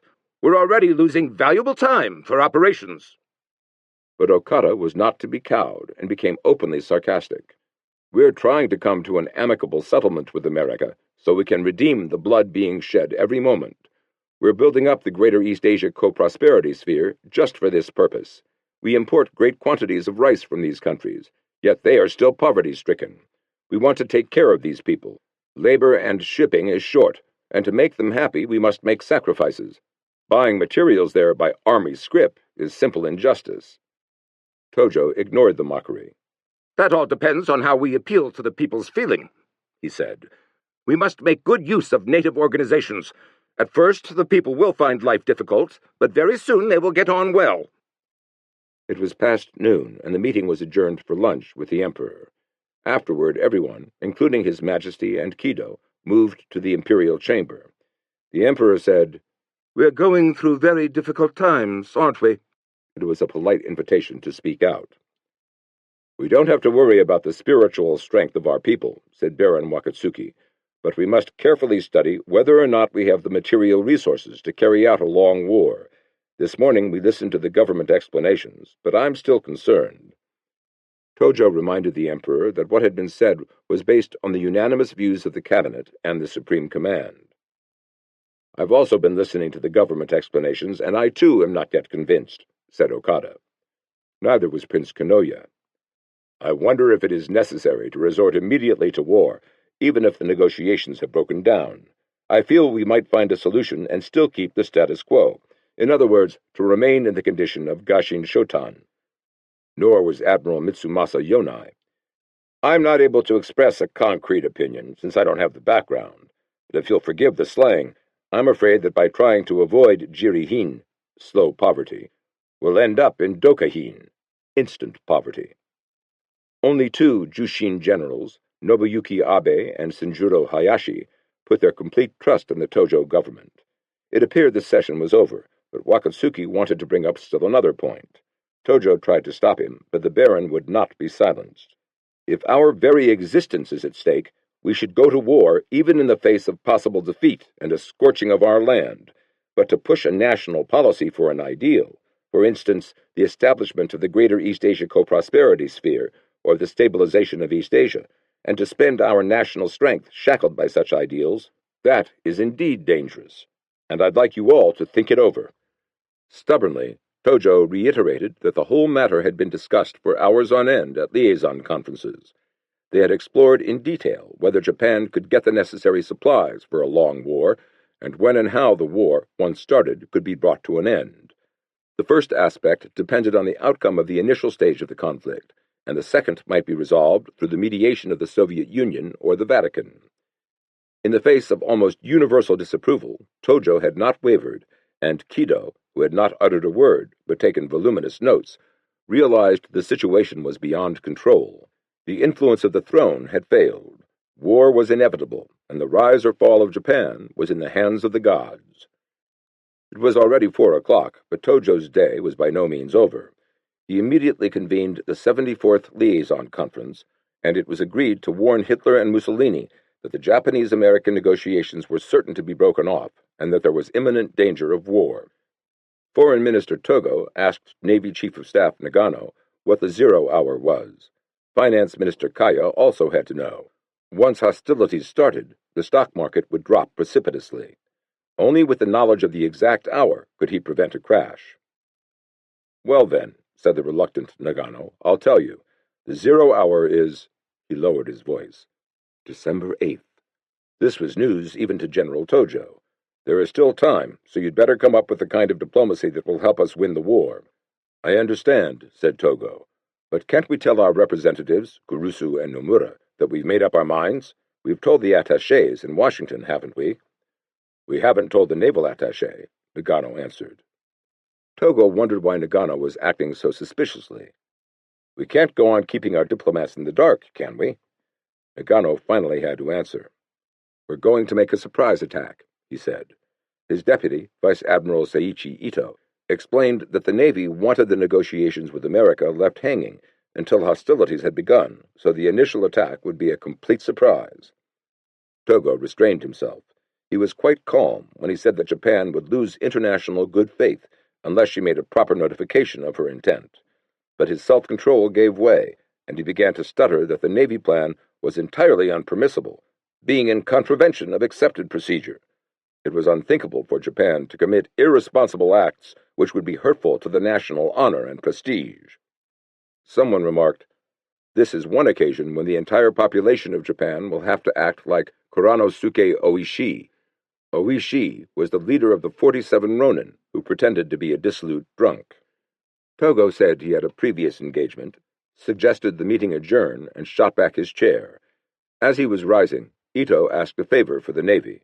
If prior notification had to be given, couldn't it go to Ambassador Grew rather than to Hull? Togo answered with a brusque "No," and shouldered his way out of the room. He went directly to his office and composed cables to Berlin and Rome, which were dispatched late that night. The one to Ambassador Hiroshi Oshima revealed that the negotiations had failed. In the face of this, our empire faces a grave situation and must act with determination. Will Your Excellency, therefore, immediately interview Chancellor Hitler and Foreign Minister Ribbentrop and confidentially communicate to them a summary of the developments. Say to them that lately England and the United States have taken a provocative attitude, both of them. Say that they are planning to move military forces into various places in East Asia, and that we will inevitably have to conquer by also moving troops. Say very secretly to them that there is extreme danger that war may suddenly break out between the Anglo-Saxon nations and Japan through some clash of arms, and add that the time of the breaking out of this war may come quicker than anyone dreams. Curiously, Togo did not order Oshima to ask for a German declaration of war in case Japan and America fought. He did summon Ambassador Ott. If worst came to worst, would Germany come to Japan's assistance? Ott answered without hesitation, "We will give you all possible help." The message to Oshima was intercepted by magic and passed on to Roosevelt. Equally alarming was a United Press dispatch in the New York Times from Tokyo that Sunday morning, November 30th. Prime Minister Tojo had just made a provocative speech declaring that Chiang Kai-shek was dancing to the tune of American and British communism because the United States and Britain desire to fish in troubled waters and stir up Asians one against the other. This is the stock in trade of Britain and the United States, and therefore we must purge this sort of action with a vengeance. Japan was determined to coordinate all Asians so that a chorus of victory may go up in the camp of justice as speedily as possible, and nothing be allowed to interfere with this sphere, because this sphere was decreed by Providence. It was a speech that Tojo had never made, nor even read, let alone approved. Someone else had written it, and it had been read at a meeting commemorating the first anniversary of the Sino-Japanese Basic Treaty. Its belligerency had been exaggerated by poor translation. The expression, "we must purge this sort of action with a vengeance," for example, should have read, "this sort of practice must be stopped." There was also an item in the Times indicating that the president might curtail his Thanksgiving holiday at Warm Springs, Georgia, and late that night, Kurusu again phoned Kamaichi Yamamoto in Tokyo. "The president is returning tomorrow," he said. "He is hurrying home. Is there any special significance to this? The newspapers have made much of the premier's speech, and it is having strong repercussions here." "Is that so?" Yamamoto didn't know what Kurusu was talking about. "Yes, it was a drastic statement he made. The newspapers carried large headlines over it, and the president seems to be returning because of it. There no doubt are other reasons, but this is the reason the newspapers are giving." Kurusu was disturbed and showed it. "Unless greater caution is exercised in speeches by the premier and others, it puts us in a very difficult position." "We are being careful. We here are doing our best, but these reports are seized upon by the correspondents and the worst features enlarged upon. Please caution the premier, the foreign minister, and others. Tell the foreign minister that we had expected to hear something different, some good word, but instead we get this," the Tojo speech. Kurusu paused, then asked, "Are the Japanese-American negotiations to continue?" "Yes." Irritated, Kurusu said, "You were very urgent about them before, weren't you? But now you want them to stretch out." He did not know that the negotiations were now to be used solely to mask the Pearl Harbor raid, but he was getting suspicious, and just recently had mused to Masuo Kato of the Dome news agency, "Am I being used as a smokescreen?" He began to scold Yamamoto. "Both the premier and the foreign minister will need to change the tone of their speeches. Do you understand? Please, all, use more discretion." The emperor's official sanction was the last formal step before war. At 5 minutes after 2 on Monday, December 1st, the imperial conference was opened in room 1 east of the palace, in the usual formal style. Face stern and voice clipped, Prime Minister Tojo announced that Japan could not submit to American demands to quit China and nullify the Tripartite Pact, or her very existence would be in jeopardy. "Matters have reached the point where Japan must begin war with the United States, Great Britain, and the Netherlands to preserve her empire." After Tojo detailed the long, tedious history of the American-Japanese negotiations, Admiral Nagano rose and spiritedly declared that the officers and men of the Army and Navy were burning with a desire to serve their emperor and their country, even at the cost of their lives. This was followed by dissertations on problems ranging from public morale, emergency precautions, and food supplies to the nation's economy and finance. The emperor on his dais sat passive and silent. Occasionally he nodded and seemed to be in an excellent mood. Sugiyama was awed and deeply moved by His Majesty's graceful humor, but Finance Minister Kaya thought it was obvious he did not want war. Privy Council President Hara began to ask questions, and the last were the most unsettling. What will happen in case of air raids? What will we do if a great fire should break out in Tokyo? Do you have a plan for this? General Teiichi Suzuki said that there would be simple shelters for those who remained in the city. The reply was unsatisfactory, but even Hara found this no reason to make any more concessions to America. "The United States is acting in a conceited, stubborn, and disrespectful manner," he said. "If we gave in, we'd surrender in one stroke what we won in the Sino-Japanese and Russo-Japanese wars, as well as the Manchurian incident. We cannot do this." Tojo himself summed up what they all felt. The Japanese Empire stood at the threshold of glory or collapse. "We tremble with awe in the presence of His Majesty. If His Majesty decides on war, we will all do our best to repay our obligations to him by bringing the government and the military closer than ever together, resolving that a united nation will go on to victory, making every effort to achieve our national purposes, and thereby putting at ease His Majesty's mind." There was nothing else to do but bow to the emperor, who then, silent, without expression, left the room. Those remaining signed the documents proposing war, which were delivered to the emperor. For some time he pondered the matter, until he felt assured that the decision to initiate hostilities was not being pushed through by a few aggressive military men. He told Kido that Hull's demands were too humiliating. He had already defied tradition and training by insisting on a return to blank paper, and could do no more.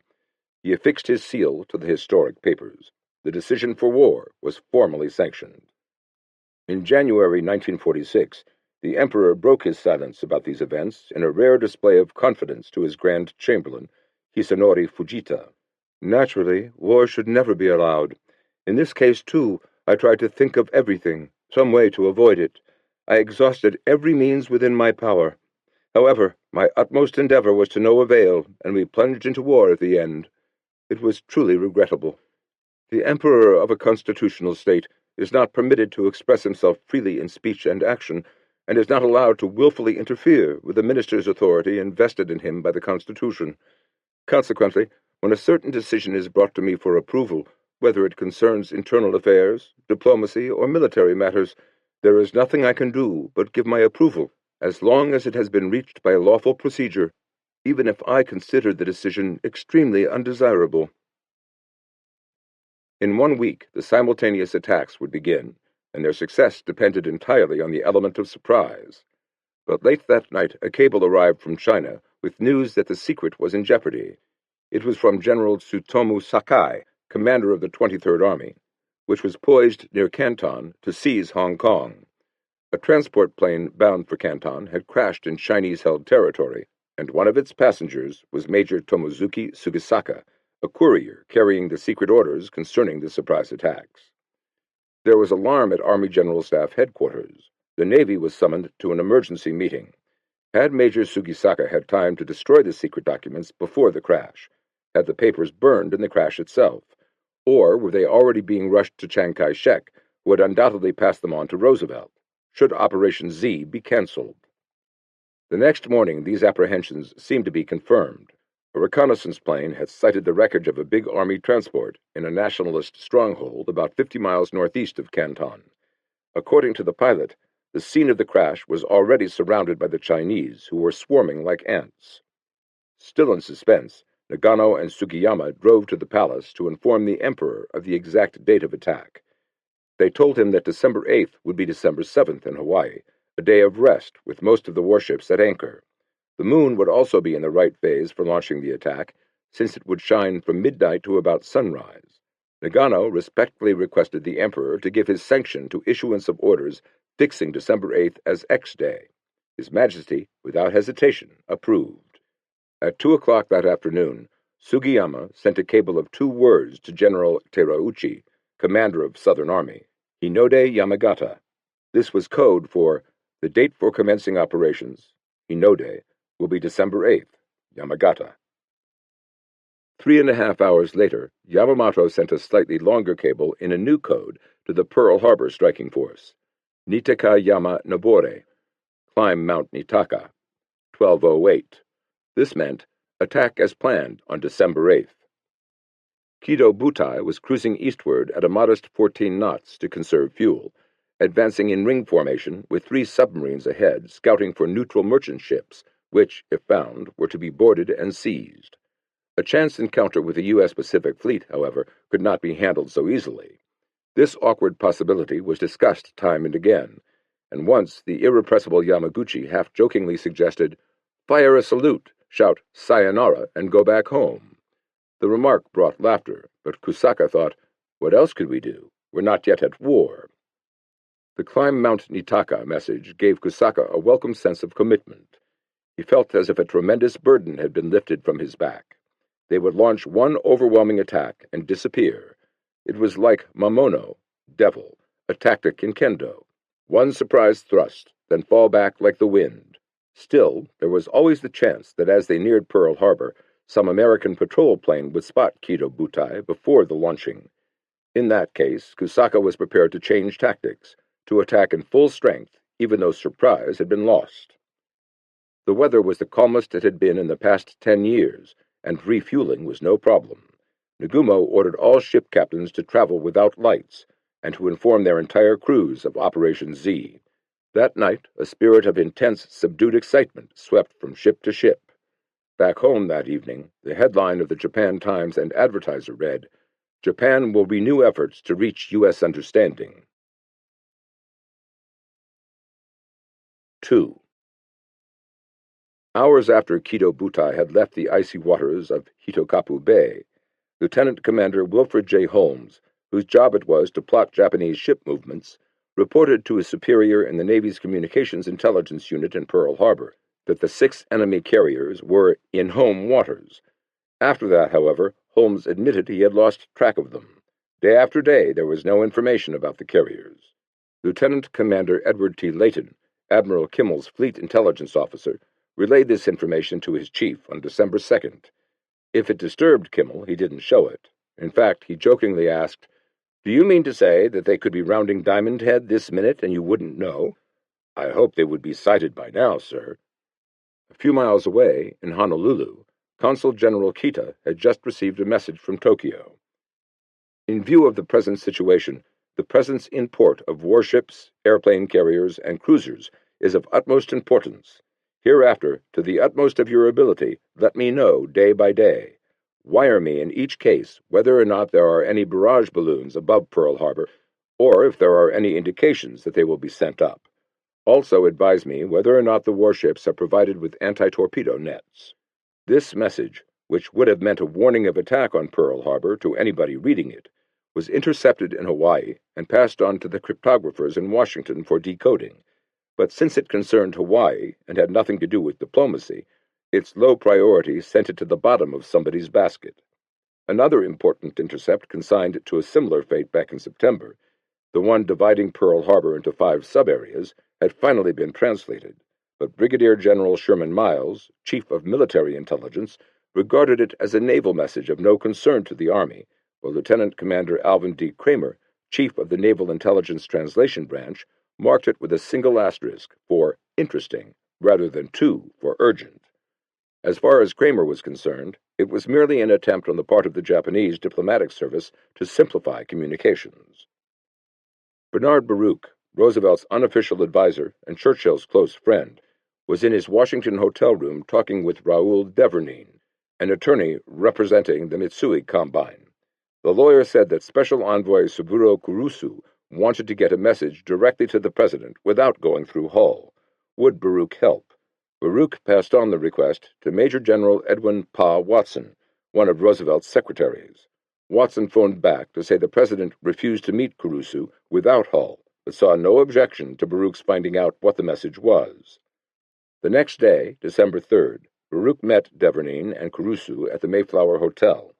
The Japanese ambassador vowed that he, the people of Japan, and the emperor all wanted peace, but that the military leaders were sitting with a loaded gun in each hand, determined to shoot. War could be averted if he could talk to the president, without the hostile and untrusting Hull, and tell him he could thwart the Japanese military by appealing directly and personally to the emperor, who would then ask Roosevelt to mediate a settlement between Japan and China. The important thing, said Kurusu, was to keep the conversations going, and this could best be done if Roosevelt sent a personal representative such as Harry Hopkins to Japan. Although Baruch didn't think the proposals were anything into which anybody could put their teeth, he promised to relay the information to the White House. Another emissary of peace, Dr. E. Stanley Jones, a prominent Methodist missionary, was trying to present a similar suggestion to the president. He phoned his secretary, Marvin McIntyre, with a request to see the president on a matter he could not put on paper, a plan inspired by Hidenari Terasaki, an official at the Japanese embassy, to avert war by a personal cable from Roosevelt to the emperor. McIntyre told him to be at the east gate of the White House in 20 minutes. A guide would take him through a secret entrance to the president's office, so he wouldn't have to run a barrage of reporters. Roosevelt told Jones he'd already been considering a letter to the emperor. "But I've hesitated to do it, for I don't want to hurt the Japanese envoys here at Washington by going over their heads to the emperor." "That is the point on which I have come," said Jones. The idea had originated with Kurusu and Nomura themselves. "They asked me to ask you to send the cable, but they also said there could be no record, for if it were known that they had gone over the heads of the Japanese government to the emperor, their own heads wouldn't be worth much." "Well, that cleans my slate," said the president. "I can do it." Jones cautioned him not to send it through the foreign ministry, but directly to the emperor, otherwise it would never reach him. "I don't know the mechanics of it, but this is what they told me." "I'm thinking out loud," Roosevelt mused. "I can't go down to the cable office and say I want to send a cable from the President of the United States to the Emperor of Japan, but I could send it to GRU." He could take it directly to His Majesty. And if I don't hear within 24 hours, I have learned how to do some things. I'll give it to the newspapers and force a reply. As Jones was leaving, he asked the president never to mention Mr. Terasaki, who had come up with the idea.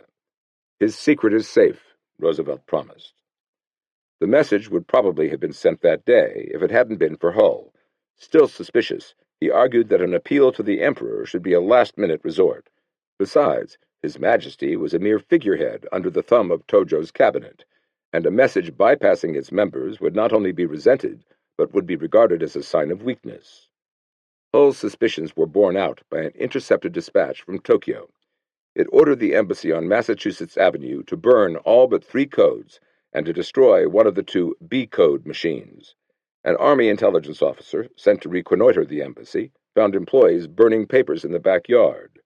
Chief of Military Intelligence Sherman Miles and his Far Eastern Section Chief, Colonel Rufus S. Bratton, concluded that, at the least, a break in diplomatic relations and probably war was imminent.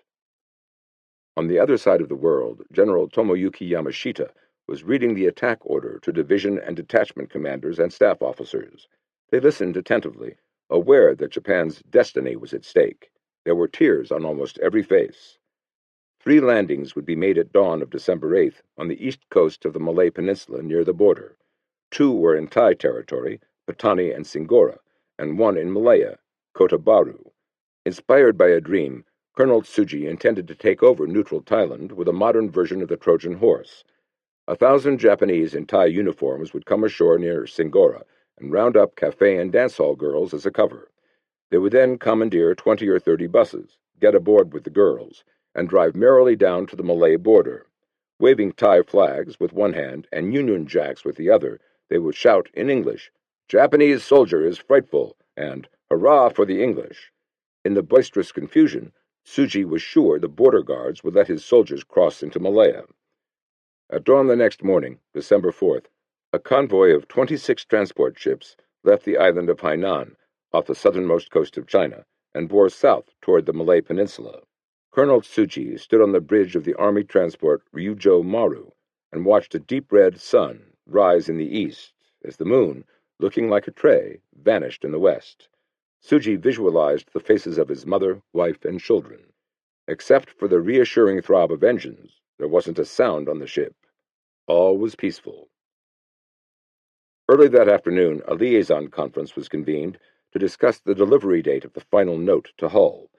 Vice Admiral Seiichi Ito had no objections if it was handed over at 12:30 p.m. December 7th, Washington time. Both Tojo and Togo were concerned that the note be presented before the attack. Ito assured them on that score, and the time was approved. There was to be no simple declaration of war, as Togo wanted, merely a notice terminating the negotiations. The draft he presented reflected the common bitterness and righteous indignation felt after receipt of the Hull note, and declared that Japan had been patient in its attempt to conciliate. On the other hand, the American government, always holding fast to theories in disregard of realities, and refusing to yield an inch on its impractical principles, caused undue delay in the negotiations. It concluded that Japan regretfully was forced to announce that in view of the attitude of the American government, it must be concluded that it is impossible to reach an agreement through further negotiations. Someone expressed the unrealistic hope that room be left for further negotiations, but the others realized this was, in truth, a declaration of war and that time had run out. That day, the Japanese fleet code was changed as a last-minute precaution. It blinded American naval intelligence, which no longer had any idea where the 6 carriers were, and would need some time to break the new code. Kido Butai was already more than a third of the way to Hawaii, leaving behind it no telltale path of refuse. All garbage was stored away, and empty oil cans were crushed and piled on the decks. By late morning, the final major reservicing point was reached, 42 degrees north and 170 degrees east, and all ships were refueled. Earlier, this could be accomplished at a maximum speed of 9 knots, but by now everyone was so adept it was done at 12. With the striking force loaded to capacity, all supply ships turned back except for 3, which would make the final refueling in 48 hours. That afternoon came the first alarm, a cable in the new code from Yamamoto. A radio message had been intercepted which had probably originated from an enemy submarine in their vicinity. Kusaka queried all his ship captains, but no one had intercepted any unexplained message. Undeterred, the striking force turned southeast, maintaining speed despite heavy fog. For the flyers below decks, the waiting seemed interminable.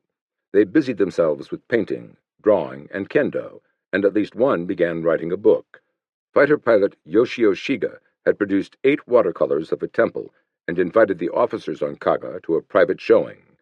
He felt sheepish displaying such unserious work at such a serious time, but was certain that he would not be alive to exhibit them later. It had been weeks since the last maneuvers, and many flyers feared they would lose their touch. Pilots sat in their planes to keep the feel of the controls. Bombardiers gazed intently through bomb sights. Only gunners had actual practice. They shot at kites. The next day, December 5th, Vice Admiral Ito called on Togo at the Foreign Ministry and said the notification should be presented to Hull at 1 p.m., Washington time, a half-hour later than previously requested. "Why the delay?" Togo asked. "I miscalculated," was the reply. Togo asked how much time there would be between notification and attack. Ito refused to give the exact moment of attack on the grounds of operational secrecy, but assured the foreign minister that there would be sufficient time. As he was leaving, Ito reiterated his warning not to cable the notification too early. It was raining in Oahu. A small Piper Cub dawdled over Pearl Harbor, with Yoshikawa on his last sightseeing flight. He had received an urgent cable that morning from Tokyo requesting a comprehensive report on the American fleet. After landing, he made a final tour of Pearl City, confirming what he had seen from the air, and then cabled Tokyo. The following ships were in port on the afternoon of the 5th. 8 battleships, 3 light cruisers, 16 destroyers. The message was intercepted by magic, but the Yamamoto luck held. Once again, it was placed in a hold basket. 3. Tokyo newspapers, such as the Asahi Shimbun, continued to accuse the West of preparing for war. On December 6th, the headlines read, U.S. uselessly extending talks, has no intention of compromise with Japan. U.S. leaders discuss policy for Japan, but no change seen in their dogmatic views. Thailand in agony for neutrality. Scandalous encirclement of Japan, trampling on Japan's peaceful intentions. 4 nations simultaneously start military preparations. Otto Talicious cabled the New York Times his impressions of the approaching crisis. Most Japanese, he wrote, refused to believe they were facing war with 4 nations simultaneously, but their instinctive hopes are daily contradicted by the evidence of their senses. They listen to alarming statements by the highest government officials about the greatest crisis Japan has ever faced in her 2,600-year history. They are called to mass meetings to hear denunciations of the enemy, and they read a steady war clamor in the press. They see air shelters and water reservoirs being built everywhere in preparation for air raids. They are being drilled in air raid defense, especially in fighting fires, the greatest dread of Japanese cities. Finally, they see taxes and prices rising. They know that all these things are not done for fun, and that war, real war, which only a short time ago seemed so far away, is rapidly stretching out his fiery arms toward Nippon, land of the gods. The people do not want war, but neither do they want to give up the fruits of the war they have been fighting, which has cost them such a lot of blood and treasure. They have been told that this war is a war of self-defense, to obtain elbow room for the Japanese people, crowded into a few small islands with few national resources, and to liberate 1,000 million of Oriental peoples from exploitation by the white races. It would be a great mistake to assume that the Japanese are so war-weary that they would be reluctant to fight if war really came to their land, or that their war potential is as small or as straitened as the outward picture might suggest. As members of a divine family state in which patriotism and religion merge, they not merely say, "My country, right or wrong," but they are convinced with all the fervor of religious faith that their country is right, whatever mistakes and tactics individual statesmen may take. In Manila, Admiral Thomas Hart, commander of the Asiatic Fleet, predicted hostilities might begin at any moment. His inadequate fleet, 1 heavy cruiser, 1 light cruiser, 13 World War I 4-stack destroyers, and 29 submarines, was as ready for battle as it ever could be. Ammunition was in the racks, and warheads were on the torpedoes. Unidentified aircraft had been reported the past 3 nights over nearby Clark Field, the main bomber base, but General MacArthur refused to be panicked. That afternoon he and Hart conferred with a visitor from Singapore, Vice Admiral Sir Tom Phillips, commander of the British Far Eastern Fleet. A Japanese convoy sighted off Indochina near the Gulf of Siam was subsequently lost in a fog. Was it heading for a direct attack on Malaya and Singapore, or merely landing in Thailand? MacArthur reassuringly remarked that by April he would have a trained army of 200,000 men and a powerful air force of 256 bombers and 195 fighter planes. "Doug, that is just dandy," Hart interposed. "But how defensible are we right now?" The answer was painfully obvious. While MacArthur had about 130,000 men in uniform, almost 100,000 of these were poorly equipped Philippine Army divisions with a few months' training in close-order drill. About the only thing they could do well was salute. His air force was also inadequate. There were 35 flying fortresses and 107 P-40s.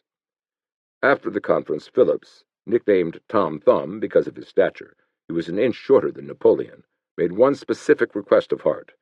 He wanted 4 destroyers to accompany his fleet, which included the battlecruiser Repulse and the battleship Prince of Wales, on a sortie from Singapore up the east coast of Malaya as a countermove to the advancing convoy.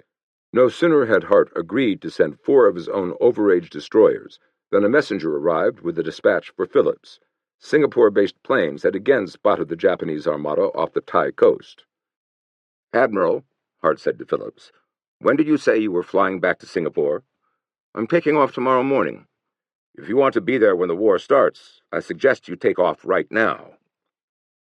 That afternoon, the final draft of the notification to Hull, together with general instructions for the Japanese embassy in Washington, was turned over to Kasuji Kameyama, chief of the Foreign Ministry's cable section.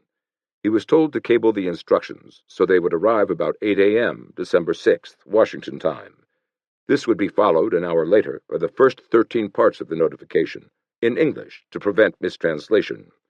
For security purposes, the final part, the 14th, which would break off diplomatic negotiations, should not arrive until 4 or 5 a.m. on December 7th. Communications to Washington were generally good and never took more than an hour. Allowing additional time for further messages of correction and unforeseen difficulties, Kameyama sent the instructions and the first 13 parts to the Central Telegraph Office at 8:30 p.m. 40 minutes later, the instructions were cabled to Washington, and an hour after that, the first 13 parts were on their way. Kameyama went home well satisfied that the messages would surely arrive long before the deadline. The next afternoon he would send the crucial 14th part, followed half an hour later by a final cable instructing Kurusu and Nomura to deliver all 14 parts to Hull at 1 p.m. on December 7th, Washington time. Kido Butai, completely blacked out, was speeding southeast at 20 knots through gales and high seas. Several of the exhausted lookouts had already been swept overboard, and the fog was so thick that it was often impossible to see the ship ahead.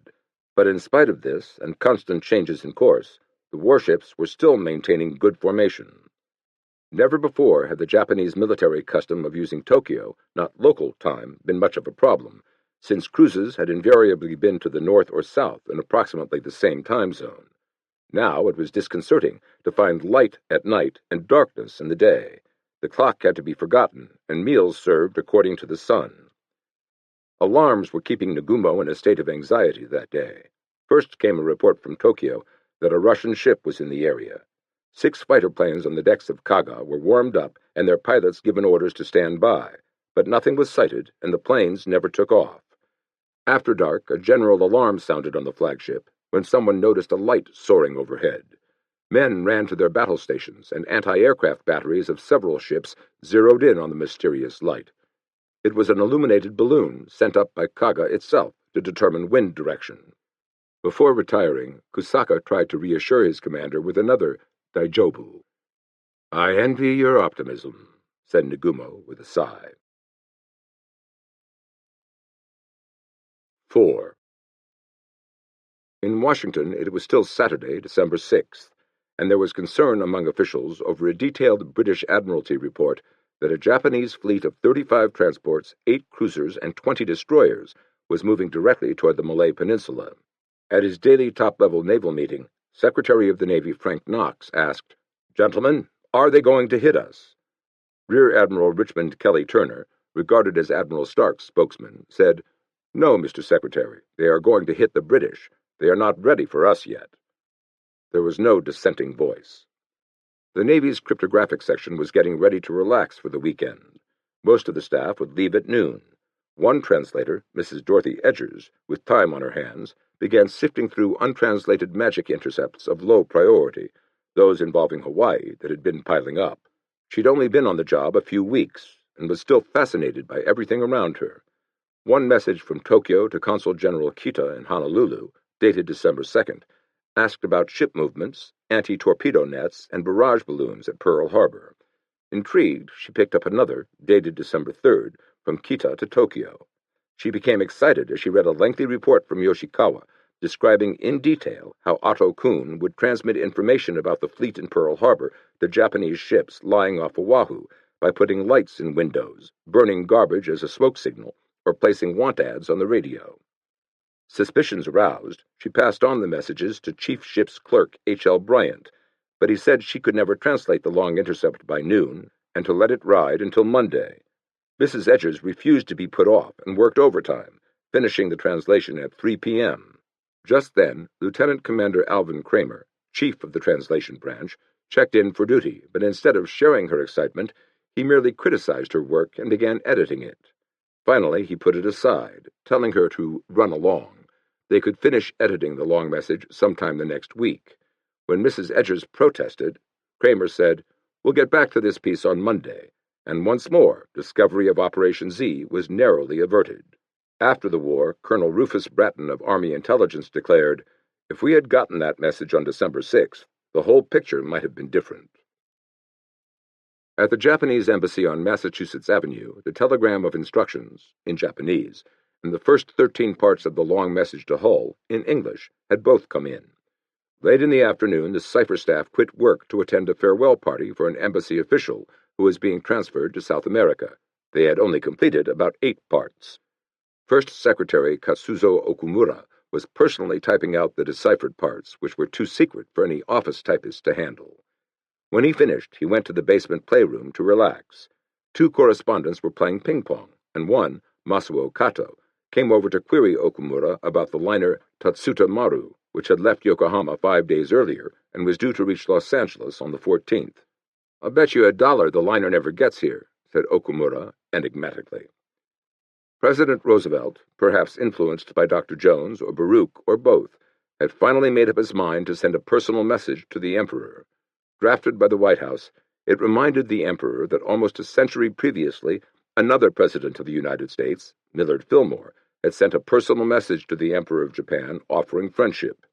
After years of peace, war threatened because of the Japanese occupation of southern Indochina, and the people of the Philippines, Malaya, Thailand, and the Dutch Indies now feared they too would be taken over. None of the peoples whom I have spoken of above can sit either indefinitely or permanently on a keg of dynamite. There is absolutely no thought on the part of the United States of invading Indochina if every Japanese soldier or sailor were to be withdrawn therefrom. I think that we can obtain the same assurance from the governments of the East Indies, the governments of Malaya, and the government of Thailand. I would even undertake to ask for the same assurance on the part of the government of China.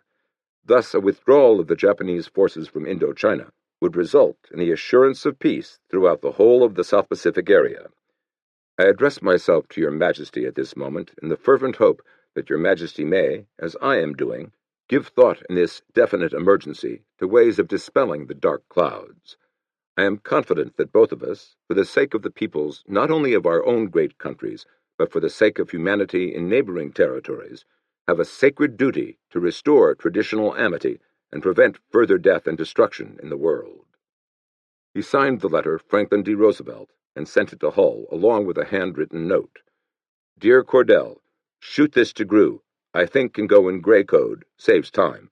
I don't mind if it gets picked up. FDR.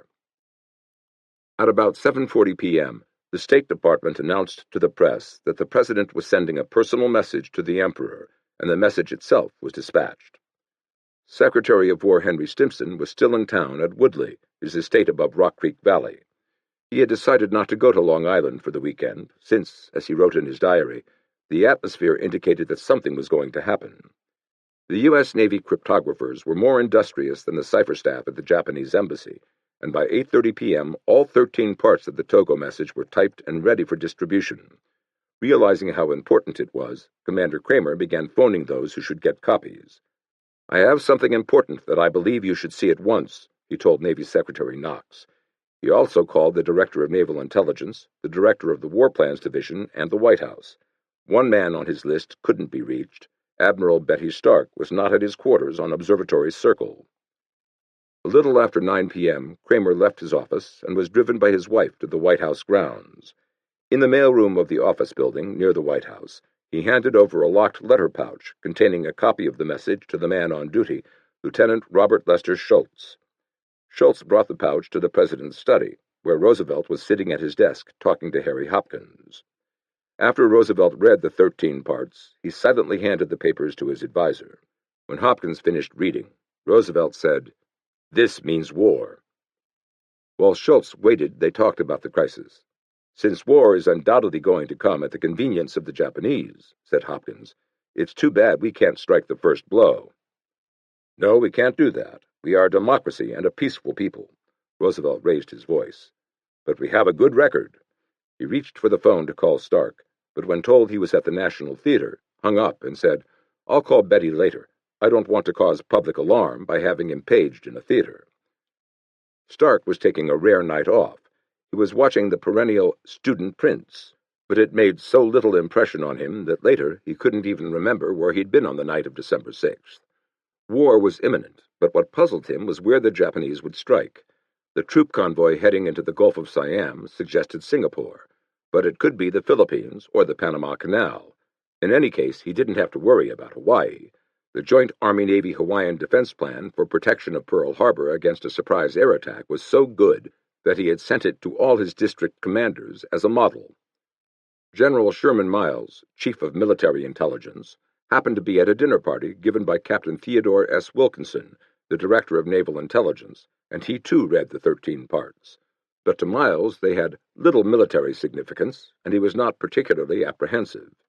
He phoned Colonel Breton, his Far Eastern expert, and told him there was no reason for alerting or waking up General Marshall, who was spending a quiet evening at his quarters in Fort Myers with his wife. Miles went off to bed so unconcerned he didn't plan to go to his office the next morning. It was past midnight, the first minutes of December 7th. Some high officials were still awake, wondering when the Japanese would jump, and where. Not one, Roosevelt, Hull, Stimson, Knox, Marshall, or Stark, expected it could be Pearl Harbor. In Oahu, it was still early Saturday evening. Like Marshall and Stark, the Army and Navy commanders of Hawaii had no worry of an air attack on Pearl Harbor. General Walter Short was on the lanai of his home at Fort Shafter, holding an emergency meeting with his intelligence and counterintelligence officers. They were discussing the transcript of a telephone conversation monitored by the FBI from a local Japanese dentist to a Tokyo paper.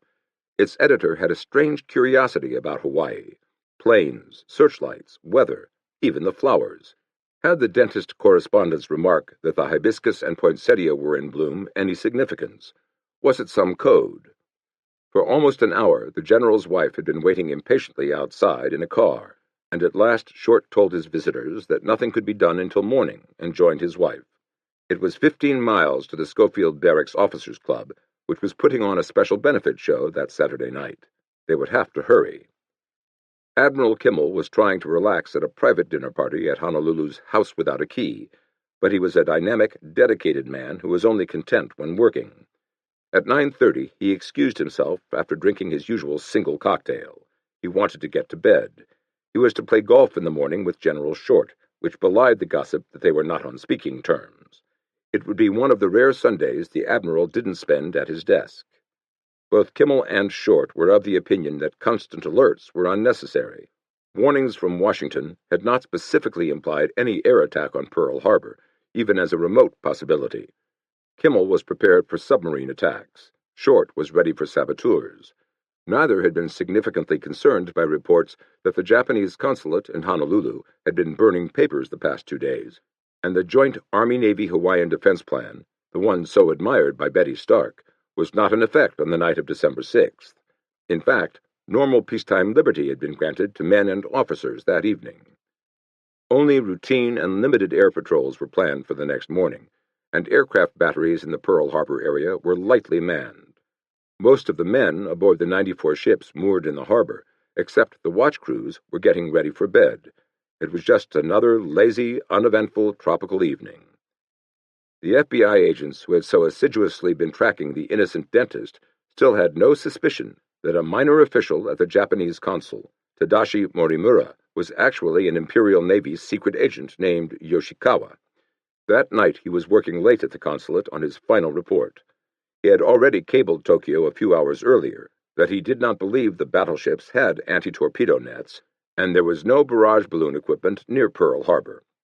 In addition, it is difficult to imagine that they have actually any. However, even though they have actually made preparations, because they must control the air over the water and land runways of the airports in the vicinity of Pearl Harbor, Hickam, Ford, and Awa, there are limits to the balloon defense of Pearl Harbor. I imagine that in all probability there is considerable opportunity left to take advantage of a surprise attack against these places. Now he was at his desk, writing that the following ships had just been observed at anchor: 9 battleships, 3 light cruisers, 3 submarine tenders, and 17 destroyers, as well as 4 light cruisers and 2 destroyers at docks. Then he added that the heavy cruiser and carriers had left port, and that it appeared no air reconnaissance is being conducted by the fleet arm.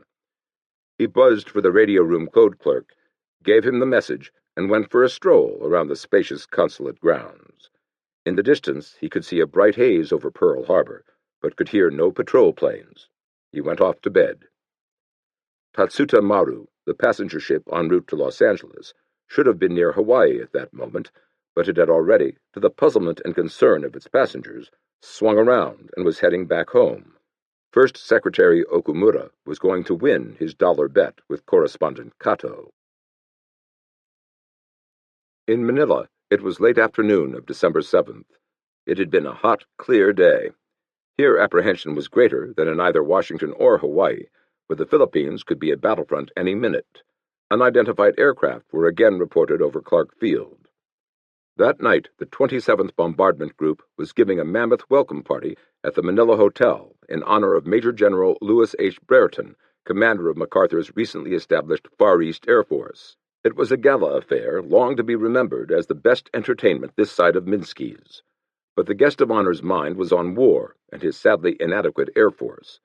During the party, Admiral Hart's chief of staff told him, "It's only a question of days or perhaps hours until the shooting starts." And a moment later, MacArthur's chief of staff said the War Department believed hostilities might begin at any time. As a precaution, Brereton phoned his own chief of staff and told him to put all airfields on combat alert. Fortunately, heavy air reinforcements were on the way.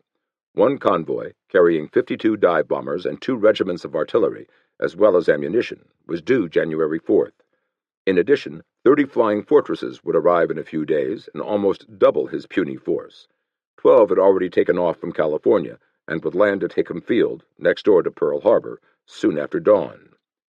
At Clark Field, 50 air miles to the northwest, 16 flying fortresses were lined up, ready for flight. The wide field, rimmed by a few trees and waist-high cogone grass, was honeycombed with revetments, foxholes, and slit trenches. To the northeast, cone-shaped Mount Arayat, named after the final resting place of Noah's Ark, rose dramatically out of the plains, weird and unworldly in the moonlight. In a nearby barrack, Staff Sergeant Frank Tremmel was trying to contact his wife Norma in San Bernardino, California, by ham radio. It was queer. The air was dead. All he could raise was a city he was forbidden to talk to, Singapore. This 220-square-mile island was 1,600 miles to the southwest, about the same distance and direction as a flight from New York to New Orleans. It was the keystone of the Allied defense system in Asia, and if it fell, not only Malaya, but all of the rich Dutch East Indies with its oil, tin, and rubber would be lost. That night, the probing fingers of searchlights lit the sky above Singapore. Great 15-inch guns protected its sea approaches, and in the sprawling naval base, a labor of 20 years at the cost of £60 million, were moored the 2 mighty warships so feared by Council President Hara, Repulse and Prince of Wales. The code warning Raffles had just been signaled throughout the Malayan command, and British, Australian, and Indian soldiers were standing to arms, prepared and confident. Singapore was an impregnable fortress. About 1,650 miles to the north-northeast was Great Britain's other fortress in Southeast Asia, Hong Kong. This island was just a few minutes' ride by ferry from the mainland of southern China. Its 11,319 defenders were on the alert. By midnight, the spacious harbor, except for its usual patchy regatta of ketches, proas, junks, and sampans, was almost empty. The previous night, pages had ranged the bars and ballrooms of hotels, telling all officers and men of the merchant marine to report to their ships. The announcement about the Japanese convoy in the Gulf of Siam signified one thing alone in Hong Kong: the balloon had gone up. But, like Singapore, Hong Kong was ready and confident. From Washington to Hong Kong, it was expected that Japan would probably strike in hours. But in many places, readiness was merely a word.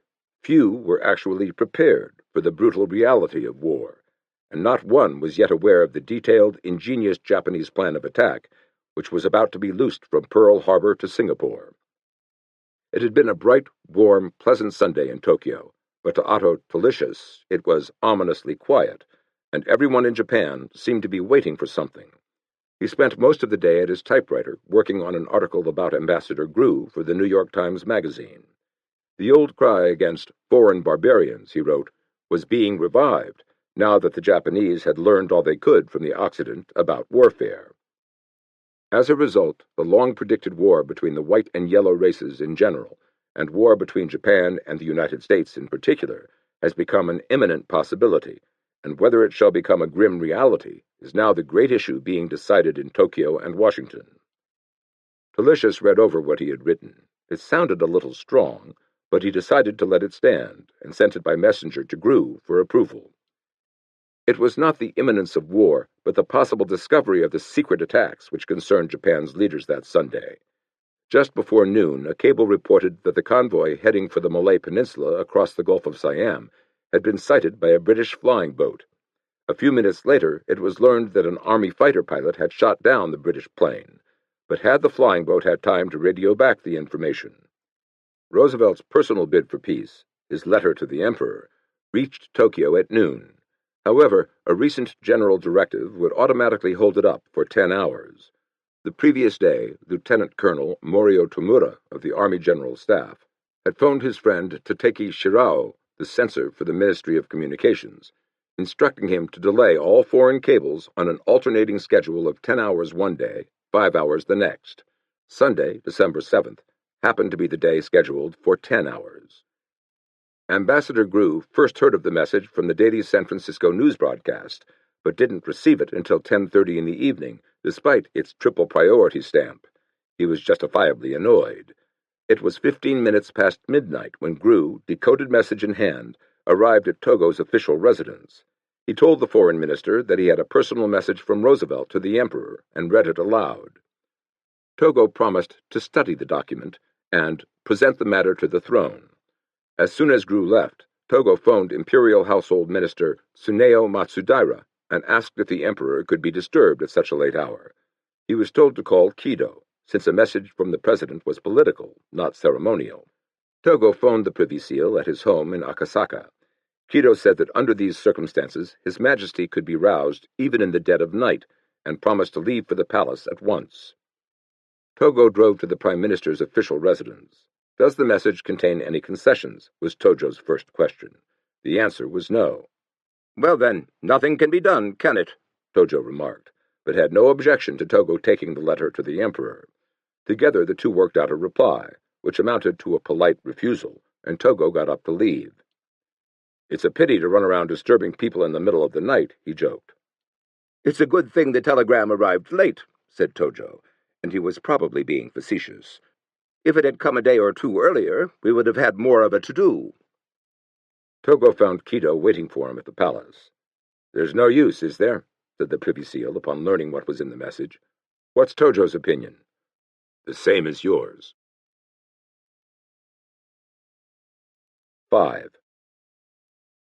About the time Grew received the Roosevelt telegram, Commander Kramer was at his office in the Navy Department reading the 14th part of the message to Hull breaking off negotiations. It was 8 a.m., December 7th, in Washington. The entire 14 parts were assembled, put in folders, and once more Kramer began his delivery rounds. By 10:20, he was back in his own office. Another important message was on the desk. It was the telegram from Togo to Nomura, marked Urgent, Very Important, ordering the Admiral to submit the entire message to Hull at 1 p.m.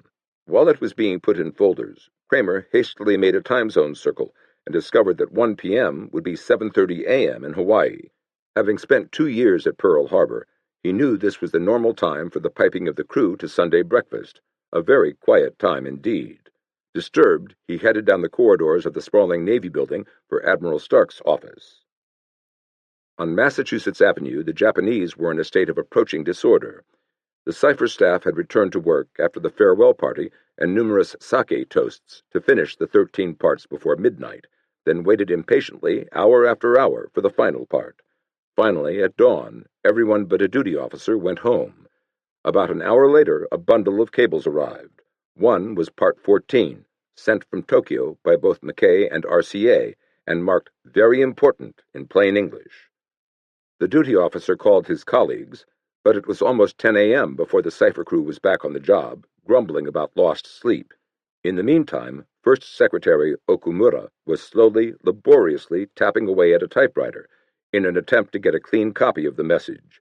But he was an amateur typist, and though he had been laboring for 2 hours, he was far from finished. It wasn't until 10:30 that Nomura was reading the decoded instructions to hand the entire message to Hull at 1 p.m. He hadn't yet read the 14th part, which had arrived 3.5 hours earlier, but was yet to be deciphered. He hastily phoned Hull's office to set up the appointment. "Sorry," was the reply. "Secretary Hull had a luncheon engagement." "It is a matter of extreme importance," the Admiral said urgently, "and if not Hull, how about his undersecretary?" After a pause, he was told that Hull himself would be available. A few minutes later, Okumura finally finished his bumbling typing of the first 13 parts, but the 11 pages of typescript were so full of erasures that he decided it would never do as an official Japanese document. He started to redo the whole thing, this time with the assistance of another amateur typist, a junior interpreter. Despite everything, Okumura felt sure that he could finish the entire document in time for the 1 o'clock appointment. When Nomura was calling Hull, young Kramer stepped into Stark's office. The Admiral, who had just returned from a leisurely walk around the grounds and greenhouses of his quarters, was engrossed in the 14-part message. While waiting in the outer office, Kramer pointed out to a colleague the possible significance of the 1 o'clock time with reference to Hawaii.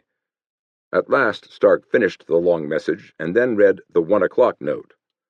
"Why don't you pick up the telephone and call Admiral Kimmel?" an intelligence man suggested. Stark reached for the phone, but decided his war warning of November 27th was enough to keep everyone on his toes.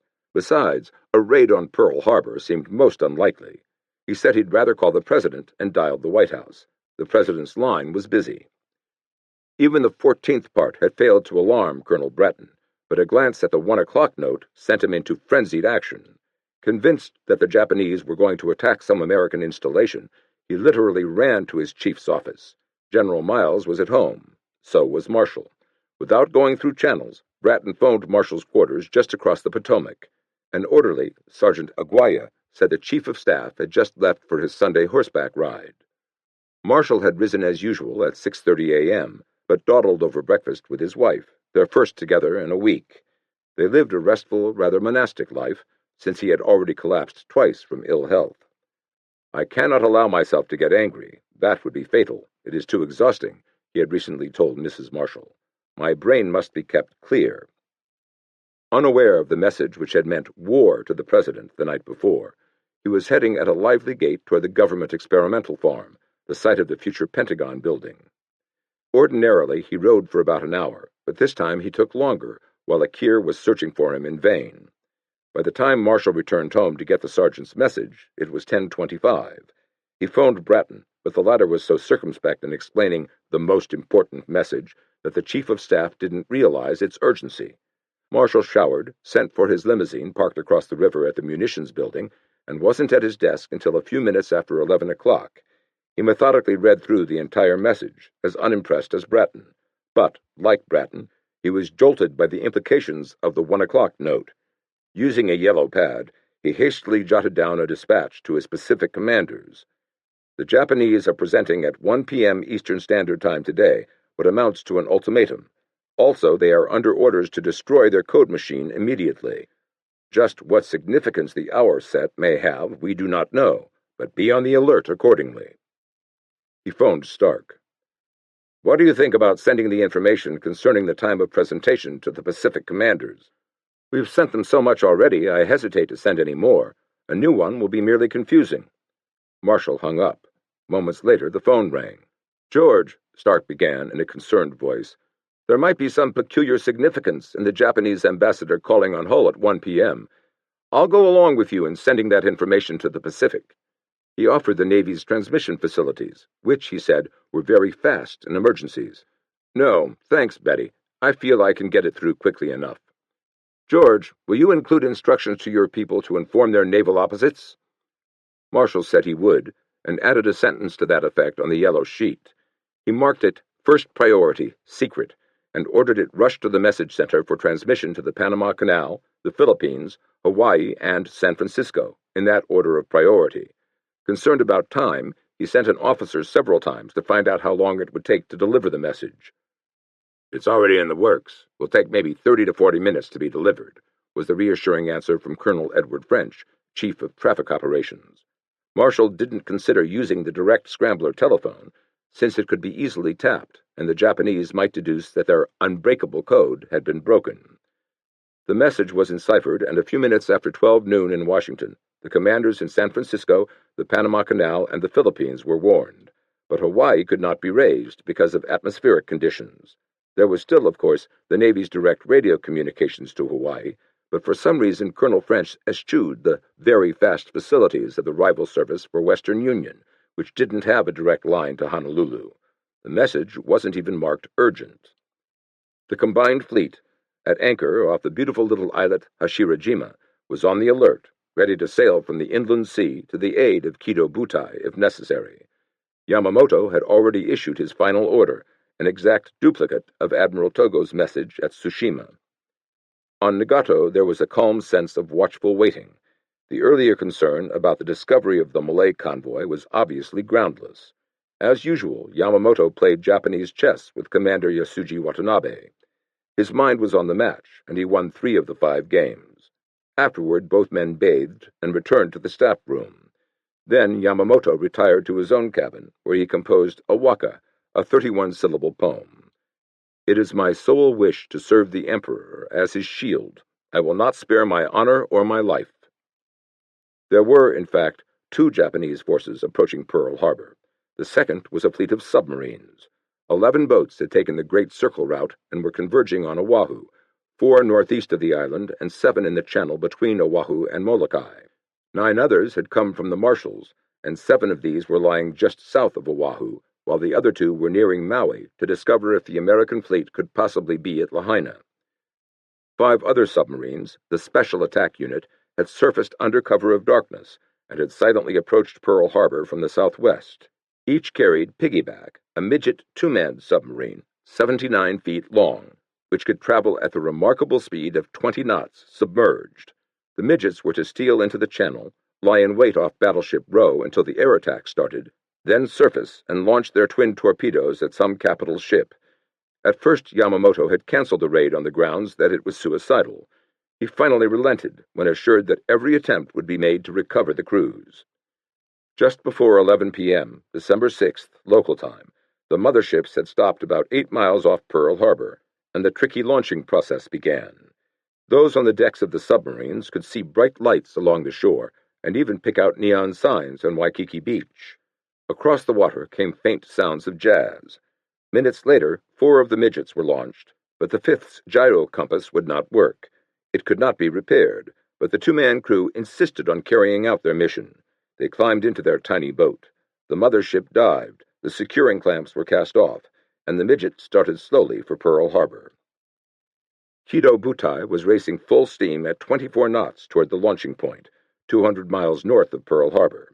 The men were at general quarters, the gun crews ready to fire at anything in sight. The pilots and crews had been routed from their bunks at 3:30 a.m., December 7th, Hawaiian time. They had already written last letters and left in their lockers fingernail clippings and snips of hair for their families. They put on clean mawashi, loincloths, and thousand-stitch belts, a belly band worn as a good luck charm. For breakfast they were served an extra treat, red rice and Thai, a red snapper eaten at times of celebration. The ships were rolling so badly that some waves swept onto the decks of the carriers. Because of this, the torpedo pilots were told they could not go in the first attack, but must wait for the second, when it would be completely light. To no avail, the pilots grumbled that after all their hard training, they could take off in the pre-dawn murk, no matter how rough the seas were. Nagumo was still concerned about Lahaina, despite reassurance from a submarine on the spot and a message from Combined Fleet that the Pacific Fleet, except for the carriers, was at Pearl Harbor. He ordered search planes to make a last-minute reconnaissance. An hour before first light, Shikuma and Tone, the two heavy cruisers leading the fleet, and only 150 miles from Pearl Harbor, each catapulted a pair of seaplanes into the light wind. Two of the planes started for Lahaina, two for Pearl Harbor. Their instructions were to get to their destinations half an hour before the attack and radio back reports on clouds, the speed and direction of the wind, and, most important, where the Pacific Fleet really was. Some 6,600 miles to the west, a large convoy was closing in on the Malay Peninsula in three sections. The main force, 14 ships, headed for Singora. To its left, 3 ships approached Patani. Farther to the left, another 3 transports were bound for Kota Baru. They were the first to reach their destination, and at midnight, Tokyo time, they dropped anchor just off the city. There was a moon, but fortunately for the invaders, it was covered by clouds. There was little pitch and roll, and everything augured well for an easy landing. Then, at 1:15 a.m., the transport's naval escort began bombarding the coast, the signal for the landing. The war in the Pacific had started by mistake. It was only 5:45 a.m. in Hawaii. Originally, Genda and Commander Mio of the Navy General Staff had agreed to hit Pearl Harbor just before dawn. But so many pilots complained of the hazard in taking off in pitch dark that at the last moment Genda delayed the first strike by about 2 hours. Mio had not learned of this until several days after Kido Butai left Hitokapu Bay and took it upon himself to remain silent because a change in schedule at that stage might not reach all commands. He accepted the entire responsibility for his decision and did not even tell Vice Admiral Ito that an attack might very well come in the Malay Peninsula ahead of time.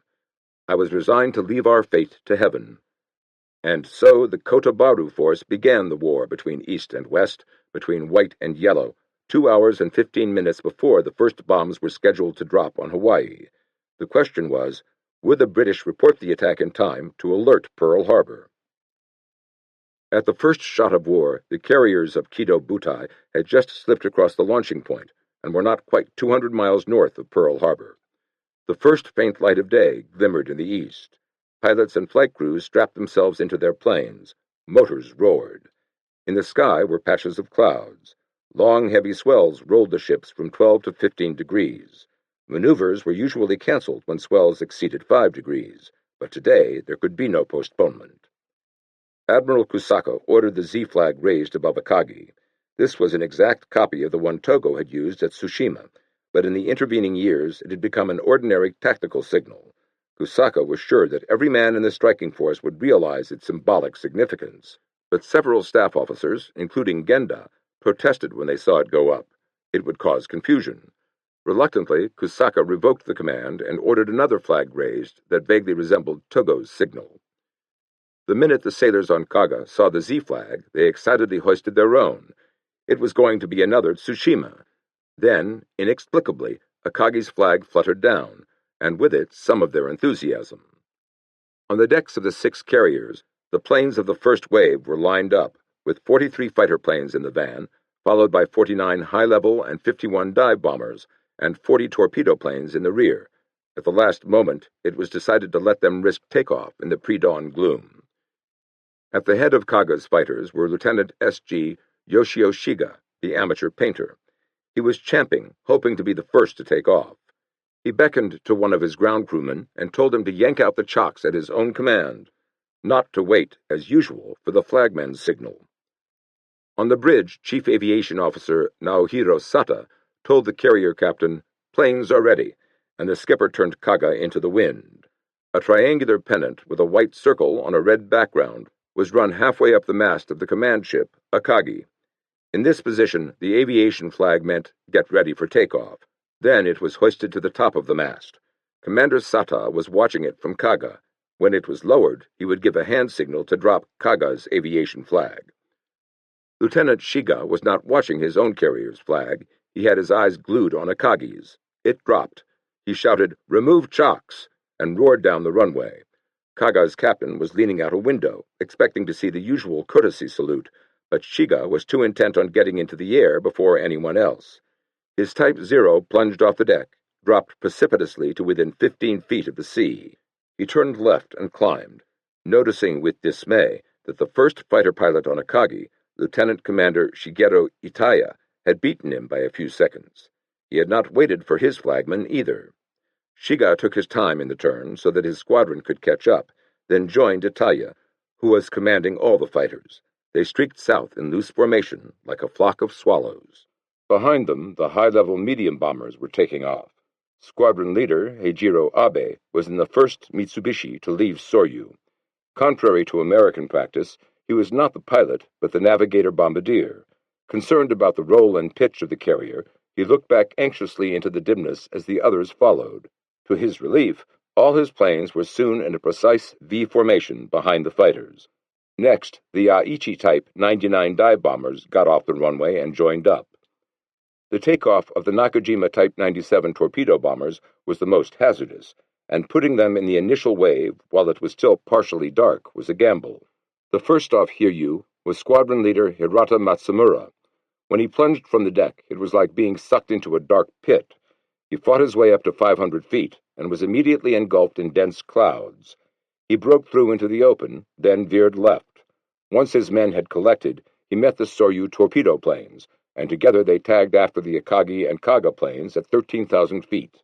The entire launching had taken no more than 15 minutes, a record, and a single aircraft, a Zero fighter, had crashed. Up ahead, Shiga looked back upon a great straggling formation. Never before had he seen so many planes. Half an hour after the takeoff, a huge, brilliant sun rose to the left. It was the first time Juzo Mori, a young torpedo pilot, son of a farmer, had ever seen a sunrise from the air. The planes ahead were etched in black silhouette against the red, and it was such a romantic, incongruous sight that he could not believe he was heading for Japan's most important battle. To Lieutenant Matsumura, the sunrise was a sacred sight. It marked the dawn of a new century. In Pearl Harbor, it was 6:30 a.m. The anti-torpedo net across the entrance to Pearl Harbor was open for an approaching vessel, the target ship Antares. Outside the entrance to the harbor, Lieutenant William Outerbridge, the young skipper of the destroyer Ward, had just been roused from his bunk, and wearing glasses and a Japanese kimono, was peering off the port bow at Antares in the murky light. It was towing a raft into Pearl Harbor. Outerbridge saw something else following. It looked like a submarine's conning tower. "Go to general quarters," he shouted. Just then, Antares blinkered confirmation. "Small sub, 1,500 yards off starboard quarter." Ward closed to 100 yards and fired number 1 gun at point-blank range. It missed. Number 3 gun fired, hit the conning tower, and the midget began to sink.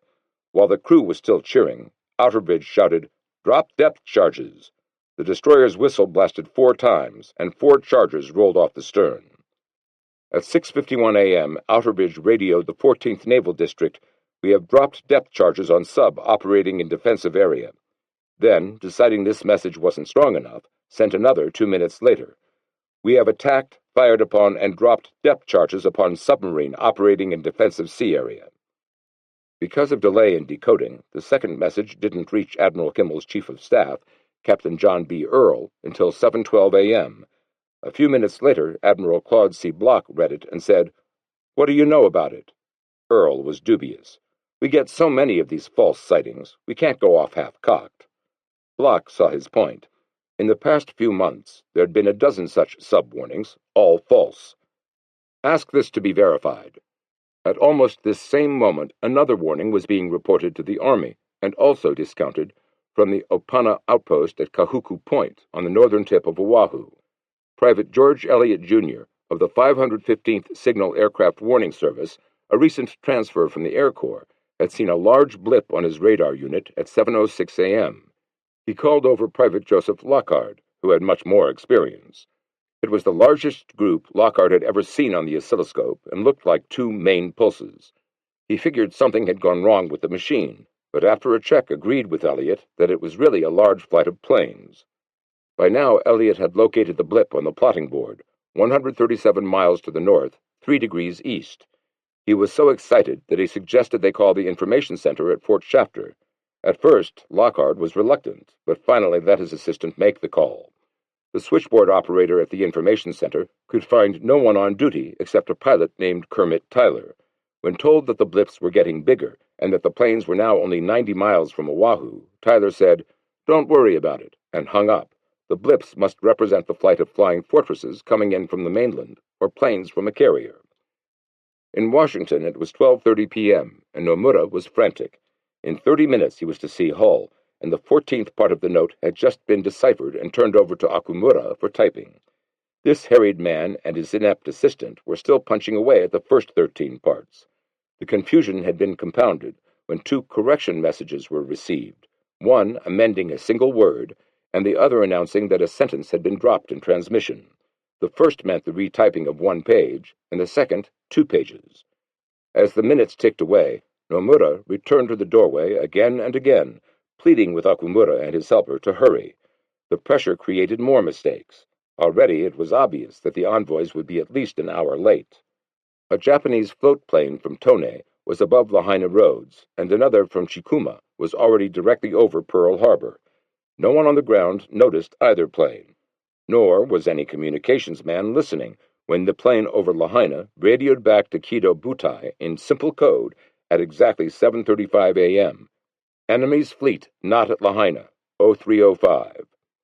A moment later came another. Enemy's fleet in Pearl Harbor. This was about the most delightful message Kusaka had ever received. Right on its heels came a third report. There were some clouds over Oahu, but the sky over Pearl Harbor was absolutely clear. Togo had just arrived at the palace grounds. Stars shone brilliantly. It was going to be a fine day. The foreign minister was immediately ushered into the emperor's presence. It was almost at the exact moment Nomura and Kurusu were supposed to see Hull. Togo read Roosevelt's message and the proposed draft of the emperor's reply. The emperor approved the reply, and his countenance, Togo thought, reflected a noble feeling of brotherhood with all peoples. The spacious plaza outside the Sakashita gate was deserted, and as Togo drove away, the sole noise in the city was the crunching of gravel under the car tires. His mind was far away. In a few minutes, one of the most momentous days in the history of the world would begin. Part 3. Banzai.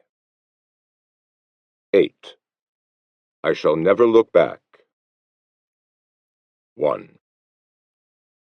The first Zeros approached the northern tip of Oahu, Kahuku Point, at 7:48 a.m. Through clouds below him, Lieutenant Yoshio Shiga, leader of the Kaga fighters, could barely make out a jut of land and a rim of white surf. A moment later, he saw Fuchida's high-level command bomber and awaited a blue flare, the attack signal for the fighter planes, which were without radios. Those in the bombers were tuned into a local Honolulu station. They heard the haunting strains of a Japanese song. Banks of cumulus clouds clung to the peaks of the mountain ranges east and west of Pearl Harbor, but over the great naval base, lying in a valley between, the clouds were scattered.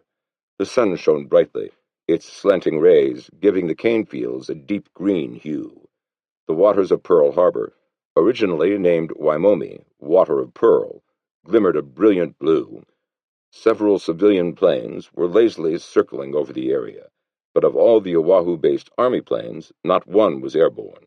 They were tightly bunched together, wing to wing, for security against saboteurs at Hickam, Bellows, and Wheeler Fields. So were the Marine planes at Awa Field.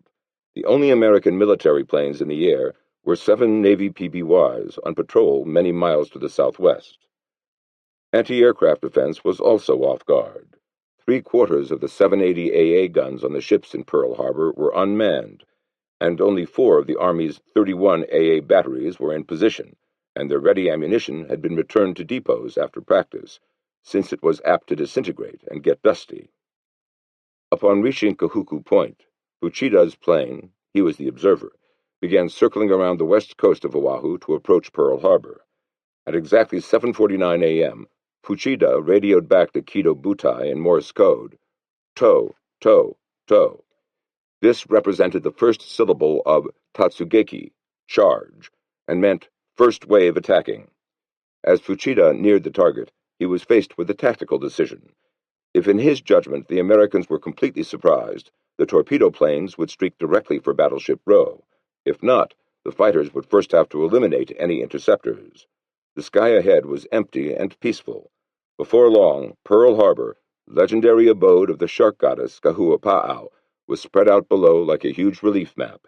It looked exactly as he had imagined. Still, not a single fighter climbed up to challenge. Neither was there one mushroom puff of AA fire. It was incredible. At 7:53 a.m., he radioed to Nagumo, "Tora, Tora, Tora." The repeated code word, meaning tiger, stood for, "We have succeeded in surprise attack." He set off one blue flare to signal that surprise had been achieved. The nearest fighter squadron leader failed to waggle his wings in acknowledgement, and Fuchida fired a second flare. Shiga, who was some distance to the rear, thought this was the two-flare signal indicating that surprise had not been achieved, and that he was to head directly for Hickam Field to clear the skies there of enemy interceptors. He shot through Kola Kola Pass, signaling the others with his right hand to get into attack formation. The leader of the 51 dive bombers, Lieutenant Commander Kakuichi Takahashi, also misinterpreted the second flare and veered off to knock out the AA guns protecting Pearl Harbor. But the torpedo bombers were heading straight for their targets. Lieutenant Commander Shigeharu Murata had not been confused by the second flare and radioed his 40 bombers to proceed as planned. By the time he saw the mix-up, so many torpedo planes were in attack formation that he decided to go ahead with the strike on Battleship Row.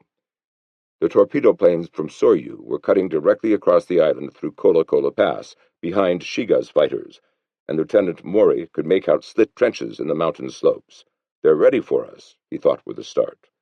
As he emerged from the pass, he swooped down at 130 knots, just clearing the barracks and hangars of Wheeler Field. Scanning the runway, he guessed there were 200 fighters packed in neat rows. He was stunned. He hastily calculated that with at least 5 airfields on Oahu, there would be 1,000 enemy fighters. His machine gunner began strafing the parked planes, probably the first shots fired that morning, and then Mori made for Pearl Harbor. To Lieutenant Mori, all planes looked like fighters. There were 231 Army planes of all types on Oahu, and 88 of these were under repair. Royal Vitusek, a Honolulu lawyer, and his 17-year-old son Martin were circling the island in the family Aranka when they saw 2 Japanese fighter planes, undoubtedly Shiga's, approaching. Vitusek dived under the raiders and headed for his home field to make a report. He prayed the Japanese would ignore his little plane. Shiga kept zigzagging toward Pearl Harbor. It reminded him of a Japanese box garden. The American ships looked bluish-white, unlike the gloomy gray of Japanese warships. How beautiful, he thought, like peace itself. In seconds he was past Pearl Harbor and over his target, Hickam Field. There wasn't a single enemy fighter in the air or taking off. The attack was a surprise. He looked around. Where were the torpedo bombers? Now was the time to strike. Just then, a dive bomber roared down on Ford Island, loosed a bomb, and zoomed up. A cloud of heavy black smoke billowed out of a hangar. It would obscure nearby Battleship Row by the time the torpedo bombers got there, and Shiga thought angrily, "What is that crazy helldiver doing?" The Japanese Navy pilots were so impressed by an American movie, Helldivers, starring Clark Gable, that they had adopted the name. To the west he saw a lazy line of torpedo planes. Why were they coming in so slowly? Like children trotting to school. They approached the big battleships moored along the southeast side of Ford Island. This was Battleship Row. 7 warships anchored together in 2 rows, 5 on the inside, 2 on the outside. The line of planes dumped their torpedoes like dragonflies dropping their eggs, and arced away. There was a pause, then a jarring explosion. The battleship Oklahoma shuddered. In seconds, 2 more torpedoes tore into her side, and she took a list of about 30 degrees. The next group of torpedo planes was Lieutenant Matsumura's, from Hiryu. His first view of Pearl Harbor was a forest of masts against the garish rising sun. They'd made it. "Look for carriers," he called through the voice tube to his observer. He dropped to 150 feet over a field of waving sugarcane. Helldivers were plunging down on Ford Island through clouds of smoke. "Bacca Yarrow," he muttered. How could they make such a mistake and obscure the main targets? Half a dozen planes converged on a big ship that looked like a carrier on the northwest side of Ford Island. "Damn fools," he repeated. "Who can they be?" Before takeoff, he had warned his men to leave this one alone. It was merely the 33-year-old target ship, Utah, her stripped decks covered with planks. He circled out above the sea and turned back over Hickam at 500 feet so he could come in on Battleship Row. His path cut across a long line of torpedo planes from Kaga and Akagi. Several were ablaze from enemy fire, but continued on to ram their targets. He'd have done the same thing, he thought, as he skimmed through towering fountains of water. He went down to less than 100 feet and started a run on one of the ships in the outside row. It was West Virginia. Usually, the pilot alone released the torpedo, but today, to make doubly sure, most navigator bombardiers were also pushing their release buttons. "Yoey! Ready," he called over the tube. Then, "Tay!" Fire. As the torpedo was launched, he pulled the stick back sharply. "Is the torpedo running straight?" he called to the navigator. He was afraid it might dig into the mud. Matsumura pushed in the throttle, but instead of making the standard left turn, climbed to the right. He kept looking back to keep his torpedo in view. In the oily water he saw American sailors. They seemed to be crawling in glue. He banked further and saw a column of water, geyser from West Virginia. This one moment was worth all the hard months of training. "Take a picture," he shouted to the navigator, who thought he said, "Fire," and ordered the machine gunner to open up. "Did you get the picture?" asked Matsumura. Without comment, the navigator took a picture of someone else's column of water. Lieutenant Maury, who had swept directly across Oahu, was still looking for a target. He hedgehopped over Ford Island, but finding only a cruiser on the other side, made a semicircle and came back just above the waves toward California at the southern end of Battleship Row. At the last moment, a breakwater loomed between him and the target. He climbed, circling over Utah, which looked as if it had been twisted in two, again went down to 15 feet, and came at California from a different angle. His radioman gunner took a picture of the torpedo explosion as Maury prepared to make his left circle to the assembly point. But his path was barred by a heavy pillar of smoke at the end of Ford Island, and he was forced to bank right, directly into the oncoming torpedo planes from Akagi and Kaga. He narrowly missed collision, and his plane rocked from the turbulence. Bullets ripped through Maury's plane like hornets. One set the navigator's cushion on fire, another grazed the hand of the machine gunner, but none hit the fuel tanks.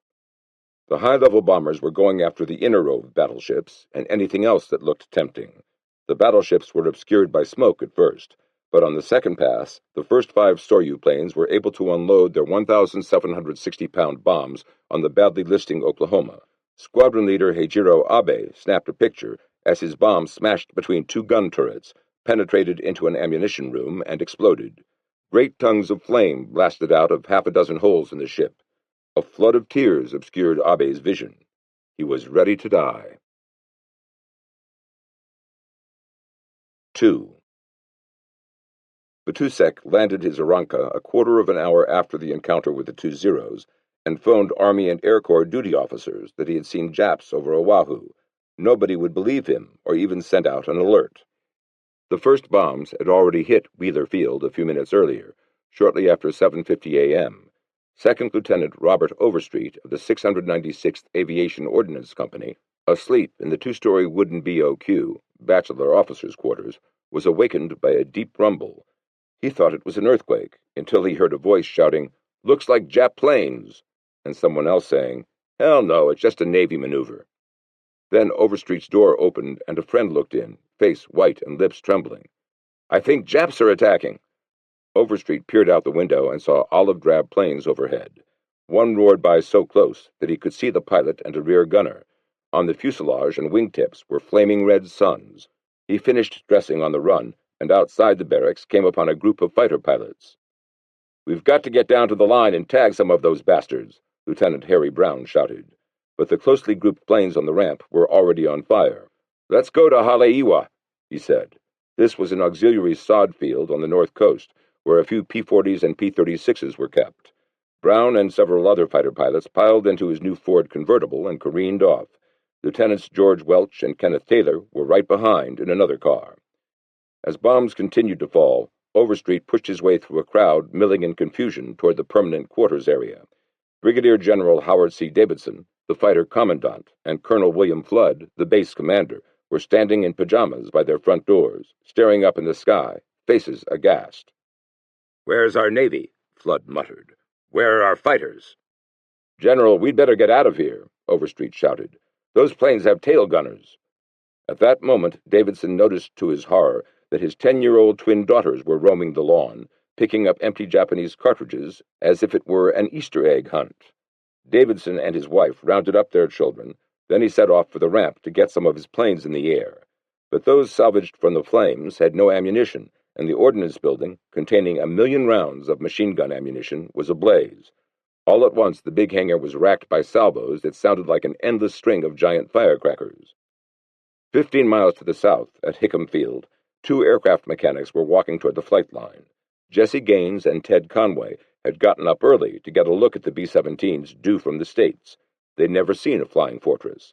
At 7:55, a V formation of planes appeared in the west. As they began to peel off, Conway said, "We're going to have an air show." Then Gaines noticed something fall from the first plane and guessed it was a wheel. "Wheel, hell! They're Japs!" cried Conway. As Gaines said, "You're crazy," a bomb exploded among the closely packed planes. The two started for the 3-storied barracks, Hickam Hotel. Gaines saw some gas drums and ducked behind them for protection. He felt something kick him in the rear. "Don't you know better than that?" a grizzled sergeant barked. "Those damn drums are full." Gaines headed for the ramp. Looking up, he saw bombs wobble down, each one aimed directly at him. He scrambled in terror, first one way, then another. Colonel James Mollison, Chief of Staff of the Hawaiian Air Force, was shaving when he heard the first bombs fall. He dashed to his office and phoned Colonel Walter C. Phillips, General Short's Chief of Staff, that the Japanese were attacking. "Jimmy, you're out of your mind," said Phillips. "Are you drunk? Wake up." Mollison held up the receiver so that Phillips could hear the explosions. Phillips was convinced, in fact, dumbfounded. "I'll tell you what," he shouted. "I will send you over a liaison officer immediately." Then the ceiling crashed all around Mollison. 2 miles to the north, in the center of Pearl Harbor, the first bomb was falling on the Naval Air Station at Ford Island. From his seat in a parked PBY, Ordnanceman 3rd Class Donald Briggs decided a plane from the carrier Enterprise had spun in. Then the ground erupted all around him, as a dozen more explosions followed in rapid succession. In the first few minutes, the Navy bases at Kaneohe and Ford Island, and the Army bases at Wheeler, Bellows, and Hickam, as well as the lone Marine base, Awa, were crippled. Not a single Navy fighter, and only some 30 Army Air Corps fighters, managed to get into the air. A moment after the first bomb fell, the Pearl Harbor signal tower alerted Kimmel's headquarters by phone. 3 minutes later, Rear Admiral Patrick Bellinger broadcast from Ford Island, "Air raid, Pearl Harbor.